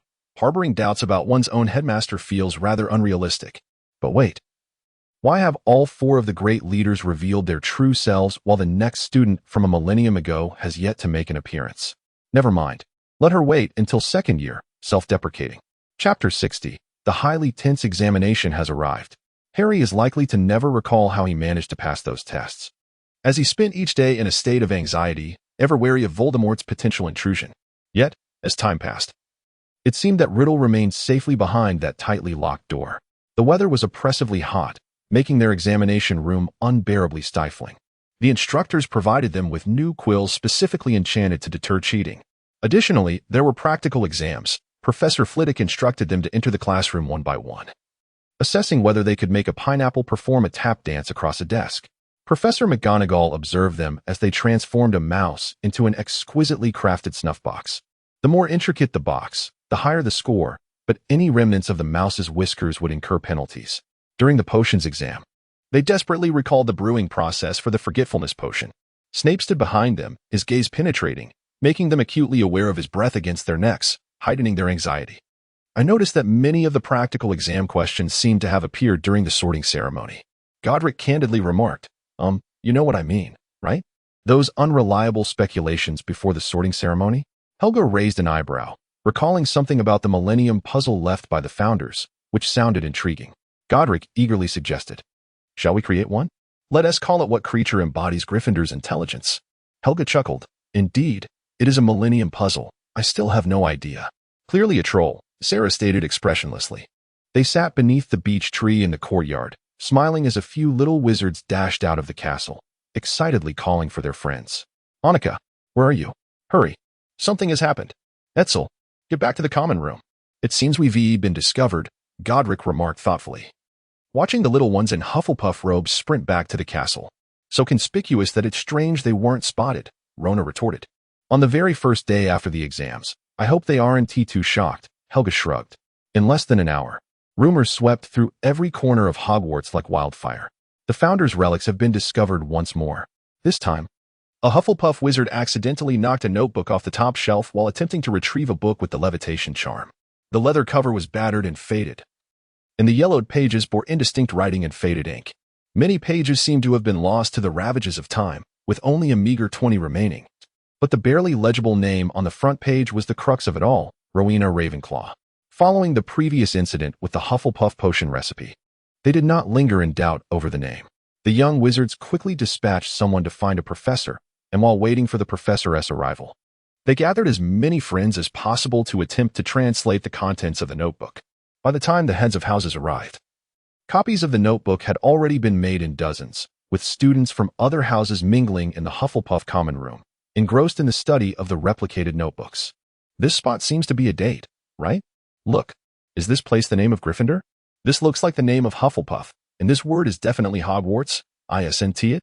If only these children could invest even half of their current energy into studying and preparing for exams." The professors exchanged helpless glances, simultaneously recalling the few papers they had just graded. "This is a bit unclear. I can't tell if it's Rowena Ravenclaw's handwriting." Baxter hesitated in the headmaster's office, but the subsequent pages regarding Hogwarts are undoubtedly authentic. So this truly is a remnant from the time of the Founders? Or at the very least, a record of the specific history from that era? Dumbledore's hands were clasped on the table, his sharp blue eyes fixed on the notebook. "Yes, I've reviewed it. It appears to be written in Old English," Professor Dumbledore, Flitwick exclaimed. The other heads of houses turned their attention to Baxter in unison. All right, Baxter said resignedly. "I'll take on the translation. To be honest, I've always been curious about the stories of the professors before the school was established." Just as he finished speaking, an owl darted through the window like a bullet, nearly colliding with Professor Flitwick. Professor McGonagall steadied Flitwick and retrieved the envelope from the owl's leg. "Oh, it's your letter, Albus." Dumbledore unfolded the letter, his blue eyes scanning the contents. "There has been an incident at the Ministry of Magic. I must go at once, everyone, please." Meanwhile, Harry, Ron, and Hermione hurriedly entered the castle, each heading straight for the common rooms of the other three houses. "I can't believe we still don't have a way to communicate with each other," Hermione exclaimed in frustration. "I really ought to think about it next break. The distance between the common rooms of the four houses isn't trivial." Harry arrived at the entrance of the Slytherin common room, Thankfully, Draco had shown him the way before, only to find it completely deserted. After finally stopping a hurried Slytherin student, hoping they could help him summon Draco, he learned that Draco was not in the common room. "I suggest you head to Hufflepuff." The student's gaze lingered on the Gryffindor crest on Harry's chest for a few seconds, elongating the tone. "There are a lot of people there." "Hufflepuff? A lot of people where? What is going on?" Harry pondered in confusion as he followed the boy to the entrance of the Hufflepuff common room. To his astonishment, he found Ron there, along with a Ravenclaw girl. A Hufflepuff girl appeared to be waiting for someone and, upon seeing them approach, willingly opened the entrance to the Hufflepuff common room. She said, "Brian isn't here. I was advised to come to Hufflepuff," Ron whispered to Harry. "Do you know what is happening right now?" Harry shook his head honestly. A minute later, Hermione emerged, followed by Carmilla, Brian, and Draco. Carmilla held an evidently worn notebook in her hands. "What is going on?" they nearly chorused. Why don't you go first?" Harry and Draco spoke in unison. Hermione couldn't help but laugh. "Let me explain." She spoke rapidly, hastening them up the stairs, away from the throng of people gathering increasingly at the entrance of the Hufflepuff common room. The magical notes of Ravenclaw had been discovered, attributed to her. Yet it remained uncertain whether they were indeed her possessions, containing records of what seemed to be the adventures of the 4 founders from a millennium ago. She then turned to the 3 individuals behind her, lowering her voice. "We just visited Hagrid. Do you remember he mentioned that Norbert was his prize? That hooded fellow had pried information from Hagrid regarding how to traverse the trapdoor." They collectively gasped in realization. "You mean he already knows? We must inform the headmaster immediately," Camille asserted decisively. "It might be too late. But how do we get to the headmaster's office?" Harry surveyed their surroundings, seemingly hoping to spot a sign directing them. No one had ever told them where Dumbledore resided, nor did they know anyone who had been taken to meet him. "We can only—" Harry's words were cut short as a voice echoed from the entrance hall. "What are you lot doing in here?" It was Professor McGonagall, cradling a hefty stack of books. "We wish to see Professor Dumbledore," Hermione stated. Harry and Ron exchanged encouraging glances, commending her bravery. Draco nodded in agreement. "You want to see Professor Dumbledore?" McGonagall repeated, her tone laced with suspicion. "Why?" Harry swallowed hard, unsure how to respond. "It's a secret." The moment the words escaped his lips, he regretted them, as McGonagall's nostrils flared in irritation. "Professor Dumbledore left 10 minutes ago," she said coldly. "He received an urgent letter from the Ministry of Magic and flew to London immediately." "He has gone," Harry exclaimed in desperation. At a time like this? Professor Dumbledore was an extraordinary wizard, perpetually busy, and time was of the essence. "Is what you wish to discuss more critical than the Ministry of Magic, Potter?" "Indeed," Harry replied, casting caution to the wind. "It concerns the Philosopher's Stone." McGonagall had not anticipated such a revelation. Her books cascaded to the floor, and she made no move to retrieve them. "How do you know?" she stammered. "Professor, I believe someone is attempting to steal the Philosopher's Stone. I must speak with Professor Dumbledore." McGonagall regarded him with a mixture of astonishment and skepticism. "Professor Dumbledore will return tomorrow," she finally said. "I do not know how you learned of the Philosopher's Stone, but rest assured, it is under stringent protection and cannot be stolen." "But Professor Potter—" "I know what I am saying," she replied impatiently, bending down to pick up the fallen books. "I suggest you all go outside and enjoy the sunlight." Yet they did not heed her advice. That very night, as Harry ensured McGonagall had retreated far enough to be out of earshot, he quickly stated, "Quirrell is set to cross the trapdoor tonight. He has acquired what he needs and has lured Dumbledore away from the school. That letter was undoubtedly sent by him. I wager the Ministry was astonished by Dumbledore's sudden appearance. What shall we do?" Ron asked anxiously. "The professor does not believe us." At this point, Draco pursed his lips. "I will seek out the professor, my ancestor. He should believe me. We need someone to send a message to Professor Dumbledore, informing him of this matter." Hermione turned to the others, scanning their expressions. "I shall go," Brian volunteered. "I have a swift owl named Turner. We also need someone to keep an eye on Quirrell." Harry whispered eagerly. "Hermione, Camille, who do you think should go?" "Why us? Isn't it obvious?" Ron replied. "Because you can pretend to be waiting for Professor Flitwick." He mimicked a falsetto voice. "Oh, Professor Flitwick, I am terribly worried. I think I may have chosen the wrong answer for question 14. "Be quiet," the 2 girls retorted in unison. "I will go," Camille declared resolutely. "I'll take Vivi, in a pinch. I can have her cling to Professor Quirrell's robe buttons to delay him. We should remain in the 4th floor corridor and keep watch," Harry instructed Ron and Hermione. "Let us go." However, this portion of the plan did not come to fruition. just as they reached the door separating the trapdoor from the rest of the school. McGonagall appeared unexpectedly, unable to contain her ire. "I presume you think yourselves more powerful than a plethora of spells?" she bellowed. "Enough. No more nonsense. If I hear you have ventured here again, I shall deduct 50 points from Gryffindor. Yes, Weasley, deducting from my own house. And you, Miss Granger?" I had hoped you would not partake in their folly. They slinked off to the library, taking seats at the table where they typically studied together. "I only hope the others succeed in their endeavors," Ron sighed. "Let us think positively," Harry suggested. If just one of Camille's trio can achieve their task, before he could finish, 3 familiar figures appeared at the library entrance, all looking equally astonished upon seeing one another. "Filch is watching the Ollery. He asked what I was doing," Brian lamented. "I dared not say I was sending a letter to the headmaster. Nor did I want him to see the recipient's name. I ran into Professor Quirrell," Camille reported, disheartened. "He asked what I was doing there. And I said I was waiting for Professor Flitwick. He went to find him, and I had to make a hasty retreat. I don't know where he went after that. I'm sorry, everyone. My ancestor is not here." Draco looked paler than usual. "It is merely a matter of dying a little later than now, for I shall never seek refuge in the embrace of dark forces. Tonight, I must traverse that concealed door. No words of yours shall deter me. Voldemort took the lives of my parents. Do you remember?" He glared at them fiercely. "You are correct, Harry," Hermione whispered softly. "To be honest, it is difficult not to lend support." Draco shrugged, saying, "Scarhead, this heroic endeavor cannot be solely yours to claim. If the future of the wizarding world is at stake, how can you expect us to stand idly by?" Camilla murmured. "It is utterly unreasonable to allow a friend to undertake such perilous tasks alone." Brian chuckled, suggesting that tonight we could all gather in your common room.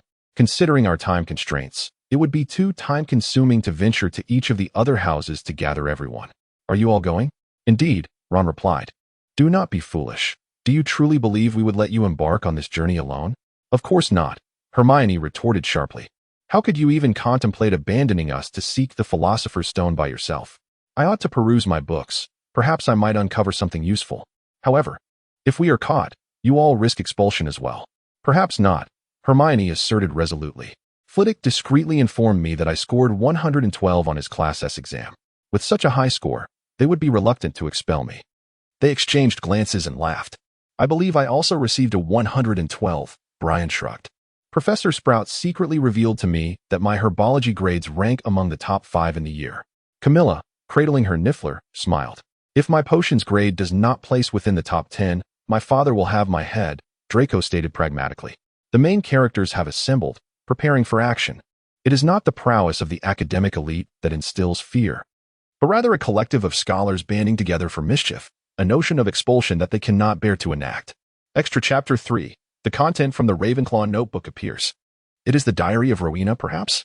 It is, in essence, the author's whimsical exploration of the irresponsibility of the 4 founders from a millennium ago. There may be a continuation, or perhaps not. This symbol serves to describe the notebook itself. Shall I provide an explanation for why these events lack continuity? Certainly not. Fanon abounds. Those who wish to skip this can do so without affecting the main narrative. If there are discrepancies with the original text, let it be said that the author has devoured the established lore. Indeed, this author has consumed the lore, chewed and swallowed, relishing every morsel. In March of the year 985, I can hardly believe such events are transpiring.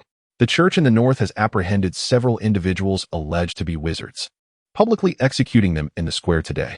I suspect that most of them are likely muggles. After all, wizards possess numerous means to ensure their concealment. Unless, of course, they are disarmed. Rhodey has been dispatched by our father to the northern region to liaise with the local wizarding families, and I hope he remains safe.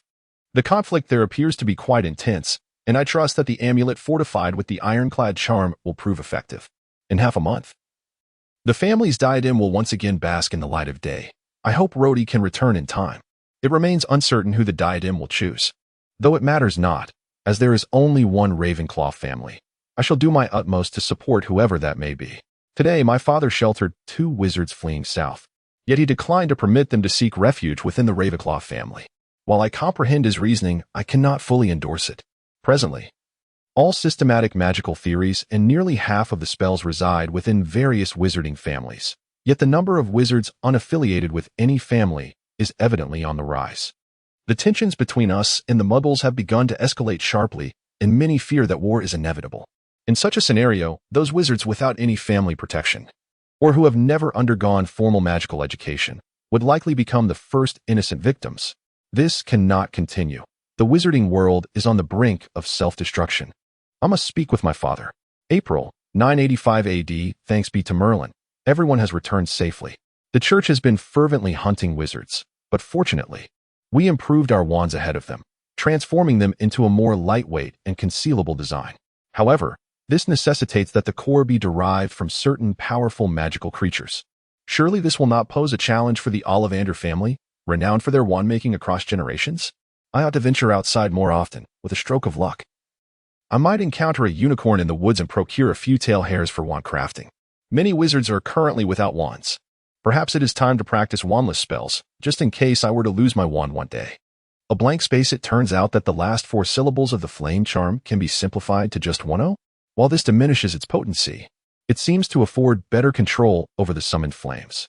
This should prove useful in the future. November, 986 AD. A fragment occupying about 1/3 of the page appears beneath the date.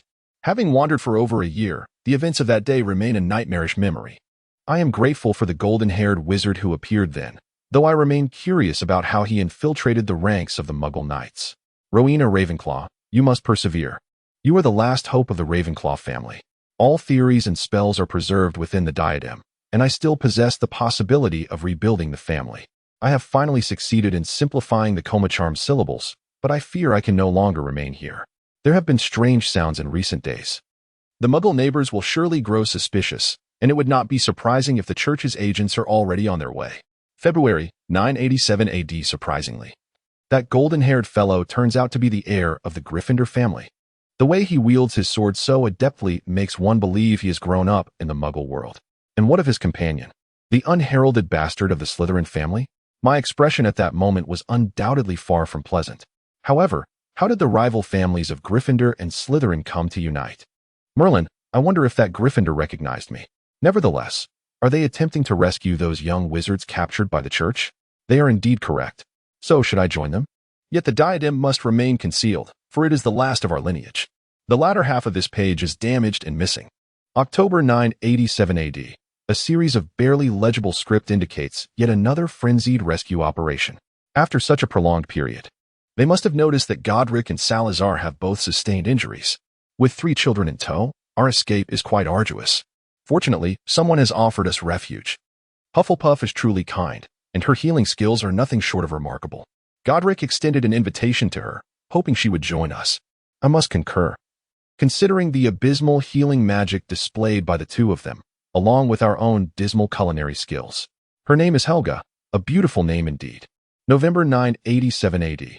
Godric proposed the establishment of a wizarding school, both to dismantle the magical monopoly within the wizarding community and to provide sanctuary for those young wizards who are unable to protect themselves. The proposal passed unanimously. 2 lines of text are now so faint they are nearly illegible. The issue of the school's location has become quite a headache for us. Godric suggested that if necessary, he could allocate a portion of Gryffindor Manor for this purpose. Salazar scoffed, stating that if it were that simple, he might as well return to Slytherin, claim the title of head of the family, and free up the manor for us. After all, Slytherin operates on merit, and he now possesses the strength to challenge the head of the family. Do these 2 not consider their own families? That is not the primary concern. A school is a school, and a family is a family. We must ensure that familial influence does not infiltrate our institution. It is not a matter of mistrusting Godric and Salazar, but rather a precaution worth taking. They are not infallible. May 988 AD, a segment of unclear handwriting. We have decided to name it Hogwarts. After more than 3 years returning to this castle, I never anticipated it would remain so intact. I am the sole survivor of Ravenclaw. Relinquishing the castle does not seem to matter much. Furthermore, it cannot be considered a complete surrender. Most of the library's collection still remains.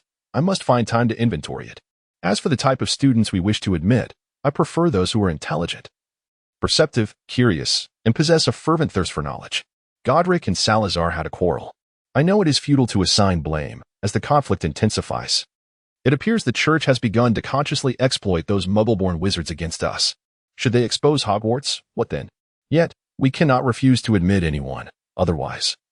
What is the purpose of founding a school? Ultimately, we established 4 houses, each selecting the students they desire. Objectively speaking, Helga may indeed be correct. January 989 AD. We have encountered unprecedented resistance, but to be frank, this was something we could all foresee.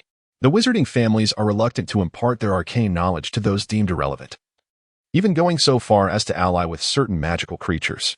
Did the recent plight of the Black family not serve as a cautionary tale for them? A wizarding family vanished overnight, their estate reduced to ruins, and years of accumulated legacy obliterated in an instant. With only the bodies of 2 children yet to be found, Merlin grant that they have escaped. Godric must be enduring great hardship, grappling with the doubts that arise from within his own family. In this critical moment, I fervently hope that the conflict between the wizards of light and dark will cease. Haven't we endured enough strife between wizards, muggles, and magical creatures? This passage bears numerous signs of erasure. The 2 words for the explosion spell could undoubtedly be simplified into one, thus expediting the incantation process. How many spells have been refined thus far? Although the power may be diminished, the swiftness of casting will undeniably enhance the wizard's chances of survival. February 989 AD. A series of unclear inscriptions. Fortunately, the castle has been protected by a charm that prevents wizards from operating or disapparating within its confines. Otherwise, I can scarcely fathom the consequences of a squad of wizards breaching the castle's defenses. The children remain sheltered on the first floor. The eldest no more than 10 years of age. Helga is indeed correct. They represent the future of the wizarding world. The latter half of this page is damaged. May 996 AD. Has Salazar sustained injuries? Upon hearing this news, I nearly shattered my crystal ball. Even in these tense times, I never considered that the 3 friends might encounter peril. I have faith in Godric and Salazar's prowess. Helga steadfastly holds the fort at the school, and they each possess talismans capable of activating the shield charm, sufficient to protect them from ambushes from every direction, even from the rear. Upon my return to Hogwarts, Godric was already there, his demeanor more serious than I had ever witnessed. Helga even remarked that Salazar's survival and return to Hogwarts was nothing short of a miracle. What transpired remains a mystery. It seems we must await Salazar's awakening for answers. May 996 AD. A section of indistinct writing, heavily revised. Godric and Salazar conversed in the chamber for several hours. The specifics of their discussion remain unknown, yet upon their emergence, Godric incessantly inquired of Salazar, "Are you truly certain?" Salazar, with a hint of sarcasm, replied that apart from knowing Godric, he had never regretted anything in his life. I perceive that he is insincere. Helga informed me that in recent days, children have approached her, inquiring whether there is a war outside and if they could offer assistance. I implored her, under no circumstances should these children be sent to the battlefield. Should the direst outcome manifest, Hogwarts, fortified by powerful enchantments, may indeed become the last bastion of wizard kind. Thus far, Hogwarts has never formally graced the gaze of other races. June 998 AD. API call failed with status code 429. Error. Code 429. Message. Resource has been exhausted, e.g. check quota. Status. Resource exhausted. Helga and I are deeply concerned about them. Yes, Helga, I still have her. I am grateful that in this chaotic era, we are not alone. March 1006 AD. API call failed with status code 429. Error. Code 429. Message. Resource has been exhausted, e.g. check quota. Status. Resource exhausted. I have resolved to remind Godric about the incident of the last explosion tomorrow, especially considering he has been mocking me for nearly 3 days. How absurd that a fellow who was blasted out of the cellar by Salazar's magic every 3 days dares to ridicule me. I believe Helga regrets placing the common room and office on the ground floor. Although it is closest to the kitchen, the thunderous noise occurs roughly every 3 days. I wonder if the soundproofing charms for the Slytherin and Hufflepuff common rooms are sufficiently effective. It feels as though the resounding noise can be heard even from the towers. In the first half of Chapter 61, much of it consists of the original text, so those who wish to skip it may do so, one by one. The students retired to their beds, and the number of people in the common room gradually diminished. "Let us go upstairs and see if there's anything we need to take," Harry whispered. At that moment, Lee Jordan finally stretched, yawned, and departed. Harry dashed upstairs. Bursting into their dark dormitory, he inadvertently spotted the flute that Hagrid had gifted him during Christmas. He tucked the flute into his pocket, intending to use it against the 3-headed dog, as he felt no inclination to serenade the beast. He then hurried back to the common room. "What are you all doing?" A voice echoed from a corner of the room. Neville emerged from behind an armchair, clutching his toad Trevor, who who seemed to have recently made a bid for freedom. Nothing. Neville. Nothing, Harry replied, casting a guilty glance at the corner where his three friends were hiding. Neville scrutinized their guilty expressions. You're planning to sneak out again, he stated. No, Hermione interjected. We have no intention of going out. Neville, why don't you go to bed? Harry suggested. Glancing at the old clock by the door, realizing they could not afford any further delays. You can't go out, Neville insisted. You'll get caught. Gryffindor will be in trouble. A soft laugh came from a corner behind him, and if it weren't for Neville's presence, Harry would have liked to turn and glare back. You don't understand, Harry said. This is of utmost importance. However, Neville seemed resolute this time, determined to obstruct their plans. I want to let you do this, he declared, moving to block the portrait hole. I'm going to confront you. Neville, Ron exclaimed angrily. Step aside from the entrance. Don't be an idiot. Don't call me an idiot, Neville retorted. I believe you shouldn't break the rules. It was you who encouraged me to stand up to others. True, but not against us, Ron said, exasperated. Neville, you don't know what you're doing. He stepped forward, causing Neville to drop Trevor, who hopped away in a flash. Come on, hit me. Neville raised his fist defiantly. I'm ready. Harry turned to Hermione. Think of something, he urged anxiously. Hermione stepped forward. Neville, she said, I truly apologize for this. She raised her wand. Petrificus totalis, she shouted, aiming her wand at Neville. Neville's arms snapped to his sides, his legs straightened, and his entire body became rigid. He swayed momentarily before collapsing to the ground, appearing as stiff as a board. Hermione rushed over and turned him onto his back. Neville's jaws were locked shut, rendering him speechless, with only his eyes darting around in terror. What did you do to him? Harry whispered. It's the full body bind curse, Hermione said, distressed. Oh, Neville, I am so very sorry. You'll understand later, Neville, Ron added, and they stepped over him, one by one, crawling out of the portrait hole. Yet, leaving Neville motionless on the floor felt ominous. In the heightened tension, every statue in the shadows seemed to resemble Filch, and every whisper of the wind sounded like Peeves rushing towards them. The invisibility cloak evidently could not conceal them all, so they strove to remain silent. They encountered no one on their way and smoothly arrived at the door leading to the fourth-floor corridor, which was ajar. Well, there you have it, Harry whispered. Quirrell has successfully passed the three-headed dog. Seeing the partially open door, they became acutely aware of the challenges that lay ahead. If any of you wish to back out now, I want to blame you, Harry murmured. You can take the cloak. I no longer need it. Don't be ridiculous. Ron replied. We've come this far. Why risk getting caught by a professor by turning back? More people means more strength, Harry, said Cormac quietly. Let us go together. Hermione suggested. Harry pushed the door open. As it creaked, they were immediately met with low, menacing growls. Although the dog could not see them, its three noses were wildly sniffing in their direction. What is that by its feet? Hermione whispered. Looks like a harp, Ron replied. It must be left by Quirrell. Clearly, if the music ceased, the creature would awaken immediately. All right, listen closely, Harry said, raising Hagrid's flute to his lips. He played an unmelodious tune. But the moment he produced the first note, the dog's eyes began to droop. Harry blew continuously. Slowly, the dog's ferocious barking ceased. It swayed a bit, then sank to its knees, finally collapsing onto the floor, soundly asleep. Keep playing, don't stop, Ron urged. Meanwhile, they stealthily approached the trapdoor. As they neared the enormous heads, they could feel the warm, foul breath of the dog. I still can't believe such a creature is kept at the school, Draco murmured, clearly unnerved at the first sight of Fluffy. I think we can pull the trapdoor open now, Ron said, glancing behind the dog. Who wants to go down first? Stupid question, Weasley, Draco scoffed. Shut up, Malfoy, Ron snapped, cautiously stepping over the dog's legs. He bent down and pulled the ring on the trapdoor, which swung open with a sudden motion. What can you see? Hermione asked anxiously. Nothing. It's pitch dark and there's no ladder. We'll have to jump.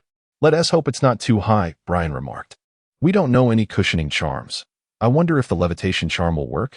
While blowing the flute, Harry waved his hand vigorously to get everyone's attention, then pointed to himself. Harry, you want to go down first? Ron exclaimed in surprise. All right, just be careful. Hand the flute to Hermione so she can keep the dog asleep. Harry passed the flute to Hermione, watching the dog remain in slumber under the melody. He slowly slid down the opening, finally hanging on to the edge with his 10 fingers, looking up at Ron and saying, if you don't hear from me, don't follow. Go straight to the Ollery and have Hedwig deliver a message to Dumbledore. All right? Don't be foolish, Camille whispered. There are so many of us. You cannot assign us all to deliver messages. Draco snorted, insisting, in any case, do not attempt to be a hero. All right, see you soon. I hope Harry is let go, someone exclaimed. Camille clasped her hands together, praying for Harry. It felt as though mere seconds had passed. Yet it also seemed like a century had elapsed when Harry's voice echoed from beneath the trapdoor. No problem. It's a soft landing. You can jump down. But remember to be careful.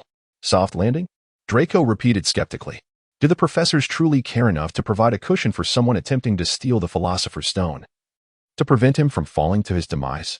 Perhaps it was left by Quirrell. Do not overthink it, Brian shrugged. In any case, stay alert. Who will go down second? One by one, they leaped down, with the two girls following last. They immediately dispersed upon landing, avoiding being struck by those who followed. The last to descend was Hermione.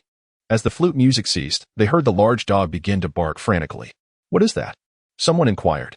I don't know, Harry replied, struggling to recall the circumstances from their previous visit. Be careful, he suddenly exclaimed, but it was too late. Long vines ensnared his legs, slowly creeping upward. Watch out, he shouted, beware of those plants. The last two girls jumped up, battling the vines that ensnared their ankles. The boys, however, were not as fortunate. The vines had more or less already wrapped around their legs. What is this? Ron's voice emerged, nearly squeezed out through gritted teeth, as he desperately tried to pull a particularly thick vine from around his waist. I'm trying to remember its name. Harry gasped, dodging a vine that aimed to entangle his chest. Don't move, Hermione shouted. Haven't you noticed?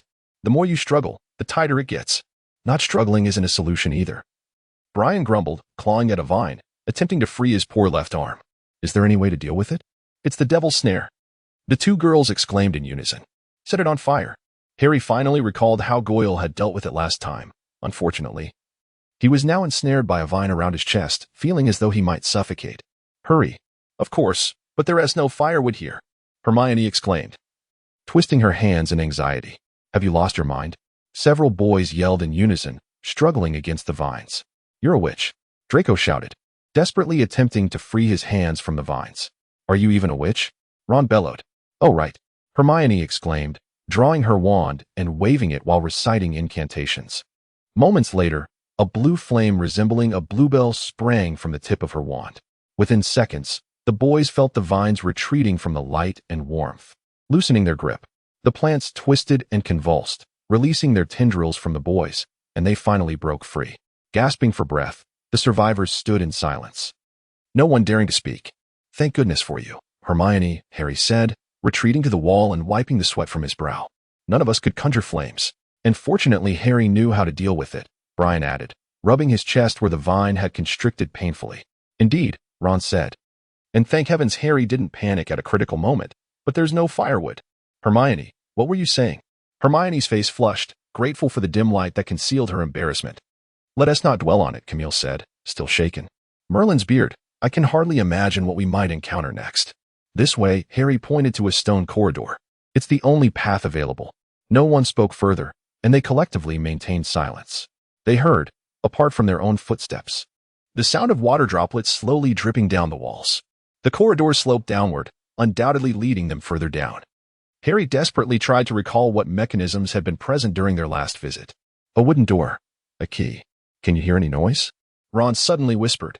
Harry strained to listen. A faint rustling and clinking seemed to emanate from ahead. Could it be a ghost? I don't know. It sounds like wings flapping. There's light ahead. I see something moving.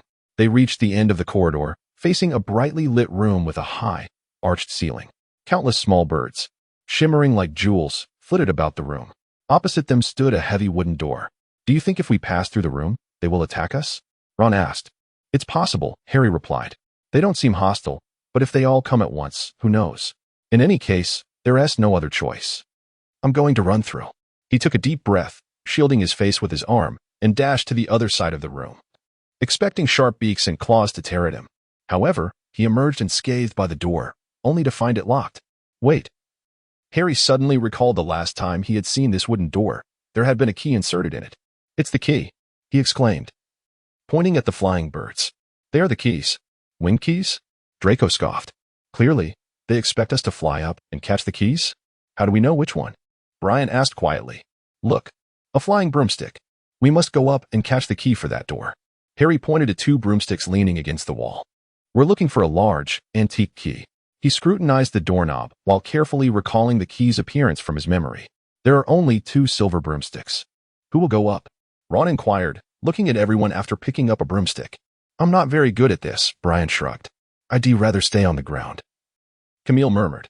I'll do it, Harry volunteered, taking a broomstick from Ron. And I too, Draco declared, seizing the other broomstick from Ron's hands, defiantly gazing at Harry. Let us see who catches the key first. Challenge accepted. Harry raised an eyebrow, but you'll surely be the one to lose.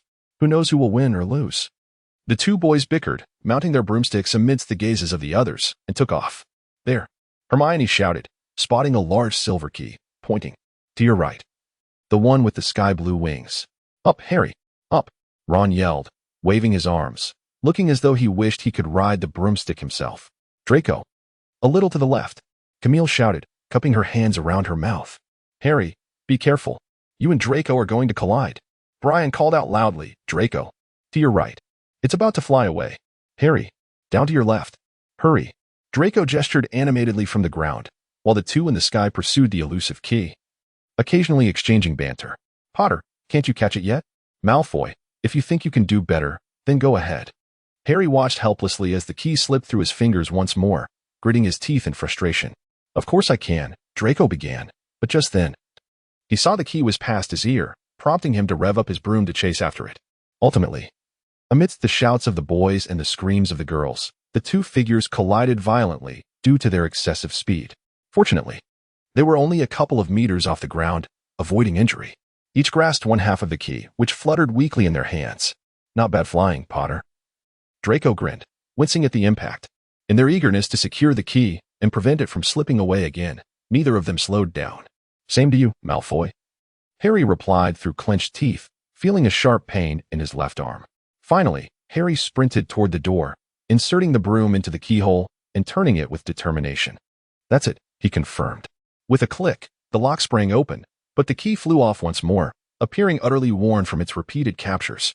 Ready? Harry asked, gripping the doorknob and glancing back at the others, who all nodded. He then pushed the door open. The second room was brightly lit. Just as it had been during Harry's last visit, it was a large chessboard, but the pieces were scattered, as if violently smashed by some unseen force. Astonishingly, the pieces continued to reform, rushing toward the opposite side of the room. There's someone there, they quickly deduced, exchanging glances and tightening their grips on their wands as they cautiously approached. Before they could discern who it was, a voice began chanting in an incomprehensible language. And in the next moment, a massive water sphere materialized, swirling and ensnaring several large chess pieces, crushing them mercilessly.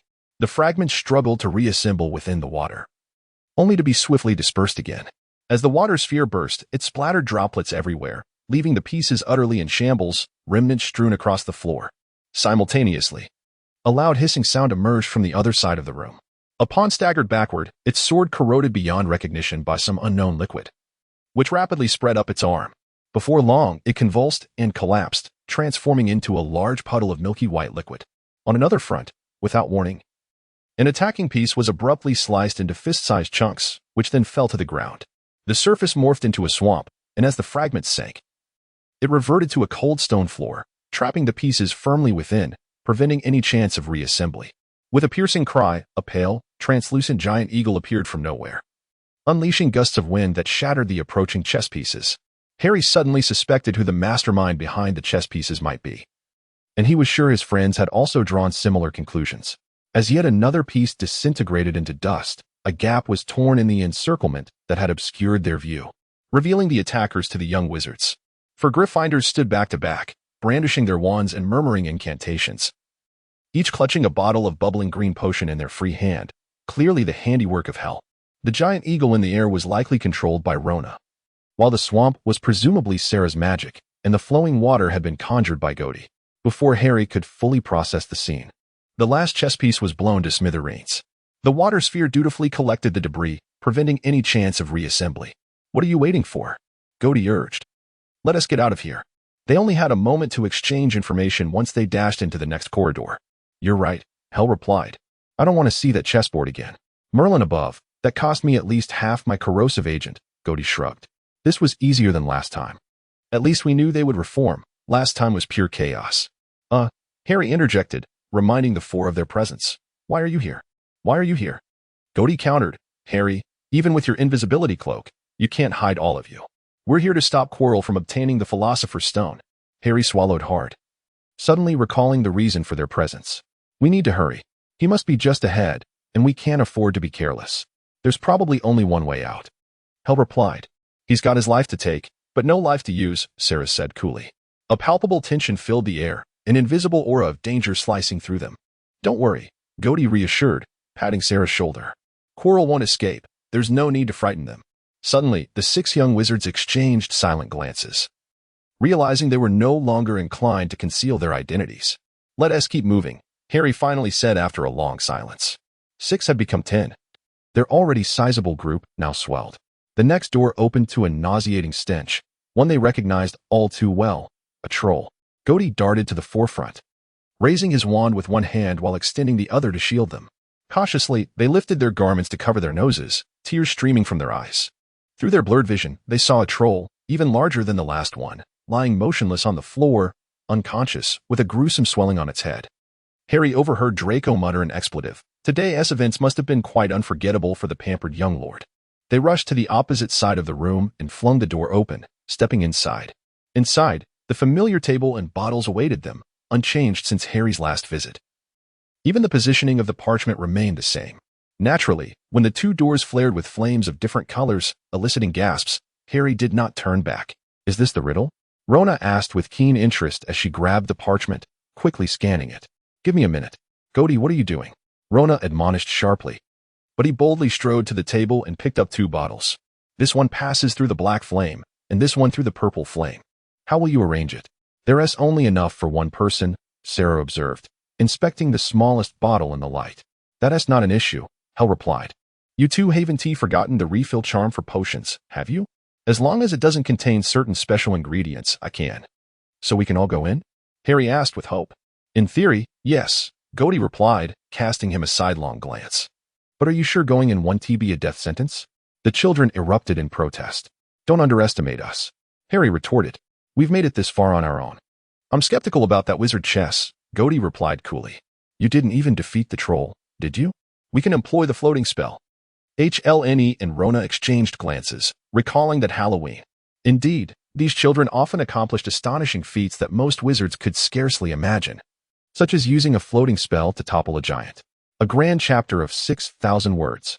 I was utterly astonished upon seeing the word count, though at least 2,000 words were original text, haha.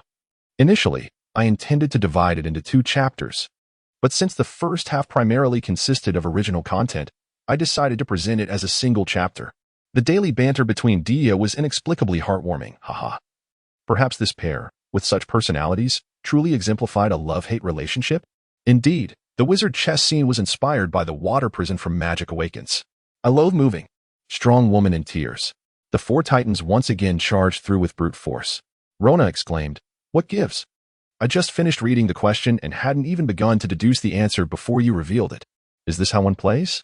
Chapter 62. They traversed the black flames one after another, entering the final chamber. To no one's surprise, it was Quirrell. It's you, Harry exclaimed. Initially, he had not anticipated shouting so loudly, but when Gody stepped on his foot, he yelped, drawing Quirrell's attention.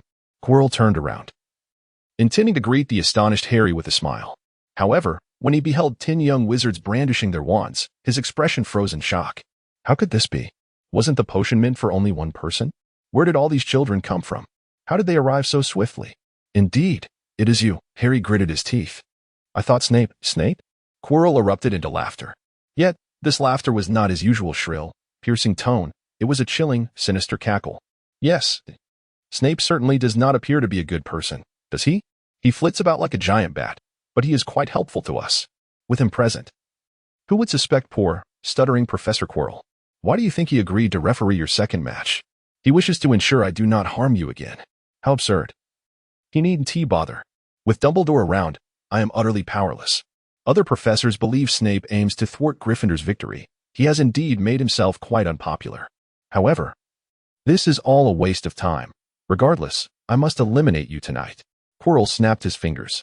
In an instant, several ropes surged forth from thin air, binding Harry tightly and lunging toward the others. Run!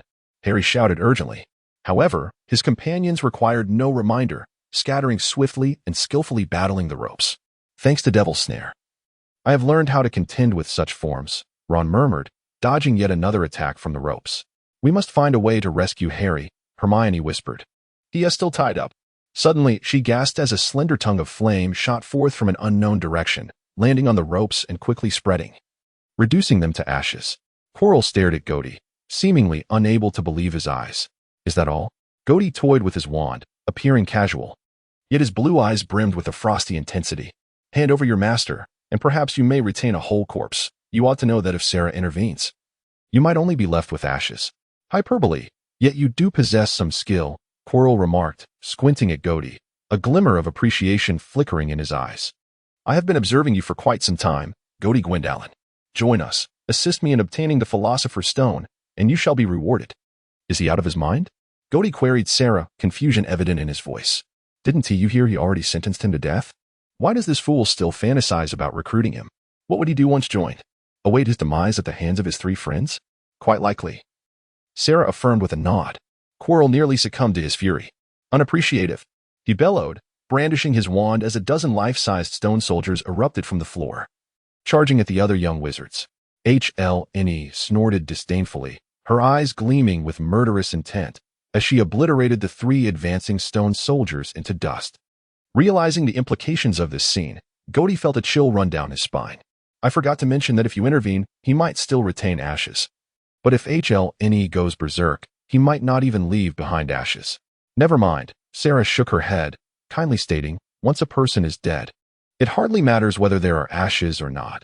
No one will be mourning him anyway. Fair point. Gody pondered for a moment before nodding in agreement.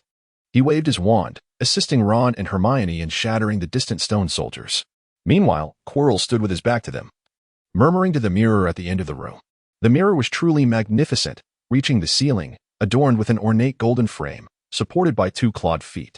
An inscription was engraved at the top, Aristra Eruoidube Cafroid on Woser. It is the mirror of Arist. Harry's heart raced. This mirror is the key to finding the Philosopher's Stone, Quirrell murmured, tracing his fingers along the mirror's frame. Only Dumbledore could procure such an object, but he is presently in London. By the time he returns, I shall have long since vanished. Did he truly believe he could escape? Gody questioned, having eliminated the last stone soldier. At that moment, Quirrell moved behind the mirror to inspect it. They refrained from making any sudden movements, quietly approaching Harry to aid him in untying the ropes. Who knows? Sarah shrugged, casting a silent severing charm that instantaneously sliced the ropes in 2. Quirrell turned back from behind the mirror, greedily staring into its depths. I see the Philosopher's Stone. I am preparing to present it to my master. But where is it hidden? They exchanged glances. The Philosopher's Stone was undoubtedly an unstable factor, if Quirrell located it before them, although it could not alter his inevitable demise. He would at least have the means to bring them down with him. The energy contained within a Philosopher's Stone was indeed formidable. Thus, they simultaneously gestured to Harry, urging him to say something to divert Quirrell's attention. But a few days ago, I heard you crying. I thought Snape was threatening you. Harry hesitated to speak. For the first time, a flicker of fear trembled across Quirrell's face. At times, he confessed, I find it challenging to obey my master's commands. He is a great wizard, while my own powers are so feeble. Are you implying that he was with you in the classroom? Harry asked in astonishment, this time genuinely surprised. Wherever I go, he accompanies me, Quirrell stated calmly. I encountered him while traveling the world. I was but a foolish young man, harboring absurd notions of good and evil. It was Voldemort who pointed out my errors. In this world, there exists neither absolute good nor evil.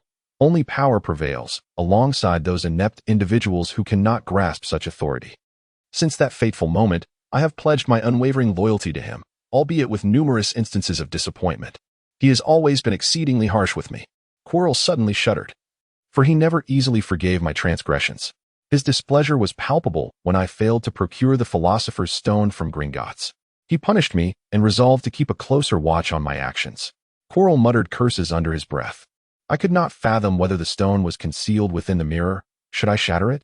While he spoke, Gody had already led Sarah to each of the young wizards, whispering a few words.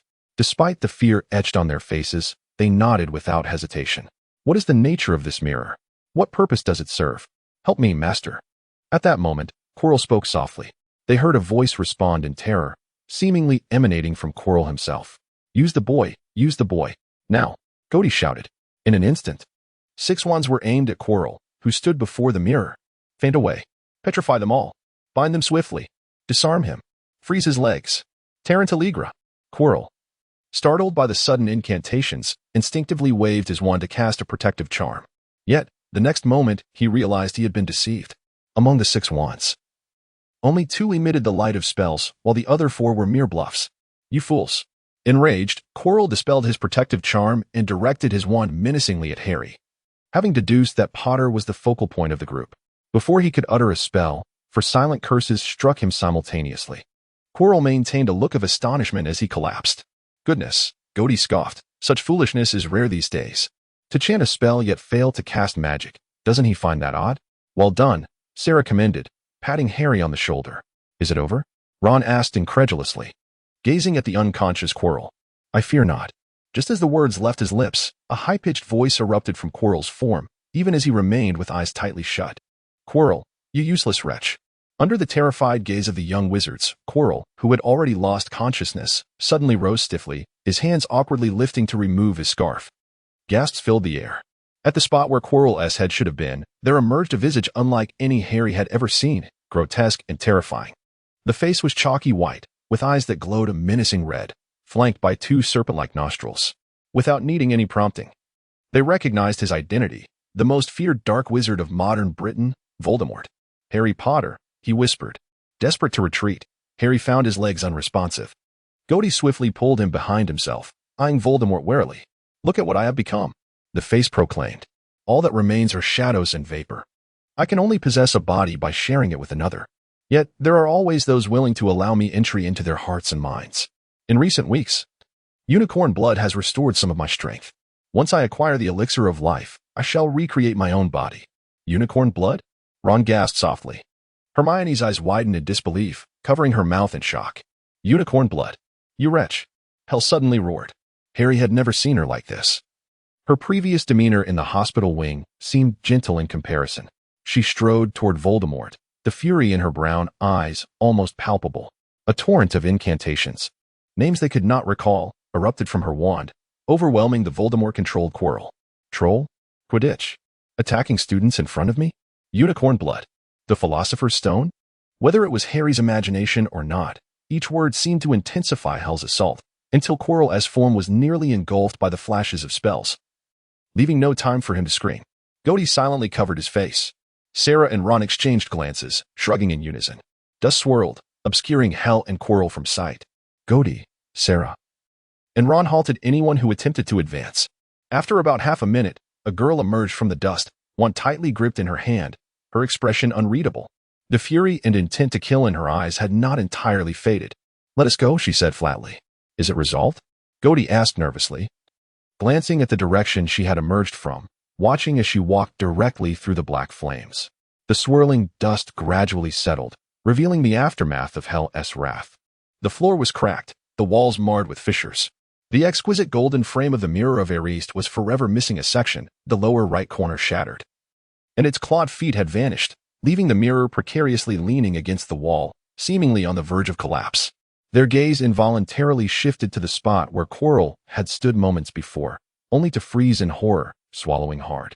Where was Quirrell? All that remained was a charred pit, exuding a sinister aura. Harry glanced anxiously at Ron, while Draco and Brian exchanged looks. Indeed, an angry woman is the most terrifying creature in this world. Let us go, Goti said, casting a final glance at the deep pit before addressing the group. It seems Quirrell is undoubtedly dead. I wonder if the Mirror of Erist has sustained any significant damage and whether the Philosopher's Stone can still be retrieved. He silently vowed, for the umpteenth time, never to provoke Hell's ire. As all departed and silence enveloped the room, a wisp of black mist cautiously emerged from the charred pit, darting away like an arrow through the dark flames. Old Voldy, I truly fear. In this day and age, even a random female student at Hogwarts is more terrifying than a mother dragon. Sarah, contemplating Voldemort. Why is this fellow so hideous? Surely our genes shouldn't result in such a monstrosity. Goti, honestly, I initially intended to leave him intact. I really did. Harry, spare me the words. Just to offer a moment of silence for my enemy. By the way, the sensation of a thigh hug is truly delightful, heh. Allow me to offer a brief spoiler. This summer, following the first year, will be quite lively. Chapter 63. Harry never anticipated that the holiday would arrive so swiftly. On that fateful day, they bore witness to Quirrell's demise in the Forbidden Forest. The memory still sends a shiver down his spine, and as they departed the room, they unexpectedly encountered Professors Dumbledore and Malfoy rushing towards them. The two professors stood there, momentarily taken aback, staring at the 10 children who were covered in dust yet in relatively good spirits, having shifted their conversations from the Philosopher's Stone to summer plans. Quirrell was dead. We all saw him attempt to break that mirror to retrieve the Philosopher's Stone, Gody remarked, but his magic spiraled out of control, resulting in his own demise. Thankfully, we were far enough away. Baxter cast a skeptical glance at the seemingly unfazed expressions of the professors, feeling that it would be foolish of Dumbledore to believe them. Despite their insistence that they were unscathed, the professors insisted they visit the hospital wing to drink a calming potion provided by Madame Pomfrey. It was unclear who leaked the information, but as if overnight, everyone learned of their brave venture into the Forbidden Forest to protect the Philosopher's Stone, and they clamored to hear their tale repeatedly. 3 days later, the exam results were released, and Harry was astonished to find he had passed all his exams with commendable marks, including potions. As for the others, Hermione, Brian, Camilla, and Draco, 4 of the Gwendolyn's occupied 8 of the top 10 positions in their year, with Hermione rightfully claiming the top spot. During the end-of-year feast, Dumbledore awarded them each 50 points for their gallant defense of the Philosopher's Stone. Before they could commence their celebration, he deducted 20 points from each for breaking school rules. The Great Hall fell silent for 5 seconds, and then someone began to cheer loudly. The cheers swelled, and anyone unaware of the situation outside the hall might have thought an explosion had occurred. Gryffindor had triumphed. After 7 long years, they had finally defeated Slytherin once more to claim the House Cup. They returned to their dormitory, exuberantly packing their belongings. No one noticed Sarah's absence. In the safety of the headmaster's office, Dumbledore gestured for the 4 young wizards who had just entered to take their seats, while a teapot floated over to pour each of them a cup of red tea. He removed his crescent-shaped glasses to wipe them, silently sighing before donning them again. His bright, sharp blue eyes scrutinizing each person across the table. To speak candidly, nearly all contemporary wizards in Britain were once my students, Dumbledore began slowly. But I can assure you that not a single one bears the surname Gwendolyn. Therefore, could you enlighten me as to who you truly are? Gody exchanged glances with Sarah. In truth, he pondered before speaking, we hail from a wizarding family, indeed.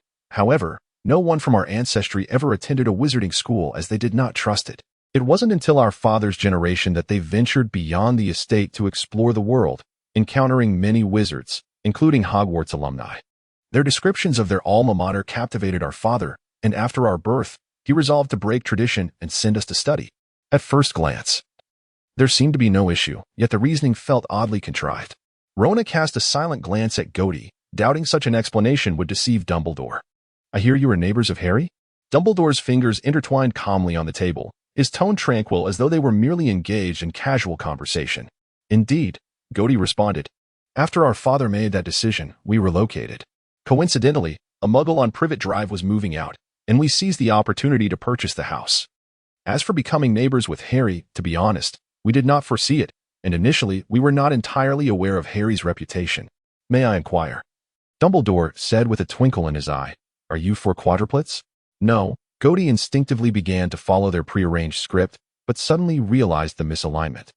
Halting as cold sweat began to beat on his back. If they were siblings, it would make sense for their father to lead the family in moving. But if they were cousins, it seemed unlikely they would reside together unless. Sarah and I are twin brothers, and Hel and Rona are our twin cousins. Their father, who is my and Sarah's uncle, passed away due to a curse when we were quite young, Gody explained, his pace quickening slightly. Sarah shot him a look of surprise, as if she hadn't expected him to cover such a glaring inconsistency. I am sorry to hear that, Dumbledore said softly. Not that it bears any other significance, but since this concerns Harry, I imagine you understand his unique status. Yes, Rona spoke softly, but allow me to remind you, Headmaster, that it is profoundly unwise to place the hopes of the entire wizarding community upon the shoulders of an 11-year-old boy. The wizarding world has you, and many professors, and numerous adult wizards. Why should a child bear the burden of defeating Voldemort? Indeed, that is a point I had not fully considered, Dumbledore replied, letting out a gentle sigh. Rumors, a mysterious and fearsome entity. I apologize, but you must not blame them. After 11 years of darkness, wizards desperately need a symbol of hope, and Voldemort's actions concerning Harry have only intensified that need. What extraordinary magical abilities could an infant in swaddling have? Rona pointedly remarked. Any discerning individual should recognize that this is merely a protective measure established by parents who sacrifice their lives for their child. Indeed, Dumbledore replied wearily, nodding. James and Lily were remarkable wizards. However, Miss Gwendolen, let us return to our original topic. Who exactly are you? Certainly, the 4 children, who shared blood ties, could not appear entirely dissimilar. Yet, the reality remained that apart from Sarah and Rona both having black hair, the Gwendolens bore not a hint of resemblance. Even though Gody and Rona both possessed blue eyes, the shades differed. Had they not been so insistent on their surname and sibling relationship, it is likely someone would have directly questioned their familial connection by now. They exchanged silent glances. Could they truly conceal the truth any longer? Hell, I believe he has never truly believed from the beginning. Rona, will you continue the fabrication? A family originating from a millennium ago? Gody, do you think he would believe it? Sarah, should we be honest? Rona inquired with her gaze. Wait, let me prepare the emergency spell. Hel helplessly raised her hands, stating that she had heard someone fainted upon Baxter revealing his identity. But would he truly believe it if he revealed his identity? Gody silently glanced at Rona. Perhaps. Sarah looked at Gody with uncertainty. Regardless, they would find out sooner or later. Dumbledore watched the silent interaction among the 4 with a smile, not interrupting, patiently awaiting their responses. Headmaster, Gody cleared his throat. May I ask if Professor Malfoy is available? It would be best to have him present.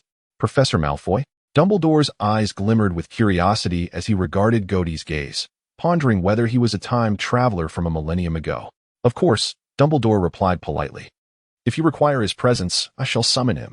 With that, he rose and strolled to the fireplace, taking a handful of flue powder and tossing it into the flames. Half a minute later, Baxter Malfoy's figure spun into view amidst the emerald flames. Before he could comprehend the situation, the sight of the 4 familiar figures rendered Baxter momentarily speechless. What was happening? Were the professors finally confronting the current headmaster? Or did they need his assistance in concealing their identities? Noticing Sarah's gaze upon him, he instinctively cast a cleaning charm on his robe, which had collected a bit of soot from the fireplace. Ahem, headmaster, you summoned me? He inquired as politely as possible. Oh, indeed, Dumbledore replied with a smile. In fact, it is Mr. Gwempelin and the ladies who seek you. They insist that you must be present while I pose my inquiries. Oh, Baxter slowly nodded, turning his gaze towards Sarah, hoping she might provide him with a hint, so he wouldn't be caught off guard later. Unfortunately, Sarah did not acknowledge him. Gody spoke slowly. We come from a millennium ago. I am Godric Gryffindor. The headmaster's office fell into an audible silence at an alarming pace. 5 minutes later, the 5 of them stared at the pale-faced Dumbledore, uncertain whether to cast a few restorative spells. Hel had already reached into her robe pocket, ready to retrieve her healing potion. Headmaster, are you all right? Gody asked with concern.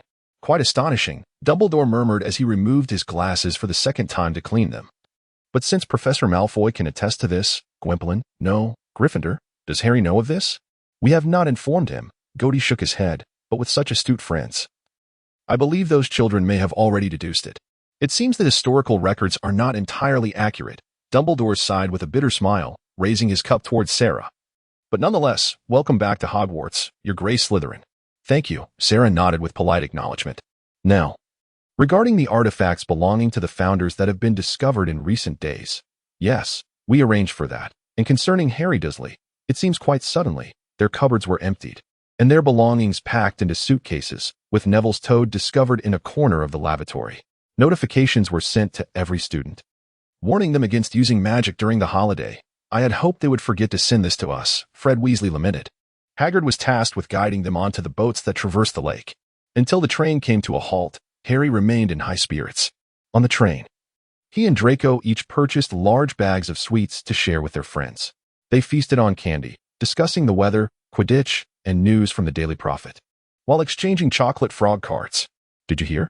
Draco exclaimed excitedly. The relic discovered after the exam seems to genuinely belong to Ravenclaw. It's said to be her diary. Is that true? Ryan asked with interest. To be honest, I can barely comprehend the contents. It's in Old English, right? What does it say? I don't know yet. Draco shook his head. The ancestors informed me that the professors seemed to intend to compile it into a book regarding the experiences of the founders from a millennium ago. That sounds splendid. Hermione's eyes sparkled. Have the professors revealed the title? I must add it to my reading list in advance. Sorry, they haven't. Draco shrugged. But as long as you keep an eye on the Daily Prophet, you should receive the news promptly. The publication of Ravenclaw's diary will surely be significant. My father, speaking of which, we will have a new defense against the dark arts teacher next year, right? Carmilla mused, wondering what type of person it would be. As long as it's not another Quirrell, Ron scoffed. I can hardly believe I spent half a semester in the same classroom as the mysterious one. What about that? Harry said, do you remember just before Christmas when Fred and George magically threw snowballs at Quirrell's scarf? Suddenly recalling the incident. Ron shuddered at the memory of what transpired in the room housing the Philosopher's Stone. Those two are heroes, Ron whispered, for Merlin's sake, if they tease me next time. I absolutely want to be angry. What happened? The others inquired with curiosity. Consequently, Harry recounted the gist of the story in hushed tones. That's how it was. They both ended up in detention. Reflecting on it, Ron recalled that Quirrell's scarf had concealed Voldemort's face. So, it turns out they were the brave ones who threw snowballs at Voldemort's face. The others shuddered, their expressions filled with admiration. What do you think would happen if I told them they inadvertently struck the face of the mysterious one? Ron whispered. You best not tell them, Hermione replied flatly. You must come to our house this summer, all right? As the train slowed to a stop, they changed into their muggle clothes and packed their belongings, Ron said, especially you. Harry, my mom has been eager to meet you. Why not come to our house? Draco suggested. We have plenty of space, a lovely large garden, and a fountain where I used to fly on my broomstick as a child. Before he could finish, Ron and Draco launched into yet another round of silent competition over where Harry would spend his summer vacation. That is not certain, Harry said, feeling a bit awkward. I'm still unsure if Gody and the others have made plans. Indeed, Carmilla sighed. During Christmas, my grandfather mentioned taking us to a newly established magical creature reserve. I'm not sure if there is still time. This summer, I fear I must review next semester's textbooks, Brian added, of course, if my parents agree. All right, you too. Stop arguing, Hermione said, casting an exasperated glance at the two boys who were engaged in their usual silent rivalry. If all else fails, you can spend the first half of the summer at Ron's house and the latter half at Draco's. Why go to his house first? Why go to his house second? Two individuals halted their silent confrontation and simultaneously inquired. There is no hope, Hermione sighed, placing her hand on her forehead. At last, the train arrived at platform 9 and 3-4 at King's Cross Station. It took them quite some time to exit the platform entirely. A gaunt old guard stood at the ticket gate, permitting only 2 or 3 individuals to pass at a time, ensuring a large crowd did not simultaneously emerge from the solid wall, thereby attracting the attention of muggles.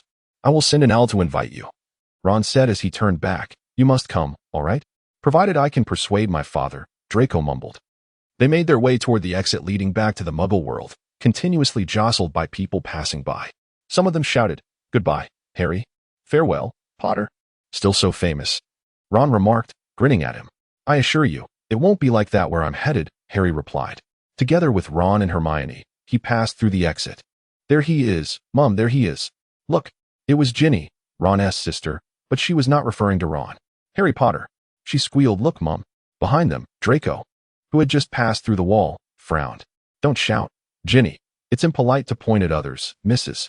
Weasley said with a smile as she looked down at them. It's been a busy year, hasn't it? She asked. Extremely busy, Harry replied. Thank you for the sweets and the sweater, Mrs. Weasley. Oh, it was nothing, dear. Harry, are you ready? A familiar yet unfamiliar voice called from behind, causing Harry to turn in surprise and delight.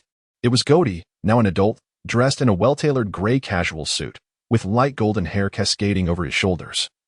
Tied with a dark green ribbon, his hands tucked into his jacket pockets, and his blue eyes sparkling with warmth as they regarded Harry. Oh, someone whispered in astonishment. The handsome blonde man seemed to have stepped out of an ancient painting, his contemporary suit perfectly balancing the overly rich vintage atmosphere. The fusion of classic and modern only augmenting his charm.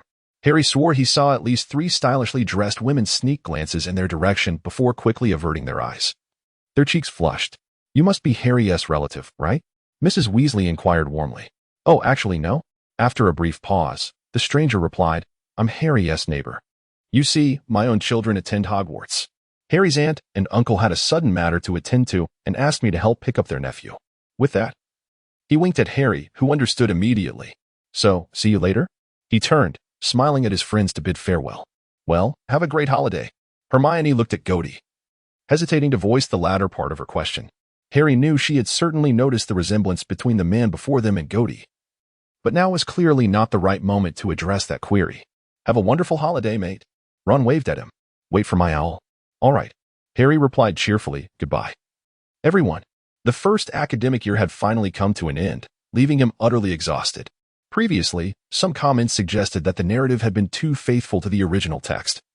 Thus, the latter half of the academic year would undergo a significant transformation. All original characters within the main group were guest appearances by readers, while the author's original characters were primarily those from a millennium ago. This chapter remained a transition. G would make an appearance during the summer alongside another guest character. What? You ask which G? Which one? GGDYYDS. Do not mind this suddenly erratic author. The reimagined plot roughly follows this outline. All major events from the original text remain intact, such as the diary wreaking havoc at school, the Weasley family winning a trip to Egypt, Sirius's escape from prison, and the Triwizard Tournament occurring, albeit with many differing details. For instance, guess how the diary made its way into Hogwarts this time? Additionally, everyone survives. Apart from V and his irredeemable Death Eaters, everyone survives. Starting with Cedric and Sirius. Not a single soul shall be left for death.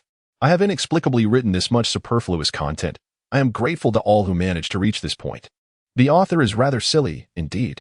The next chapter will commence in the summer, promising to be an entirely different experience than the original. Oh, yes. Lastly, may I quietly inquire how to differentiate between the adult and child versions of the four giants, using names for one and nicknames for the other? Chapter 64. The summer vacation begins. Harry's enthusiasm gradually waned as time passed. Before the holiday commenced, Gody informed him that, for safety reasons, Harry must reside with the Dursleys for 2 weeks before considering visiting his classmates. During these 2 weeks, Harry received no letters from his friends. Initially, he would write letters for Hedwig to deliver, but after a prolonged silence, he chose to abandon the effort. I don't understand why this is happening, Harry said, feeling dejected in the sitting room of number 2, Privet Drive. Even the red tea with sugar and milk and the freshly baked pastries failed to lift his spirits. Cheer up, perhaps the letters are merely delayed in transit, Gody encouraged. Come, have some pastries. Hogwarts cuisine is unrivaled aside from the school itself. On the last day of term, with the headmaster's consent, they had spirited a house elf from Hogwarts to Privet Drive to assist with their daily needs. The tea is running low. Hal peered into the teapot, then called out, Selly. The usually attentive house elf had yet to appear. What is going on? Suddenly, with a loud bang, 2 small figures grappling with each other appeared on the carpet. Return the letter to Selly. A familiar voice belonging to their house elf Selly rang out. No, Dobby must protect Harry Potter. A strange voice screamed. A spell flashed, separating the 2 struggling house elves, both panting. One held a crumpled letter, the words Harry Potter clearly visible on it. What is happening? Harry asked, somewhat bewildered. Sir, Selly just discovered that this vile creature has been secretly intercepting your letters. Selly shrieked, pointing an accusatory finger at the opposing house elf. No, Dobby. Before Dobby could complete his sentence, he suddenly stiffened, then dashed aside, violently bashing his head against the hard wall, screaming, Bad Dobby. Bad Dobby. Very bad Dobby. Gody frowned and exchanged glances with Selly. Enough. Stop. Selly said coldly, Did your master send you? No, Dobby acted on his own. Dobby must protect Harry Potter. The trembling house elf replied. Gody swiftly cast a binding spell to prevent him from colliding with the wall again. Protect Harry? Their confusion deepened. What connection could there be between protecting Harry and intercepting letters? Speak clearly, Gody frowned, questioning why they would prevent Harry's correspondence. The magic of house elves is vastly different from that of wizards, which is why even they failed to realize that Harry's letters had been intercepted. Oh, Dobby wished to protect Harry Potter, to deliver a message, even if it meant later having to confine his ears in the oven door. Dobby wanted to convey that Harry Potter could not return to Hogwarts. The room fell silent. What? Harry exclaimed in shock. But I must return. School starts on September 1st. I belong to the wizarding world. I belong to Hogwarts. No. Dobby squeaked, shaking his head vigorously, his ears flapping loudly. Harry Potter must stay in a safe place. He is so great, we cannot lose him. If Harry Potter returns to Hogwarts, he will be in grave danger. That is impossible, Gody replied, shaking his head. Hogwarts is undoubtedly the safest place in the world. There is a plot, Harry Potter. This year, the Hogwarts School of Witchcraft and Wizardry will face the most terrifying events, Dobby whispered, trembling, aware of this for months. Harry Potter cannot take risks. He is too important. What terrifying events? Harry immediately inquired. Who was behind this? Dobby let out a comical sob and began banging his head against the wall. Do not ask, Harry, Hell exclaimed, gazing at Dobby with pity. Can't you see? He cannot speak. It is the nature of house elves. They cannot betray their masters. I imagine it was quite difficult for him to come here to deliver a message. Praise the kindness of this young lady, Dobby choked out, wiping his tears with his filthy old pillowcase. But Harry Potter truly cannot return to school. It is too dangerous. But if you do not specify, how can we know whether we should return? Gody asked, selectively ignoring Hell's reproachful glance. No, Dobby cannot say. Dobby cried in anguish, and with a crack, his figure vanished, leaving them staring at one another. Hogwarts will be dangerous this year? Whose house elf is he? Harry cannot return to school? Is the plot aimed at Harry? What on earth is going on? Oh, that wicked being intercepted Harry Potter's letter. Sally shrieked. Write the letter. Gody turned to Harry, speaking rapidly. Harry, quickly write to your friends. Do not use Hedwig. Let Sally deliver it directly. Inform them about Dobby. Do not let them worry too much. Harry nodded. He had no doubt that if he remained silent, Draco would tear him apart on the school train. Perhaps Ron would join in as well. 3 hours later, Draco stared at the letter just delivered by the house elf, lost in thought. Dobby. Dobby. Wasn't Dobby the name of their house elf? Come to think of it, Dobby had indeed been hard to find around the manor lately. Draco irritably ran his fingers through his hair and tossed the third invitation letter he had written that morning into the trash. After 2 letters had gone unanswered, he was about to send that one if Harry did not reply soon. It was not until the sun set and the stars began to emerge in the fading twilight that Sally returned to Privet Drive, exhausted, with replies from several young wizards. Harry eagerly tore open the envelope. Hermione and Camilla's letters were filled with concern. Ron indicated that they could come to Privet Drive to fetch him if necessary. Yet, all the letters undeniably revealed one thing. Everyone was oblivious to the supposed dangers Hogwarts would face in the coming year. Why was Draco inquiring about Dobby's appearance? Harry frowned slightly. Now, families with house elves are typically ancient wizarding families, Gody replied. Perhaps Draco has heard the name Dobby somewhere. Wiltshire, Malfoy Manor. Dobby, have you left the manor at all these days? Draco coldly inquired, trying to sound authoritative as he scrutinized the trembling little creature at his feet. Little Master Dobby quivered, suddenly banging his head against the floor. Bad Dobby. Bad Dobby. Leaving the master's house without permission. Very bad Dobby. Stop, Draco shouted. Now I ask you, did you intercept my letter to Harry? He then stared in disbelief as the house elf shakily produced a thick stack of letters from his pillowcase, especially recognizing the handwriting belonging to himself and his friends. Dobby, give me the letters. On the other side, in the manor's study, Lucius wore a grave expression as he retrieved a black-covered diary from a small box. This is what the Dark Lord entrusted to me for safekeeping, Lucius murmured. He said it contains profound dark magic and instructed me to deliver it to Hogwarts at the appropriate time. It can open the Chamber of Secrets and cleanse the school. His voice lowered, stealing glances at Baxter. The Chamber of Secrets? Baxter paused, surprised, turning to Lucius. Which one do you mean? The Chamber of Secrets. Isn't it the one from legend? Lucius pondered. Many chambers were built by professors during their time at school. There were no fewer than 10 just in the basement. Noticing the confusion in Lucius's eyes, Baxter offered an explanation. Some require passwords or specific methods to enter. But cleansing the school, this comes from a legend. Lucius carefully observed Baxter's reaction, weighing his words. It is said that Lord Slytherin built a chamber at Hogwarts, housing a terrible monster that he sealed before leaving the school, waiting for his true heir to come, to unlock the chamber and unleash the monster to purge all unworthy of learning magic. Seeing his ancestor's suddenly grim expression, he wisely chose to remain silent. The professor would never do such a thing, Baxter asserted firmly. Not in the past, present, or future. Could the legend be false? Lucius mused. Yet it was impossible. He recalled his father mentioning that during his father's time, the Chamber of Secrets had indeed been opened, resulting in a student's death. A student died? Baxter repeated slowly, his tone heavy with concern. Are you certain? My father told me himself while he was alive, Lucius replied softly. The professor would absolutely not do such a thing. I can guarantee that. Baxter stated decisively. Perhaps it was a misunderstanding. He was confident that Salazar Slytherin would not act thus, But could it be said that it was any of Godric Gryffindor, Helga Hufflepuff, or Rowena Ravenclaw who constructed the chamber? This is certainly even less likely. So how did the legend of the Chamber of Secrets come about? Baxter pressed his lips together. Rather than suggesting that the teacher wanted the monster within the chamber to eradicate all muggles, it would be more accurate to say he left the monster to guard the school. Oh no, given Salazar Slytherin's character, perhaps there was more to it. To cleanse those brainwashed by the church, infiltrating Hogwarts to assist in persecuting us, eliminating them all without a trace.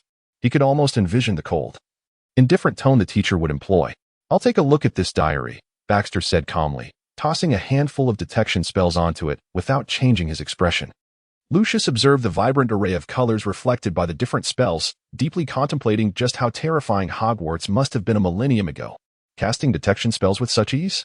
To discern among a multitude of colors so proficiently? What had transpired? Murmuring the results, belonging to the category of magical items, non-attack, semi-cursed, Baxter's expression grew increasingly grave. He delicately opened the diary, revealing a blank page. After procuring parchment and ink, he hesitated, unsure of what to write. And the ink from his quill dripped silently onto the paper. In the next moment, the ink seemed to be absorbed into the page, leaving it blank once more. Oh! Baxter raised an eyebrow, slightly startled. He casually scribbled a few strokes on the paper. As expected, the ink vanished completely, leaving no trace behind. After a moment's contemplation, Baxter decisively pushed the diary toward Lucius. The Malfoy lineage, starting from the first generation, remains silent until it reacts. Lucius was tempted to inquire if his ancestor was serious. With over 50 generations of the Malfoy family, along with their life stories, surely it would take at least a day or two for it to respond. Yet, as it turned out, the diary's patience was not as extensive as they had presumed. By the time they reached the 13th generation of ancestors, Baxter fixed a complex gaze upon the deeds of his descendants. Nearly every stroke Lucius wrote would automatically disappear until he could scarcely inscribe anything at all. Moments later, a line of text appeared in the diary, filled with profound confusion. Hello, my name is Tom Riddle. May I ask who you are? Lucius nearly threw the diary away. His father, Abraxas Malfoy, had been a classmate of Voldemort, practically becoming a half-Death Eater. By the time of his own generation, he had joined the Death Eaters shortly after graduation, having earned Voldemort's trust. Thus, Lucius was one of the few who knew Voldemort's original name. So why did this diary refer to itself as Tom Riddle? Ancestor. All right, give it to me. Baxter said calmly, patting Lucius on the shoulder. You've done well. To learn about the deeds of your descendants in this manner is quite peculiar. Voldemort initially wanted you to place it within Hogwarts, correct? Lucius nodded, shivering at the mention of Voldemort's name. Very well then, Baxter mused, glancing at the diary's question, and casually wrote, Hello, Tom Riddle. I am Buck Malfoy, a student at Hogwarts Slytherin House. He chose to use his true surname, for the lengthy Malfoy family tree could not easily be dismissed. Before long, the writing vanished, only to be replaced by a new line. Malfoy, are you also a student at Hogwarts? How did you find my diary? Yes, I am in my 4th year here. I found this diary in a box. Perhaps it was accidentally placed there by a house elf. By the way, what exactly is this diary? Oh, it is merely a more enduring way for me to record my past. It is a pleasure to meet you, Mr. Malfoy. I am equally pleased to meet you, Mr. Riddle. From your tone, it seems you too once attended Hogwarts? When was that? I mean, perhaps you might know my father or uncle. Lucius stared in disbelief at the mischievous smile on his ancestor's face as he engaged in casual conversation with the diary's potential young dark wizard. No. Beneath the guise of casual chat lay probing questions and subtle exchanges. Baxter feigned the role of a naive youth, allowing Riddle to extract details about his gender, age, names of his father and uncle, classmates, and even the previous year's House Cup winner. Of course, it was all fabricated. Lucius silently envisioned the scenario of Hufflepuff winning the House Cup and how he would feel if he had a roommate named Weasley. Before his imagination could fully unfold, Lucius felt as if he were witnessing Voldemort burst through the door, brandishing Avada Kedavra, as he observed his ancestor write, Oh, Tom. I have never met such an understanding boy as you. I think I might be falling for you. May I pursue you? Watching the diary remain silent for an extended period, Lucius knew their sentiments were undoubtedly aligned. He began to question whether he and this ancestor truly shared a direct bloodline. Seeing the diary's lack of response, Baxter shook his head in disappointment, letting out a long sigh. I haven't finished having fun yet. Why must it end here? So, the Muggles were indeed not mistaken. Wizards 1,000 years ago must have been a bunch of devils. Lucius's eye twitched as he observed his ancestor, with a peculiar smile. Dipping the quill into ink, commencing to write a love letter in a style both grand and romantic.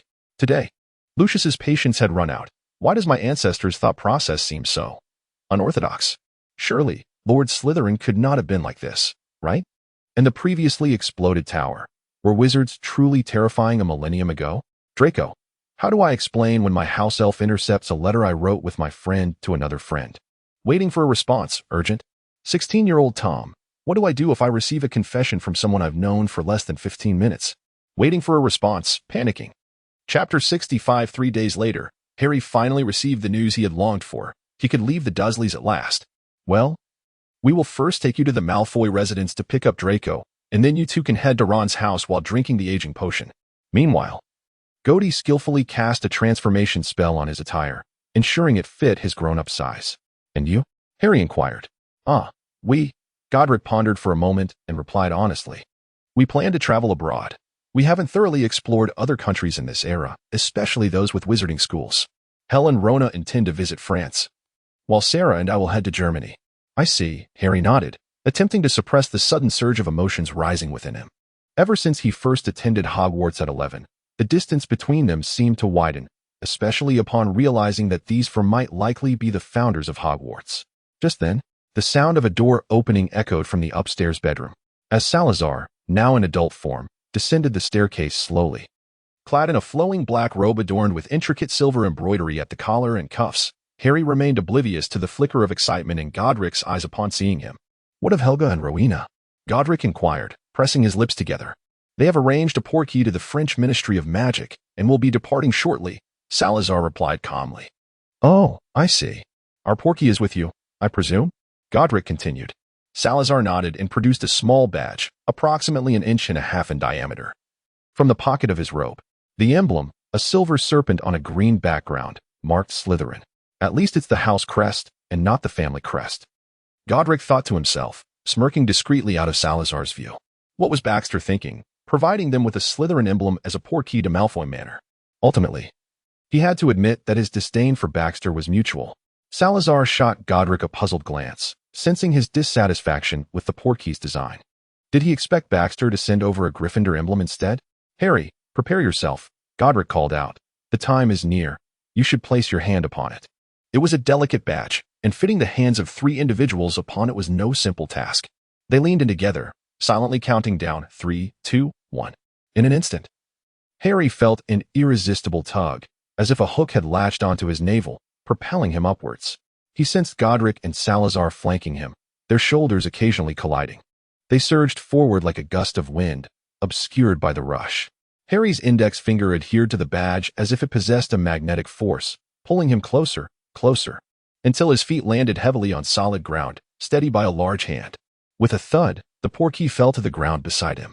The room was vast, with an opulent carpet nearly covering the entire stone floor, and a grand marble fireplace crackled with a roaring fire, illuminating the space. Above the fireplace hung a gilded mirror framed with exquisite scrollwork, while crystal chandeliers adorned the ceiling, and portraits of the Malfoy ancestors graced the deep purple walls. As they touched down, someone rose hastily from a chair by the fireplace. Professor Baxter inclined his head slightly, the presence of his former teacher still exuding an intangible authority.